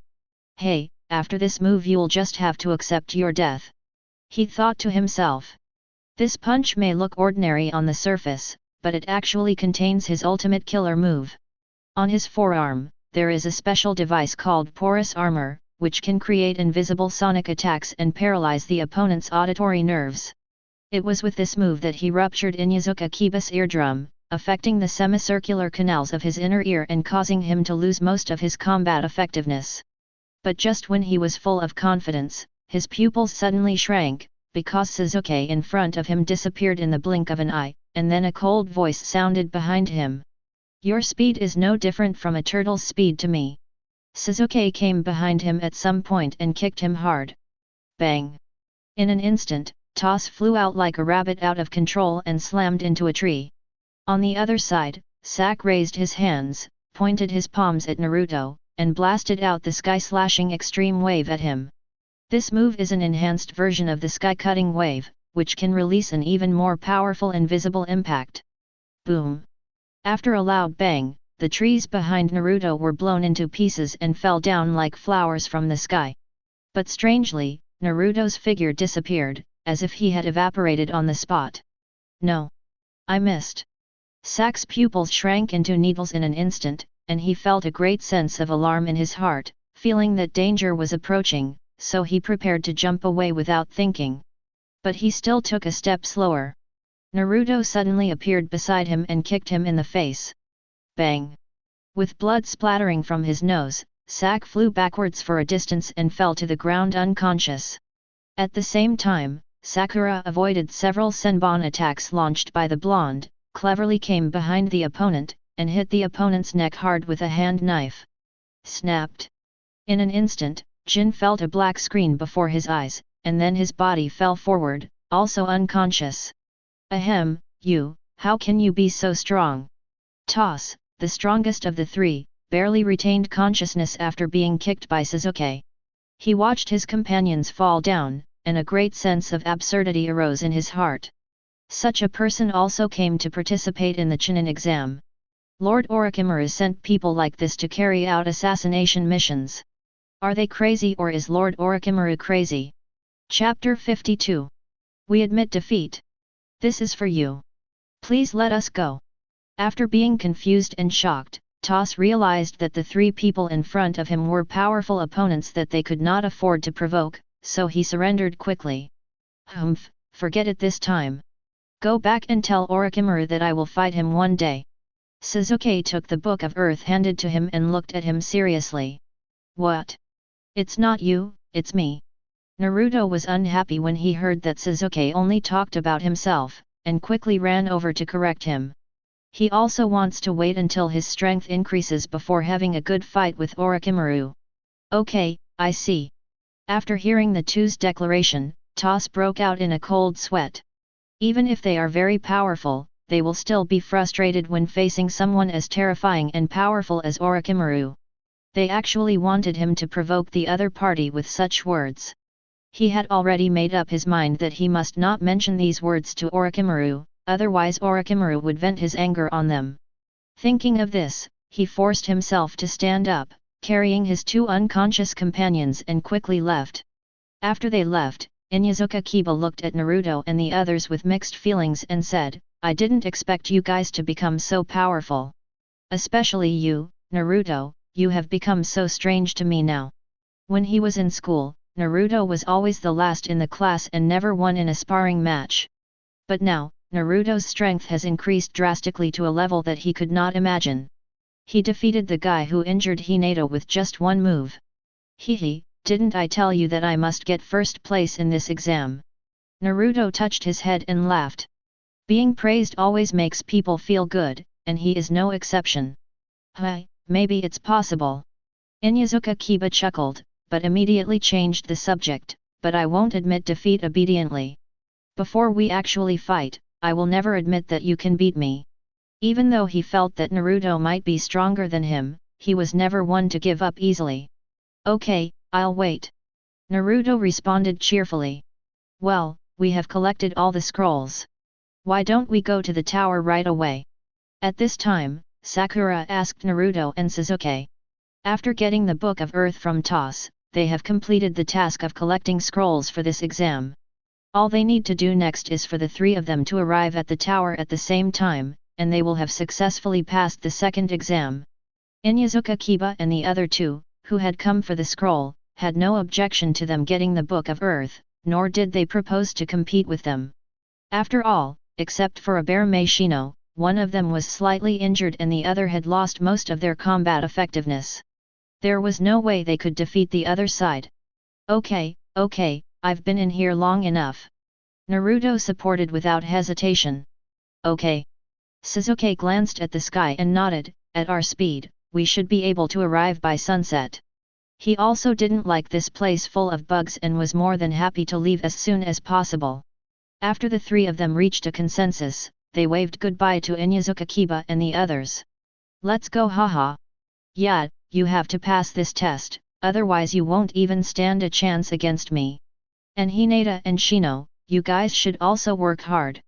Naruto grinned and said goodbye to everyone. Humph, of course. Inyazuka Kiba raised the corner of his mouth. Okay, Naruto. Hinata, who had been silent all this time, blushed when she saw Naruto point at her, and whispered softly. As for Abarame Shino, she nodded coldly in response. After Naruto and the others left, he looked at Naruto's receding back, and his eyes flashed under his sunglasses. Naruto, you have changed a lot. In the first exam, when Naruto released the Sun Fist, apart from Sasuke and Sakura who were prepared in advance, he was also not affected because he was wearing sunglasses and saw all of Naruto's operations. It's just that he has never been a talkative person, and he also saw that Ibiki, who had realized the truth, concealed it, so he never mentioned it to anyone else. After seeing Naruto's impressive strength, he put the two things together and couldn't help but become curious about Naruto. What on earth did Naruto go through to have such a change? Hey, our luck has finally changed for the better. We got the Book of Earth so quickly. On the way to the tower, Naruto said with a beaming face. After exploring the reason why Wukong did not show up, they randomly chose a direction to see if there were any other teams nearby that had the Book of Earth. Unexpectedly, they had only been walking for a while when they heard the sound of fighting not far away, so they followed the sound and found out what had happened before. Yeah, I hope everything goes well from now on. Sakura agreed. Although they had only been in the Death Forest for a few hours like the other teams, what they experienced was much more dangerous and exciting than that of other teams.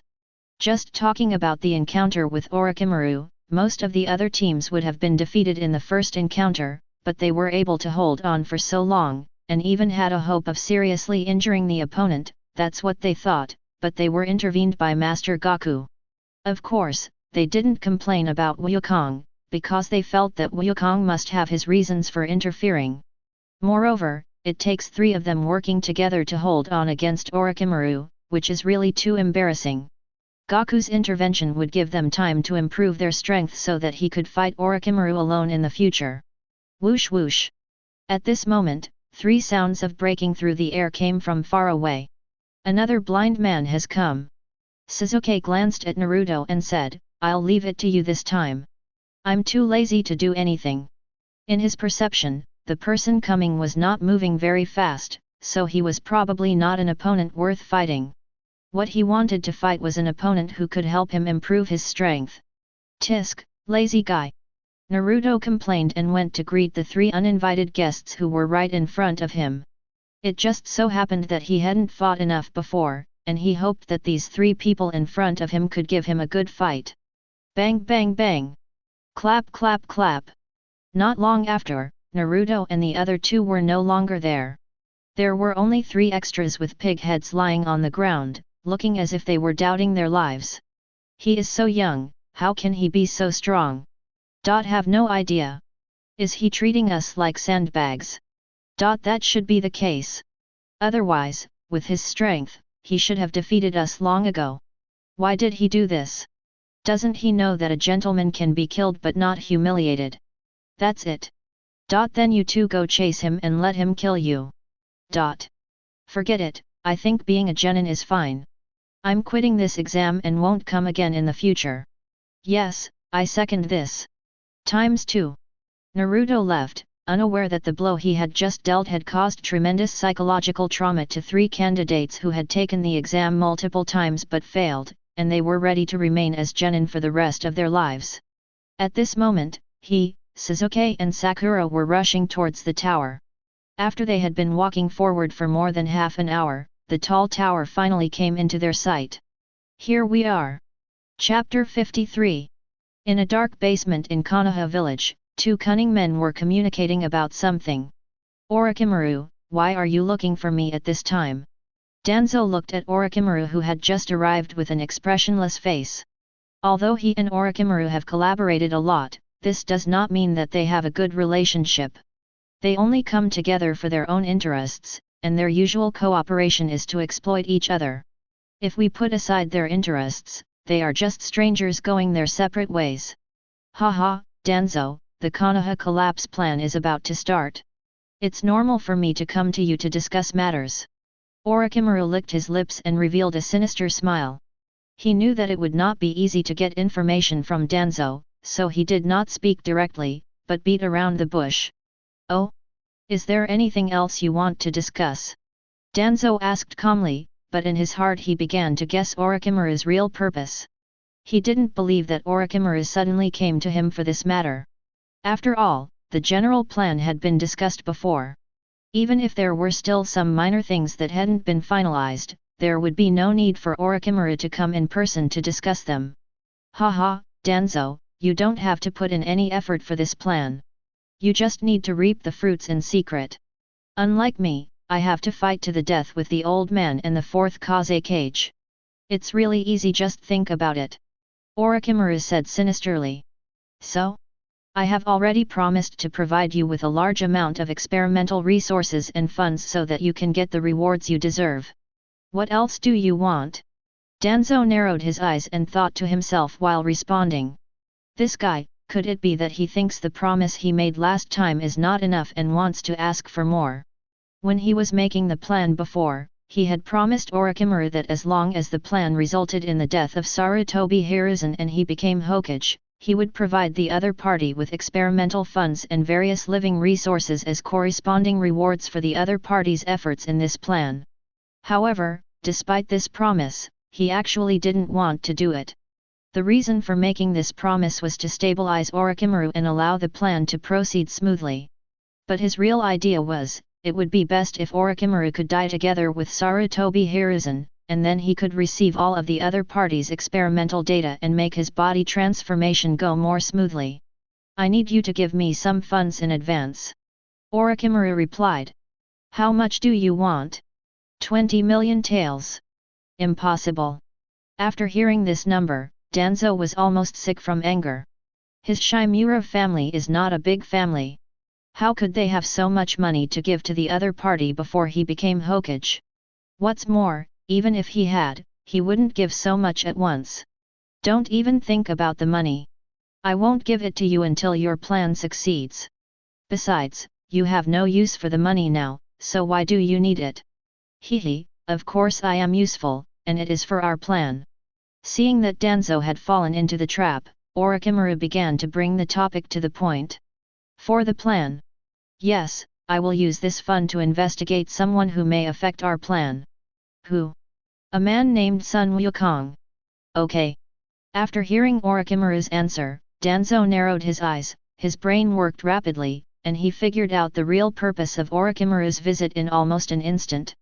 It turns out that all the twists and turns before were for this. The other party obviously guessed that he had information about Wukong, so he came to him. The reason why he didn't ask directly was because the other party knew that he would not give it easily.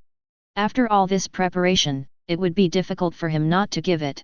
If he was really shameless and refused to give it, or put forward conditions before giving it, then the other party would have a rift with him, and what would he do if the plan didn't go according to plan? The other party's experimental resources and funds can be gathered slowly, but he can't wait even for a day for the position of Hokage.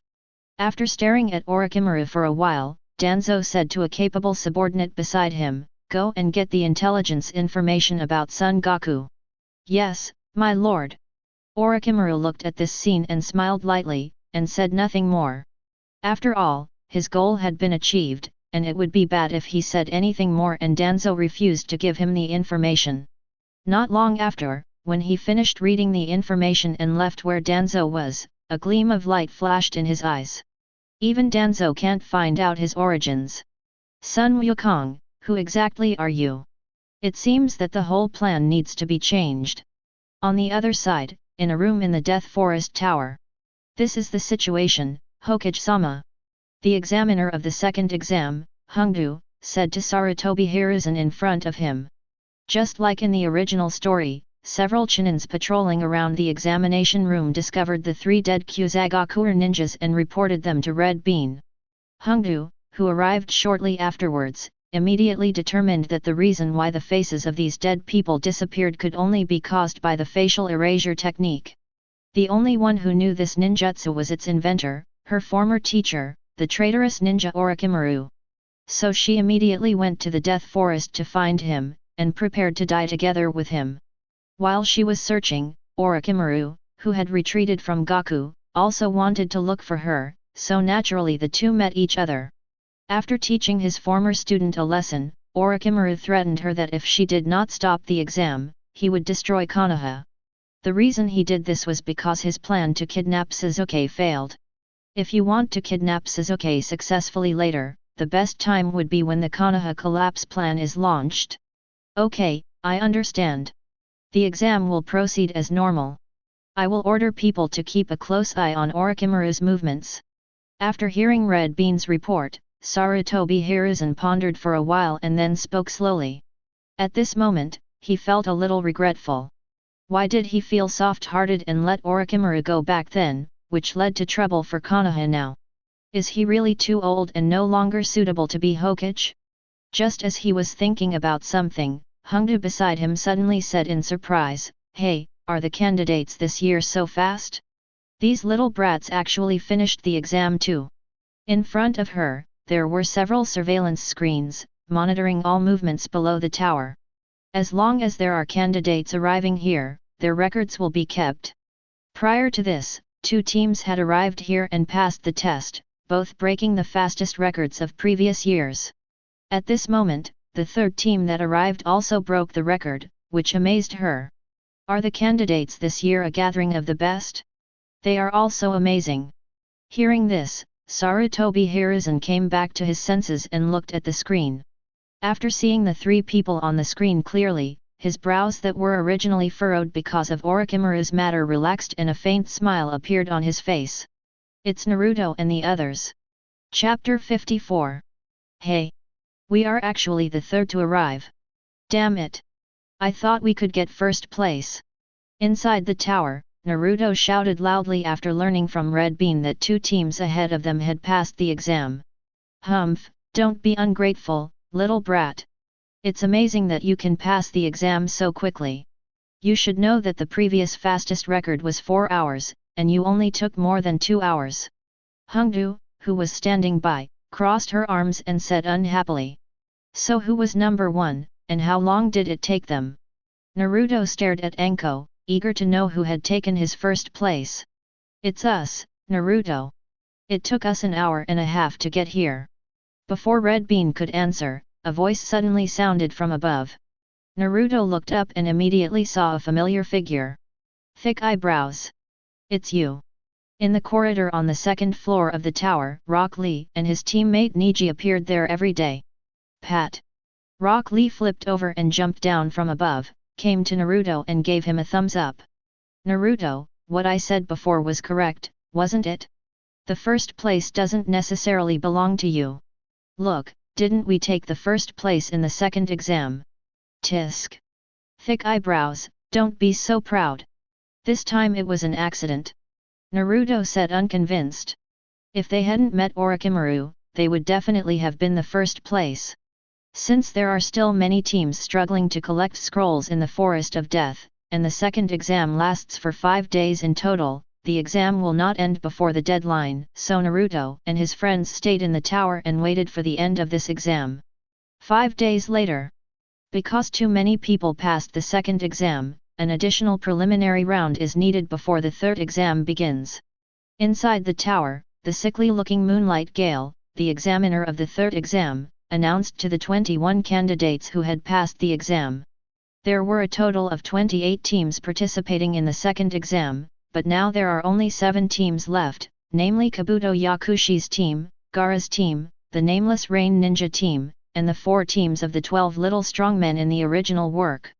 It is worth mentioning that in the original work, there were also 7 teams that passed the exam, but the Rain Ninja team was not among them, but the Toss team under Orochimaru passed the exam. But this time for some unknown reason, Team Toss did not pass the exam, while Team Rain Ninja, which was supposed to die at the hands of Gaara, luckily passed the exam. When will the preliminaries start? The Rain Ninjas among the candidates asked loudly. They had just finished the second exam and were extremely tired. They were now looking forward to the preliminary round starting later. However, things often turn out that what you fear will come true. Moonlight Gale glanced at them and replied, "There are many distinguished guests coming to watch the competition, and most of them have already arrived in the village. Time is urgent, and we can't let them wait too long. Therefore, I declare that the preliminaries are now officially open." What? The three Rain Ninjas were struck by lightning when they heard that. In addition to them, Shikamaru, Inyazuka Kiba and others who had just passed the exam also had their eyelids twitching. Hey, you have to be kidding. Shikamaru had dead eyes and felt very tired. He even wanted to give up the competition. But when he thought about the consequences of giving up the game, he had to give up the idea. No matter if it's a preliminaries or not, I'm going to win as long as it's a competition. Unlike these people who sigh, Naruto is full of fighting spirit. He has rested enough these days and can't wait for the game to start. Soon after, just like in the original novel, Do voluntarily gave up the competition, so the number of examines became 20. So this preliminary round is a 2-on-2 match between 20 people, and the 10 winners will enter the final. As the names on the big screen randomly jumped, the list of the first match was born, Uzumaki Naruto vs Kankuro. The first match is Naruto. Who is the guy he's fighting? Kankuro. Looking at the list on the screen, Sakura in the viewing stand looked around, trying to see who was Naruto's opponent. "Hi, it's me." A cold snort suddenly sounded, and Kankuro stood up, looking at the big screen with a gloomy expression. His luck is so bad that he meets this tough guy so soon. "Pfft! It's you." Sakura covered her mouth and laughed.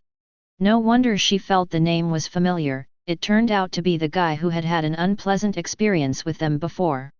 Although the other person's name was called out once at that time, she had long forgotten about this person, so she didn't react when she saw the name at first. "Hey, you clown, you're not scared, are you? Come down and fight me." At this time, Naruto, who had already landed on the competition field, looked at the viewing platform, pointed at Kankuro and shouted. He was very happy that he could have his first battle, because he couldn't wait to show his strength in front of everyone, so he urged Kankuro at this moment. "Humph! Stop looking down on me. I will let you see my true strength in this battle." After being provoked by Naruto, Kankuro's face turned dark and he quickly jumped into the venue. At this moment, he has decided that he must teach this arrogant guy a lesson and let him know that he is not someone to be trifled with. Just as the two stood in the arena, waiting for the chief examiner Yu Guangji Feng to give the order to start the competition. Swish! On the viewing platform, two figures suddenly appeared behind Sakura and Sasuke. "Hi, looks like I've caught up." Kakashi breathed a sigh of relief as he watched the game on the field that hadn't even started yet. Because whether to hold the preliminary round will be known after the second exam is over, it is impossible to know in advance. So when he learned that this competition was going to be held, he immediately rushed back to the village to tell Wukong. After all, Gaku is Naruto and the other's teacher, so he cannot be absent at this time. "Wow, haha, you two aren't on yet." Gaku ruffled Sakura's hair, patted Sasuke's shoulder, and smiled foolishly at Naruto in the field. "It's not our turn yet, Gaku-sensei." Sakura responded first, and then slapped Gaku's big hand away, angrily saying, "Also, Gaku-sensei, can you please stop rubbing my head so much? You're messing up my hairstyle." Her hair was fixed with a forehead protector, and Wukong's rubbing caused the forehead protector to move a lot. "Haha, sorry. Gaku said embarrassedly, touching his head. The reason why he ruffled Sakura's hair was because Sakura looked very similar to his granddaughter Xiao Fang. Not only are they about the same age, but their personalities are also very similar, so much so that every time he sees Sakura, he feels like he sees the shadow of his granddaughter and can't help but rub her hair. "Ahem, Mr. Wukong, you are here too. How are you these days?" At this time, Sarutobi Hiruzen, who noticed Gaku's appearance, walked over with a kind smile on his face. He is the one who knows Gaku the best in Konoha, except for Kakashi, Naruto, and others who have a good relationship with Gaku. The more he understood, the more he valued Wukong. Especially after knowing what happened a month ago, his attention to Wukong reached its peak, and some of the little thoughts he had hidden before disappeared completely. Chapter 55. Ha, it's you, Mr. Sarutobi. After hearing Sarutobi Hiruzen's greeting, Gaku turned his head and responded with a smile. He once followed the local customs and called Kakashi Hokage-sama just like Kakashi did. But about a month ago, the other party suddenly said that he was a foreigner and there was no need to call him that like everyone else, so he should just call him Mr. Sarutobi. Although he was a little surprised at first that the other party wanted to change the address, he never took these things to heart, so who cares? Just shout whatever the other party says. Haha, Mr. Gaku, you are here to watch Naruto and the others match, right? Sarutobi Hiruzen came close to Gaku with a smile on his face. Who is this guy? Why does it seem like the Hokage is very polite to him? From a distance, Koji saw this scene and asked curiously. I don't know, maybe some VIP. Shikamaru glanced at him casually and said lazily. Next to them, Asuma took a look at his father chatting and laughing with Wukong, thinking to himself, old man, is this the mysterious person with super strength you mentioned to me? Haha, okay, let's watch it together.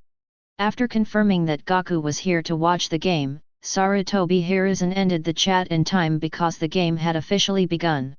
Ahem, the first qualifying match begins. On the field, after explaining the rules of the game, Moonlight Gale announced the start of the game. I'll let you know what happens if you underestimate me. Kankuro casually put the long object on his back on the ground and said viciously to Naruto. Okay. But Naruto on the opposite side ignored his harsh words, but looked at him in confusion, then looked at the long object wrapped in bandages on the ground. Why is there no air in this guy, but there is air in that strange thing? In his perception, there was not a single fluctuation of energy on Kankuro's body, but there was a fluctuation of energy in the long object placed on the ground, which made him very puzzled. You know, Wukong told him that as long as it is a living thing, there will be chi in its body. Could it be that the Kankuro in front of him is not a living person? And there is a living thing hidden in that long object?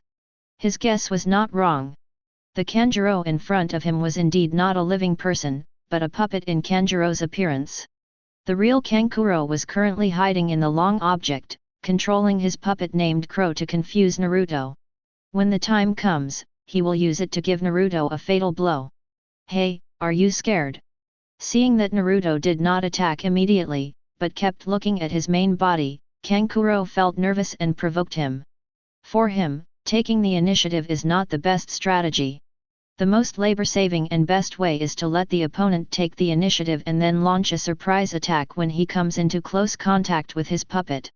But now, this method doesn't seem to work very well, because the other party seems to have discovered something strange about him.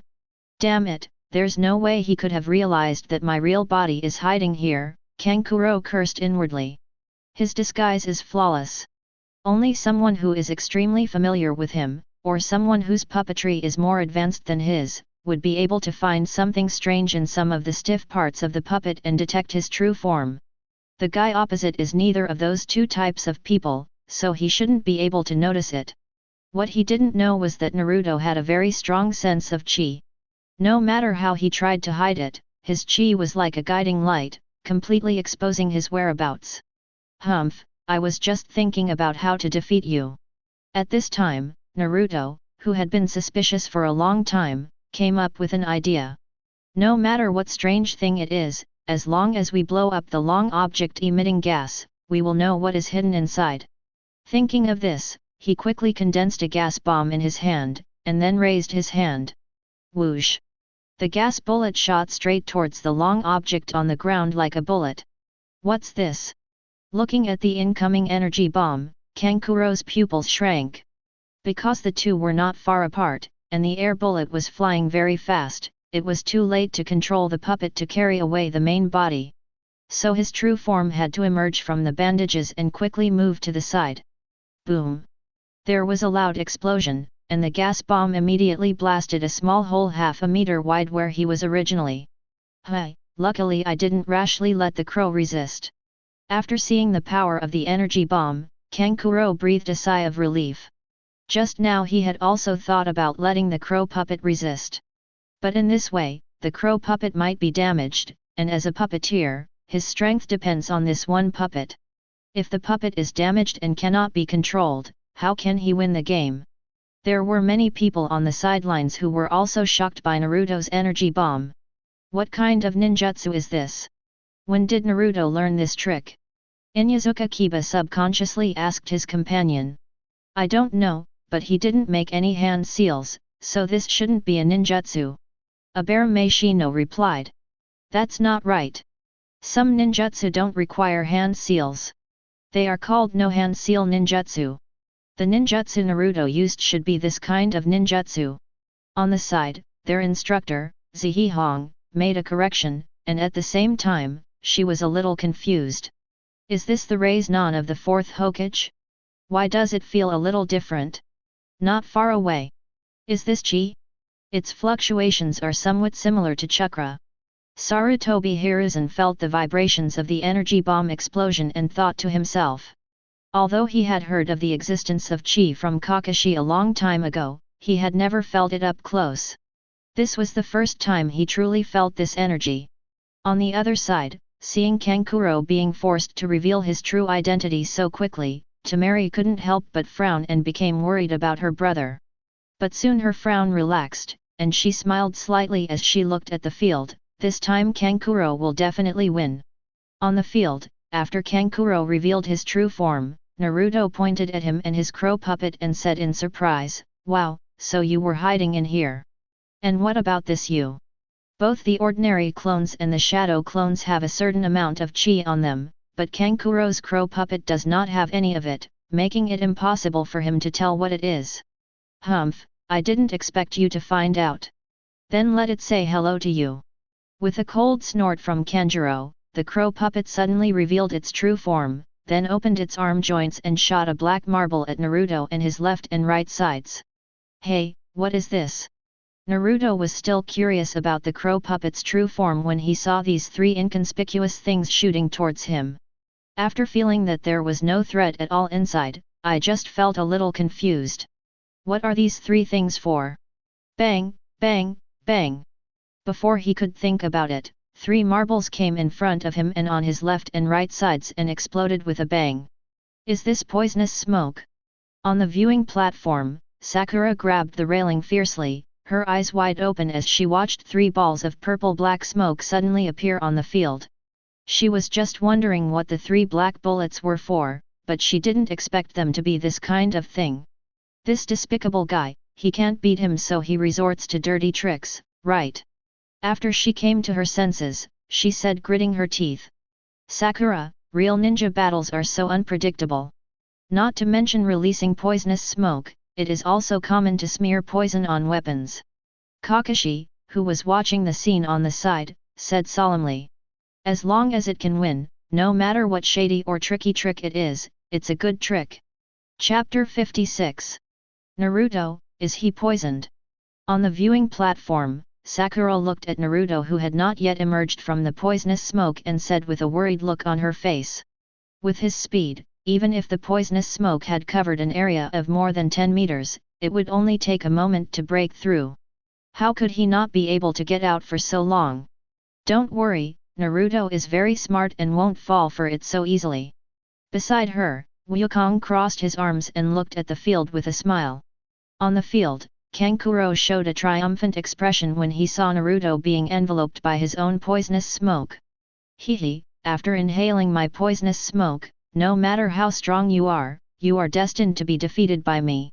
He smiled smugly and controlled the crow puppet to open its mouth. You can see that in its mouth, several ominous green poisonous needles are ready to fire. When you come out, I'll give you a few more poison needles. I guarantee you'll wail in pain and beg for mercy right there. He stared intently at the area around the poisonous smoke, ready to deliver a fatal blow if the other party escaped. At this time, inside the poisonous smoke, Naruto pinched his nose and looked around at the poisonous smoke with his big eyes. This guy actually used such a trick. Fortunately, I reacted quickly and didn't breathe a single breath. Although he did not feel any danger from the poisonous smoke bomb just now, he still became alert secretly. After all, the other party would not use any useless tricks.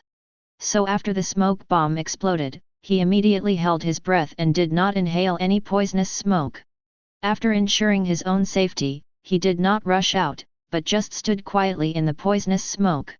Teacher Wukong said that chi has many uses, one of which is to transform it into a physical force and attack outward. That time when he was dealing with Cardo's men, Master Wukong used this move to knock them away. Then, I can also use this move to disperse the poisonous smoke, and even send it back to Kankuro, so that he can taste what his own poisonous smoke tastes like. The reason why he didn't rush out was because he suddenly came up with this idea. Instead of being chased around by the opponent's poisonous smoke, it is better to return all the opponent's tricks and give him a taste of his own medicine. Thinking of this, he curled the corners of his mouth and began to increase his energy, preparing to attack outward instantly when it reached its peak. Outside, Kankuro, who had already prepared his second attack, began to wonder, could this guy have been knocked unconscious by the poisonous smoke? He clearly remembered that the effect of his poisonous smoke was not that strong. Could it be that this guy's actual strength isn't that great, and he was just hallucinating before? He looked at the referee Moonlight Gale and found that there was something strange on his face, but he did not intend to announce the end of the game, so he could only turn around and continue watching Du Yan. At this moment, a low shout suddenly came from the poisonous smoke. Ha! Next moment. Boom! The poisonous smoke suddenly boiled up and spread rapidly in all directions like some ferocious beast inside.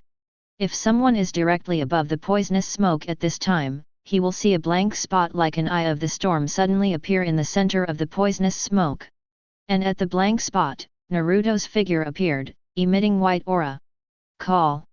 The poisonous smoke spread rapidly under the influence of the powerful airflow that inexplicably arose at the center, and soon arrived in front of Kankuro. What? Kankuro looked shocked. Could it be that his opponent could use wind escape technique? As he was shocked, his body retreated rapidly. As the creator of this poisonous smoke, he knew how powerful it was. Although it would not kill people, it would cause people to stay in the hospital for a while. What a messy guy! Moonlight Gale on the sidelines saw the poisonous smoke spreading in front of him and swung his sword. Call! Part of the poisonous smoke was instantly concentrated by the airflow from the swinging sword and rushed outside the tower, but a large part of it still lingered in the venue, rushing towards the people watching the battle. Kakashi, who was on the viewing platform, saw the poisonous smoke spreading and wanted to use wind escape to blow it away. But there was someone next to him who was faster than him. Hi! Wukong took a deep breath and blew it out suddenly. The next moment, a strong airflow suddenly arose, sweeping all the poisonous smoke in the field out of the tower at lightning speed. So Kakashi stopped making hand seals instantly, looked at Gaku and said jokingly, "Gaku, it has to be you." He had never seen anyone else use this simple and crude operation except Wukong. Ha ha! After being praised by Kakashi, Gaku touched his nose with a smile. After the poisonous smoke in the arena dissipated, Moonlight Gale glanced at Wukong, then looked at Kankuro who had retreated to a blind spot and was barely avoided by the poisonous smoke. Poisonous smoke is prohibited in the next game, unless you can guarantee that it will not affect other people in the arena. If this were an open-air venue, the poisonous smoke could be used and dispersed quickly. But this is a relatively closed venue with only one door connecting to the outside world, and the poisonous smoke is difficult to dissipate. Once affected, such as the airflow just released by Naruto, the poisonous smoke will spread rapidly in the field, and if not handled properly it will easily affect other people. Hi, got it. Kankuro wiped the cold sweat from his forehead and replied impatiently. Just now he almost thought he was going to inhale the poisonous smoke, but fortunately someone came to blow it away. But at this moment he didn't care who helped him. To him, this kind of help was a shame. How could a poisoner almost be poisoned by his own poison, and moreover, it was because of his opponent. "You bastard, I must kill you!" He was furious as he watched Naruto stand there and make a V gesture to the spectators without even looking at him after the poisonous smoke dissipated. Is this guy looking down on him? As new and old grudges piled up together, his anger reached a peak, so he controlled the crow puppet to attack Naruto fiercely. Secret black technique, kunao in the mouth. Whoosh whoosh. As the crow puppet was charging, it suddenly sprayed out groups of 3 kunao from its mouth at a high frequency. These kunao made a sound of breaking through the air, not only flying towards Naruto, but also blocking the space for him to dodge on both sides. "Where are you going to run?" Kankuro curled his lips. But his smile froze the next second. Naruto was seen bending his legs suddenly when he realized his attack was coming. Bang! His body flew into the air like a rocket, perfectly avoiding all his attacks. Then, Naruto swooped down like an eagle, approaching the crow puppet at an extremely fast speed. When he reached above the crow puppet, he suddenly raised his right foot and chopped down with full force towards its head. It all happened so fast that Kankuro didn't have time to react before he saw Naruto's attack land on the head of the crow puppet. Boom! The crow puppet was knocked to the ground by Naruto's attack. The next second, several cracking sounds were heard, and several cracks appeared on the crow puppet's hard head, and then the cracks quickly spread and expanded. Wow! After a while, the crow puppet's head broke into dozens of pieces, just like Kankuro's heart, and scattered all over the ground. "Hey, what other tricks do you have? Use them all. This stuff is not enough for me." Naruto scratched the tip of his nose with his thumb, his face showing extraordinary confidence. Chapter 57. Damn it! This is my treasure, how dare you break it?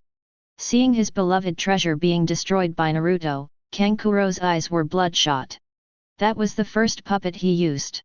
Although it was not made by him, he put a lot of effort into it and it can be said to be his most precious treasure. "I didn't expect that I would be killed today. Hehe, sorry, I used too much strength." Naruto touched his head and said with sincere apology. After interacting with Wukong for a long time, he unknowingly developed these infuriating expressions and movements. "You're just apologizing." Kankuro lowered his head, his body trembling slightly, as if he was so angry about the destruction of his puppet that he could hardly control himself. But as he lowered his head, a sinister smile suddenly appeared on the corner of his mouth, and he silently completed the second half of the sentence in his mind. "It's not enough." Whoosh! The crow puppet in front of Naruto suddenly moved, and a retractable spike from its broken head stabbed towards Naruto at lightning speed. The pointed cone reflected a green light and was obviously coated with poison. Humph! It was only at this moment that Kankuro raised his head with a smug smile on his face. Even though his crow puppet's head was kicked and smashed, it doesn't mean that it can't move. Faced with this sudden attack, Naruto's body tensed up. He really didn't expect that this thing could still move after its head was broken. Without any thought from his brain, his body moved on its own and narrowly avoided the attack with the most convenient evasive method. At this moment, Gaku's training in dodging their stone throwing begins to show results. Damn it, he actually dodged it. Seeing Naruto dodge his attack again, Kankuro clenched his fists unwillingly. In order to make the attack successful, he deliberately made himself more angry in order to confuse Naruto. But he didn't expect that even if the opponent was confused by him, he could still avoid his sure win attack this time. Phew! It's so dangerous. Naruto dodged the sudden attack and put some distance between himself and the crow puppet, breathing a sigh of relief. "You are such a nuisance. I don't want to play with you anymore." Originally, he wanted to slowly learn from the opponent and see what moves he could learn from the opponent, but he didn't expect that the opponent only used these poisonous tricks, which were completely unnecessary for him to learn. It is worth mentioning that the reason why he wanted to learn from each other slowly was because of something Wukong once told him. This sentence is, "Naruto, the purpose of fighting with others is not only to determine who is better, but also to learn from others and make ourselves stronger. Only in this way can we continue to improve and fight with more powerful people." After recalling this sentence, Naruto thought to himself, "Teacher Gaku, I really don't see anything I can learn from this guy, so I'd better not waste my time.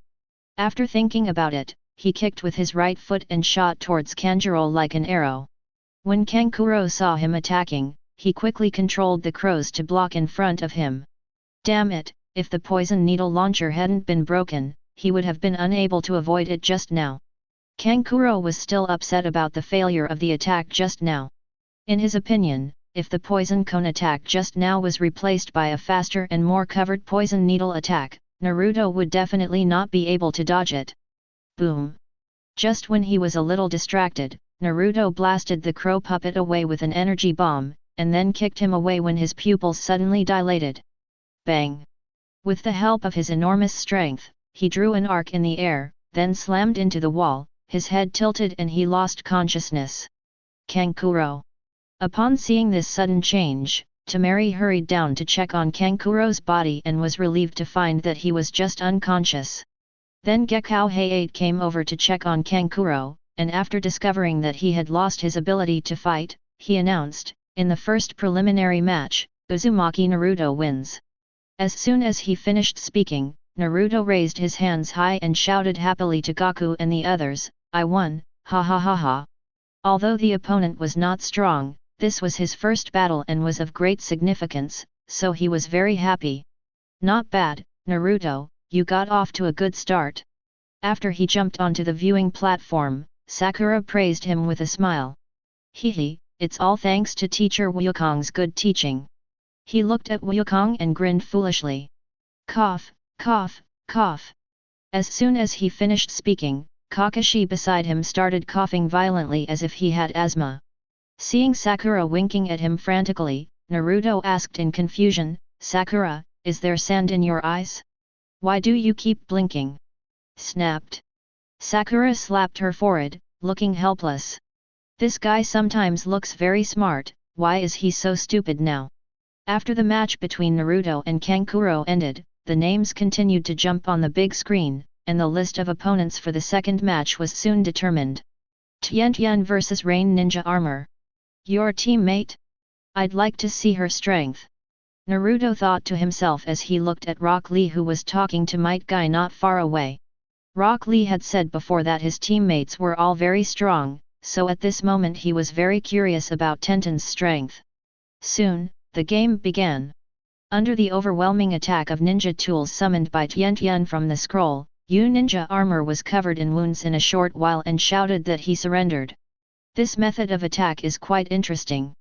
Wukong crossed his arms over his chest and watched Tianation's attack with interest. Really? But I think it's so boring. It's more interesting to fight with fists. Naruto said with a frown. He thought that Rock Lee's teammates also had good close combat capabilities, but he didn't expect that they were controlling ninja tools for long-range attacks the entire time, which made him very disappointed. After Moonlight Gale announced Tianation's victory, the big screen continued to draw the list. Rock Lee vs Ken Misumi. Wow, it's Thick Eyebrow's turn. Naruto's face lit up with excitement when he saw the list. He hasn't fought with the opponent since the last fight more than half a month ago. He wondered how much the opponent's strength had grown at this time. Beside him, Gaku was also looking forward to the match. Burn your youth, Xiao Li. Yes. Teacher Kai, I will definitely burn my youth well. Pat. After a passionate conversation with Might Guy, Rock Lee easily jumped onto the field and raised his thumb to his opponent not far away, a man wearing round-rimmed glasses with his lower half of his face covered, showing his big white teeth and said, I'm Rock Lee, and I look forward to competing with you. Opposite him, Ken Misumi, who was a spy planted in Konoha by Orochimaru and was determined to prove that she was stronger than Kabuto, was also looking forward to this game. However, what he was looking forward to was not a fight with Rock Lee, but to winning the game and then showing his skills in the final, so that Lord Orochimaru would recognize his strength and the fact that he was stronger than Kabuto. At this moment, looking at the strange-looking guy with a watermelon head and wearing green tights in front of him, he felt very disdainful. Can such a grandstanding person become a ninja? Thinking of this, he looked at Rock Lee and smiled coldly. Rock Lee, right? Are you ready to be defeated by me? Chapter 58. This guy is quite arrogant, but I don't know if his strength can match it. On the viewing platform, after hearing Kenmichin's big words, Sasuke, who rarely spoke before, curled up the corner of his mouth into a sneer. As an opponent who had fought Rock Lee on equal terms, he would not allow anyone to speak so arrogantly unless the other party really had the ability to do so. On the field, Rock Lee felt the strong disdain in Jeonmichan's words, but he didn't care. For him, this kind of verbal attack is meaningless, because the real result can only be achieved through real actions. I declare the third qualifying match officially open. Moonlight Gale gave the order from the sidelines. Whoosh! The moment he finished speaking, Ken Misumi rushed to Rock Lee as fast as a leopard and punched him. Hehe, this is called striking first, a rookie like you wouldn't understand. Jeonmichan sneered in his heart. Faced with this sudden attack, Rock Lee was not at all flustered. He simply swung his fist, ready to fight back. Snapped. However, the expected fist bump sound did not occur, but instead a sound somewhat like high five was heard. This is... Rock Lee's pupils suddenly shrank, as if he saw something incredible. Just as Jeonmichan's fist was about to touch his fist, her entire arm suddenly became longer and softer, and then quickly wrapped around his arm like a snake. Because this scene was so unexpected, his mind went blank for a moment. By the time he reacted, Jeonmichan had already pressed her whole body against his back, with her limbs wrapped around his body like a snake. One of the limbs even wrapped around his neck, trying to break it. Hehe, kid, you didn't expect that my limbs can soften and stretch freely. It's easy to deal with a newbie like you. Perhaps because she saw that she had the upper hand and there was no way she could lose this match, Jeonmichan showed off her physical characteristics with some complacency. After being suppressed for so long, he finally got to show off in front of other people. After showing off, he began to threaten, hurry up and admit defeat, otherwise I will continue to increase my strength, and don't blame me if I accidentally break your neck. In his opinion, after hearing his threats, Rock Lee would certainly beg for mercy with a look of fear on his face, and he could then happily appreciate this scene and enjoy the rare joy in his life. However, unexpectedly, after he finished speaking, Rock Lee did not move at all, as if he did not care about his intimidation at all. So he got angry. He thought he was kind enough and did not even think of breaking the man's neck immediately, but instead gave him a chance to admit defeat. Even if his mercy was only because he didn't want to expose his identity as a spy by killing a ninja from his fellow village. If that's the case, then go die. Seeing that his kindness was ignored by the other party, he became mad and immediately increased the strength of his arms, trying to break the other party's neck.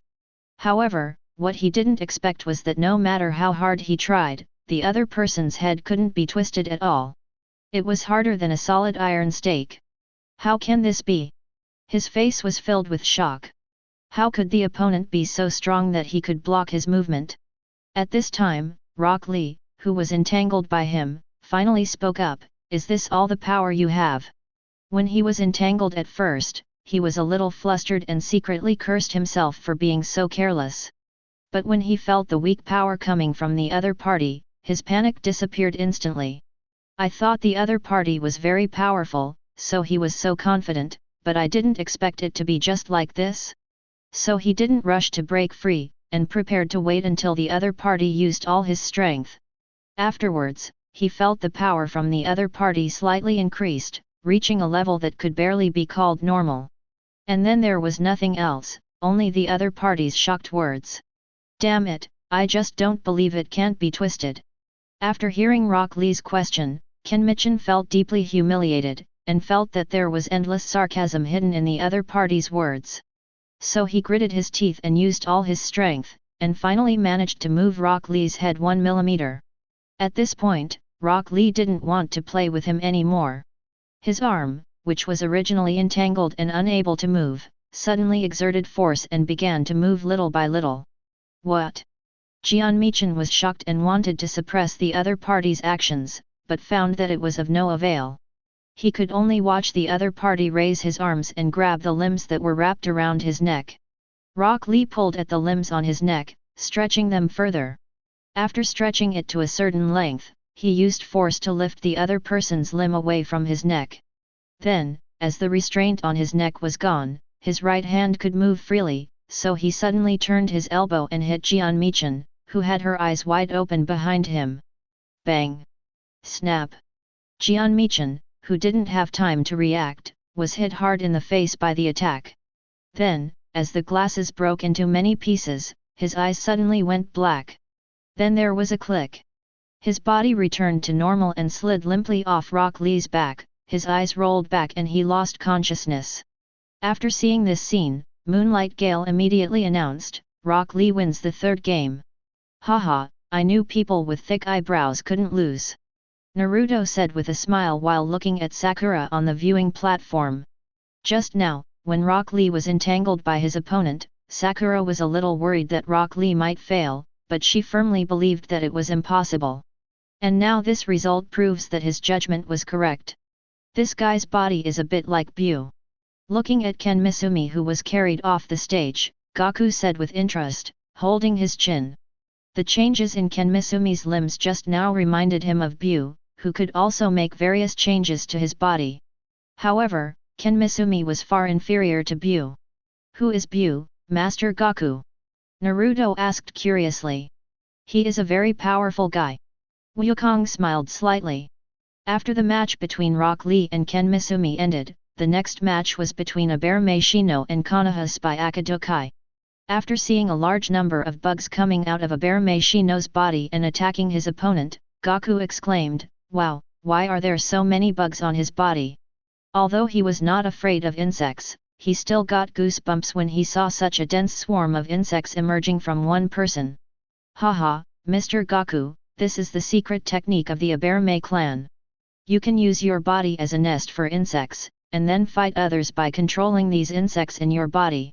Sarutobi Hiruzen on the side explained to him with a smile. "Use your body as a nest for insects."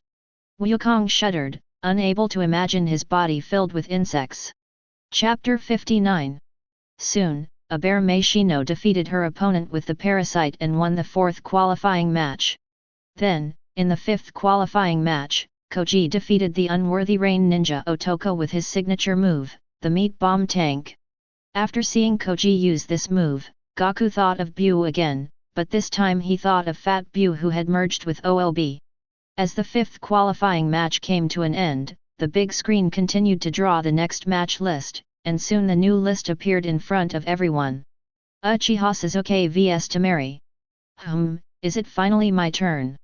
Seeing his name finally appear on the list, Sasuke curled his lips. After waiting for so long, he felt like his body was almost rusting. But who is this Temari? He looked around, eliminated those who had competed, and fixed his eyes on a woman. So it was her? Interesting. At this time, Temari on the other side fixed her eyes after seeing the battle list. Uchiha Sasuke, I didn't expect that my opponent would be you. Ever since Kankuro suffered a loss at the hands of Naruto, they have been secretly investigating Naruto and his teammates, and learned that one of Naruto's teammates is a member of the Uchiha clan named Uchiha Sasuke. Temari, be careful of the opponent's Shenron that may appear. Maki on the side warned her. From the intelligence they collected, they only knew that the other party was a member of the Uchiha clan, but they didn't know whether the other party had opened the Shenron. Yeah, I know. Temari nodded. Although she had never seen Uchiha's Shenron, she had heard that it was a pair of extremely terrifying eyes that could make people fall into illusions without anyone noticing. However, although they had made sufficient preparations, they did not know that compared to the Shenron, Sasuke's most powerful reliance was the use of ki. Swish. Soon, Sasuke and Temari came to the field and stood facing each other. Although you are a girl, I will not show any mercy. Sasuke spoke first. Even though you're quite handsome, I won't let you off easily. Temari retorted unyieldingly. After the two of them finished their verbal battle, Moonlight Gale announced the start of the game. Come on, Sasuke, beat her down hard. Sakura shouted loudly on the viewing platform, her eyes showing no disguising her hostility towards Temari. The reason for this hostility was that she saw a faint blush on Temari's face when she said those words to Sasuke. As a woman, she of course knew what was going on, so she exploded immediately. At this moment, she really wished she was Tamari's opponent. What's wrong with Sakura? Sasuke looked at Sakura in surprise, wondering why she was so hostile towards Tamari. Could it be that because the other party is Kankuro's teammate, he also dislikes him? The thought only flashed through his mind for a second before he focused his attention on the opponent in front of him. At this moment, Tamari took off the giant fan behind her and held it in her hands. "Is this your weapon?" Sasuke asked with interest as he looked at the giant fan. He had seen many ninjas using kunao, senbon, shuriken, etc., but this was the first time he had seen one using a fan. "Yes, its name is 3-star fan." As soon as Tamari finished her introduction, she rushed towards Sasuke with the 3-star fan. When he reached Sasuke, he jumped up and hit the opponent hard with the handle of the fan. Bang! Facing her attack, Sasuke dodged it with an easy jump, then looked at Tamari who was slammed to the ground with a curled mouth. "Is this your strength? If this is the case, you can't even hit me. Then you will taste my blow."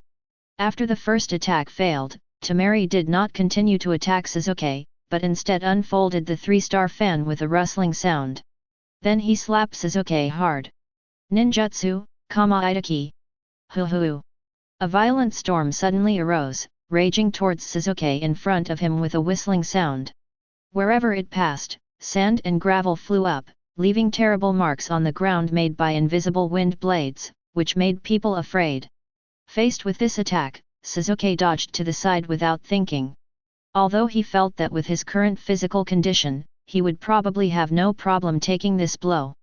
But he has always been cautious and will not take risks unless he is absolutely sure that he will not be harmed. However, he didn't expect that Tamari could use this move continuously. "You can't avoid it." Seeing him dodge, Tamari immediately waved her fan and sent out several sickle weasels, blocking all the places where he could dodge. Hoo! The attack range of Kama Itaki's move was not small, and after several attacks were released in succession, Sasuke was immediately forced into an unavoidable dead corner. Of course, this blind spot is only a blind spot for normal people, but it is not a blind spot for him. As long as he jumps into the air, he can easily avoid the attack in front of him. But when he is in mid-air, the opponent can still attack him. If he wants to dodge, then he will expose the fact that he can fly. In this case, let's break all the laws with one force. Thinking of this, Sasuke's eyes suddenly focused, white flames emerged from his body, and then he kicked his feet hard, and his body rushed into the raging wind in front of him like an arrow. Oh! Seeing Sasuke charging headlong into her attack, Tamari thought the other party was making a desperate effort and a smile of interest appeared on her face. But then her smile froze, and her face was filled with disbelief. How is this possible? Sasuke's body was as fast as lightning and he rushed out of the range of the strong wind almost in an instant. But this was not what shocked her. What shocked her was that the other person did not have a single scar on his body. What's even more outrageous is that there isn't even a trace of being cut by the wind blade on his clothes. It's time to finish. While she was shocked, Sasuke had come behind her without her knowing and tapped her neck lightly with his knife. After such a blow to her vulnerable part, Tamari's eyes went dark and she passed out. When Maki on the viewing stand saw this, he immediately came to the field and hugged Tamari, who almost fell to the ground.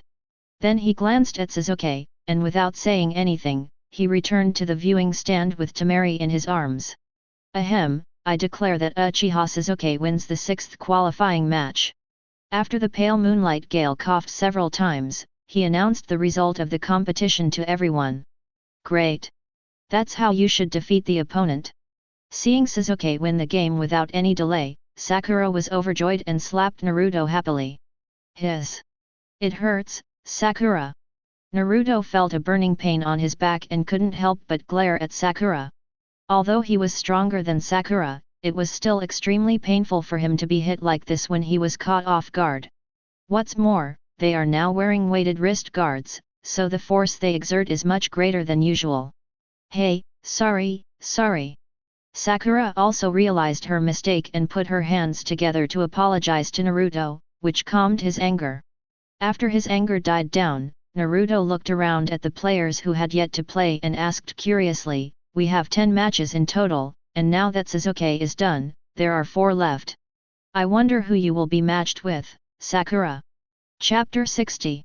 Ahem, I declare that Hinata Hyuga wins the 7th qualifying match. On the field, Hinata pulled up Ino, who was knocked down by her, and said with an embarrassed look, "I'm sorry, this is a competition, I must do my best to defeat you." "It's okay, I understand." Ino, who was pulled up, looked dejected, and sighed in her heart that she had to stop here. She looked at her best friend and rival in love, who was also looking at her on the viewing platform in the distance, and said to herself, "Xiao Ying, it seems that I have no chance to fight you this time." Sakura also had mixed feelings at this time. Although she knew that with her current strength, Ino could not be her opponent, she still hoped to have a fight with her in this exam because this was their previous agreement. But now it seems that the duel they agreed on will be postponed again. At this time, in an unknown cave outside Konaha. "Lord Orochimaru, why did you ask us to assassinate Sasuke?" Tas said in a deep voice while looking at Orochimaru in front of him, while King and Sak beside him also looked at each other in confusion. "Of course I want you to test his strength." "Test his strength? But he is so strong, we can't test his depth at all.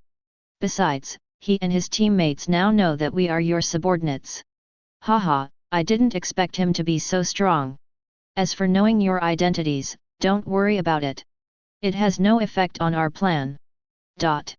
After a moment of silence, Sak spoke up, "Lord Orochimaru, so in your plan, what mission are we going to carry out?" Before, Orochimaru only told them his overall plan to attack Konoha, but did not assign them corresponding action tasks, which made them very confused. Now that the plan was about to start, he, who was always impatient, couldn't help but ask. "Hehe, I know you all want to know your mission, especially you, Sak. You really want to prove yourself to me. Don't worry, you will have the opportunity to prove yourself as my qualified subordinate in this mission." Orochimaru licked his lips, with a smile that actually showed some concern. "I certainly will. Lord Orochimaru." After seeing Orochimaru's eager gaze, Sak blushed and said with determination. "Well, I will tell you about the mission in a few days.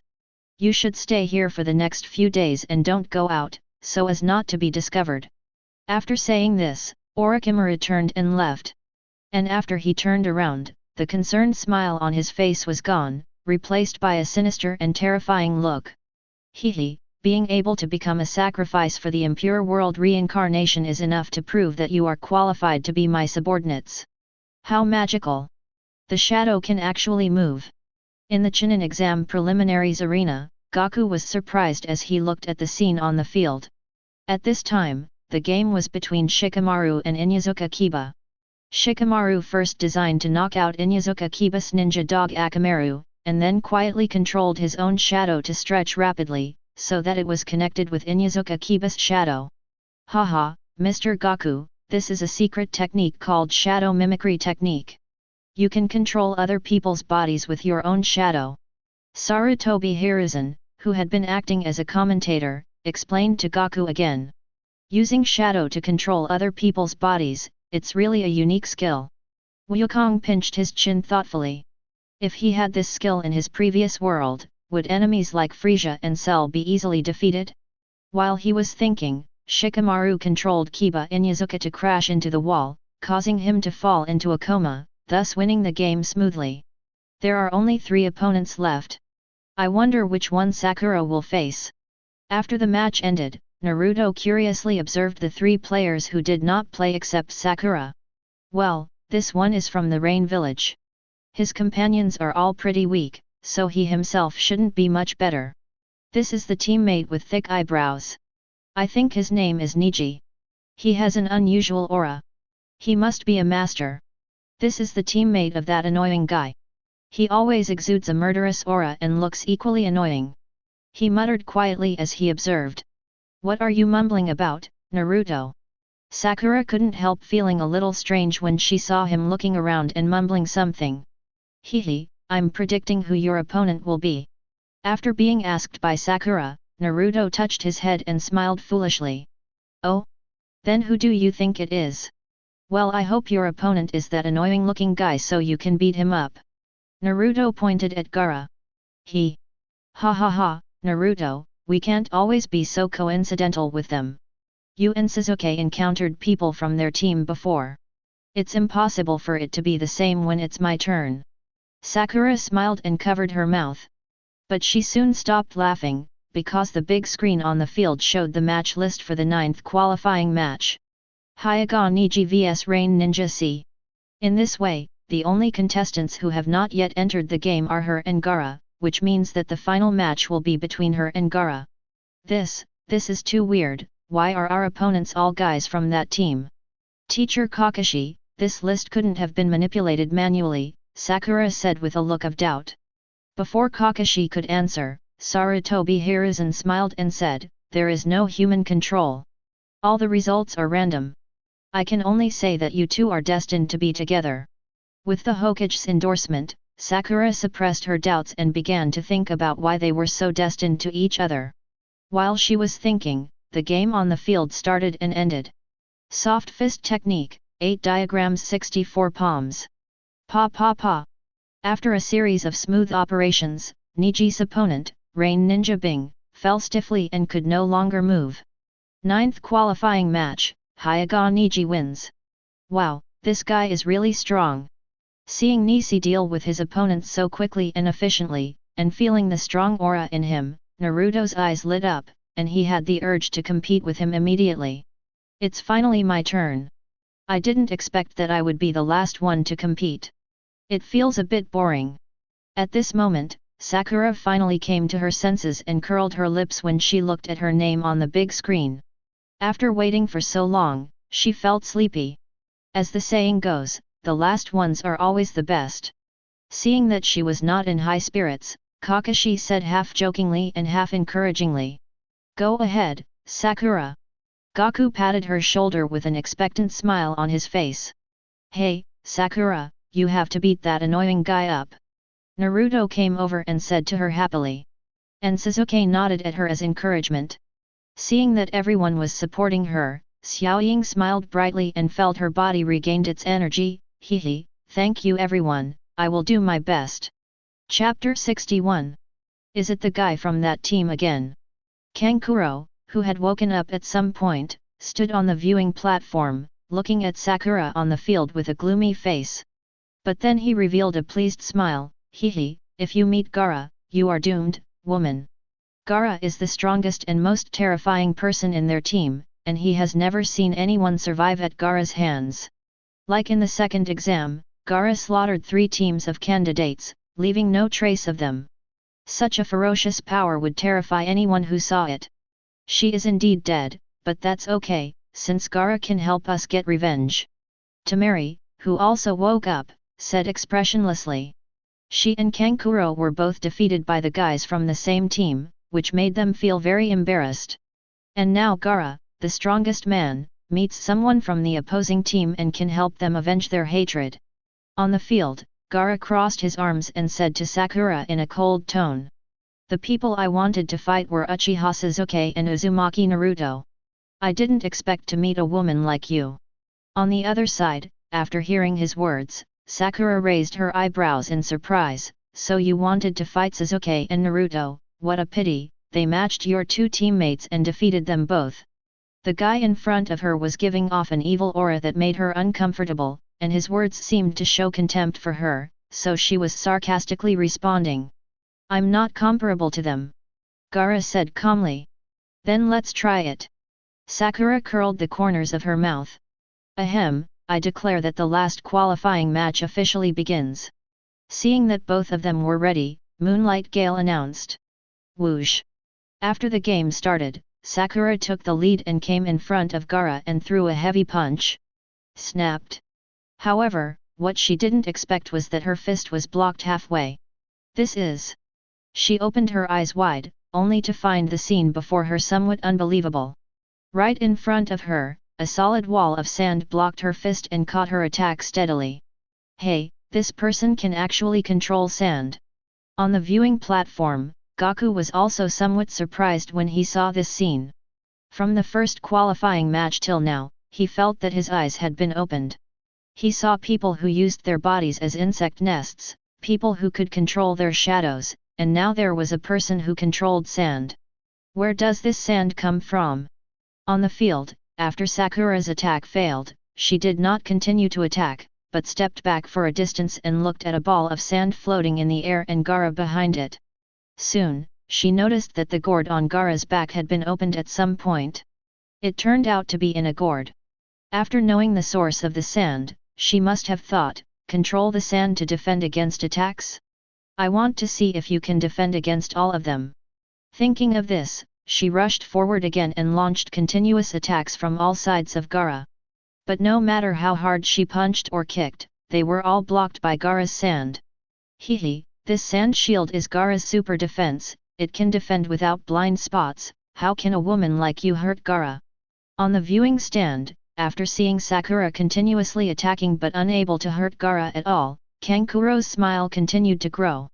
In his opinion, Sakura's death is getting closer and closer. After she is exhausted from multiple attacks, Gaara can easily kill her. This sand is really hard to deal with.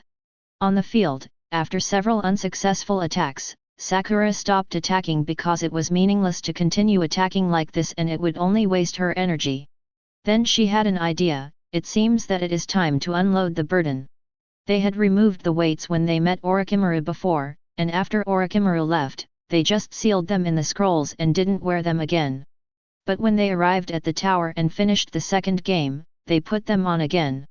They have not been removed until now with the qualifiers.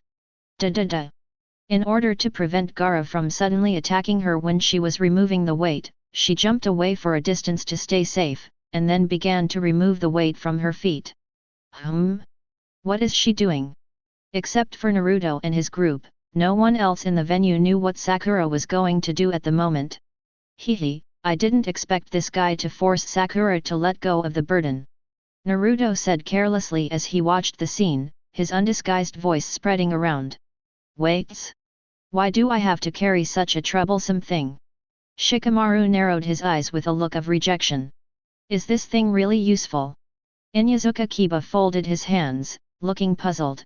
Weight-bearing? It's probably just a few dozen pounds at most. What's the use? Whether you wear it or not, you can't hit Gaara. Kankuro was disdainful in his heart. But then his expression changed. After Sakura removed the weight from her feet, she did not put it down gently, but deliberately lifted it to the level of her shoulders and then suddenly let go. Bang! After a loud bang, the ground was covered with dust and two large pits covered with cracks appeared. This is... Kankuro's eyes widened, and the corners of his eyes twitched slightly. How heavy a weight did this woman have to wear to smash the ground like this? But the shock he received was not over yet. After removing the weight from her feet, Sakura also removed the weighted wrist guards on her hands, and with two bangs, the big hole that had been made earlier deepened a bit. Hehe, you are all surprised, right? After removing the weight, Sakura looked around at the onlookers and felt a little proud when she saw the shocked looks on their faces. Originally, she didn't want to make a big fuss, but it was these people who pointed fingers at her. If she didn't let them know how exaggerated the weights she was wearing were, how could she be worthy of her hard training these days? Even if the weight you're carrying is a little beyond imagination, you can't break Gaara's defense. After a moment of shock, Kankuro calmed down. He admitted that this woman was somewhat unusual, but he still didn't think she could cause any harm to Gaara. This is the conclusion he came to after watching Gaara grow up. There were very few people in the venue who were not surprised by Sakura's weight, and Gaara was one of them. When Sakura took off the weight, he kept his hands on his chest and stood quietly there. Even when the weight hit the ground with a loud noise, there was no fluctuation on his face. You look like you don't care. Sakura couldn't help but ask. Why should I care? Gaara asked expressionlessly. Aren't you afraid that I can break your defense? Ah! Gaara didn't answer, just sneered. This sneer was filled with his strong confidence in his own defense and deep disdain for Sakura. Sakura didn't say anything more and planned to tell the other party with her actions. She could definitely break his defense. Chapter 62. Whoosh. After the two sides stopped communicating, Sakura moved suddenly, came in front of Gaara in a flash, and kicked hard with her right foot. So fast. Gaara's pupils shrank, and his body was unable to react at all. He could only watch the kick coming at him. Bang! Just as the kick was about to hit him in the face, his guardian sand arrived in time and narrowly blocked the blow in front of him. Can you still block it? Seeing that the attack was ineffective, Sakura narrowed her eyes and without any hesitation, she flashed to the other side and launched an attack. Bang! Bang! Bang!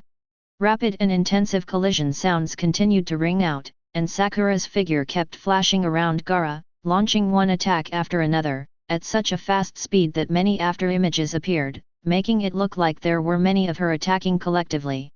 Come on, you're kidding! On the viewing stand, Inyazuka Kiba opened his mouth so wide in shock, as if he could swallow a few eggs. At this moment, he only felt that his previous doubts rebounded back and turned into a large hand slapping him in the face. Hey, is this really a speed that humans can achieve? Shikamaru's dead fish eyes opened completely at some point, reflecting how surprised he was. Xiaoying, you have really become much stronger, so much so that I can't even see your shadow now. Ino clenched her fists as she watched this scene, feeling extremely uneasy. Although she had noticed that Sakura had become much stronger before the written test began, she never expected that it would be so much more than she could catch up with. Snapped. Suddenly, a collision sound different from the previous one came from the field, causing many onlookers to open their eyes wide. Did you hit Gaara? This time, Sakura's attack was no longer blocked by the sand, but hit Gaara solidly, knocking him away. Phew, I finally hit it. The defense speed of these sands is really fast. Sakura withdrew her hand, breathing slightly, and thought to herself as she watched Gaara fly backwards and hit the wall. At this moment, she was emitting white aura all over her body, indicating that she was in the stage of explosion. That's right, after removing the weight, her speed increased a lot, but every attack was still narrowly blocked by Gaara's sand. So she started to explode, increasing her speed to a higher level. And with her even more astonishing speed, Gaara's sand had no time to resist and could only watch the attack fall on Gaara. But why does it feel a little wrong, she muttered softly. When she hit Gaara just now, she felt that what she hit was not a person, but something hard. But according to her aura perception, the other party was indeed a human. Click click click. At this moment, a voice not far away made her eyes move. After Gaara came down from the wall, he saw that his forehead suddenly cracked for no apparent reason. This is... this is Gaara's absolute defense. On the viewing stand, Kankuro's mouth curled up when he saw Sakura's surprise. Although he was also shocked by the speed displayed by Sakura just now, he was not too worried because he knew that in addition to the outer defense of the sand shield, Gaara's body was also covered with the sand armor defense. This sand armor controls the sand to cover the entire body, completely blocking all attacks and making itself unharmed. But, you have enough to be proud of yourself as a woman for being able to push Gaara to this point. Although he hated Sakura, he couldn't help but feel a little admiration for her, because he hadn't seen Gaara being forced to use the sand armor in a long time. On the field, after seeing that the crack on Gaara's face was actually a layer of armor made of sand, Sakura was a little surprised and speechless. Is there a second layer of defense? That's too stupid. She really didn't expect that the other party had such defense.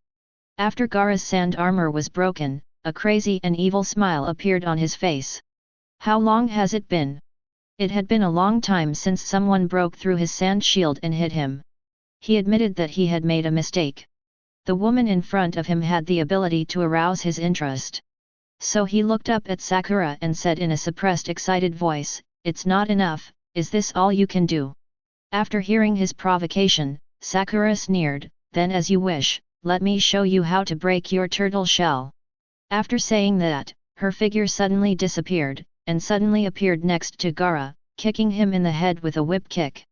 Bang! This time, Gaara still couldn't react and was knocked away by her attack. But it's not over. After Gaara flew out, Sakura disappeared again, and the next moment she appeared in front of another wall that Gaara was about to hit, and kicked him hard again. Bang! Bang! Bang! In the following time, Sakura showed everyone present what lightning speed meant. Every time she kicked Gaara away, she would always kick him somewhere else before he hit the wall. During this process, Gaara had no power to resist and could only passively accept Sakura's continuous beatings. From east to west, from south to north, he was kicked in all directions by Sakura like a sandbag, but he never fell to the ground or hit the wall, which made many people watching the fight look sideways. It's so scary. Shikamaru was so frightened that he shuddered and dropped the potato chips in his hand without even realizing it. Is this Sakura's current strength? I didn't expect that she would have such a drastic change after only 2 months of training with Gaku. How much will the strength of Naruto and Sasuke change if they become stronger? Kakashi thought to himself. Although he went to watch Naruto and the others training from time to time, Naruto and the others were always wearing weights, so he couldn't see their true strength. Now that Sakura has unleashed all the burden, she can truly display all her strength. Bang! After kicking Gaara away again, Sakura's eyes narrowed. The sand armor on Gaara's face, which was already covered with cracks, could no longer hold up and was mostly shattered by her kick. Correspondingly, Gaara also had a few more bruises on his face. Hi! Is the turtle shell finally broken? Sakura panted, wiped the sweat from her face, and looked full of complaints. She didn't expect that Gaara's turtle shell was so strong. It took so many kicks from her to break it. Bang! During her pause, Gaara slammed into the wall, creating a big hole in it. In the cave, Gaara's eyes became more and more crazy. He, is this what pain feels like? He touched his face and felt waves of pain he had never felt before, and a bloodthirsty smile appeared on his face. But suddenly, his smile froze. In front of him, several gas bombs came one after another with fierce momentum. After sensing the threat, he felt that the guardian sand might not be able to withstand it, so he quickly controlled the other sands to gather in front of him into a sand wall that was harder than steel. Boom! Boom! Boom! Several gas bombs exploded on the sand wall one after another, creating dents in the sand wall. It was not until the last gas bomb hit that a hole was finally blown through the sand wall with a loud bang. Then, the energy bullet, which had shrunk significantly, attacked Gaara's face. However, because its speed slowed down a lot when passing through the sand wall, Gaara had time to leave the hole in the wall and narrowly avoided its attack. Boom! I saw the gas bomb explode at the edge of the hole in the wall, making the hole wider. After seeing the power of this attack, Gaara knew that if this attack had hit him in the face, he would most likely have suffered considerable damage as he had lost the protection of the sand armor. As a result, the bloodthirsty desire in his heart grew stronger, and he was ready to do whatever it took and use a move that he had only used after the Konoha collapse plan was launched. But unexpectedly, just when he had this thought, Sakura's voice suddenly came, causing his brain to go blank for a moment. I admit defeat in this match. I won't play anymore. Chapter 63. Inside the venue, after Sakura said she gave up, except for people like Gaku and Naruto who were easily angry, everyone else had different reactions. This woman. Kankuro was still shocked that Gaara's defense was broken, and was suddenly stunned by Sakura's declaration of surrender. Why do you want to admit defeat, Sakura? Isn't the situation good now? The guy on the other side has no power to fight back. Ino was extremely puzzled when she saw her best friend admit defeat. No, take a good look at the current status of both parties. The usual lazy look on Shikamaru's face was no longer there, and he was analyzing the situation on the field seriously. Although Sakura always had the upper hand, she didn't do much damage to Gaara. And when she attacked Gaara, it was obvious that she consumed a lot of energy. Look, she is breathing heavily now, and her face is much paler than before. Hearing this, Ino took a closer look and found that the situation was just as Shikamaru said. Sakura now looked much uglier than before the game started, and she couldn't even straighten her back, obviously looking very tired. Then look at Gaara. Although he was constantly being hit, the sand defense on his body helped him offset the damage. Although his defense was broken by Sakura, he only suffered a little damage, which is not a big deal for him. Comparing the two, Sakura doesn't actually have the upper hand, unless she can defeat her opponent in one fell swoop. Just like those energy bullet attacks she launched at the end, they were supposed to knock out the opponent with one blow, but unfortunately they failed. After Shikamaru's eloquent analysis, Ino finally understood why Sakura had to admit defeat, and she couldn't help but feel sorry for her. If Sakura had met another opponent, she would have won by now. However, what they both didn't know was that although Sakura's surrender had a lot to do with physical exhaustion, there was another more important reason, which was, what a pity. Sakura has used up too much energy. If she continues to fight, not only will she not win the match, but she will also become exhausted and pass out. Sasuke crossed his arms and glanced at Naruto, who was standing beside him with an unwilling look on his face. Okay, I know. Naruto replied muffledly. If he hadn't known this situation, he, who always believed in never giving up, would have yelled at Sakura, angry at her for not fighting back. That's right, the most important reason why Sakura gave up the competition was that the energy in her body was no longer enough for her to continue fighting. As for why her chi was insufficient, apart from the fact that her chi explosion consumed a huge amount of energy, the most fundamental reason was that she did not have much chi in her body. Once the explosion is activated, the energy in her body will drop drastically. If she cannot defeat her opponent before her energy drops below the safety line, she will have little hope of defeating him. Unless she is ready to die and fights even at the cost of all her energy, she will have a chance of winning. But now it's just a game, why should she go to this extent? On the field, Gekko Hayate, the examiner, did not expect Sakura to suddenly admit defeat, so he confirmed again, "Are you sure?" Sakura nodded, "Yeah, I'm sure." "Okay, in that case, I declare." Moonlight Gale was about to announce the result of the competition when he saw something unexpected happen in front of him, so his voice stopped abruptly. Gaara realized that Sakura was going to admit defeat and had a crazy murderous intent on his face. He controlled the overwhelming sand to sweep towards Sakura. "I haven't fought enough yet. Wait until I kill you, then you can admit defeat." His words were full of cruelty. This guy. Seeing this attack coming, Sakura was a little surprised. Is this guy so relentless? She gritted her teeth and tried to avoid the attack. Even though her body was exhausted now, she was confident that she could avoid the opponent's attack. Whoosh whoosh.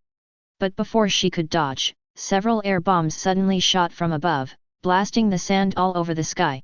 She looked back and saw Naruto standing on the railing on the viewing platform, pointing at Gaara and shouting, "If you haven't fought enough, I'll fight with you."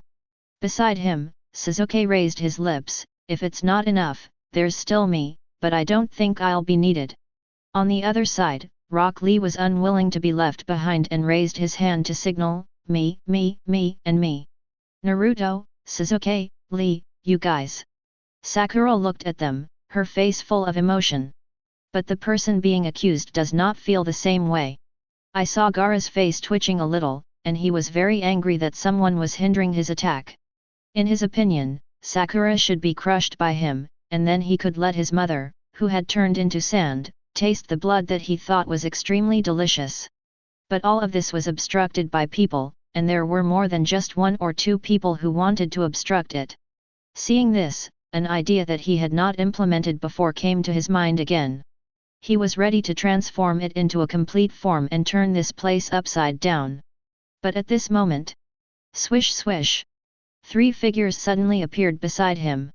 "That's enough, Gaara, don't forget our plan." Maki glanced around and made sure that there was no one else nearby before growling in a low voice. "Gaara is the key to their plan to attack Konaha. If this is exposed, the whole plan will be ruined. Gaara, look at me and listen to me. You can kill these people when the day comes to implement the plan. There is no need to rush now." Temari boldly pressed Gaara's shoulders and looked him straight in the eye. Yes, Gaara, please be patient for a few more days."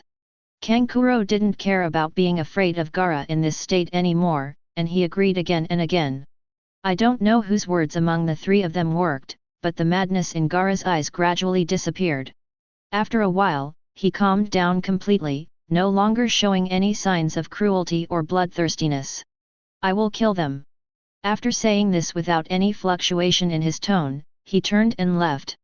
Seeing this, Maki winked at Temari and Kankuro, signaling them to follow, and then he came to Gekko Heiei to apologize. Sorry, Gaara gets carried away easily when fighting with others. I have already criticized him just now. Do you want to watch this game? There is a rule in the competition that states, after one party admits defeat, the other party may no longer attack him. He was afraid that Gaara's move just now would cause the examiner to judge that he had violated the rules of the competition and thus would not be able to advance to the finals. Even though Gaara did not advance, it did not hinder their plan to release the One Tail in the final venue on the day of the final. After all, anyone could enter as a spectator. But except for Gaara, all the people who were going to take the Chunin exam had been eliminated. If even Gaara was eliminated, they, the Sand Village, would be left with nothing. Not only would it be embarrassing for their own Kaze Cage to come to Konaha, but they would also be laughed at by other ninja villages when the news spread. Even if their plan to attack Konaha succeeds, it will not affect this. After hearing his apology, Gekko Heiei did not respond to him immediately, but looked at Sarutobi Hiruzen. After Sarutobi Hiruzen nodded slightly, he looked at Maki and said, since we are allies, I can allow Gaara to make a mistake once, but only this time. Chapter 64. Cheers. In a restaurant, Gaku, Naruto, Sasuke, Sakura, and Kakashi raised their drinks and clinked glasses together. After the preliminaries came to an end, they came here to hold a celebration party to congratulate Naruto and Sasuke for successfully advancing to the finals. Even though this result was expected. Naruto, Sasuke, you two are awesome. Sakura congratulated them happily. Then, she sighed softly. Alas, it's a pity that I'm still too weak and couldn't make it to the finals with you guys. If I were stronger, I could defeat him. Although she voluntarily admitted defeat, it doesn't mean she was really willing to do so. As long as she has a chance of winning while ensuring her life's safety, she will never give up easily. It's okay, Sakura, you're already very good. Your growth in the past 2 months has amazed me. Kakashi comforted her with a smile. Yes, if it weren't for the opponent's turtle shell, Sakura, you would have won long ago. Am I right, Sasuke? Naruto said loudly. Ah, yes, Sasuke replied. Is that right? Of course, the three said in unison. Okay, thank you for your comfort. I'm just a little unwilling about not being able to enter the finals. You know, this is the first time I failed an exam. Sakura looked depressed. Not making it to the finals meant that she had failed the Chunin exam. In the past, she had always had good grades in school and never failed any exam. Unexpectedly, this Chunin exam would bring a stain to her academic career. Well, one failure is not a big deal. Think about it, when I first participated in the World Martial Arts Tournament, I failed to win the championship. After clinking glasses, Gaku, who had been busy eating, looked up after hearing this and spoke seriously to Sakura. The world's #1 martial arts tournament? What is this? Naruto's eyes lit up. #1 in the world? It sounds very exciting. The others also became curious and looked at Wukong with sparkling eyes. This one. Seeing that everyone was looking at him curiously, Wukong finished eating the fragrant meat leg in his hand in one breath, and put down the clean bones that would make a dog run away in tears. The world's #1 martial arts tournament is a competition where all the strong men gather together to determine who is the best in the world. All the strong ones gather together to compete?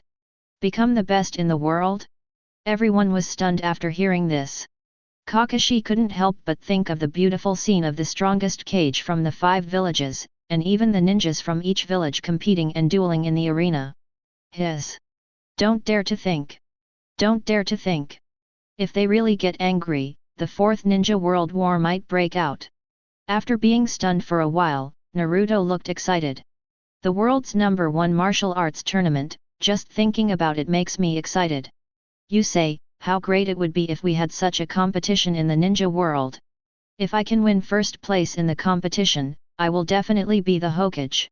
Well, since it's the Ninja World's Martial Arts Conference, how about calling it the Ninja World's #1 Martial Arts Conference? By the end, he had even thought of a name. The first martial arts tournament in the ninja world? Interesting. Sasuke curled the corners of his mouth. If there is such a competition, I won't give you the first place. I don't need you to give in. I can defeat him with my strength. Naruto pointed at him confidently. Humph, that's not necessarily true. Sasuke crossed his arms across his chest, equally confident. Tsundere. The two men stared at each other, and there seemed to be sparks of electricity flashing in their eyes, colliding violently between them. Hey, this isn't even happening yet, you two shouldn't be so excited. Sakura held her forehead with her hand, her face full of helplessness, but the slight curl of the corners of her mouth still revealed her true reaction. After being attracted by the martial arts tournament that Gaku mentioned and the fight between Naruto and Sasuke, she had already forgotten the unpleasantness of the exam and felt a lot more relaxed. Humph. ×2. Seeing that Sakura's face looked much brighter, Naruto and Sasuke snorted coldly in unison as if they had a tacit understanding and turned their heads away. Then, Naruto turned around and looked at Gaku, who had resumed eating without knowing when, and asked curiously. Hey, Master Gaku, you said earlier that you didn't win the championship when you first participated in the martial arts tournament. So what place did you get? After being with Wukong for such a long time, he has already fallen in love with this great teacher, or friend, who is cheerful all day long, powerful, humble, and teaches them carefully. As for this man who was both his teacher and friend, he was very curious about his past and wanted to know how he had trained step by step to his current super strength. Well. After hearing his question, Wukong, with his cheeks bulging, quickly chewed the food in his mouth, swallowed it in one gulp and said with a silly smile, this, second place, haha. Wow! The second place is amazing! Sakura exclaimed, covering her mouth. In her opinion, being able to get second place among so many strong people is already a great achievement. If this happened in the ninja world, wouldn't it be equivalent to defeating 4 Kages? Ha ha ha! In response to her compliment, Wukong gave a silly smile. And when he smiled, a hint of memory flashed in his eyes. To be honest, at that time, he had been deceived by Master Roshi for a long time. If Master Roshi hadn't let the cat out of the bag at a dinner party later when he was drunk, he really wouldn't have known that the champion who defeated him that time was actually Master Roshi himself in disguise. Hey, Teacher Gaku, did you ever win the championship later? Naruto continued to ask. Yes, well, let me think about it, I think I won the championship on my 3rd participation. It took a lot of effort to win the game at that time. Wukong touched his nose and smiled. It took a lot of effort, so the fight must have been intense, Kakashi thought to himself. What he didn't know was that the effort Gaku was talking about was more than just intense. In that battle, Gaku's limbs were broken and a big hole was shot in his chest. In the end, he defeated his opponent by relying on his head and delivering a header from the sky. Wow, Teacher Gaku, you are so awesome! When Naruto heard that Gaku won the championship, his eyes were full of admiration for Gaku. At this moment, he made a secret decision in his heart. In the future, he must hold the first martial arts tournament in the ninja world, invite all the strong men in the ninja world to participate, and then he will beat everyone and take first place. At the same time, in the hotel arranged by Konaha for Sand Village. Half a month later, Gaara looked expressionlessly at Maki, who had just returned in front of him. Well, in half a month, the final competition will begin, and then our plan can be officially implemented. During this period, you should behave yourself and avoid conflicts with the Konoha ninjas. When the day comes when the plan starts, you'll have the chance to kill as many people as you can. Chapter 65. After the preliminaries, Naruto and his friends returned to their daily training, waiting for the final competition to begin in 15 days. Rock Lee, who had already returned to his original team, joined them again and trained with them. On this day, Wukong did not let them do their daily training, but told them that he would teach them a new move. What's that move, Master Gaku. Naruto's eyes lit up. The chi bullet and the sun fist that he had been taught before had helped him a lot, so when he heard that there were new moves to learn, he was extremely excited. Sasuke, Sakura, and Rock Lee also looked at Gaku with curiosity.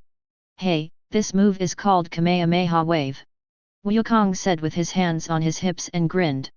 Kamehameha? What a unique name. Sakura recalled the Taeyang fist she had learned before, and could guess a hint of the move's characteristics from the name, but she couldn't figure out the name of the Kamehameha Wave at all. "This should be an attacking move," Sasuke said, pinching his chin.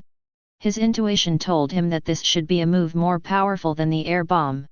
"Yes, this is a very powerful attacking move." Gaku confirmed his guess. After hearing what Gaku said, Naruto could no longer hold back and came to Gaku and said anxiously, "Teacher Gaku, please teach us this move quickly." He became extremely excited at the thought of learning a powerful move that would help him improve his strength. "Hey, then you guys watch carefully."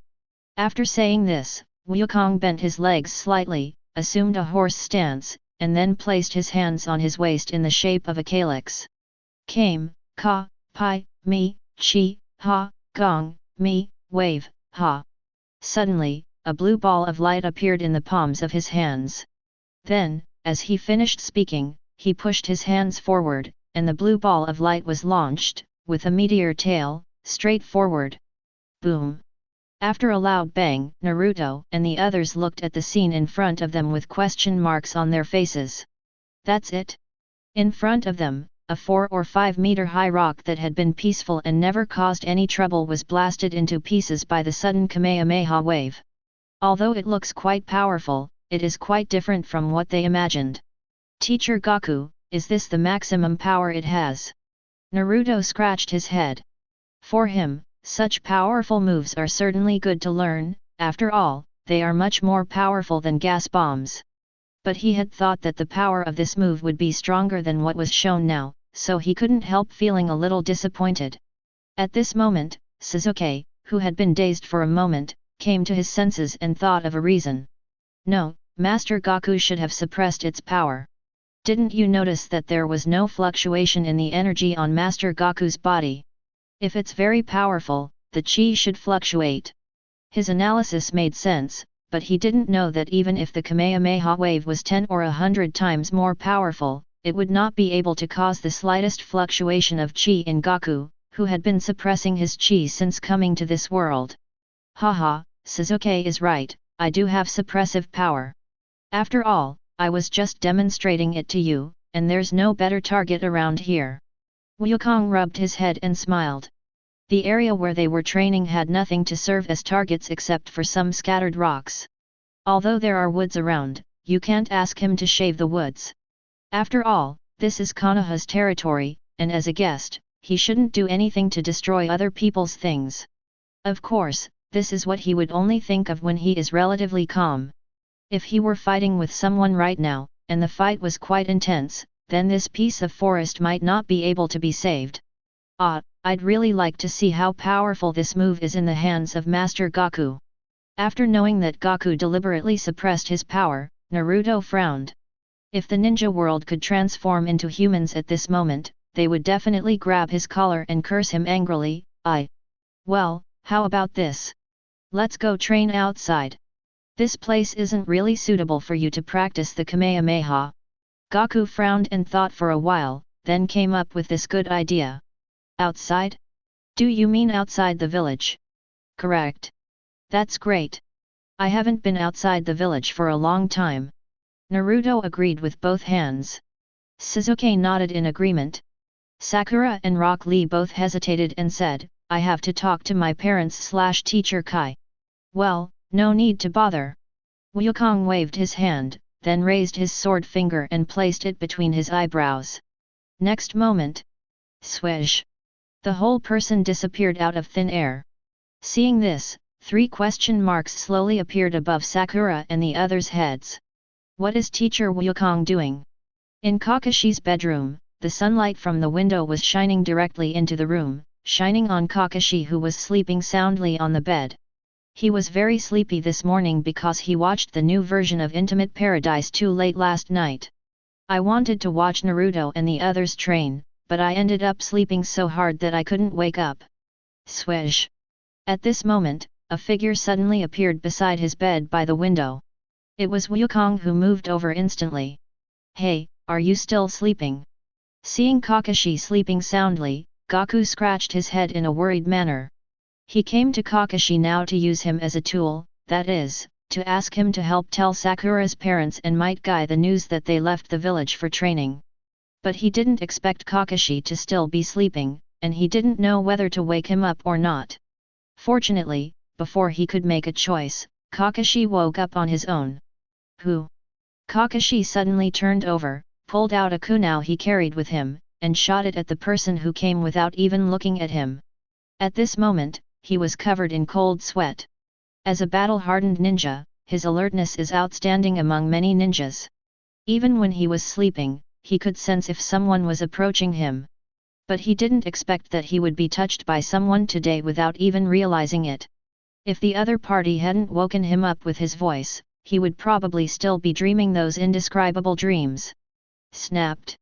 Gaku reached out and took the kunai firmly in his hand, and smiled at Kakashi, who was facing a formidable enemy. It's me, Kakashi. I heard the familiar voice and saw the familiar orange clothes.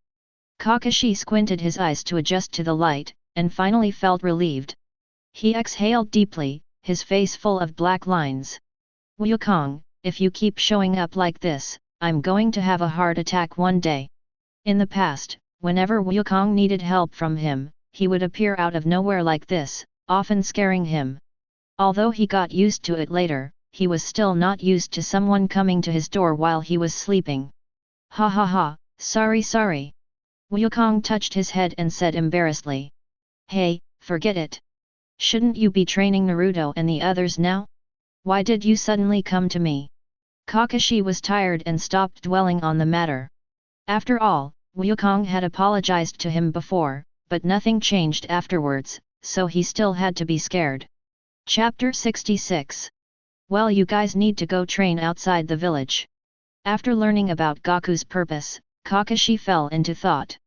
During this period, because the Chunin exam was jointly organized with Tsunagaku and several small ninja villages were invited to participate, the number of foreign population in Konoha increased dramatically, and it was unknown how many spies lurked in. Naruto and his friends are training in the village. If they make too much noise, they might be spied on by these spies. And the dangerous man Orochimaru has also lurked in, and who knows what kind of trouble he will cause. Although with Gaku around, nothing will happen to Naruto and the others, but the presence of these potential dangers still makes people feel uneasy. So before the final game begins, it would be a good idea for Naruto and the others to follow Gaku to avoid all these messy things and train outside with peace of mind. I will tell Sakura's parents and Kai, you can go without worry. Well, also, you should just fly away from the back mountain, so that some people with ulterior motives won't know that you have left the village. Kakashi spoke after a moment of hesitation. He knew that some people in the village had been keeping an eye on Wukong and his friends. Although these people acted extremely secretly, he could still find some traces, and for Wukong, there was no way to escape. It's just that these people didn't do anything out of line, and Wukong didn't care about them at all, so he ignored them. Ha, that's what I thought too. Wukong said with a grin. He was referring to the matter of just flying away. As for who cares and who doesn't, he never thought about it at all. I'm leaving. After arranging the tool man to convey the message, he did not stay any longer and used instant teleportation to leave Kakashi's house. Hey, what a troubled time. As one of the former three ninjas, Orochimaru, what exactly do you want to do in Konoha this time? After Gaku left, Kakashi looked out the window and sighed. He didn't know that Orochimaru had approached Naruto and the others during the Chunin exam. Because Naruto and the others never told him at all. After guessing that Gaku wanted to keep the fact that he helped them solve their problems a secret, Naruto and the others tacitly agreed not to mention the matter again and kept it in their hearts. They planned to reveal this matter when they defeat Orochimaru in the future to prove to Gaku that they are getting stronger. Forget it, these are not my concerns. The one who should be worried is Hokage-sama. After thinking for a moment, Kakashi put these things behind him. Instead of thinking about it, why not read a few more pages of Intimate Paradise and see how wonderful it is? Just as he took out his Intimate Paradise and prepared to reminisce the wonderful parts he saw last night. Well, I better report to Hokage-sama about Naruto and the others training outside the village.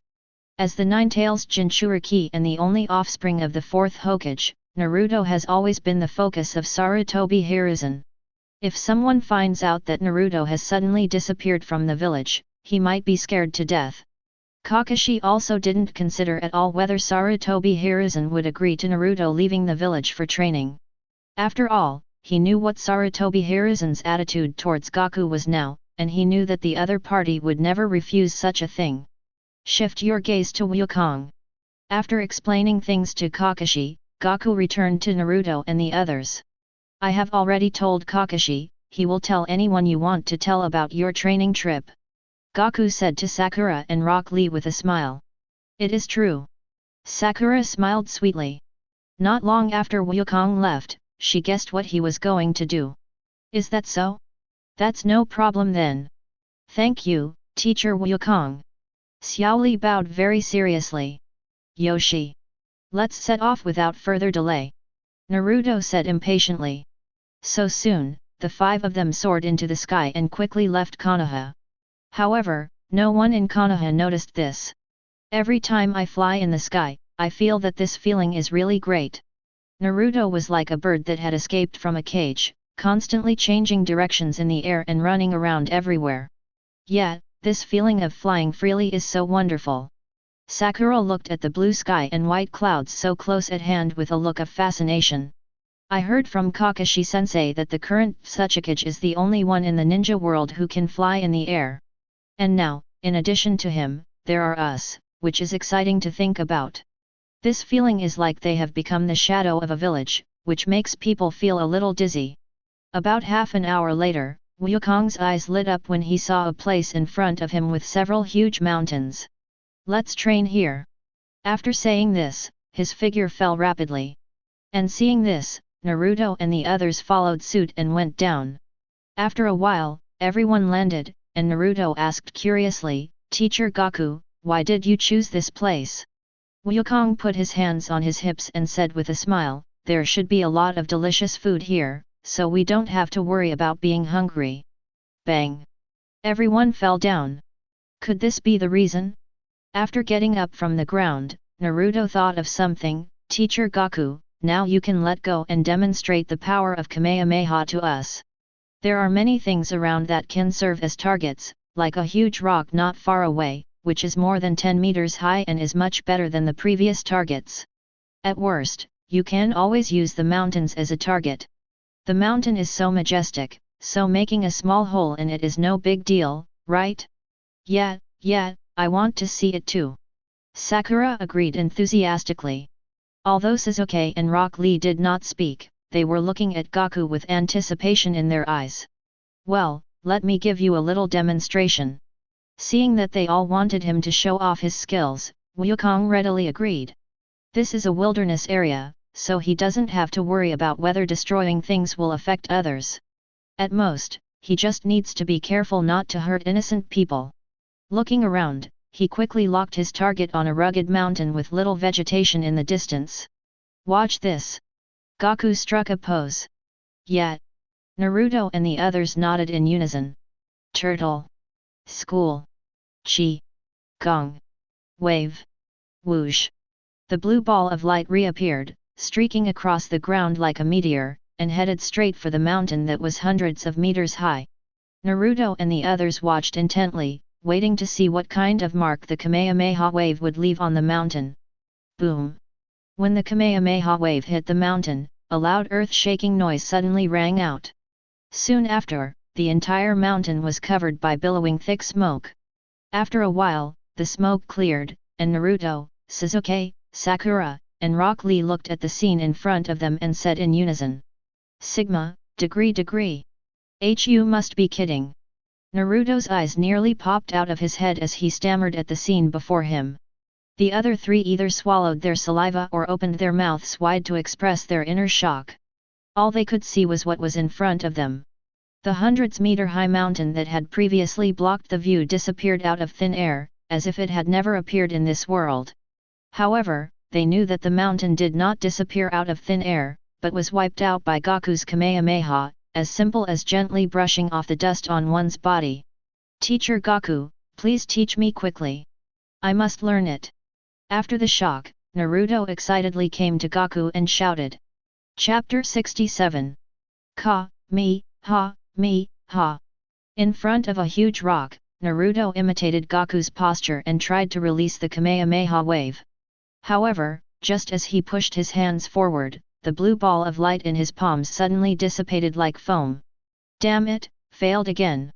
Seeing that the Kamehameha wave failed again, Naruto frowned. Of course, it wasn't just him. Sasuke and Rock Lee not far away also frowned. They have been practicing for a whole morning, but still haven't succeeded in mastering the Kamehameha wave. The key point of Kamehameha wave is to gather and concentrate the energy of the whole body and then release it at the same time. It sounds similar to the principle of gas bombs, but it is much more difficult. Even though they have been practicing non-stop, they still haven't mastered it completely. We're back. At this time, Sakura holding a pile of firewood and Gaku carrying a huge tiger on his shoulders fell from the sky. "It's time for lunch," Gaku said to them. "Wait a minute, Teacher Gaku, I want to practice for a while longer," Naruto said through gritting his teeth. He wanted to practice a few more times. Maybe after these few times, no, maybe after just one more time he would be able to master the Kamehameha wave? Sasuke and Rock Lee had the same idea as him and said to Gaku in unison, "Me too." However, Wukong did not agree with them and said to them seriously, "Have you forgotten what I once said? We should train well when it is time to train and eat and rest well when it is time to eat and rest. This way, our practice will be more effective with less effort." In the past, Naruto and his friends often wanted to train more, except for a few times when he felt that they had not really reached their limits and allowed them to train more. Other times he would let them rest well and recharge their energy before training again. Today, Naruto and his friends have been practicing continuously for the entire morning. Both their mental and physical strength have reached their limits and they need to take a good rest. Not to mention that it is now time for dinner, and replenishing the body's energy is essential. Yes, you all should listen to Master Gaku, come here and prepare to eat." Sakura persuaded Naruto and the others as she set up the grill and started a fire. After hearing what they said, Naruto, Sasuke and Rock Lee looked at each other, then gave up the idea of continuing training and walked towards Gaku and the others. "Really, Sakura, you are talking without any pain in your waist," Naruto yelled as he walked. "If you haven't mastered Kamehameha like us, I don't believe you won't want to continue practicing." Before that, Sakura also practiced Kamehameha with them.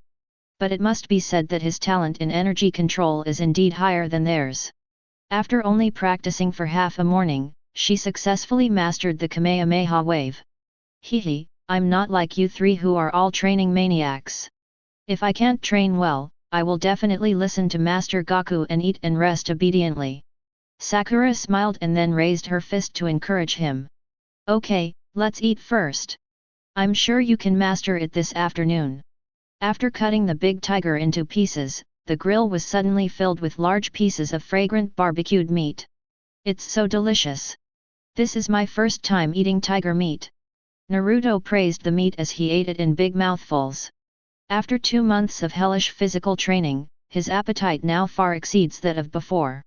To compare it to Ichiraku ramen, he could only eat 1 bowl at a time before, but now he can eat 6 bowls at a time. Apart from him, the other 3 also had a huge increase in appetite. Sakura was once worried about whether she would become fat from eating too much, but it turned out that her worries were unnecessary. With their high-intensity training, she not only did not become fat, but she even lost some weight. Beiji. Everyone devoured the food, their mouths full of oil.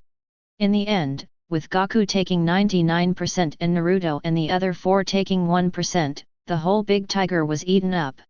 "Ha! I'm so full. Now it's time for a nap. After rubbing his stomach, Wukong didn't care whether the ground was dirty or not. He just lay down and fell asleep with his hands on his head. Naruto and the others were already used to this, so they had no reservations and just lay down and started sleeping.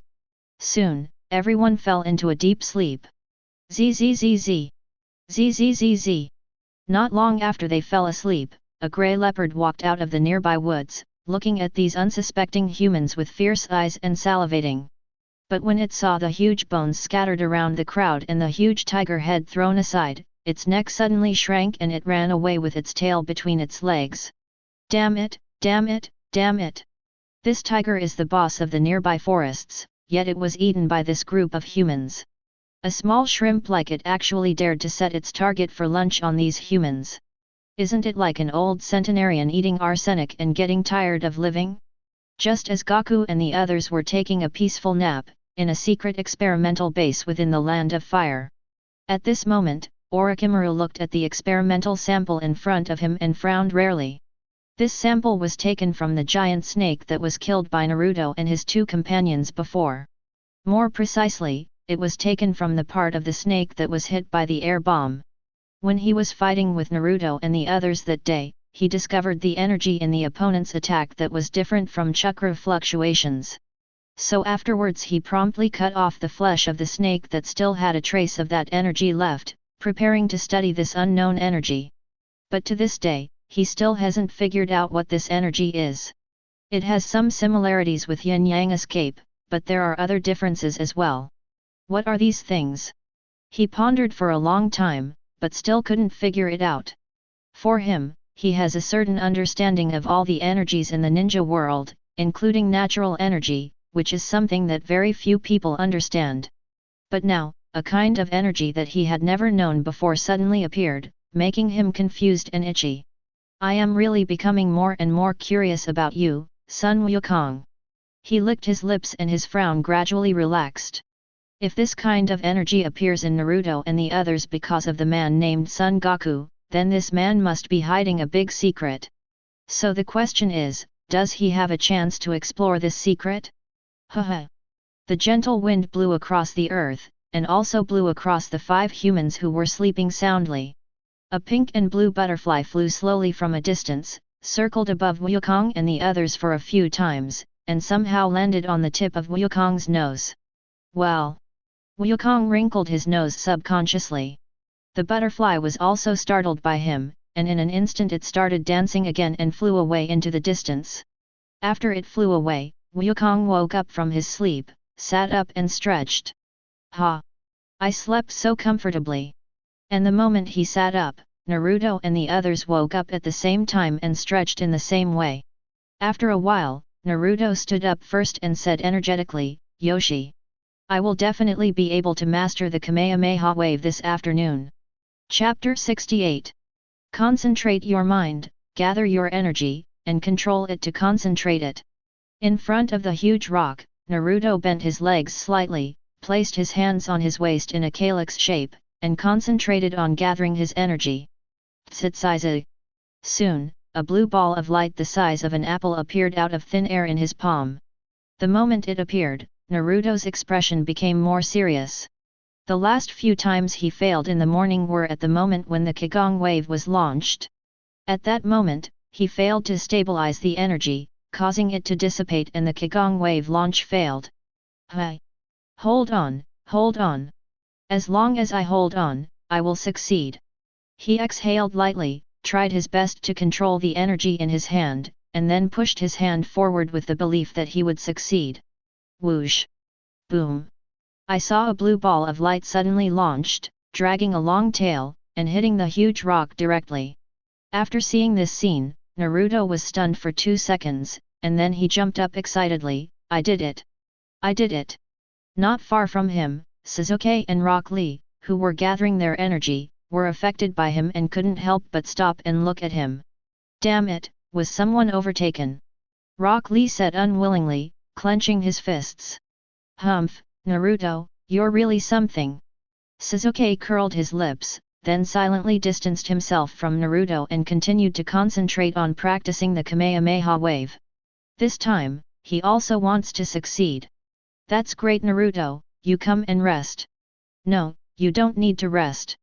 Sakura, who was watching Naruto and the others practicing, was about to call him to take a break after seeing that Naruto had also successfully released the Kamehameha wave. After all, this move would consume a lot of energy. Like this morning, after she released a Kamehameha wave, the energy in her body was close to the safety line. But she suddenly remembered one thing, that is, Naruto had much more ki than her. Once, when they were practicing with ki bullets, she had to stop after firing dozens, but Naruto was still full of energy after firing hundreds in a row. And now, in her perception, Naruto's energy was only slightly reduced, far from the point where he needed to rest. Hehe, I'll practice Kamehameha a few more times before taking a rest. Naruto scratched his head and grinned. Sakura held her forehead when she heard that.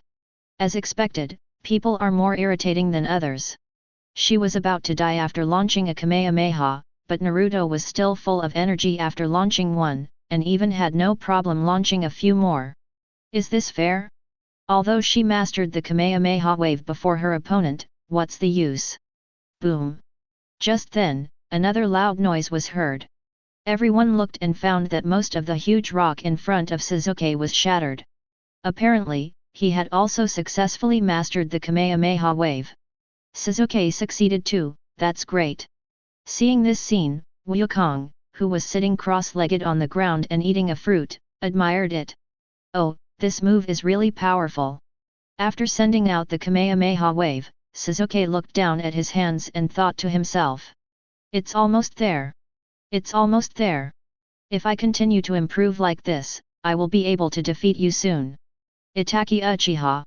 A week later, Naruto and the other three had already mastered the Kamehameha wave, and the firing time was no longer as long as before.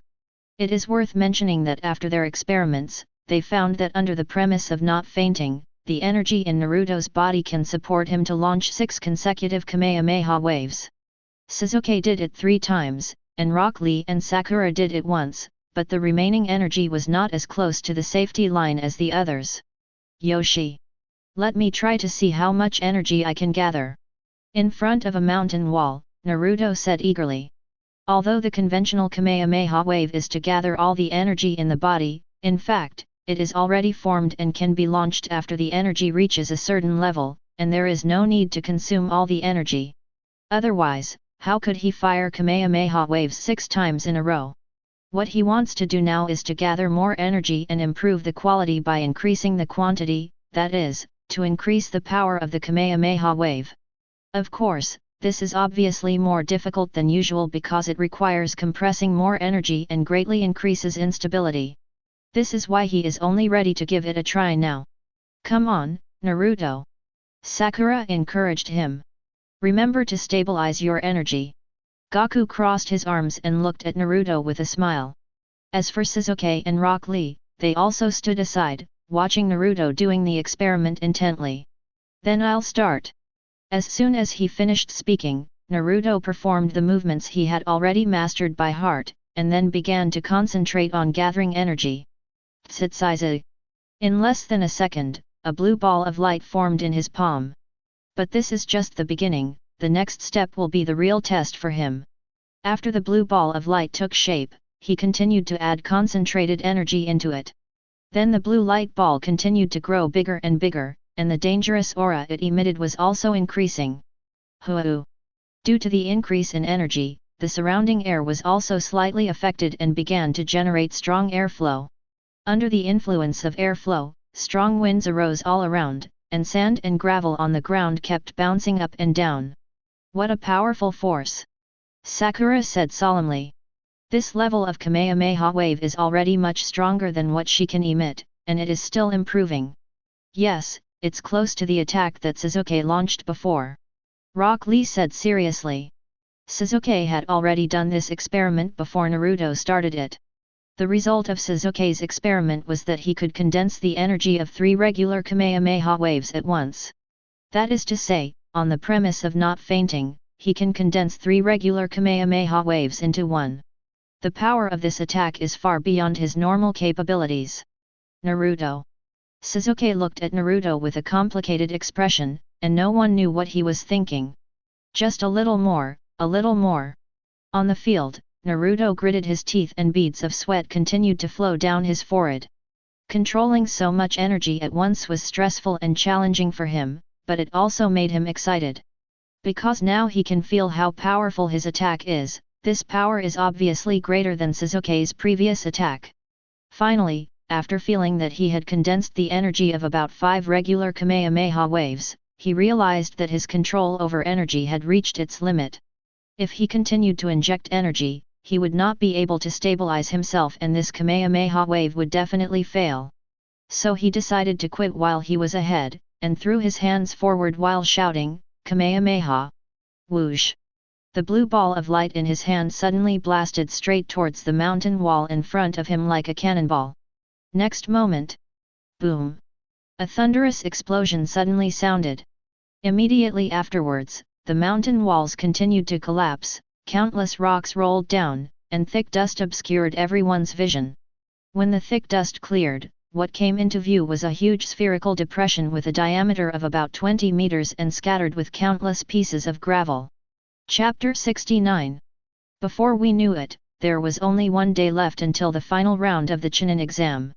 At Sakura's reminder, everyone returned to the village that day to prepare to recuperate for tomorrow's competition. It seems that the training results these days are very good.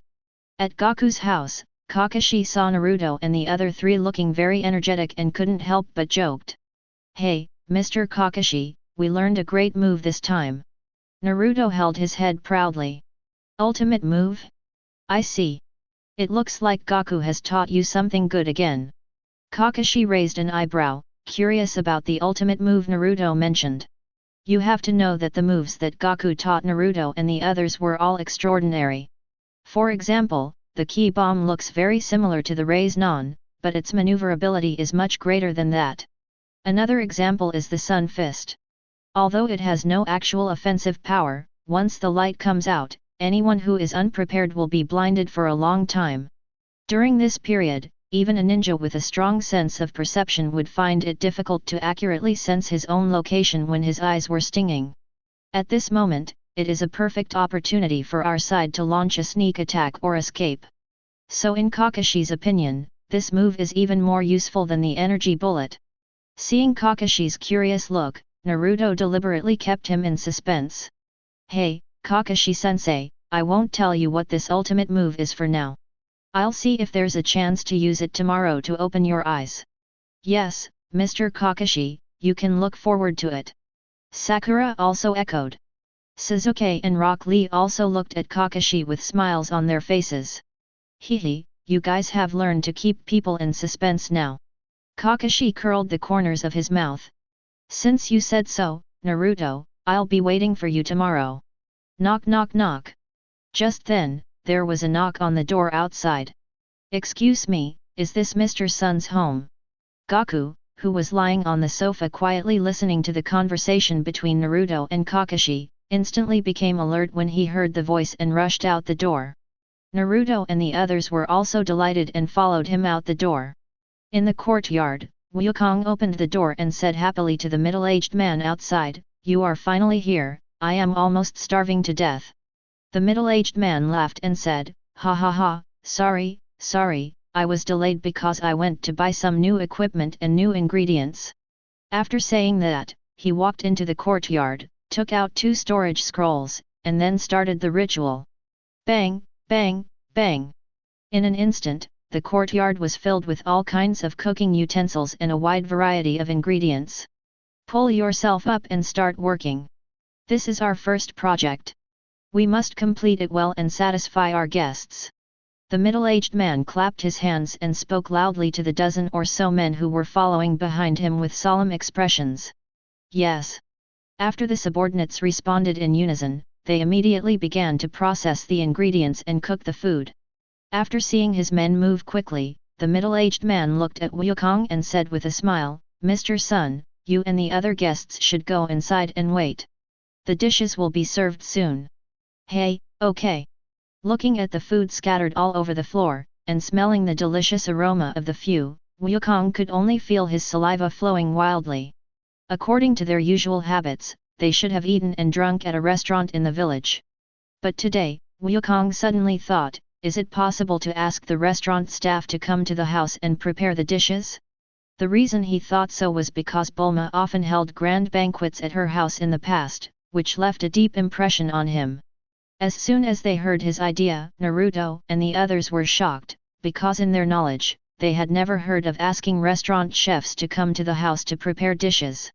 After careful consideration, they all felt that it was feasible, so they went to a restaurant they frequently visited and communicated with the owner, the middle-aged man in front of them. After learning that the price could be increased by 1.5 times, the middle-aged man immediately made a decision that they would accept the order and would make sure that the customer would be satisfied. Hence the present scene. Come on, Master Gaku, let's go in and wait. Sakura glanced at the chefs who were working hard in the courtyard, then pushed Gaku into the house. What a pity, according to what teacher Wukong described, they should be waiting for dinner in the courtyard now. After all, dining in the courtyard is more romantic than dining indoors. But the courtyard at teacher Wukong's house was not big enough. After putting all these ingredients and utensils, there was no space left for them to eat. Just as Gaku and his friends were enjoying the delicious food at home, an important guest arrived outside the gate of Konaha village. Your Excellency, the Kaze Cage is welcome to our Konaha. It's been a long journey, and I'm really sorry for your hard work. Sarutobi Hiruzen, who had received the news long ago, stood in front of the door with a smile and greeted the fourth Kaze Cage Raza who had come from afar. Haha, Mr. Hokage, you have been waiting for us here for a long time.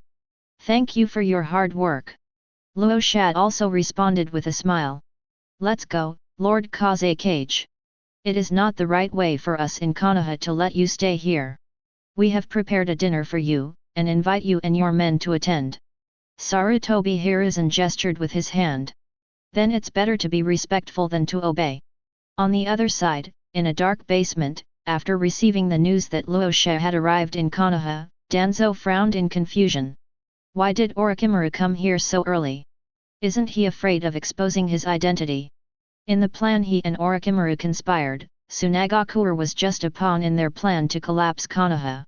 In order to control this chess piece, they decided to assassinate the fourth Kaze Cage Raza before he arrived in Konoha, and then have Orochimaru take his place to watch the Chunin exam.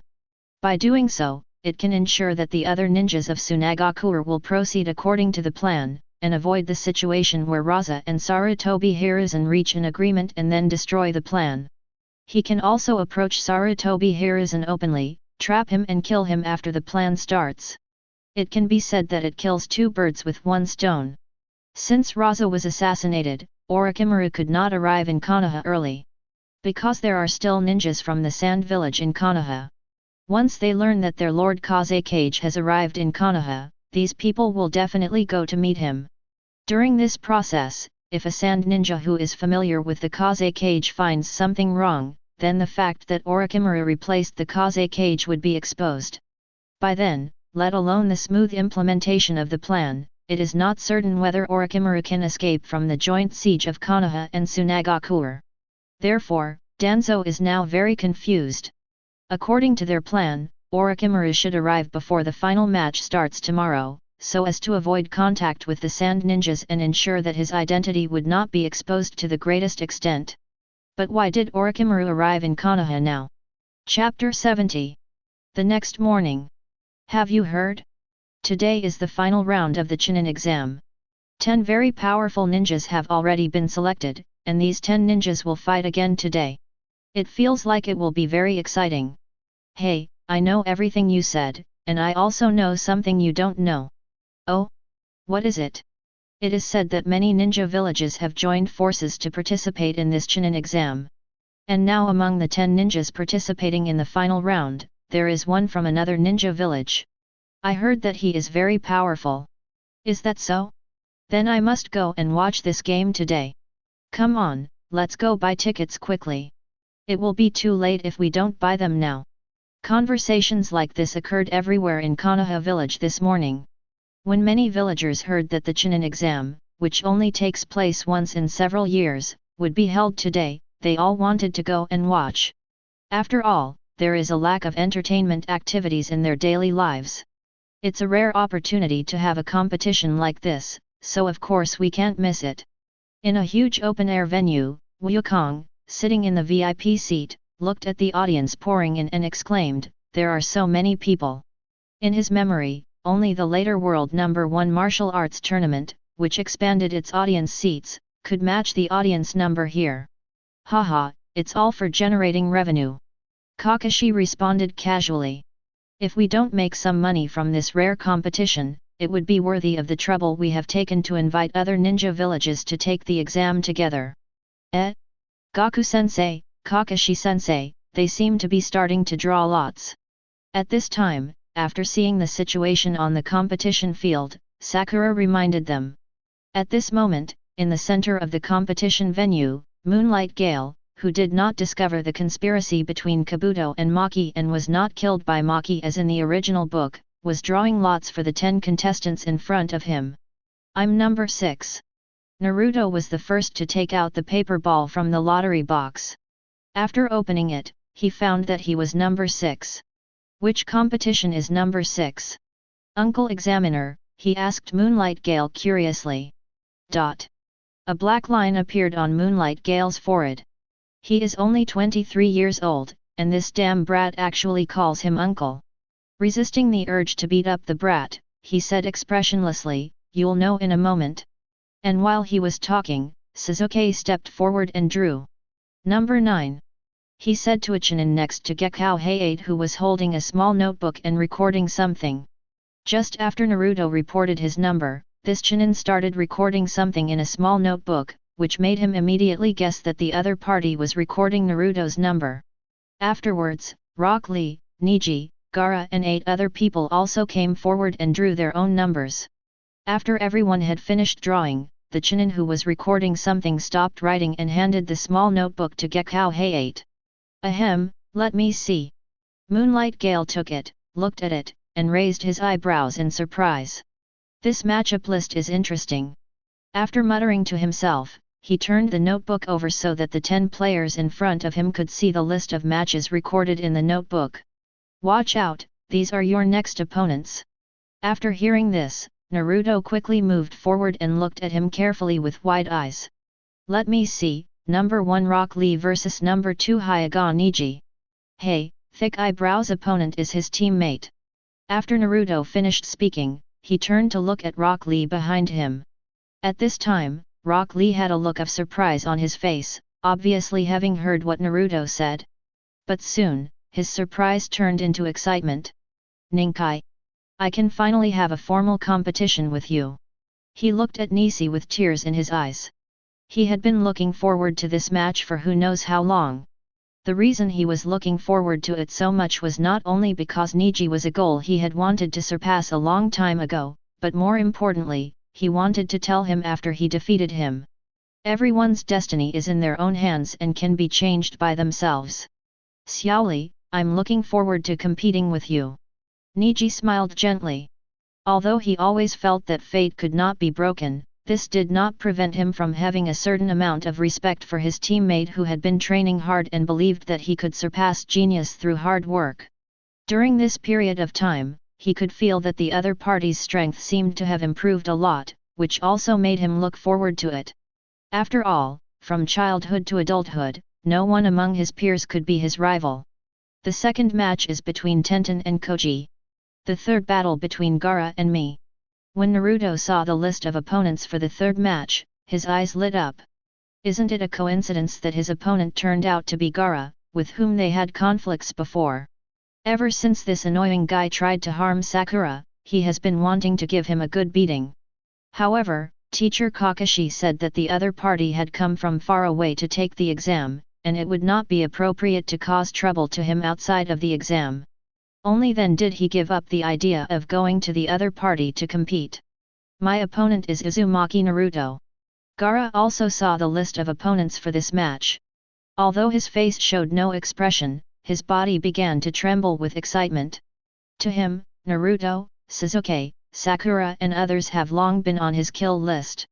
Now that he has the opportunity to kill one of them first, he will of course be excited. Haha, Sasuke, your match is actually the last one, and your opponent is Shikamaru. When Naruto saw that Sasuke's match was ranked last, he couldn't help but tease him. For them, the sooner their game starts, the better, because they will be bored to death if they wait too long. Whispering sound. Sasuke pouted at this. My luck is so bad. As his opponent, Shikamaru had a worried look on his face at this moment. Oh, this is so annoying. Why is my opponent this guy? When they were still in school, Sasuke had always been the best in practical combat in their grade. And in the preliminaries half a month ago, the strength displayed by Sasuke made him dumbfounded. Under Tamari's terrifying wind-style ninjutsu, Sasuke was not only able to resist it with his body, but he was also unscathed, leaving him with a great shock. And now, his opponent turned out to be such a scary guy, he might as well just kill him. At this moment, Sarutobi Hiruzen and Raza arrived together on the highest viewing stand in the venue. Mr. Kazekage, are you used to living in Konoha as you did yesterday?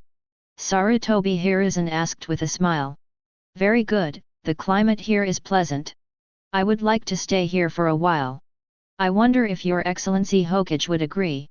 A gleam of light flashed in Luasha's eyes. Haha, why not? After the exam is over, Mr. Kazekage can stay in Konoha for a few more days. With the attitude of making his allies feel at home, Sarutobi Hiruzen agreed without giving it much thought. Oh? Thank you very much. Luosha chuckled and thought to himself. Hehe, after today, you will probably want to kick me out as soon as possible. Chapter 71. Dear guests, fellow villagers, thank you for coming to watch the final match of our Chunin selection exam.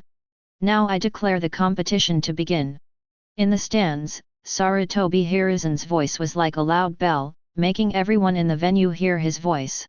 Is it finally going to start? It's really exciting.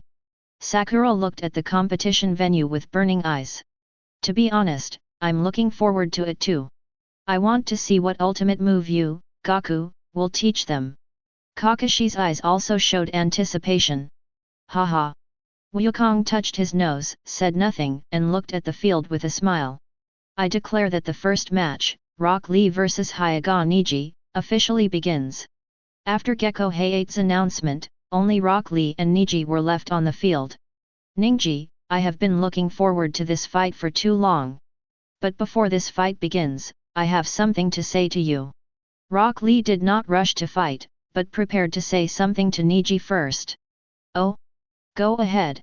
Ninkai said calmly. Do you remember? I was once laughed at as a loser because I didn't know ninjutsu or genjutsu. At that time, I vowed that even if I only knew taijutsu, I would definitely become an excellent ninja. I still remember you laughed at me and said that I would never succeed in this goal. So I got very angry and wanted to fight you, but you easily knocked me down. Rock Lee looked at Neji with burning eyes and told him these old stories. And then? What do you want to say? Neji narrowed his eyes slightly. What I want to say is that I want to prove that people without talent can surpass geniuses through hard work. And you are the genius I want to surpass. Rock Lee's two thick eyebrows stood up sideways, and his whole body seemed to be filled with a blazing flame of fighting spirit. Is that all? Xiao Li. After hearing Rock Lee's declaration, Neji remained very calm. Because Rock Lee wanted to surpass his goal, and he knew it long ago. No, there's more. Just when he thought their pre-match communication was over, Rock Lee suddenly said something that made his pupils shrink. I still have to prove one thing to you, that destiny can be changed. Neji.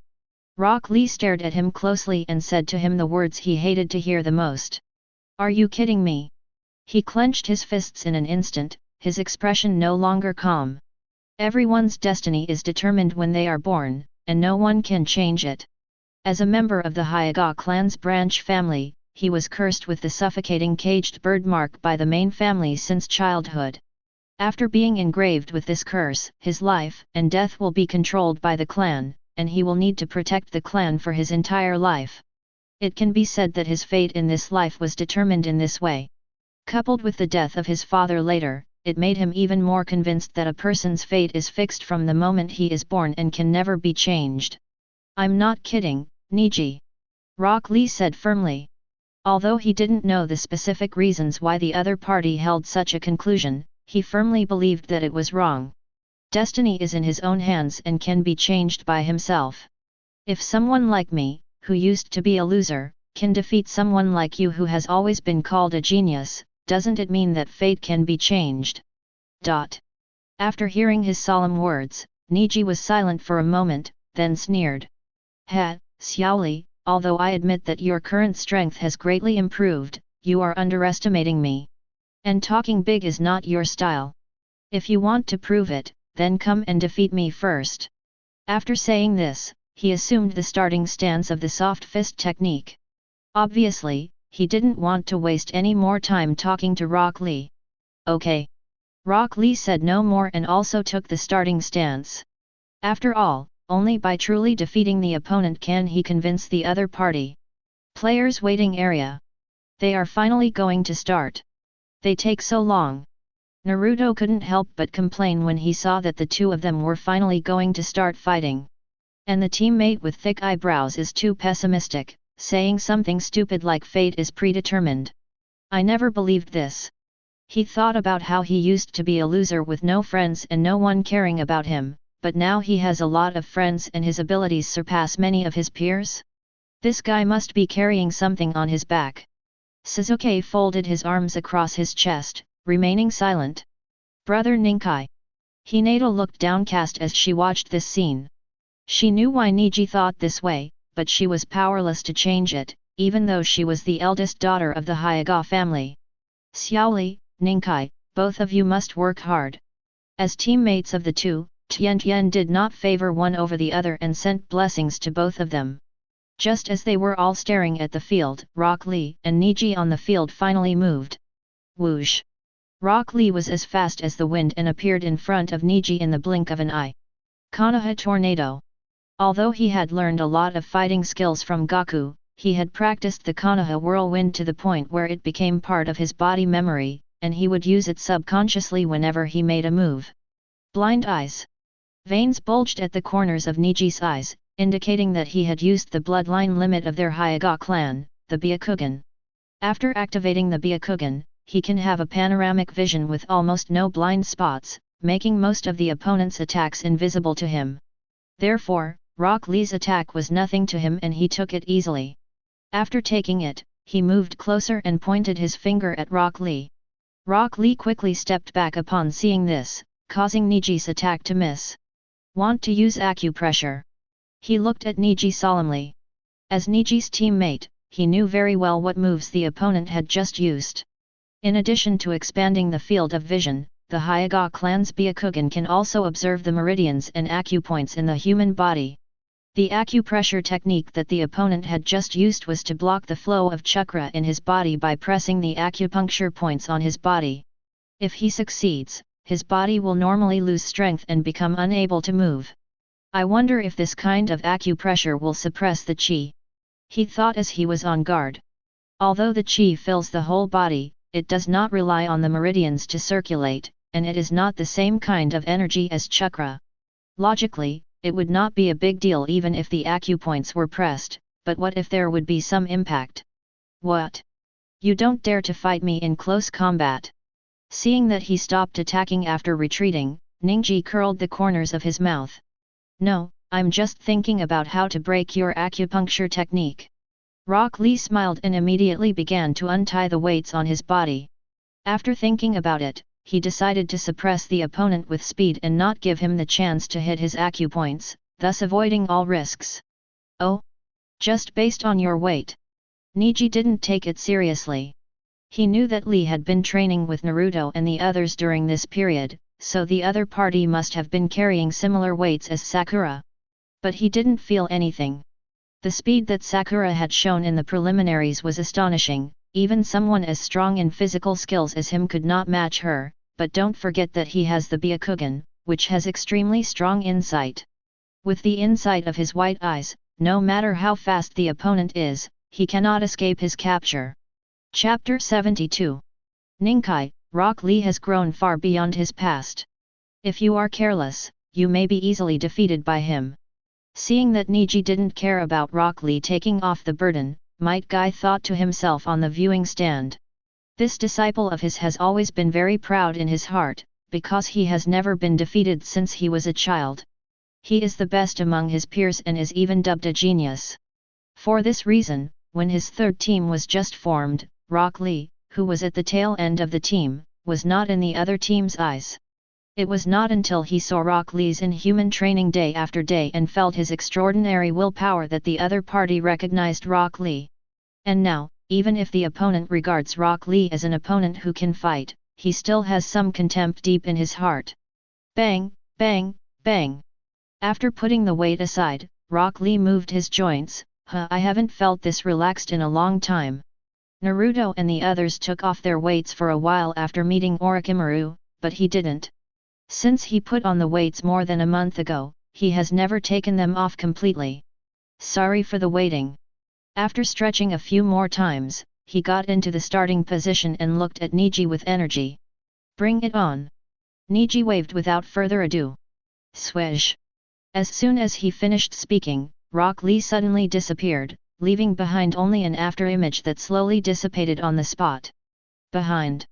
Ningji was always paying attention to the other party's movements, and quickly captured the other party's position after the other party's figure disappeared. So I turned around without thinking. Swish. Suddenly, Rock Lee appeared behind him and kicked him hard. Bang. He raised his hand to block, and although he took Rock Lee's attack, his body inevitably took a step back. What a power! Feeling the tremendous power coming from his hands, his pupils suddenly shrank. Although the opponent was strong before, he was not as strong as him. Unexpectedly, after removing the weight, his strength surpassed his. After Rock Lee's attack failed, he disappeared again and flashed to the other side to attack again. Bang! Niji turned and blocked again. Then, bang, bang, bang, bang, bang, bang. The two of them continued to attack and defend for more than 10 moves. On the viewing stand, the Hyuga clan leader Hyuga Hayashi was a little surprised to see Niji at a disadvantage. How can this be? He knew Niji's strength. Even though he was not taught the powerful physical skills that only the main family could learn, his physical skills were still the best among the new generation of the Hyuga clan. The Hyuga clan's physical skills are the strongest in Konoha, and in close combat, it can be said that no one can match them. But at this moment, Niji was suppressed by a genin who was of civilian origin in close combat, which surprised him. But before he could be stunned for long, the scene before him surprised him again. But this time, the target of his surprise was not Rock Lee, but Nisi. How can he do this move? On the field, under Rock Lee's violent attack, Niji clearly felt his body numb. This was because his opponent was stronger than him and attacked faster, causing his body to not have enough time to resolve the discomfort every time he received an attack. This can't go on any longer. After blocking another attack, Niji thought to himself. If he continues to endure this, his body will sooner or later become sluggish due to numbness. At that time, let alone counterattack, he would most likely be hit by Rock Lee's attack because of his body sluggishness. And if he was hit once, with the opponent's current strength, he would definitely suffer considerable damage. After this, defeat is only a matter of time. Thinking of this, he took a deep breath, and his eyes focused when Rock Lee attacked again. Return to heaven. Suddenly, a large amount of chakra was released from his whole body, and then his body suddenly spun like a top, instantly deflecting Rock Lee's attack. Ah, this move! On the viewing platform, Gaku blinked and scratched his head after seeing Nisi's move. This move is very similar to the Beyblade fist he created when he was a child, both of which use the body's high-speed rotation to fling the opponent away. The only difference is that his move relied purely on the body, while Niji's move also used the energy in his body. Wow, this is an interesting trick. I wonder what it's called. In the contestant waiting area, Naruto raised his eyebrows as he watched the Kaiten move. It's called Bagwazang Huishin. Tenten answered his question and introduced it to him. This is Niji's defensive move. It can use the rotation of the body and the large amount of chakra released to rebound all attacks from the opponent. It can be said that this is an absolute defense stronger than Gaara's. As she said the last sentence, she glanced at Gaara, who was standing alone in the corner. But Gaara seemed not to have heard her words, and there was no change on his face. Is that so? Naruto nodded thoughtfully, then continued to look at the field. After Neji used Kaiden, Rock Lee was caught off guard and flew away. But he did not panic. He held his legs and spun in the air for a few circles before landing steadily on the ground. Return to heaven. He did not continue to attack, but instead recalled the Kaiden that Neji had just used. As Neji's teammate, he knew very well how powerful the Kaiden move was. In the past, when he activated the 8 gates to fight with his opponent, he was bounced away by this move and was completely unable to break it. But now, he felt confident that he could crack it. In the final analysis, Kaishin is nothing more than a move that uses the insight of the Byakugan to sense attacks in advance and then defend in time. But no matter how good its defensive effect is, it is inseparable from a premise, that is, the body can defend in time. In other words, as long as your speed is so fast that the opponent has no time to react, it will be useless even if the opponent can sense the attack in advance. While he was thinking, Neji also did not attack, but took the opportunity to recover his body and let the previous numbness dissipate. Xiao Li, your strength. As he recovered, he looked at Rock Lee with a complicated look. It was not until now that he finally understood why the other party had said those words to him before and why he had said so confidently. Because with the opponent's current strength, there is real hope of defeating him. But even so, I won't give up easily. Although he understood that the other party might be able to defeat him, it was only a possibility. He will never admit defeat until the final outcome is decided. When they had made up their minds, the momentum of the two men grew stronger. The next moment, Neji took a stance, ready to use his ultimate move on Rock Lee, who was inside his Bagua and 64 palms. But before he could use it, a fierce white flame suddenly burst out from Rock Lee's body. Then, swish! With lightning speed, at the moment his pupils dilated, he was kicked hard in the abdomen. Puff! He only felt a sweetness in his throat, and blood spurted out. At the same time, his body flew backwards uncontrollably and crashed into the wall at an extremely fast speed. But just when he was about to collide, Rock Lee suddenly appeared behind him and caught him steadily. Xiao Li, you! Barely retaining a trace of consciousness, he looked at Rock Lee in front of him in a daze and confusion. Has he completely lost? Chapter 73. I actually lost, and what kind of energy is this? On the viewing stand, a look of shock appeared on Hinata Hayashi's face. Only a small part of this shock came from Neji's defeat, but more of it came from the white energy on Rock Lee. At this moment, he had already rolled his eyes. From his Byakugan observation, it was obvious that the energy in Rock Lee was not chakra, but another kind of energy. What's even more strange is that he couldn't see this kind of energy in the other person's body at all. It was as if this energy had no roots and appeared out of thin air. How can this be? Faced with this unreasonable scene, even though he was the head of the clan, he couldn't help but feel a little disturbed. On the other side, on the highest viewing platform, Luo Shan narrowed his eyes. Is this an illusion? As a ninja who possesses a bloodline limit and can use it to perfection, he understands the fluctuations of chakra better than many people. So at the moment when Rock Lee exploded, he felt that there was something wrong with the energy fluctuations on the other party, and it did not seem like the fluctuations emitted by chakra. However, due to the long distance and the fact that Rock Lee's explosion lasted only a few seconds, he could not confirm this, so he became somewhat suspicious. After thinking for a few seconds, he asked Sarutobi Hiruzen inconspicuously. Hokage, your Konaha is truly full of talented people. There is actually someone who can defeat the Hyuga clan members who are known for having the strongest taijutsu in terms of taijutsu. Sarutobi Hiruzen was an experienced man. After hearing what the other party said, he knew that the other party wanted him to introduce Rock Lee to him. But not to mention that Rock Lee's importance in his heart has skyrocketed, there is no way he would reveal his personal information to outsiders. Even if it was not very important, as the Hokage of Konoha, he would not casually reveal the information of his own ninja to the so-called allies. So he responded with a smile. Haha, our Konoha has always been like this. When the old leaves begin to wither, new leaves will continue to sprout and grow. Faced with his flawless and meaningless answer, Luo Sha's eyes twitched slightly and he cursed him in his heart as an old fox. Haha, Mr. Hokage is absolutely right. While the two old foxes were talking, several medical staff quickly arrived at the competition venue below and examined Ninkai. After a while, one of the medical staff said to Moonlight Gale, who was standing nearby, the internal organs were shaken and there was a small amount of bleeding, but it's nothing serious. As long as you receive treatment and recuperate in the hospital for about a week, you will recover. Okay, I get it.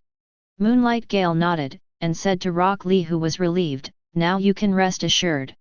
Yes. Thank you, Examiner. Rock Lee bowed to him. When he kicked Niji just now, in order to defeat the enemy with one blow, he directly increased the output power of his chi to the maximum.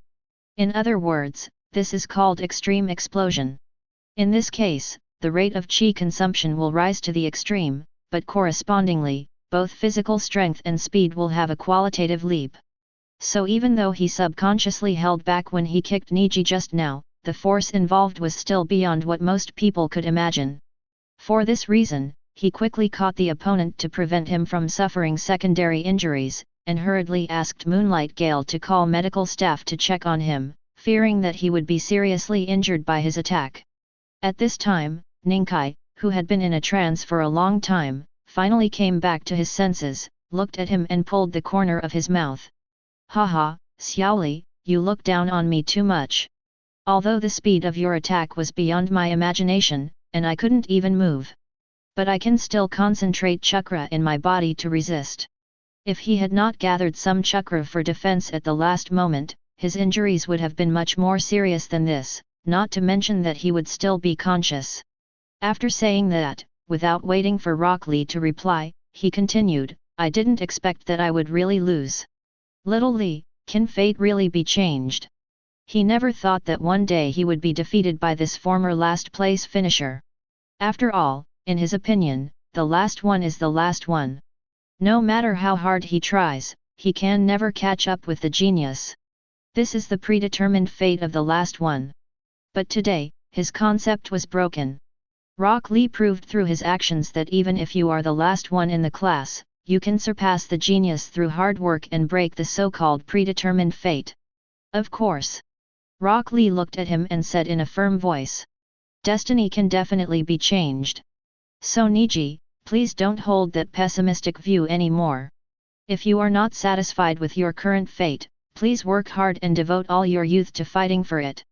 I believe that if you work hard, you can definitely change your destiny. After that, he silently said in his heart, well, hard work may also need a little luck.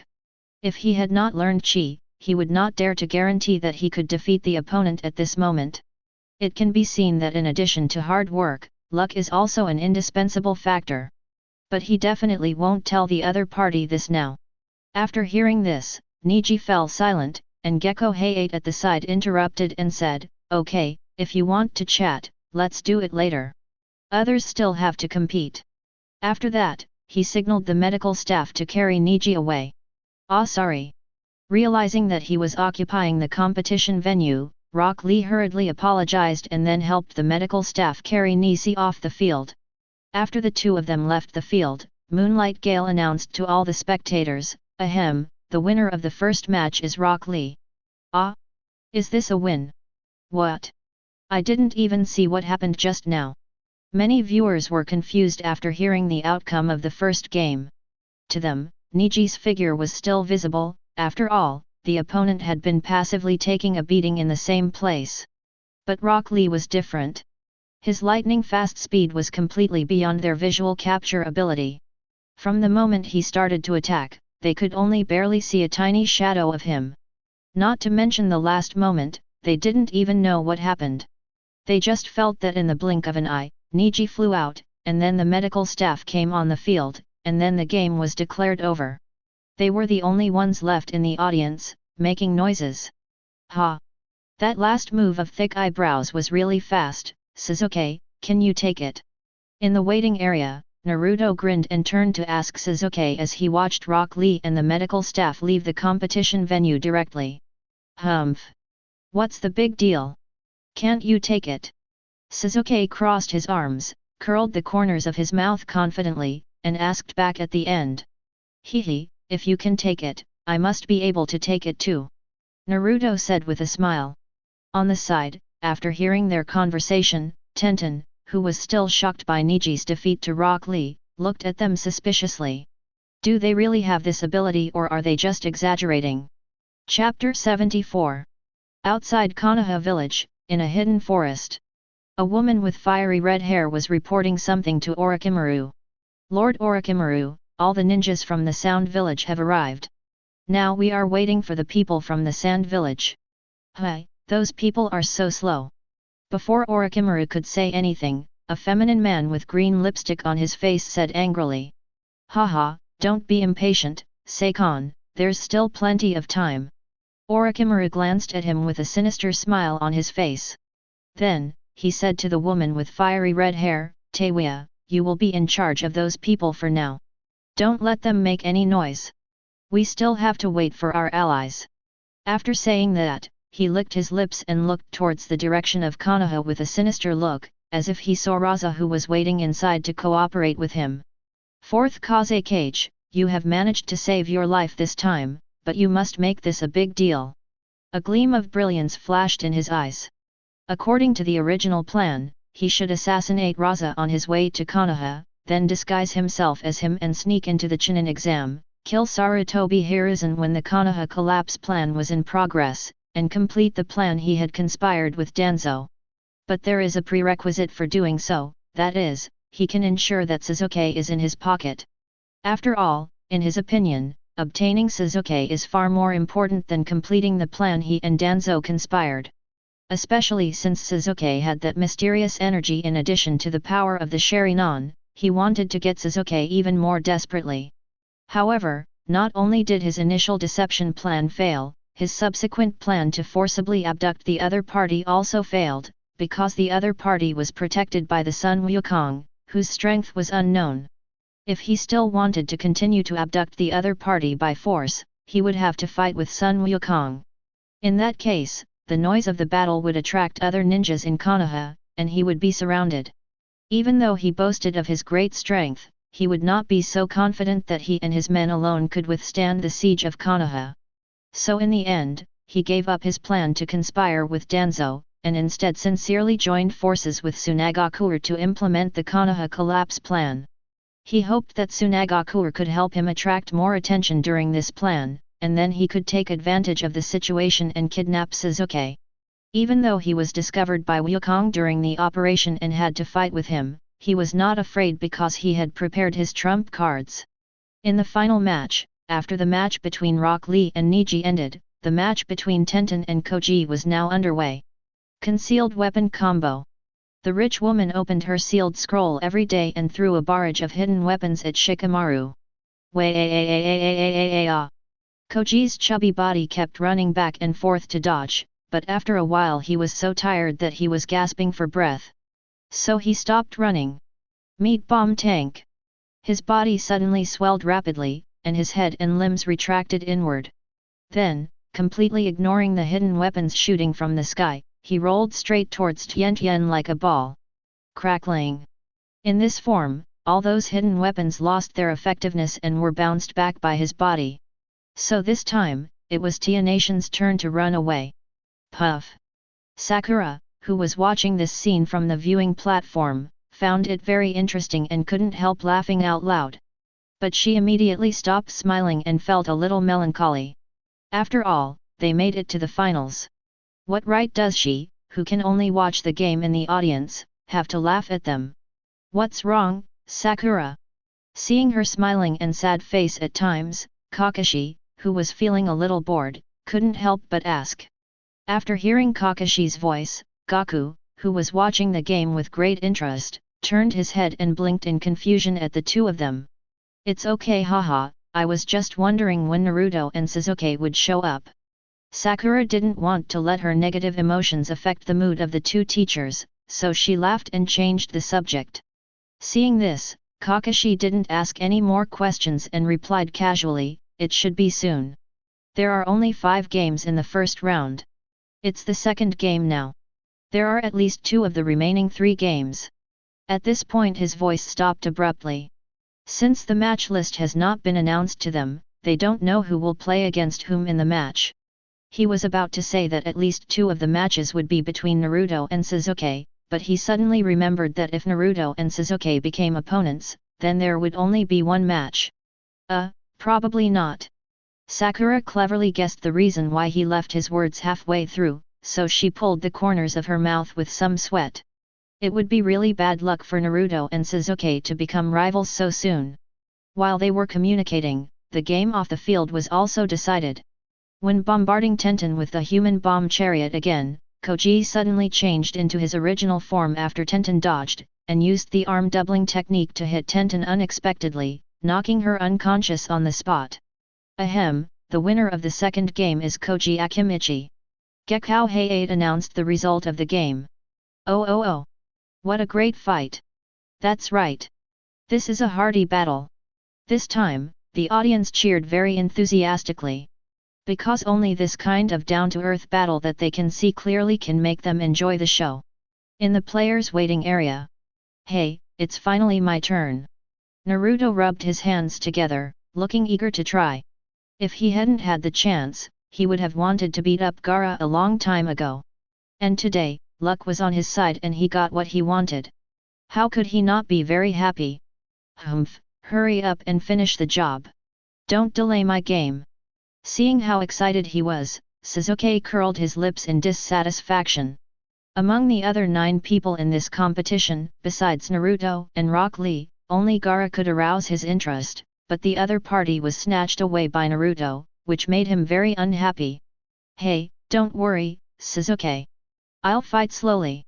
Seeing his unhappy look, Naruto felt happy, and deliberately moved closer to him in a mean manner, emphasizing the word slowly.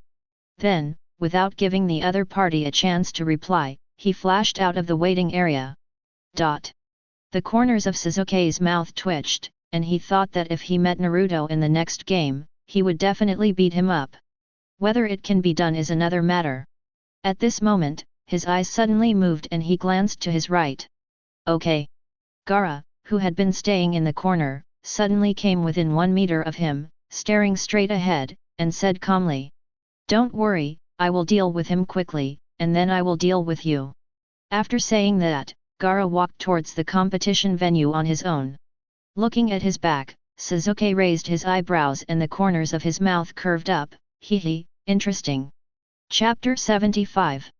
Look, it's Naruto. In the VIP seats, Sakura cheered when she saw Naruto appear on the competition field. It's finally his turn for the 3rd match. I wonder who his opponent will be, but I hope it's not Sasuke.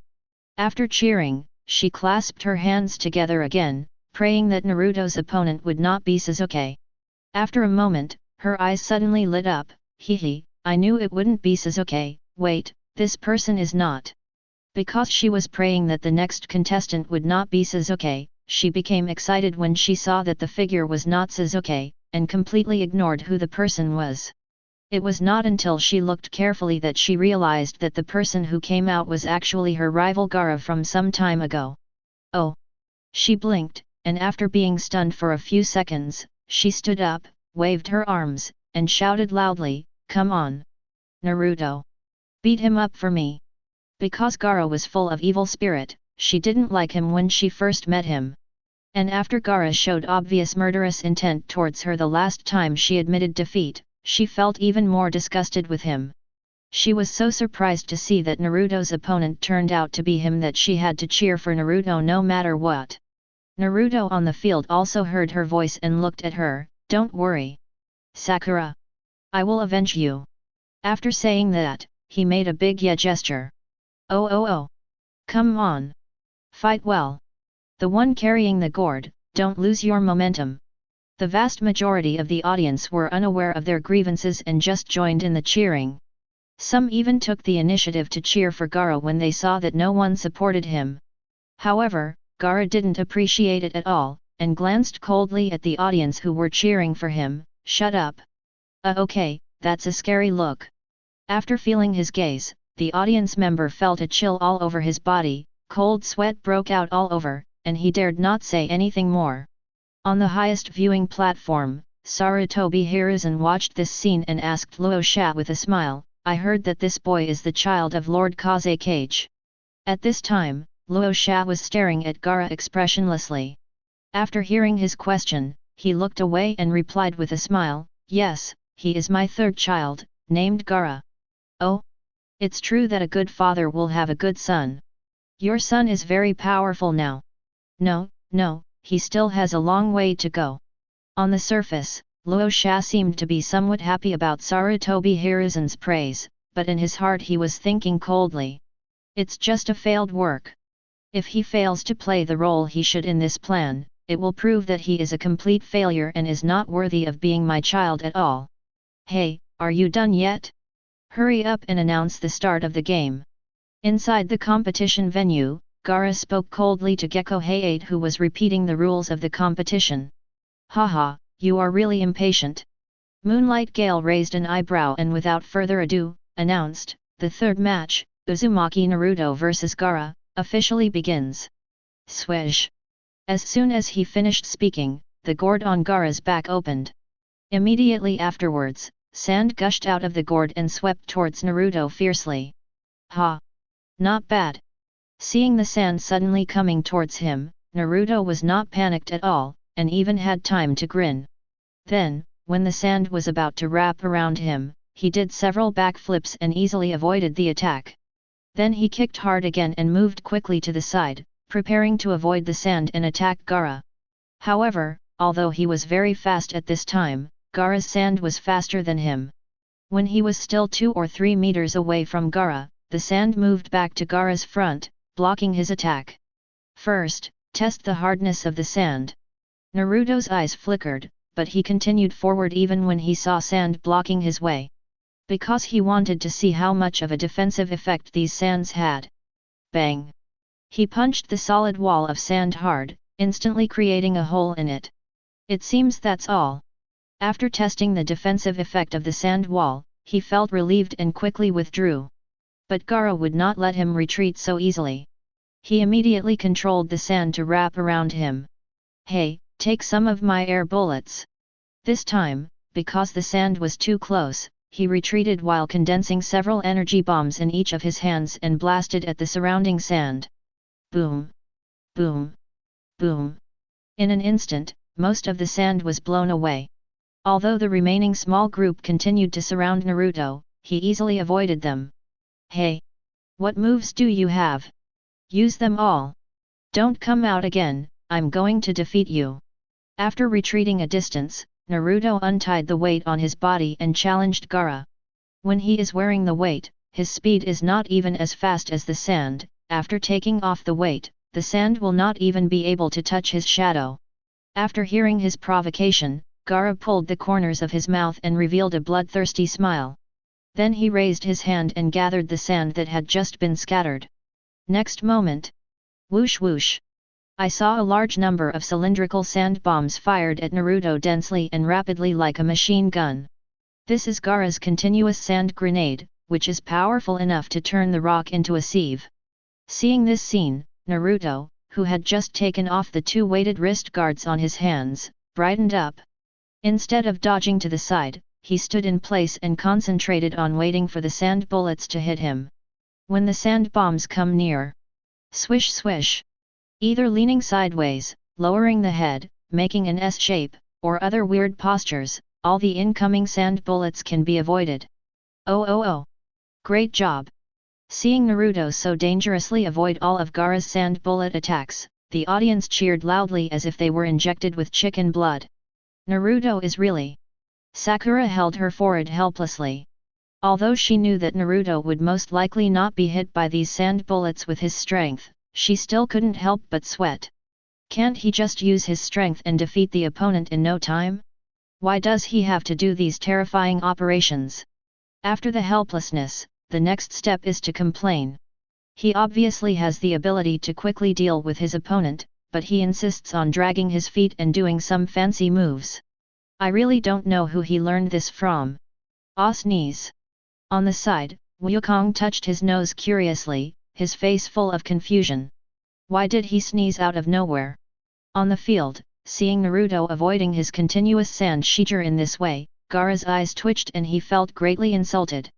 The other party's strange postures seemed to be making faces in front of him and mocking him. Lolyalu, is this all you have?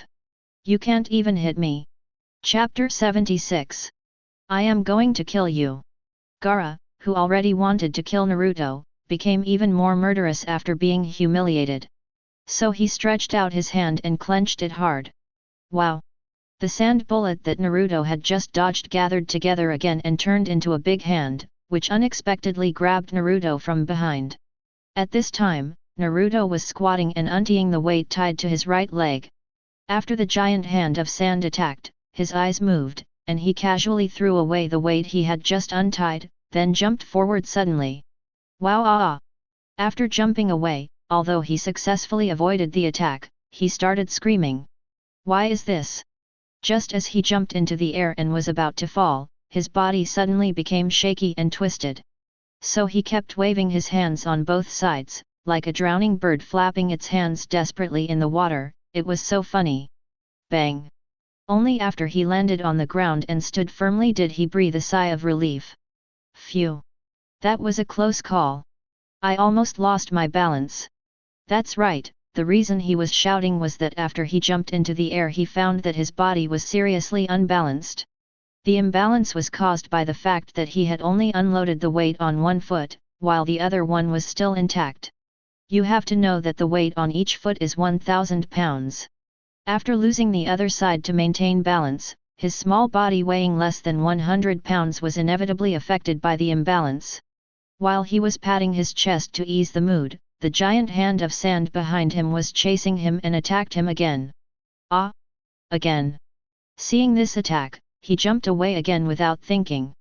And because of his experience, although his body was still a little shaky this time, it was obviously much better than last time. Not only that, he also retracted his left foot, which was not untied, and began to untie it in mid-air. Bang! After landing this time, he threw away the untied weight, stretched his fist, and grinned at Gaara. Next, it's my turn to start the attack. Gaara remained expressionless at this. Next moment. Swish! Naruto, who was standing in place, suddenly turned into a shadow and slowly dissipated. At the same time, his real body appeared in front of Gaara, raised his fist as big as a sandbag, and suddenly punched at his opponent who was showing a look of astonishment. Bang! Click! In an instant, Gaara was sent flying backwards as if he was hit by a dump truck. Not only that, the sand armor on his face kept cracking and soon a hole appeared. Anything else? After knocking Gaara away with one blow, Naruto chased him at a faster speed and kicked him hard from behind. Bang! The next moment, Gaara's flying direction was forcibly changed and he flew in another direction again. At the same time, the sand armor on his back where Naruto kicked him was also constantly breaking and falling off.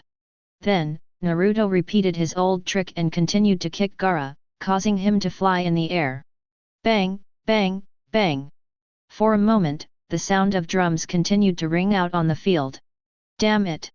No one is in sight again. In the audience, many viewers rubbed their eyes, then opened their eyes wide to try to see Naruto clearly. However, no matter how wide their eyes widened, even until bloodshot eyes came out, they could only see a fleeting blurry shadow. Okay. That's it. On the other side, seeing Naruto finally show his strength and hit his opponent hard, Sakura showed a look of satisfaction on her face and waved her fists and cheered loudly. When some people are happy, some people are naturally unhappy. For example, Luo Shat, his face looked very unhappy at the moment. Even though he thought Gaara was a work on the verge of failure, he was still trained by him. Seeing him being beaten by his opponent without any chance to fight back, he felt very embarrassed. According to the time, they should be here soon. He didn't bother to watch Gaara's match anymore, and instead thought about the arrival time of the Sand Ninja attack team he sent out. In order to prevent being discovered in advance by the people of Konaha, he ordered the team to wait at a place far away from Konaha, and then rush over when the Chunin exam was about to begin. He calculated the time and thought that the team should almost arrive outside Konaha. Orochimaru, please don't make any mistakes. He thought again of Orochimaru, his nominal ally in this operation. He was quite wary of Orochimaru. If the other party had not taken the initiative to find him and described the tempting big cake to him, and their sand village just needed this cake to improve itself and weaken the increasingly powerful Konaha, he would be unlikely to cooperate with the other party. At this time, outside of Konaha village, in a hidden forest, a man with 6 arms and a spider-like shape moved his eyes, then came to Orochimaru and said, "Lord Orochimaru, the spider web I set up was touched by someone. It must be someone from Tsunagaku." He had set up a number of inconspicuous spider webs near them. If someone accidentally touches it, he will find it. Just now, he found that many of his spider webs had been touched by people, which meant that many people were approaching here. Combined with this time point, it can be inferred that these people are most likely the Sand Village team that came to join them. "Oh? Are you here? Looks like the fun is about to begin." After hearing the report from his subordinates, Orochimaru licked his lips and showed a sinister smile. "It's time to turn Konoha upside down. Turn your attention back to the playing field." After kicking Gaara more than 10 times, Naruto suddenly kicked him into the air, then bent his legs and jumped up with a whoosh. Whoosh! In the blink of an eye, he surpassed Gaara and came right above him, and suddenly chopped down with a tremendous force. Bang! In an instant, Gaara fell like a meteor, falling heavily from mid-air. Then, boom! A loud bang suddenly sounded, and at the same time, a large pit more than 10 meters wide appeared on the ground. In the center of the pit, Gaara's sand armor collapsed after a few crackling sounds. "Ouch, ouch, that hurts." Gaara's face was ferocious at this moment. After feeling unprecedented pain all over his body, he suddenly let out a hoarse and violent roar. "It hurts so much. Wow!" The next moment, a large amount of sand gathered to form a huge ball, wrapping him up completely. This is... Seeing this scene, Kankuro and Temari in the audience felt their hearts tighten. Because they knew that once Gaara used this move, it meant that the other party was ready to release the terrible thing hidden in his body. "Okay." Luo Shad also narrowed his eyes and tightened his grip on the armrest. It is indeed a failure. He came to this conclusion in his mind. Before this, he had ordered Maki to tell the other party many times that he could only release the tailed beast in his body after the plan began and he was given orders. However, at this moment, the other party was dominated by his emotions and had obviously forgotten the order. For him, the fact that he couldn't control his emotions and use the tailed beast in his body as the most powerful weapon in their sand village that could hit anything he pointed at proved that the other party was a complete failure. Chapter 77. On the field, after Gaara was wrapped in the sand ball, Naruto fell to the ground and scratched his head in confusion. What move is this? Not only was he confused, many viewers were also very puzzled. Why is that guy shrinking in? Are you scared of being beaten? It's very possible. The power of the attack just now was so terrifying that anyone who stepped on it would be scared. The other side. Could that guy be scared of being beaten? Sakura muttered to herself in confusion. The other party was so murderous that she felt this was impossible. Of course not possible. Kakashi replied to her. He has seen many people like this, and he is not the kind of person who will back down. Well. Wukong pinched his chin, looking thoughtful. In the players' waiting area, Sasuke narrowed his eyes as he watched the scene on the field. That guy. Somehow, he always felt that something bad was about to happen. Turn your attention back to the field. Naruto looked at the sand ball from east to west and made up his mind. Whatever you are, I'll smash it to pieces. So the next moment, he suddenly came to the sand ball and hit it with his clenched fist. But just as he was about to hit the sand ball, his pupils suddenly shrank. Ba, ba, ba.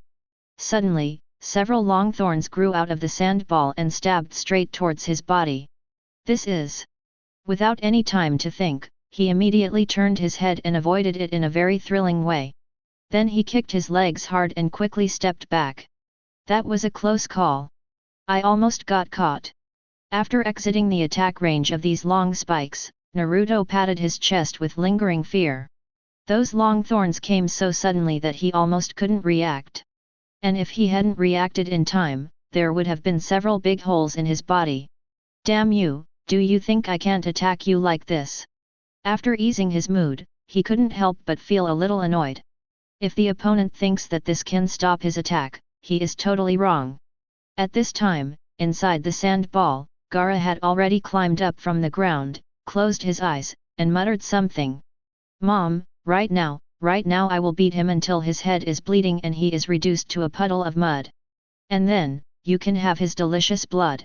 He, delicious blood. After that, he placed his hands in front of him and began to form a complicated seal.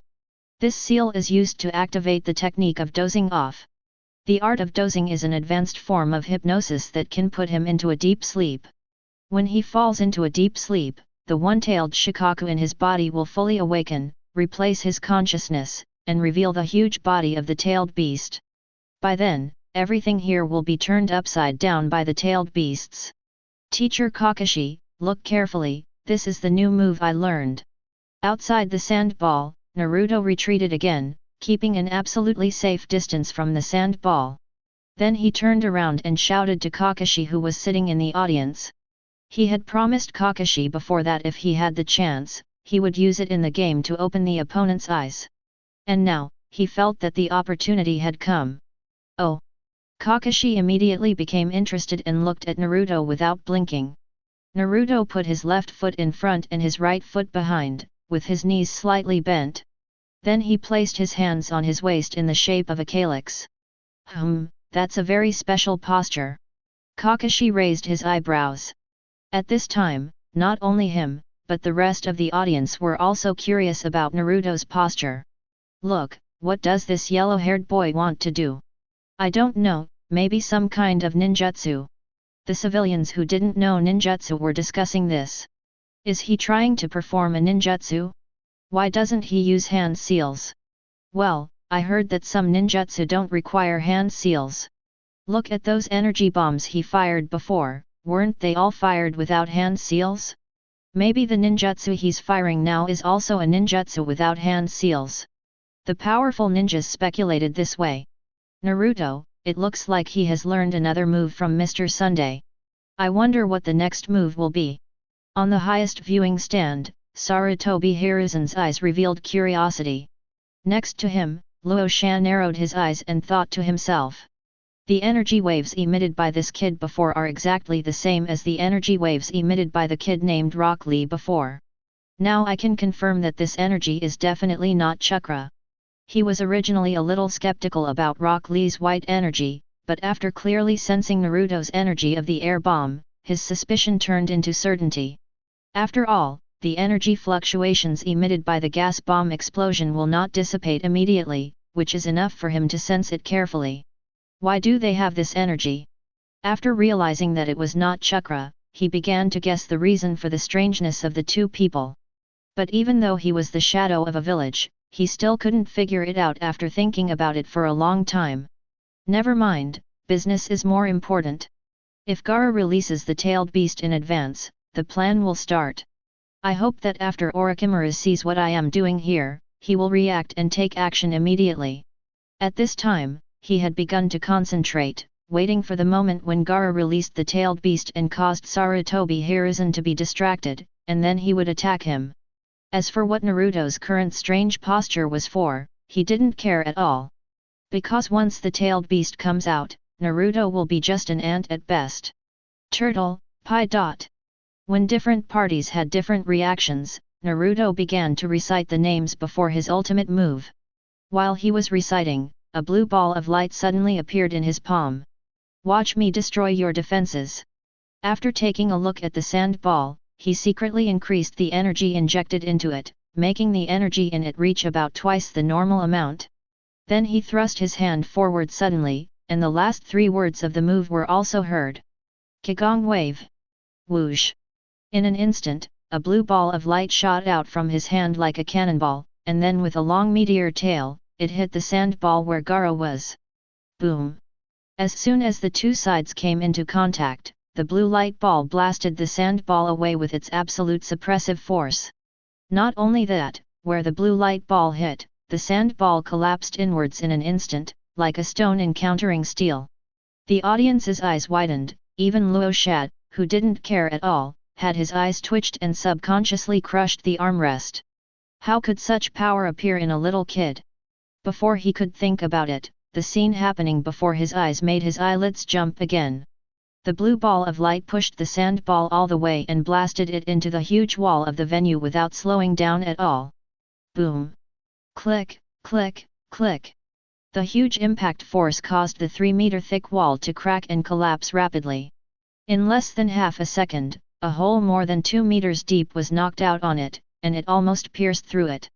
It was only at this time that Naruto stopped outputting energy and scratched his face as he looked at his masterpiece. Since he destroyed the competition venue, he shouldn't have to pay for it, right? Chapter 79. Wow, what a terrifying power! In the audience, many viewers widened their eyes after seeing the power of Naruto's attack. Not only could it send the apparently heavy sand ball flying, it could also knock a huge hole in the incredibly solid wall.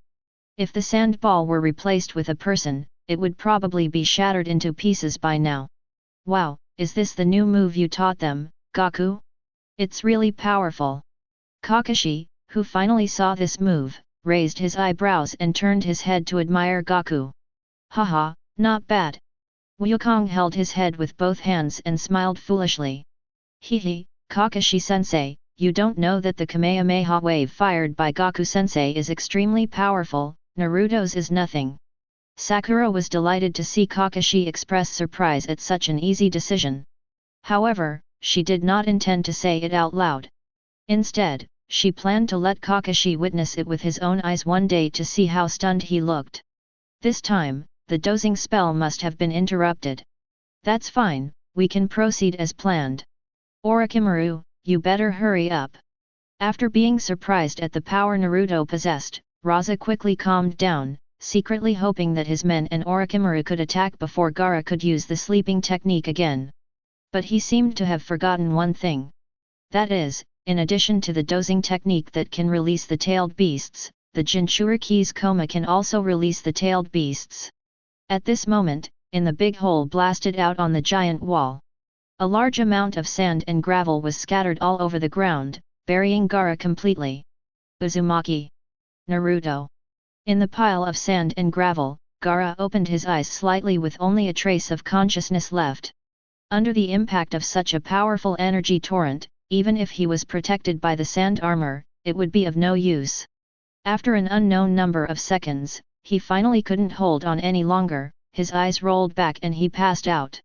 After he fell unconscious, a violent chakra that did not belong to him began to surge out of his body. After a moment, an extremely arrogant voice resounded throughout the venue.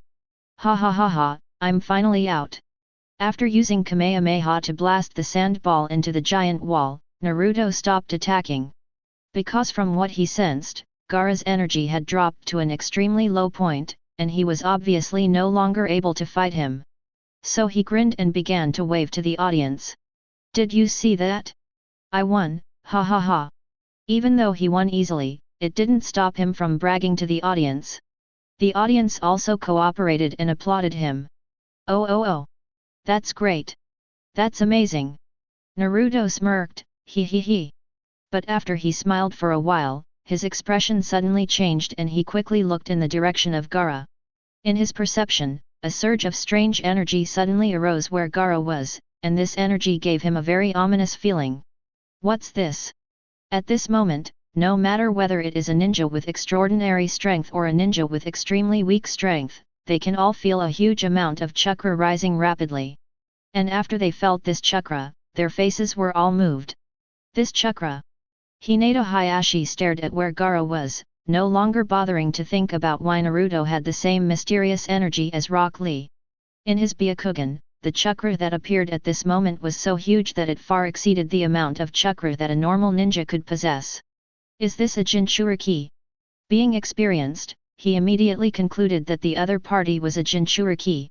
Because only the Jinchuriki can possess this level of chakra. As everyone was shocked, the chakra that emerged from Gaara's body quickly enveloped them. Then, a huge, yellow-brown raccoon cat with curse marks all over its body broke through the giant wall and laughed loudly at the sky. Ha ha ha ha, I'm finally out. It is a terrifying creature in the ninja world that is believed to have the power to destroy an entire village. It's Shikaku, the one-tailed beast. Outside Konaha, the moment Shikaku appeared, Orochimaru sensed this huge amount of ominous chakra. Oh? You released the tailed beast so soon. According to their plan, they should first launch an attack outside Konaha to attract attention, and then Raza and the others would release the tailed beasts inside Konaha to cause trouble. Never mind, it's about the same time. He glanced at the dozens of sound ninjas who were ready to go and the hundreds of sand ninjas who had just arrived, and said to the few men who had finished setting up the summoning formation, "Let's get started." After hearing his words, one of his men who was controlling the formation slapped the ground. Psychic art. Bang! A white smoke rose out of nowhere. Then, a huge grey snake with 3 heads appeared in front of everyone. Start to act. Boom!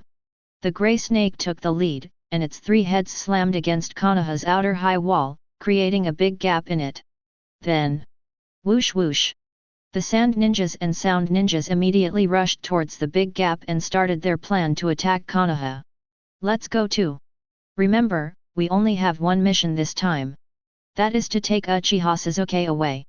After the others left, Orochimaru spoke to his core subordinates, the 5 sound ninjas who only showed up in 4 places, Teiwa, Seikon Yukon, Kidomaru, and Jirobo. Jinchuriki? Lord Kazekage, why did you bring such a being to the Chunin exams? On the viewing stand, after seeing the appearance of the one-tail, Sarutobi Hiruzen questioned Raza with a somewhat ugly expression. He still remembers clearly the power of the tailed beasts. Back then, when the 9 tails rioted in Konoha, many people died in Konoha, including the then 4th Hokage Minato Namikaze. That battle not only killed many people, but also brought huge economic losses to Konoha.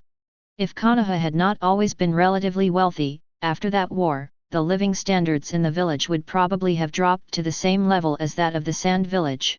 Jinchuriki also needs to take exams, right?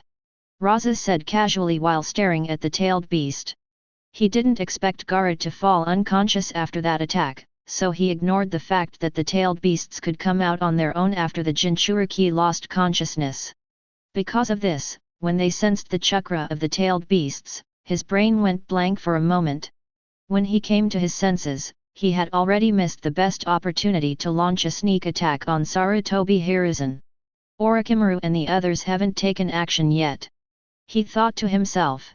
After missing the opportunity to attack, he was no longer in a hurry to break up with Sarutobi Hiruzen.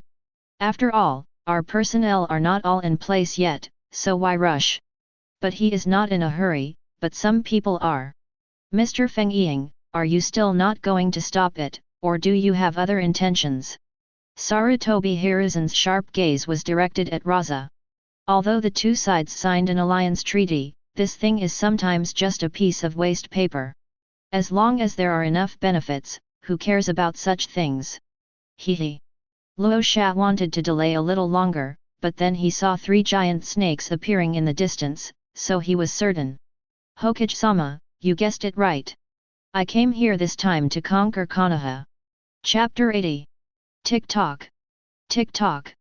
Tick-tock. In a dark space where the sound of dripping water could be heard from time to time, a huge orange fox was lying on the ground to rest. It is the tailed beast sealed in Naruto's body, known as the most powerful one. 9-tailed 9 llamas. At this moment, a voice that it hated suddenly sounded in the space. Ha ha ha ha. You stinky fox. Why are you still staying here? Look, I'm out now, ha ha ha ha. The voice was extremely sharp, filled with pride, happiness, and endless sarcasm. And its master is its longtime enemy, the one-tailed Shikaku. Don't disturb my sleep, damn cat. Julama raised his eyes, very impatient with the noisy voice. Ha ha ha ha, you stinky fox, you're jealous. You're jealous. You're jealous. Shikaku emphasized this 3 times in a row, with an unmistakable amount of arrogance in his tone. How long has it been since it had a good laugh in front of its mortal enemy?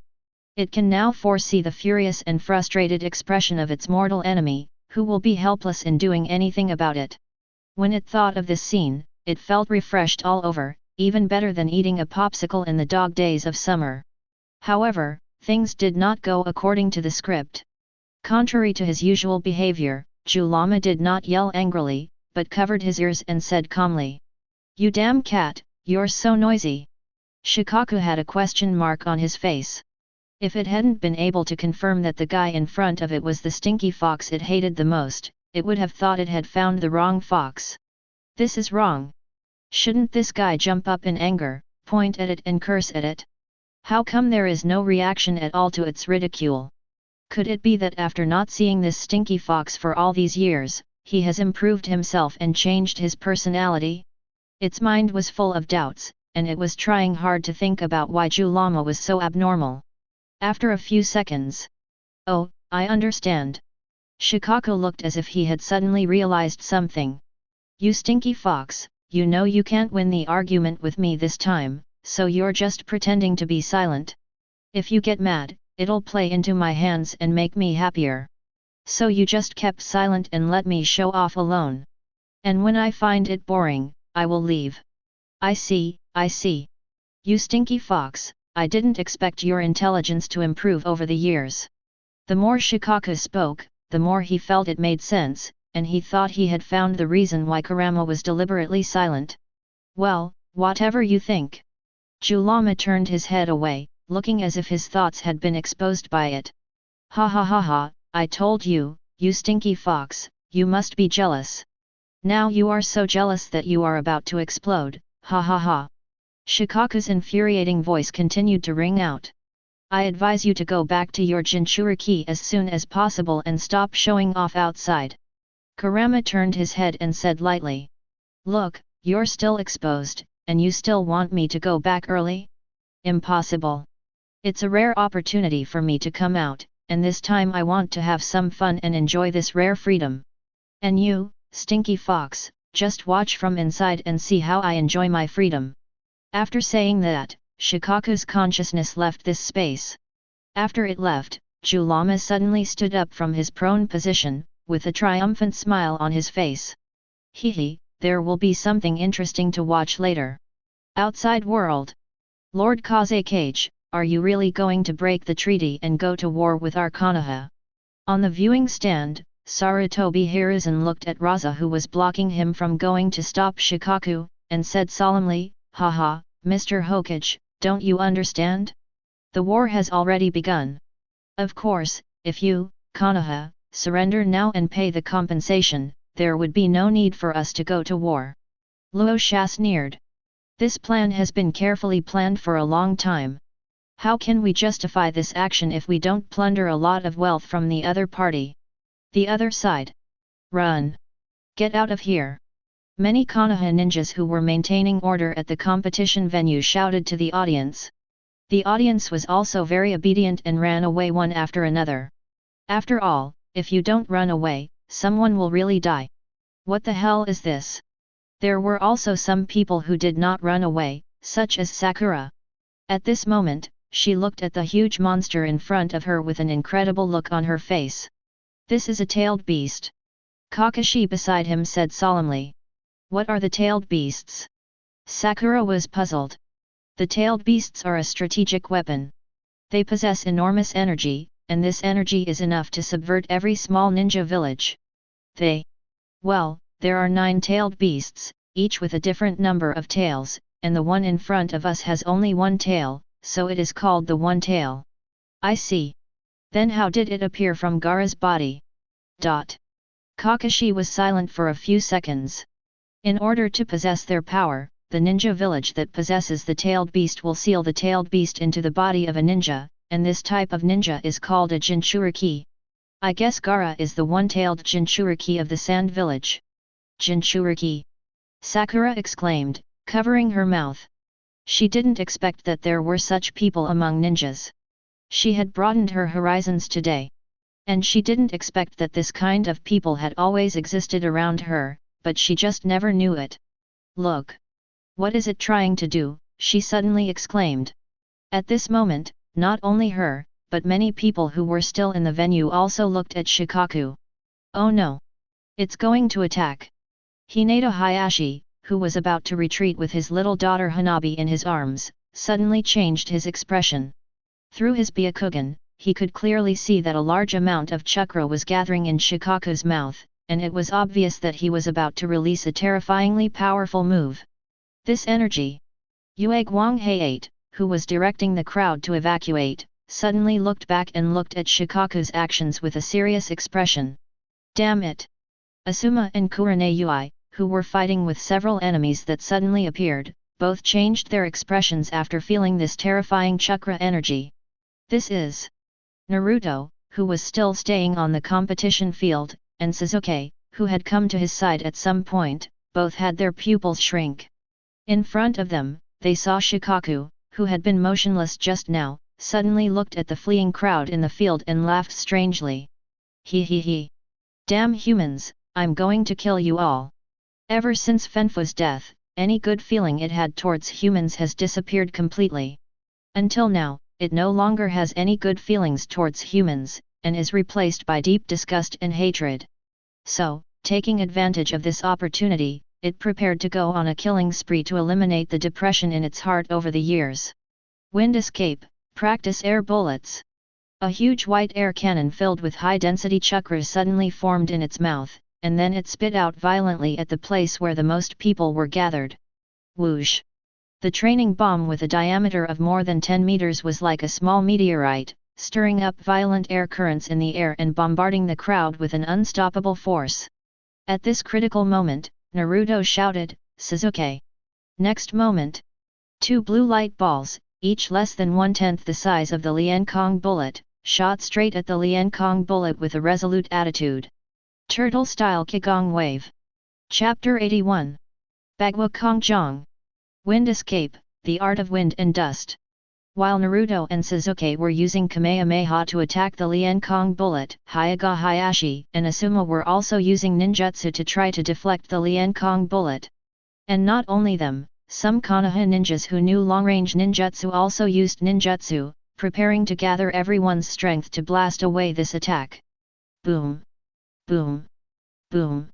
Dozens of ninjutsu and 2 Kamehameha waves successively hit the bottom of the Liankong bullet, barely changing its original downward angle to an upward angle, and then it flew out past the observation pavilion.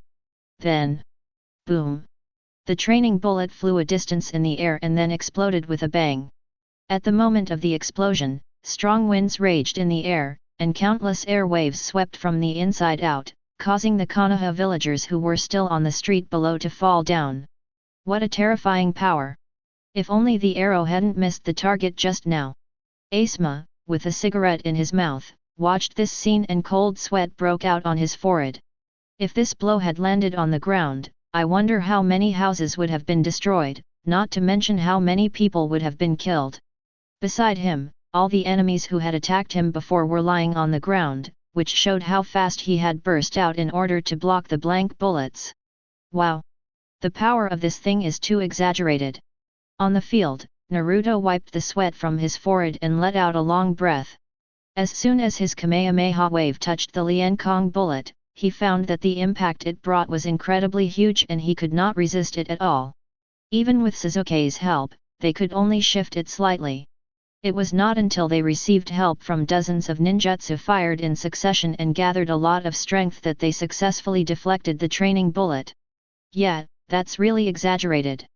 Sasuke on the side rarely agreed with him. After all, he had also intuitively felt this energy just now. And at this moment, his pupils suddenly shrank again. This is... Naruto was also shocked and looked suddenly at Shikaku. At some point, another training bullet exactly the same as the one just now came out of Shikaku's mouth. What? This guy can do one more shot. Asuma and the other ninjas were all shocked.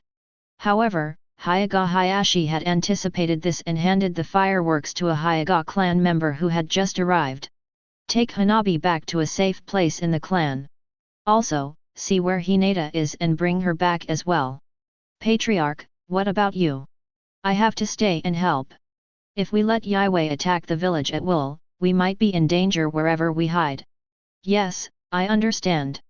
After the tribesmen understood Hinata Hayashi's determination, they said no more and left quickly. How many times can you block it? After the tribesmen left, Hyaga Hayashi looked solemnly at the air training bullet that had been formed and was about to be launched, and glanced at Sarutobi Hiruzen's position with his peripheral vision. Hokage-sama, without your help, I'm afraid it will be difficult for us to continue to fend off the continuous attacks of the next tail. At this moment, Sarutobi Hiruzen was fighting fiercely with Raza. Fire escape, fire dragon flame bullet. Sarutobi Hiruzen spit out 3 balls of violent flames like fire dragons from his mouth, attacking Raza from the left, right, and front. Earth escape, earth flow wall. Luo Sha first jumped back quickly to avoid the fire dragon bombs attacking from both sides. Then he built a solid earth wall in front of him to block the fire dragon bombs in front of him. Hokage-sama, are you really not going to consider surrendering? I think your men are about to be unable to hold on. After receiving Sarutobi Hiruzen's attack, Raza did not rush to counterattack, but looked at the opponent with a smile, as if he had the upper hand over the opponent. He was very clear about the power of the One Tail. If there was no way to curb its actions, Konoha would suffer heavy losses. Don't worry about it. After Sarutobi Hiruzen glanced at the situation below, he said to Raza indifferently. He had been very nervous before, fearing that the tailed beasts would kill many people and cause great harm to Konoha. But then he suddenly thought of something and calmed down a little. Oh! Luo Sha had no idea what he was thinking and thought he was pretending to be calm, so his expression was a little sarcastic. Haha, I never thought that the cage of Konoha would be such a person who doesn't care about the safety of his subordinates and villagers. This really opens my eyes. After taunting, he watched with his peripheral vision the air training bullets that were once again fired by Shikaku, ready to see how many times the Konoha ninjas could block them. Just this one glance made his pupils shrink immediately. What? How is this possible? On the field, Shikaku once again fired out an incredibly powerful air training bullet, which blasted towards the crowd with an invincible attitude. Naruto, Sasuke, Asuma and other ninjas gritted their teeth and wanted to use Kamehameha or other ninjutsu to replicate the last resistance. However, before they could do so, a figure suddenly teleported in front of Lien Kangdan and raised his right leg to kick him. Bang! Just like an adult kicking a small ball, the air bullet was kicked away with a whoosh, and then exploded with a bang when it flew to a very high place in the air. Master Gaku! Naruto shouted excitedly. Because what happened just now happened too suddenly, he forgot that Wukong was also there. Who is this guy? Hinata Hayashi and many ninjas who were preparing to perform ninjutsu all widened their eyes. Some even thought they were dazzled and couldn't help rubbing their eyes. The training bullet that they had to gather all their strength to deflect was just kicked away by someone? 10 seconds ago. Kakashi looked at what was happening on the field and asked Gaku, who was looking at Shikaku curiously. Gaku, I might need your help this time. With the strength of the One Tail, it will be difficult for them to block it a few more times. He was very clear about the strength of the tailed beasts. After all, he had witnessed the Nine Tails rebellion. Although the direction of the One Tail's training bullet was changed by the Konoha ninjas, it is hard to guarantee that their luck will always be so good. Besides, the chakra of ninjas is limited, while the chakra of the tailed beasts is said to be endless.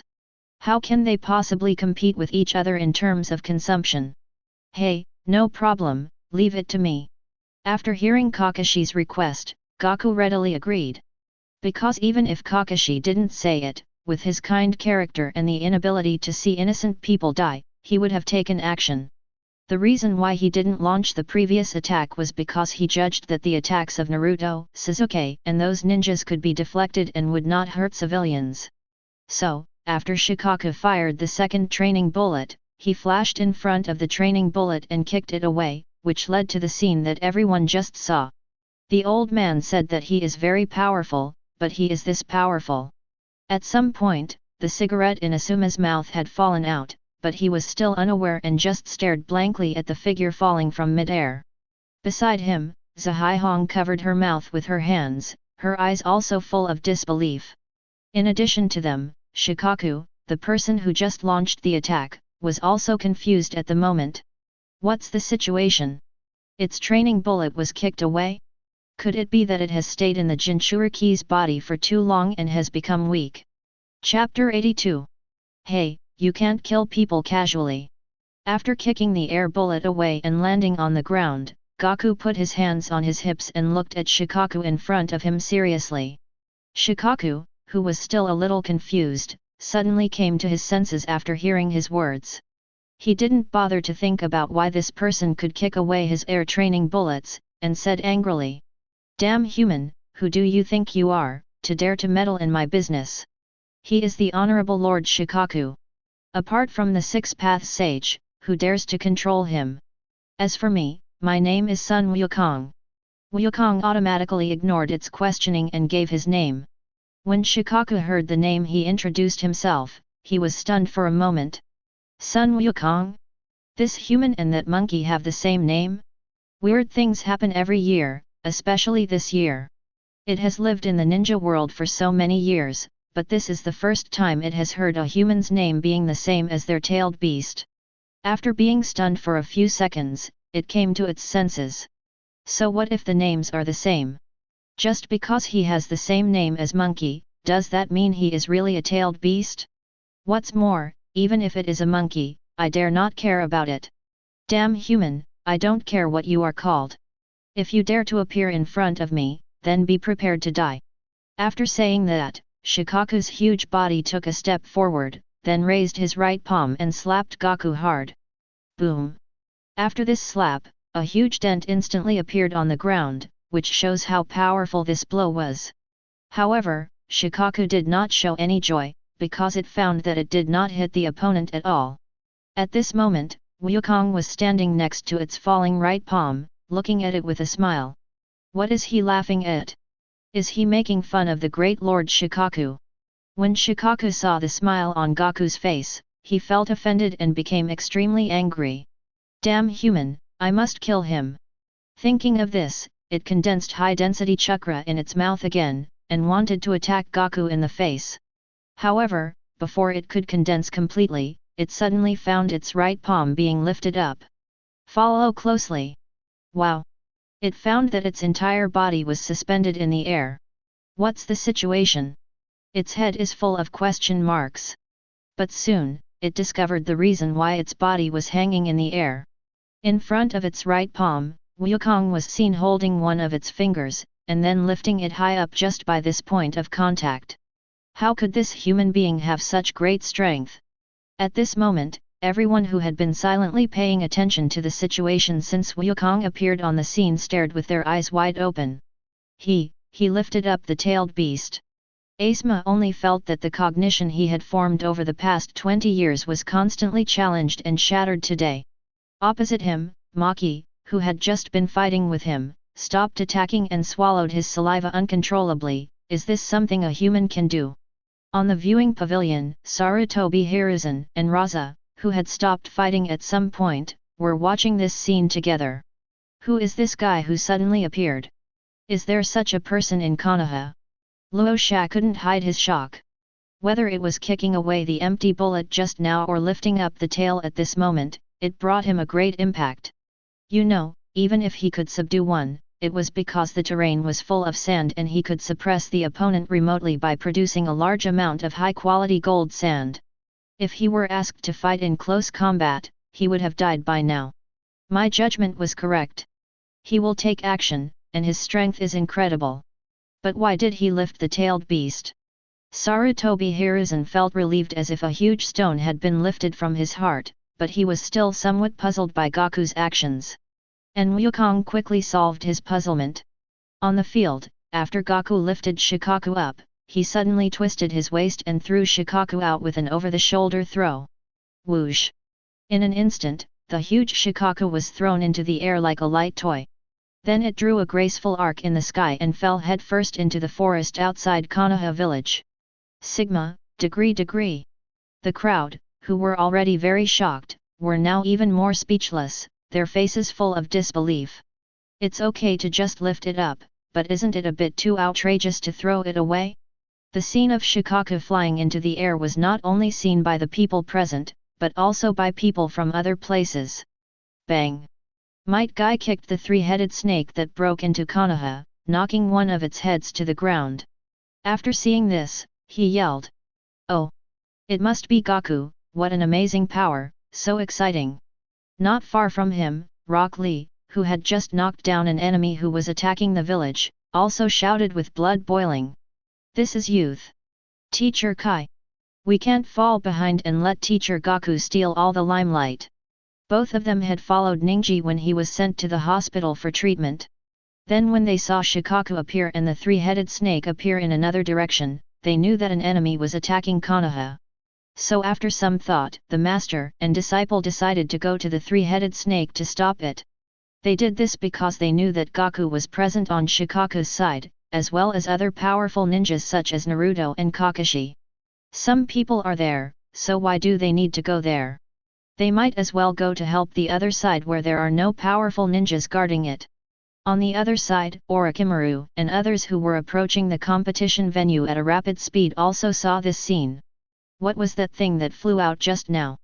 Teiwa, Kidomaru, and the others all had question marks on their faces. As children adopted by Orochimaru, they were locked up in an underground base by Orochimaru since childhood as test subjects, competing with other test subjects, and knew almost nothing about the outside world. Even though they later became Orochimaru's subordinates, they did not have much contact with the outside world, so they did not know that there were such things as tailed beasts in the ninja world. Some people may ask, the tailed beasts are an important part of this plan, how could they not know about it? The answer is that Orochimaru did not tell them and only told them his plan to capture Sasuke, and they did not care that he did not reveal the whole plan. Because in their hearts, Orochimaru is like a master. They will listen to whatever the master says, and will never ask if the master doesn't say anything. It can be said that they are Orochimaru's absolutely loyal subordinates who will follow him through life and death. That's a tailed beast. Orochimaru narrowed his eyes, and an undetectable shock flashed in the depths of his eyes. What kind of attack can knock the tailed beast away? He didn't think that the old man, who was already old and half buried in the ground, had the ability to launch such an attack. Could it be him? He suddenly thought of the strange man whose origins were unknown and whose strength was unknown. All we know now is that the man has extraordinary physical skills. If it was him, did he use physical skills to knock the tailed beast away? Thinking of this, Orochimaru felt a little heavy in his heart. But after thinking about his own cards, he felt relieved. With this trump card, no matter how powerful the opponent's physical skills are, he will never be able to defeat him. Chapter 83. Outside Konoha. Boom! A huge monster several tens of meters long fell from the sky, and with a loud bang, it knocked down a large number of trees on the ground. Shikaku was lying in the huge pit created by the smash, his eyes somewhat dazed. What just happened? Was it thrown away? Thrown away by a human? My mind goes blank. It's not its fault. After all, when has a tailed beast like it ever been thrown away by anyone? Even if the abominable Senjo Hashirama was able to lift it back then, he was relying on the wood release technique. Who the hell can lift it with their physical body? Not to mention throwing it away. In the Nine Tails space, Kurama, who witnessed Gaku throwing Shikaku away, burst into laughter. Ha ha ha ha. Damn raccoon cat, you finally got what you want. This is really making me die of laughter. Ha ha ha ha. After laughing for a while, it sighed, Son Wukong, what a mysterious guy. Staying in Naruto's body and being able to know everything Naruto has experienced, it naturally knew about Son Gaku a long time ago. It was somewhat in awe of this human who had the same name as its tailed beast companion. Where does this awe come from? This story begins when Naruto first met Gaku. When Naruto asked Gaku to learn Chi, Shenron reminded Gaku to put his hand on Naruto's head so that Shenron could free Naruto from the shackles of learning Chi. When the dragon was untying the shackles, a trace of its breath leaked out due to the use of its strength. This trace of breath was barely detectable and was quickly taken back by the dragon. It could be said that it was only confined to Naruto's body. Naruto was weak and couldn't feel anything, but Kurama in his body felt terrified. After careful thinking, although it didn't know why it had such palpitations, its intuition told it that the source must come from Wukong. And after that, Naruto guided his breath using the method taught by Gaku, which made it even more convinced of this fact. Because it has lived in the ninja world for thousands of years and has never felt this kind of energy.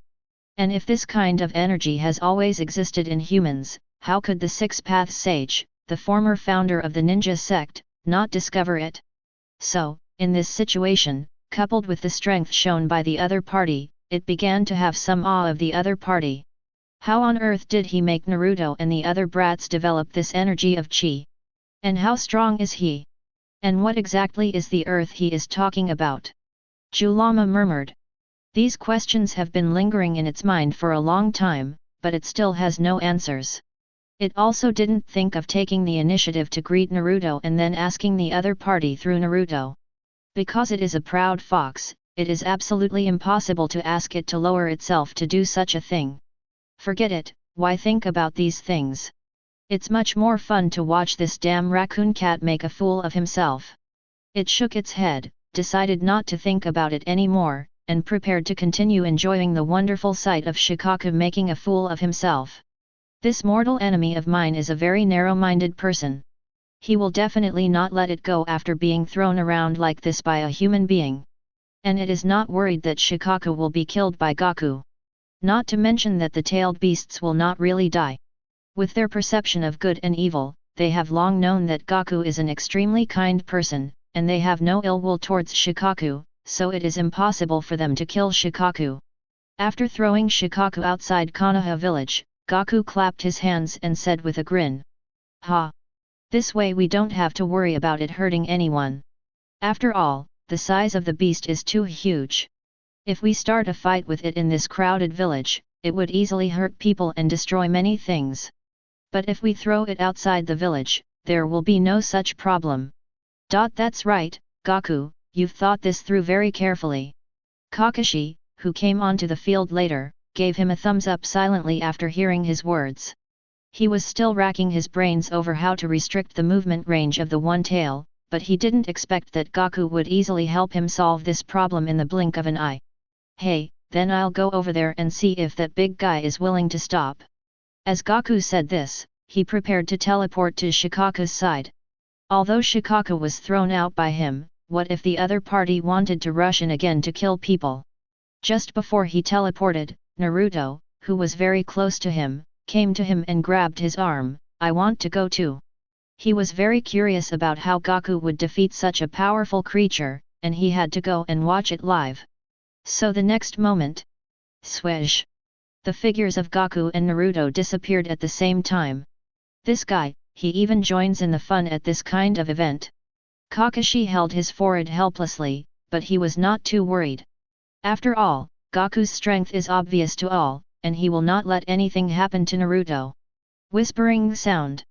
In response, Sasuke curled his lips and cursed himself in his heart for being a step late. He also wanted to see Gaku fight the one-tail. Okay, Gaku has taken care of the one-tail guy, so it's time for us to help deal with those invading enemies. I think that there should be a large number of sand ninjas attacking from other places at this moment. Kakashi looked at Sarutobi Hiruzen, who was confronting the fourth Kazekage above with deep eyes. From the current situation, it is obvious that the Sand Village is tearing up the alliance treaty and attacking Konoha. If they want to attack Konoha, in addition to launching attacks here, they will definitely launch attacks in other places as well. Kakashi-sensei, what should we do? Sakura, who had already come close, asked him. And Sasuke looked at him inquiringly. As young people in their early teens, they had no experience at all in this kind of attack. Even if we know we need to help defeat the enemy, we don't have a specific direction. Well, the enemies here are dealt with by others. We don't need their help. Let's go to the village to help. There must be enemies in the village now.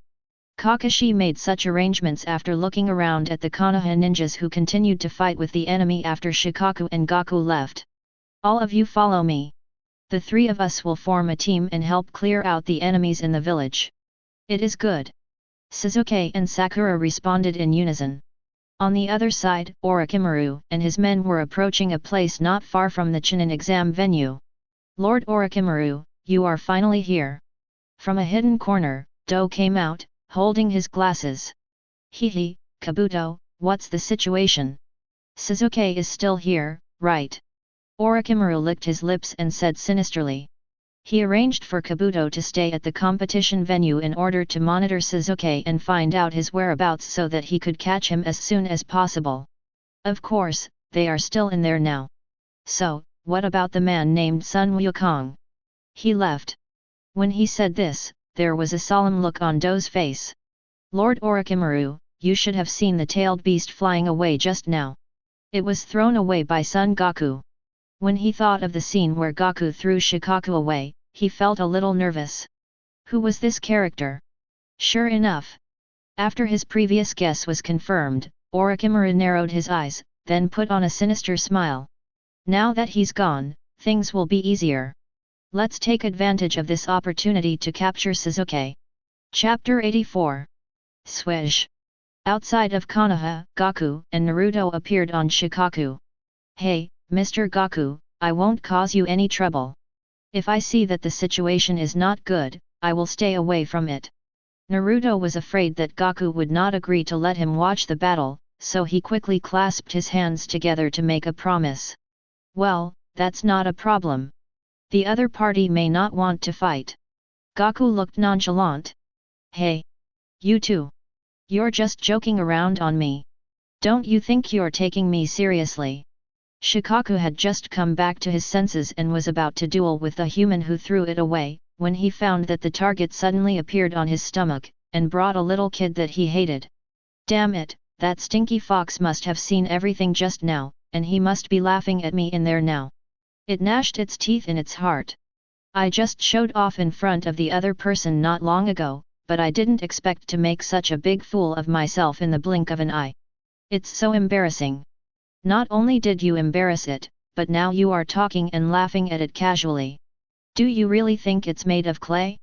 Thinking of this, it became even angrier towards Gaku, and it was so angry that it instantly spit out a small air training bullet from its mouth and fired it at Gaku and Naruto on its stomach. Snapped. Facing this air-launching bullet, Wukong raised his right hand and slapped it away like a ball. Naruto, who felt the blow at close range, broke out in a cold sweat.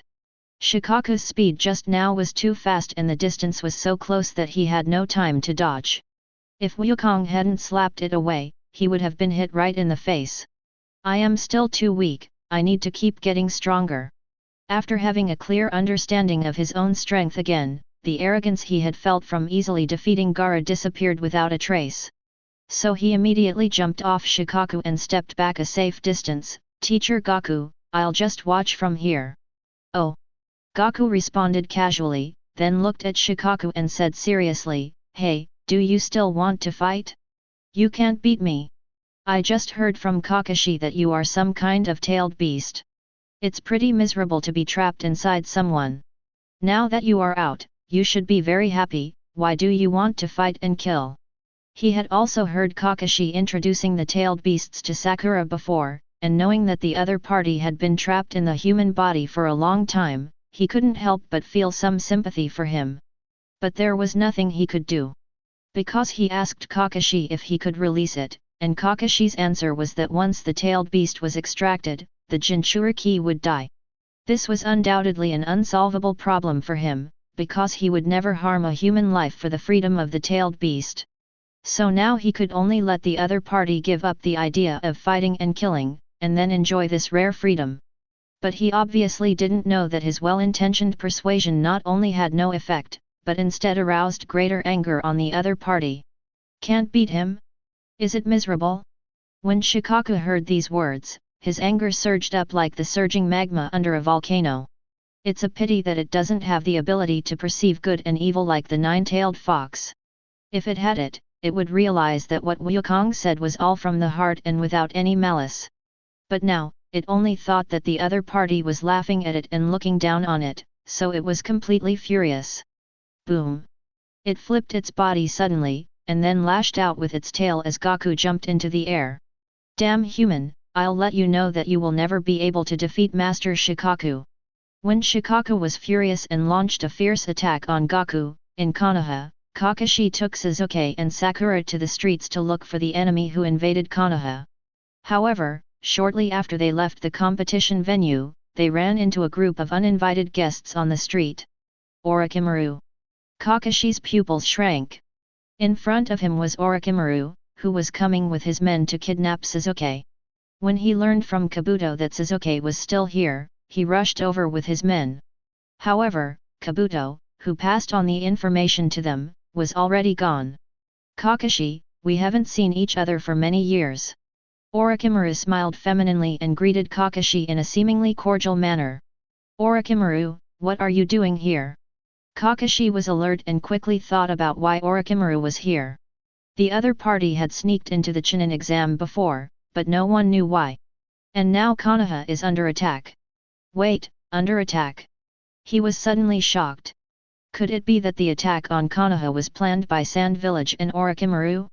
Since Orochimaru did not reveal that he was the founder of Sound Village as in the original work, and there were no ninjas from Sound Village in the venue just now, he did not know that Orochimaru was also involved in the attack on Konoha. Haha, Kakashi, it looks like you guessed something. After noticing Kakashi's changing expression, Orochimaru smiled with interest. At this moment, Sasuke, who had already been facing a formidable enemy, said to Kakashi. Teacher Kakashi, this person should be coming for us. No, he should be coming for me. He was not stupid. During the previous Chunin exam, he noticed that Orochimaru seemed to focus his main attention on him, and during the last attack, he only went towards him. Now that the other party has come up to him again, there is a high probability that the other party is really coming for him. What did you say? Was it directed at you? Have you seen it before? Kakashi was a little surprised. At this time, Sasuke and Sakura no longer cared about keeping secrets and briefly told each other about the attacks they had suffered during the exam. After hearing this, Kakashi twitched his lips speechlessly. Why didn't you tell me such a big thing? Seeing the apologies on the two men's faces, he no longer had the mood to blame them. After all, they didn't know Orochimaru, and didn't know that he was the traitor that Konoha had been hunting for all these years, so they didn't know the importance of the matter. Orochimaru did not interrupt them during their rapid conversation, probably thinking that this little waste of time would not change the fact that Sasuke was abducted by him. After they finished their conversation, he looked at Kakashi and said, "It seems that you already know why I came here, so can you just hand over Sasuke? Do you think it's possible, Orochimaru?" Kakashi drew out his kunai with a serious expression, looking ready for a fight. "Oh? Do you really dare to fight me, Kakashi?" Orochimaru licked his lips and released his murderous aura without any concealment, sweeping towards Kakashi. Kakashi's body stiffened, beads of cold sweat appearing on his forehead. What a terrifying murderous aura! He didn't expect that the other party's murderous aura alone could make him so terrified. But, for them, even if it means death, we cannot retreat. After glancing at Sasuke and Sakura beside him, he said resolutely, "You two step back, let me deal with Orochimaru." Chapter 85. Kakashi-sensei, you. Don't worry. Although Orochimaru is not a simple person, your teacher is no pushover either. Kakashi's right eye curved into a crescent shape as he comforted Sakura, who looked worried. You guys should go quickly, go find Wukong, and run away far away, to a place where no one can find you. He originally wanted to say that he was going to find Gaku, but when he thought that Gaku was still dealing with Shikaku, going to find him might distract him, so he changed his mind and asked them to escape to a place where no one knew. However, Sasuke scoffed at his statement. Teacher Kakashi, you look down on me too much. I can't abandon my companions and escape to survive. And don't forget, you once said that people who ignore their companions are the worst kind of trash. Kakashi's pupils trembled when he heard this. Sakura also agreed, that's right. Teacher Kakashi, don't treat us as useless kids. We are very strong now. With that, the two men drew their kunai, making it clear that they were going to fight alongside Kakashi. You. Kakashi had a complicated expression, but soon he showed relief. As expected of his disciple, he still has such determination in this situation. Hehe, it looks like you guys have reached an agreement. Orochimaru on the opposite side saw this scene and couldn't help but chuckle. Even if Sasuke wanted to escape, he would not give Sasuke a chance. It would be great if you could stay here now. But even so, he still had to take insurance just in case. He tilted his head slightly and signaled his 4 men with his eyes. Swish swish swish. Teiwa, Kidomaru, and the others immediately scattered and stood in the 4 corners centered on Orochimaru, Kakashi, Sasuke and Sakura. This is... Kakashi, Sasuke, and Sakura were all confused. Next moment, Teiwa, Kidomaru, and the other 4 formed seals at the same time, ninja technique, 4 purple flame formation. Purple light curtains appeared on the 4 of them at the same time, and then continued to extend until they connected together, forming a huge purple 5-sided rectangle. Is this a barrier? After seeing this scene, Kakashi finally reacted, but it was too late, they were trapped in the barrier. There's really no chance of escaping now. Looking at this barrier, his expression became more solemn. If he was not mistaken, this was the 4 purple flame formation, which could prevent outsiders from entering the barrier. At this moment, Duo Yui and the others set up the barrier in reverse, which would prevent them from leaving the barrier. In other words, they are now prey trapped in a cage, and they must fight to the death with the hunter Orochimaru to survive. At the same time, outside Konaha. Ah! You damn human, I don't believe I can't beat you. Shikaku raised his 2 palms and slammed them hard towards Gaku, who was standing on the ground, like catching a turtle. At this moment, it is like a child who always loses when playing games, full of resentment and unwillingness. Because no matter whether it slapped with its palms or attacked with its tail, it could not hit the hateful human in front of it that made it hate him so much. Boom! After a loud bang, its palms slammed heavily on the ground. I think I've been caught by you now. It muttered as it suddenly closed its palms, trying to hold Wukong inside. However, when it gripped it, it felt something was not right, so it suddenly opened its palm to look. Ah! Damn it! He got away again. After seeing this, it suddenly became helpless and furious, because at this moment its palm was empty, not even a hair, let alone a person. Yoshi, are you looking for me? A voice suddenly sounded above its head. I don't know when, Wukong came to the top of its head and sat cross-legged. At this moment, he was looking at Shikaku under him with a smile on his face. This big guy is a bit clumsy. Damn human, when did you get on top of me? Shikaku slapped his head hard, driving Gaku away, then gritted his teeth as he looked at Gaku, who fell to the ground again. Just now, the moment you took the photo, I was on top of you. Gaku replied with a grin. Not far away, Naruto, who was watching the battle, couldn't help swallowing as he looked at the scene at which Gaku was playing tricks on Shikaku at this moment and in the past. Master Gaku is as powerful as ever. Even a guy with such terrifying strength seems like a 3-year-old child in front of him. Inside his body, Julama was watching with great interest. If it didn't know how to crack melon seeds and had no melon seeds to crack, it would have been cracking the melon seeds with great enthusiasm at this moment. Ha ha ha, this damn raccoon cat, hasn't he figured out the difference in strength between the 2 sides yet?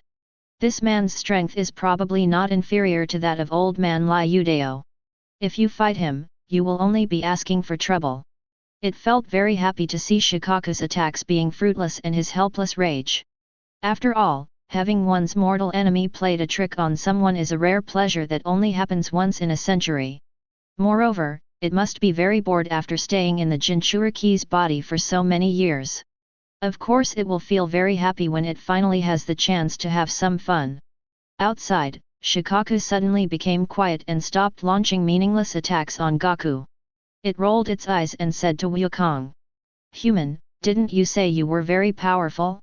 Then take this move from me and see how it goes. Okay. Wukong blinked and agreed readily.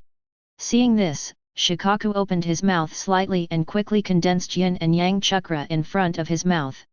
Soon, a purple-black spherical energy body emitting a terrifying aura appeared. That is. Naruto was shocked when he saw this scene. In his feeling, this energy ball was even more terrifying than the previous practice bullets. At the same time, far away in Konoha, ninjas with stronger perception abilities also felt this terrifying chakra fluctuation. This is a heart-pounding feeling. Zahai felt as if her heart was being gripped by a huge hand, making it almost impossible for her to breathe. Is this the tailed beast ball? Hinata Hayashi suddenly looked in the direction where the wave came from, but because the perspective distance exceeded 1 kilometer, his Byakugan could not see anything. What is this fluctuation? Sarutobi Hiruzen, who was fighting fiercely with Raza, retreated a distance and tilted his head slightly to look.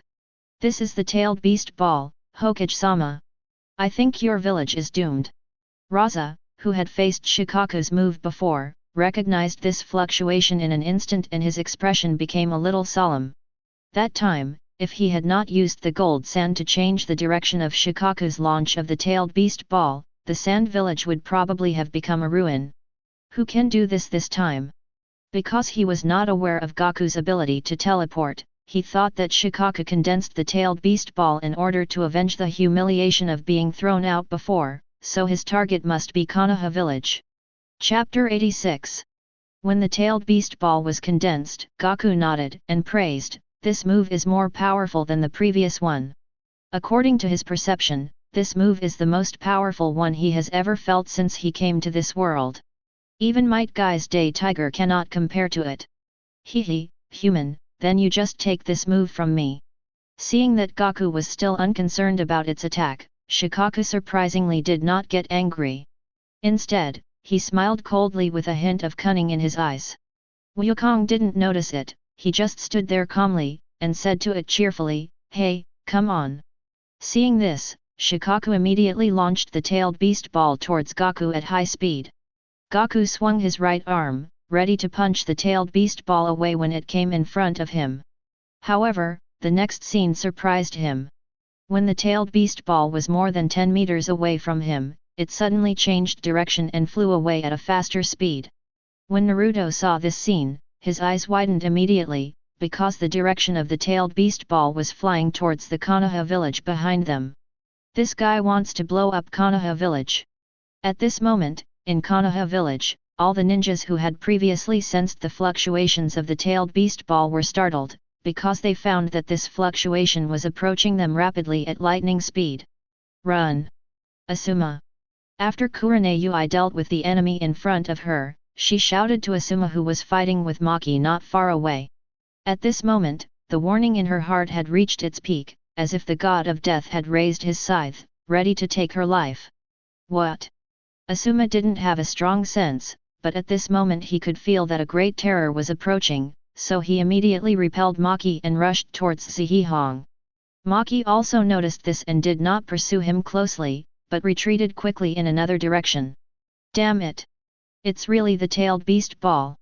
Having reached a high point without any obstacles, Hinata Hayashi, who could concentrate his vision and see far away, immediately saw a purple-black energy ball shooting towards him at lightning speed. Hinata, Hanabi, and the others should have hidden themselves, but I don't know where this tailed beast ball will end up. If we land in the area where our tribe is, no matter how hard we try to hide, it will be useless. He was anxious, but there was nothing he could do. Because of this level of attack, no one in the village can block it, not even the Hokage.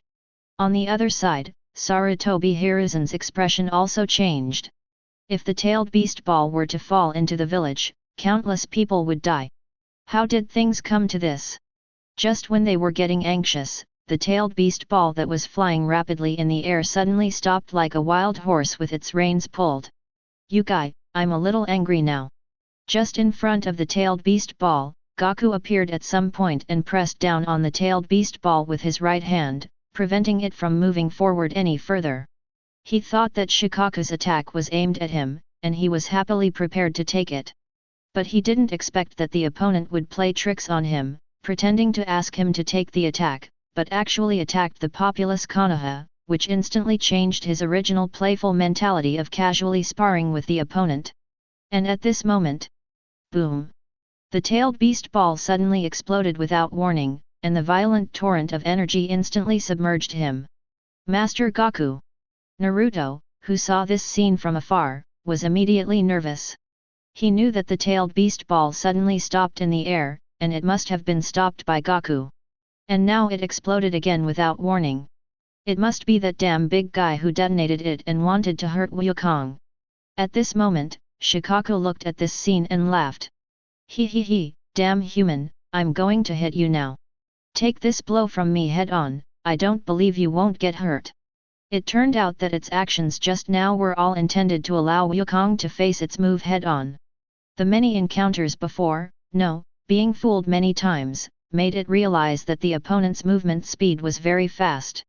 What if it just shoots the tailed beast ball straight at the opponent and he dodges it? So it came up with a clever idea.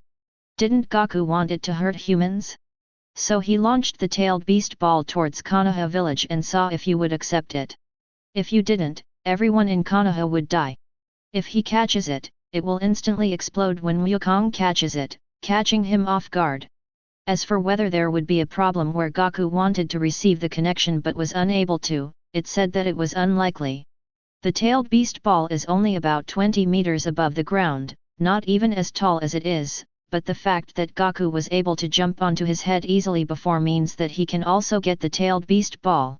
As for the movement speed, there is no need to mention it. Of course, if you really can't get it, then you can't answer it. What does it have to do with it? As I said, it would be fine if those people died, not to mention that it wanted to kill them in the first place. When the tailed beast ball exploded, the earth-shaking sound immediately spread to Konoha.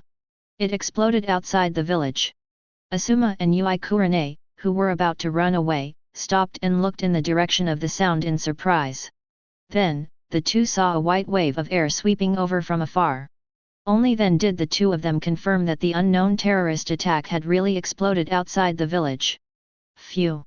Fortunately, Sarutobi Hiruzen, who also determined that the tailed beast ball exploded outside the village, breathed a sigh of relief. Just now he was thinking that if the tailed beast ball really exploded in the village and brought huge damage to Konoha, he, as the Hokage, would have no face to continue. Opposite him, Luo She had a puzzled expression. Why would the tailed beast ball explode outside? Could it be that Yue hadn't used this move for a long time, causing him to become unfamiliar with the technique and unable to control the energy well? On the other side, as the only person in Konoha who saw the whole process, Hinata Hayashi didn't know how to describe his feelings. He never thought that one day he would see someone catch the tailed beast ball with bare hands, and with one hand. It was like someone telling him that it was outrageous that a student who had just started at a ninja school could take a full-strength attack from the Hokage. But even if this guy doesn't die, he will be seriously injured. He stared closely at the large amount of white smoke generated by the explosion of the tailed beast ball, trying to find Gaku. In his opinion, although this man who could take on the tailed beast ball was incredibly powerful, he would definitely not be in an easy situation if he was hit head-on by the tailed beast ball. After all, that is the tailed beast ball. It is a terrifying move that can destroy a small ninja village or severely damage a large ninja village in one blow. No matter who is hit head-on by it, they will have to pay a certain price. Just when he was wondering why the other party had not fallen from mid-air, the white smoke gradually dissipated, revealing the scene inside. How can this be? After seeing the scene inside clearly, he was shocked and couldn't help but exclaim. After the smoke cleared, a figure was seen hovering quietly in the air. And this was not what shocked him the most. What shocked him the most was that this man who was hit head-on by the tailed beast ball was actually not a single scratch. Chapter 87. Huau. At the place where the tailed beast ball exploded, the aftermath of the energy caused strong winds to rise, making things around it rustle, including Gaku's clothes. In mid-air, Wukong's body was straight with his hands hanging naturally, as if he was standing on flat ground. At this moment, the smiling expression on his face had unconsciously become a little serious. For him, it was not a problem to spar with Shikaku casually, or even to have some fights with him, because he did have some sympathy for this creature who had been deprived of freedom for years. But if the other party insisted on killing him, he would have to teach him a lesson. Swish! Thinking of this, his figure suddenly disappeared from the spot. Next moment, swish! He appeared right above Shikaku again. At this moment, Shikaku was staring with his eyes wide open, his face full of disbelief. How can this be? How could this damn human be safe and sound after being hit by the tailed beast ball? This is not scientific, no, this is not reasonable. Even if it was Hashirama Senju who was able to capture the tailed beasts back then, he couldn't resist the tailed beast ball with his body. Not to mention that not a single hair was hurt. It feels that its cognition is refreshed again and again today.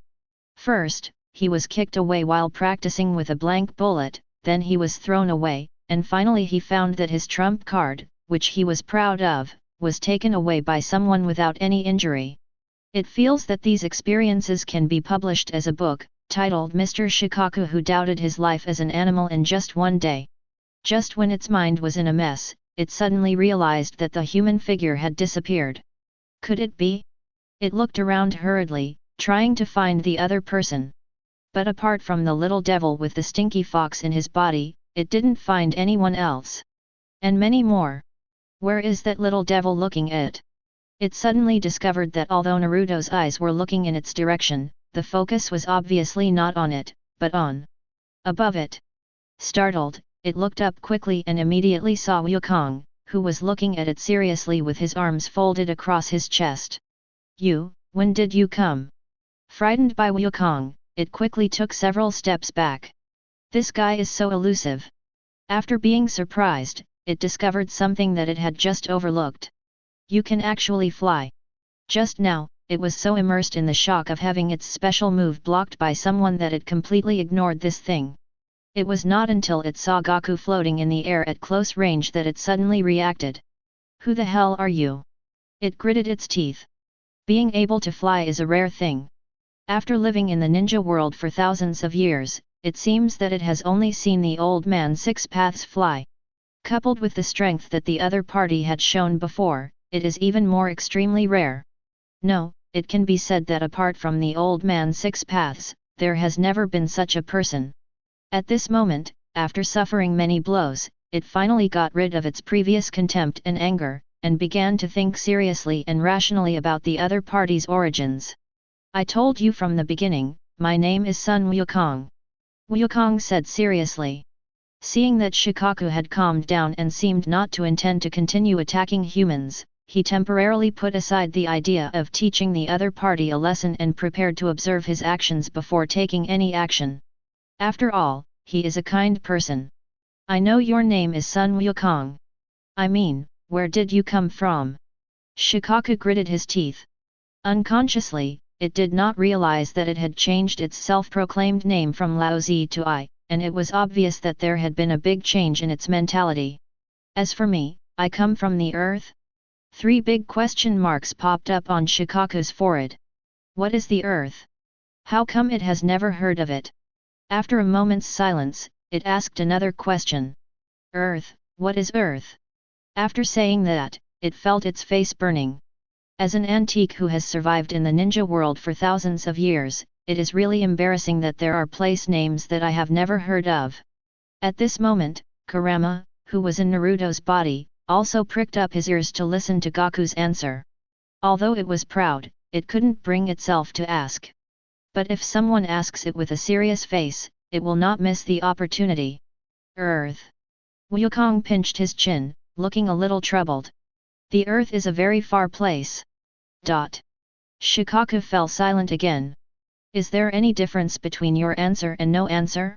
It glanced at Naruto in the distance and felt that this kid who was very familiar with Gaku probably knew more information, so the stinky fox in his body must also know it. As soon as the thought of going to ask the stinky fox came into my mind, it immediately shook it off. Ask the stinky fox? Impossible. Not to mention whether the stinky fox would tell it, its miserable appearance just now must have been seen by the other party. Now that it has delivered itself to the other party, wouldn't it be laughed at by the other party? When it thought of the other party laughing and joking in front of it, it felt endless shame rising in its heart. In this case, it would be better to kill it than to let it run and ask the other party. Thinking of this, it suddenly felt that it had to find a way to save its face, otherwise it would never dare to see the stinky fox again. After thinking for a few seconds, it looked at Wukong and said loudly, "Hey, human, I admit that your defense is strong. But, in terms of defense, I consider myself second, but no one dares to claim to be first. Among the tailed beasts, although its strength is not the best, it is undoubtedly the best in terms of defense. This can be seen from the fact that in the original work, it is the only one that can withstand the attack of the Outer Path demon statue." Ah! Wukong was a little confused by its sudden words. Shikaku didn't let him wonder for long, and said to him again, "How about this, you use your best moves to attack me, and if I don't get hurt, how about we call it a draw this time?" After thinking about it, it felt that this was the only way to save face. After all, if you can't hurt the opponent no matter how hard you hit, it means you can't beat him. Then if the opponent can't hurt you, doesn't that mean he can't defeat you either? In this way, the two sides will at most be tied, and neither side will lose face. And next time when the fox sees someone making fun of it, it can still refute and make fun of them with full confidence. I can't break the defense, so what? They can't break the defense either. If you have the guts, come on. Oh, sorry, I forgot you were locked in, and could only watch me running freely outside. How pitiful. Ah? Are you sure? After hearing such a strange request, Wukong blinked and scratched his face in confusion. This kind of request is really rare. On the other side, inside the four purple flame formation. After the danger of the tailed beast ball dissipated, Orochimaru came back to his senses and said sinisterly to Kakashi, Sasuke and Sakura who were panting in front of him. "Then, we should continue with our business." Chapter 88. Who? Inside the four purple flame formation, Kakashi was panting, his eyes so solemn that it seemed as if water could drip out of them. "Orochimaru, you are worthy of being one of the three ninjas. You made me consume a lot of energy with just a few moves. You are really a scary guy." He tilted his head slightly and glanced at Sasuke and Sakura beside him. After finding that they were in a similar state as him, he smiled bitterly in his heart. "Have I been too slack in training for so long? Although the attack pressure these two children suffered was not as great as mine, I should not be in the same situation as them." Thinking of this, he suddenly felt that after this incident was over, he should perhaps intensify his training. Perhaps, he could ask Wukong for advice on the practice of Qi. After all, up to now, Naruto and the others' strength improvement is obvious to all, and they are making progress day by day. Isn't it the right thing to do to give up some of your dignity as an adult, ask for advice and learn, and improve your abilities? Of course, the prerequisite for asking for advice and learning is that you can save your life this time. After clearing his messy thoughts, Kakashi took a deep breath and whispered to Sasuke and Sakura. "Next, I will use the same trick I just used, but I need you to help me contain him." Sasuke and Sakura nodded slightly at that. They had some cooperation before, but Orochimaru's body was too strange and he was always able to dodge unexpectedly. Like before, Sasuke used Kamehameha, and he thought it was sure to hit the opponent, but he didn't expect that the opponent would still avoid it. Even though the opponent was inevitably hit by Sakura's energy bullet attack when dodging, it didn't cause much damage to the opponent. Whoosh! After the three of them reached an agreement, Sasuke took the lead and pulled out several kunai from his ninja tool bag and threw them at Orochimaru. Then, he suddenly accelerated with a burst of energy, and kicked towards the opponent after he avoided the kunai. Bang! However, Orochimaru had already formed the seal of the substitution technique at some point, and what he kicked was just a piece of broken wood. At this time, after sensing that Orochimaru appeared in another location, Sakura suddenly threw several energy bombs at him. Boom! The energy bomb did not explode on Orochimaru, but exploded half a meter in front of him. After the energy bomb exploded, thick white smoke arose, obscuring Orochimaru's vision. Taking advantage of this opportunity, white flames suddenly emerged from Sakura's body. She then flashed to Orochimaru's side and grabbed one of his arms tightly. At the same time, Sasuke on the other side also arrived and grabbed Orochimaru's other arm. "Teacher Kakashi," they both shouted at the same time. Kakashi had condensed blue, lightning-like chakra energy in his right hand without knowing when. After seeing Sasuke and Sakura capture Orochimaru, his eyes lit up and he rushed towards Orochimaru like an arrow. During this process, a sharp, piercing sound like the chirping of thousands of birds was heard. Lightning release, Chidori. In just a blink of an eye, Kakashi arrived in front of Orochimaru, and his right hand pierced straight into Orochimaru's body like a sword that could cut through iron and mud, and then broke out from behind him in an instant. Success! The three people's eyes lit up at the same time. The reason why Sasuke and Sakura did not attack Orochimaru was because they knew that Orochimaru had a strange substitution technique that allowed him to use his external body as a substitute. No matter how strong Sasuke and Sakura's physical skills are, it is difficult for them to really hurt each other, so Kakashi, who has a fatal move that can penetrate the body, can only deliver the final blow. Even if Orochimaru's real body is hidden inside his body, he will definitely be hurt when facing this fatal move that penetrates his body. However, things didn't seem to develop as they wished. After half a second of surprise, Sasuke and Sakura's faces changed at the same time. No. This is not his real body. In their perception, they suddenly discovered that there was an additional energy behind Kakashi, and this energy was obviously Orochimaru's energy. Kakashi's pupils also shrank, but he was too late to retreat because his hand was inserted into the body of Orochimaru in front of him.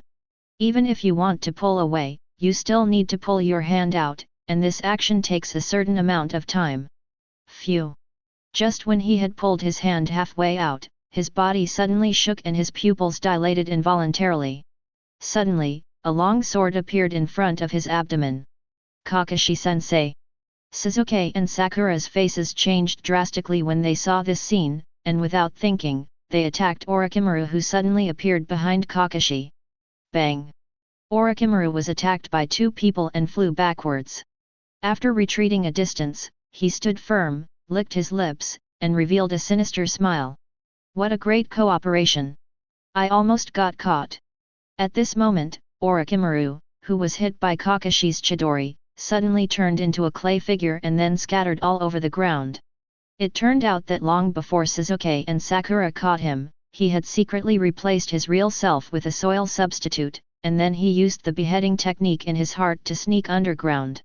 Because the distance was too close, his aura and that of his earth substitute almost overlapped, so that neither Sasuke nor Sakura noticed that his real body had already dived underground. Because of this, he successfully deceived Sasuke and the other three. Then, when they thought they had succeeded, he quickly appeared from behind Kakashi and used the Kusanagi sword to severely injure the person who he thought was causing the most interference. Kakashi-sensei, how are you? After kicking Orochimaru away together with Sasuke, Sakura came to Kakashi and supported him with an anxious and worried look on her face. Ahem, it's okay. Kakashi spat out some blood foam and smiled to comfort Sakura. Perhaps in order to stab him as quickly as possible, Orochimaru spat out the sword as soon as he emerged from the ground. So the Kusanagi sword pierced in from the area near the coccyx at an upward angle, and then broke out from the area near the chest. And his luck was surprisingly good. Neither his bones nor his kidneys were injured, only his flesh was pierced. However, even so, this was a very serious injury. At this moment, fine blood was slowly flowing out of his wound. Just as he finished comforting Sakura and was about to turn around and look at Orochimaru. Phew! Orochimaru behind him suddenly moved his sword, and the Kusanagi sword was controlled and withdrawn from his body. In an instant, the blood that was originally flowing slowly suddenly gushed out from the wound like a flood. Seeing this scene, Sakura was frightened and her face turned pale. She quickly pressed the wound with her hand, but the wound still continued to bleed. Although Sasuke's pupils shrank due to fear, he reacted immediately and quickly took out a bandage to wrap the wound. When the wound was wrapped with circle after circle of bandages, the blood flow from the wound slowed down and the two men breathed a sigh of relief. However, looking at Kakashi's face turning visibly pale. Both of them knew that if Kakashi was not sent to the hospital immediately to have his wounds sutured, the continuous flow of blood would sooner or later cause him to go into shock and enter a critical stage of life and death. Chapter 89. Outside of Konaha village, where Shikaku is. The atmosphere was a little weird at this time. Shikaku looked at Gaku, who was looking at him with strange eyes, and couldn't help but said loudly, "Hey, human, what are you still hesitating about? Attack me now. I'm ready." As long as it can take the opponent's attack without getting hurt, it can confidently declare that the two sides are tied, save face in front of the opponent, and also hold its head high in front of the stinky fox, thus killing two birds with one stone. With such a best of both worlds approach, of course it wishes Wukong could take action sooner. After all, if it was any later, Gaara would suddenly wake up or be exhausted, and it would have to retract into its body, and then it would have no chance to save its face. As for whether it could take on Gaku's attack without getting hurt, it said there was no problem at all, because it had complete confidence in its own defense, even stronger than it believed it could defeat the stinky fox. After hearing its urging, Wukong scratched his head and said with some difficulty, "Are you sure you want to do this? I don't think it's a good idea." If Shikaku still wanted to hurt someone, there would be nothing wrong with him attacking the other person in order to teach him a lesson. But now Shikaku no longer did anything to hurt anyone, so he had no reason to take action. "Sure. Absolutely sure. Absolutely sure. Hurry up and make your move." Shikaku was extremely anxious. It has been quite some time since it came out. In a while, Gaara's strength will be exhausted. After all, before he fell into a coma, the fight with Naruto had already consumed a lot of his strength. It was not easy for him to hold on until now. However, Wukong couldn't understand its anxious mood. He pinched his chin and looked up at the sky, obviously still thinking about whether he could do this. So Shikaku felt that he couldn't wait any longer, and his brain worked quickly to come up with a solution. "Human, if you don't attack me, I will attack the people in that village." That's right, the good idea it came up with was to threaten the other party. The other party had been protecting the people in that village, which obviously showed that in his heart, the lives of the people in that village were very important. Then it will use this as a threat and won't believe that the other party will not take action. Sure enough, after hearing its threat, Gaku's expression became serious again. Of course, he was not stupid and knew that Shikaku was trying to threaten him to take action. If it were an ordinary person, he would just laugh it off and ignore it as a joke. But Shikaku is different. He really wanted to attack the people in Konoha and has already taken action. It can be said that what it said was most likely not a joke, and it would really launch an attack. Considering that he had previously thought about teaching the other party a lesson, he felt that he had reason to take action. "Okay, I'll take action on you." Shikaku was excited to hear that Gaku finally agreed. This damn human finally agreed. At this time, Naruto, who had come nearby at some point, also heard their conversation. After hearing that Wukong was going to attack, his eyes lit up, and at the same time he muttered to himself, "Is this big guy missing a bone in his head?" He actually asked Master Wukong to attack him. Forget it, never mind. I should be happy to see Master Gaku take action. Since he met Gaku, the only times he saw Gaku fight for real were in his previous fight with Might Guy and the time when he showed them the power of the Kamehameha not long ago.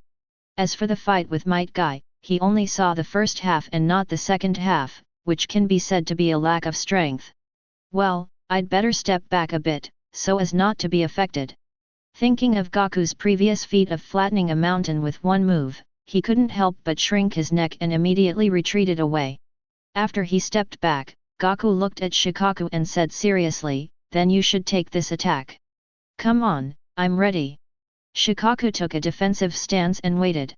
Despair! Despair! Despair! Gaku took a step forward and approached Shikaku step by step. "Here he comes. What kind of attack will he use?" Shikaku lowered his head, feeling a little curious. Naruto in the distance had the same idea.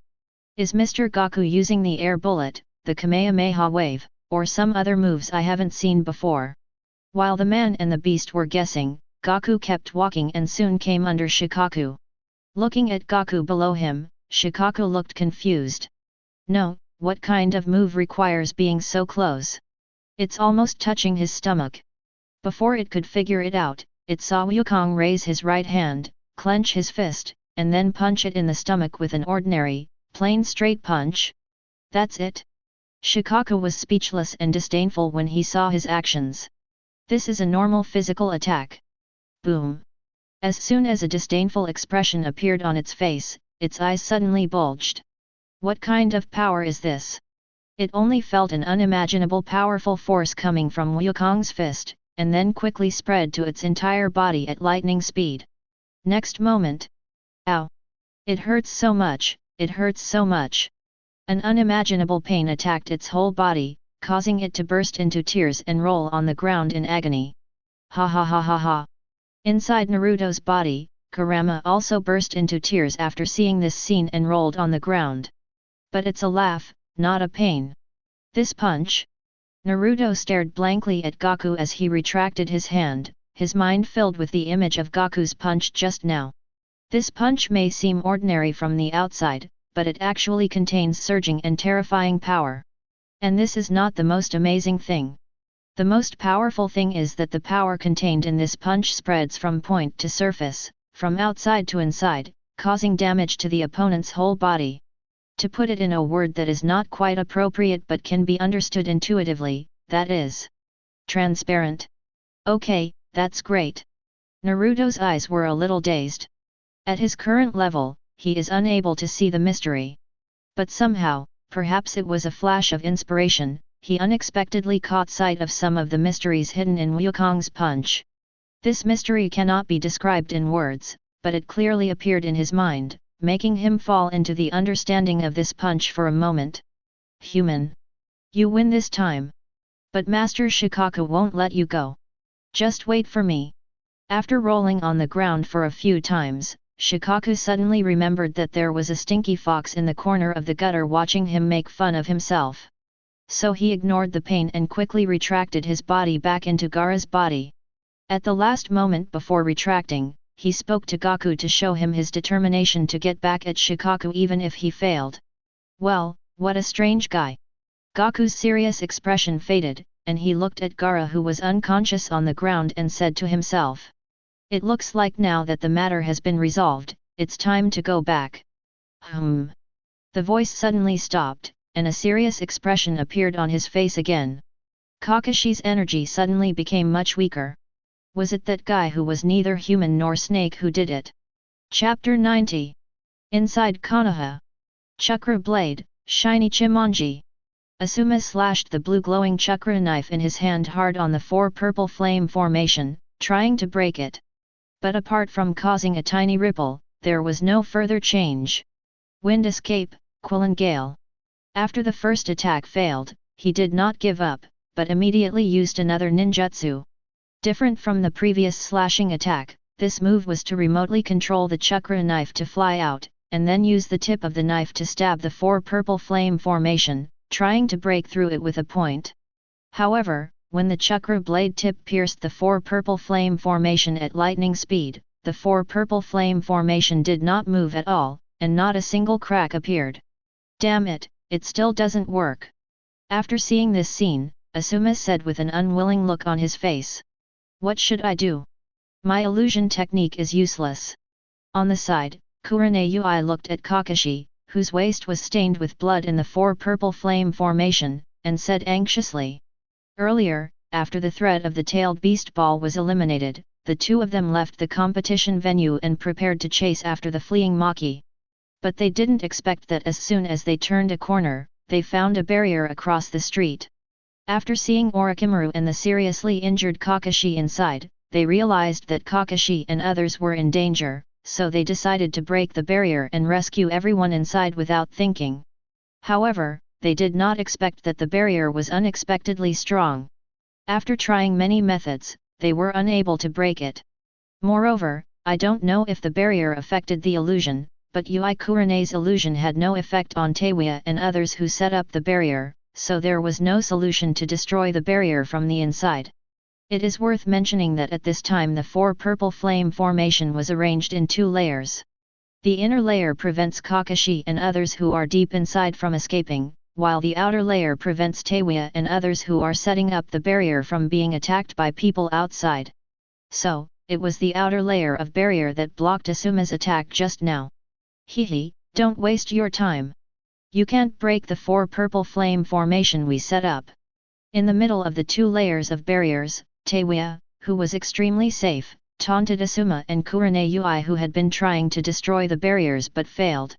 Lord Orochimaru had said before about the 4 purple flame formation that they had set up that unless someone used chakra far greater than that of the 4 of them combined, or the chakra of the 4 of them was completely used up, this barrier would never be destroyed.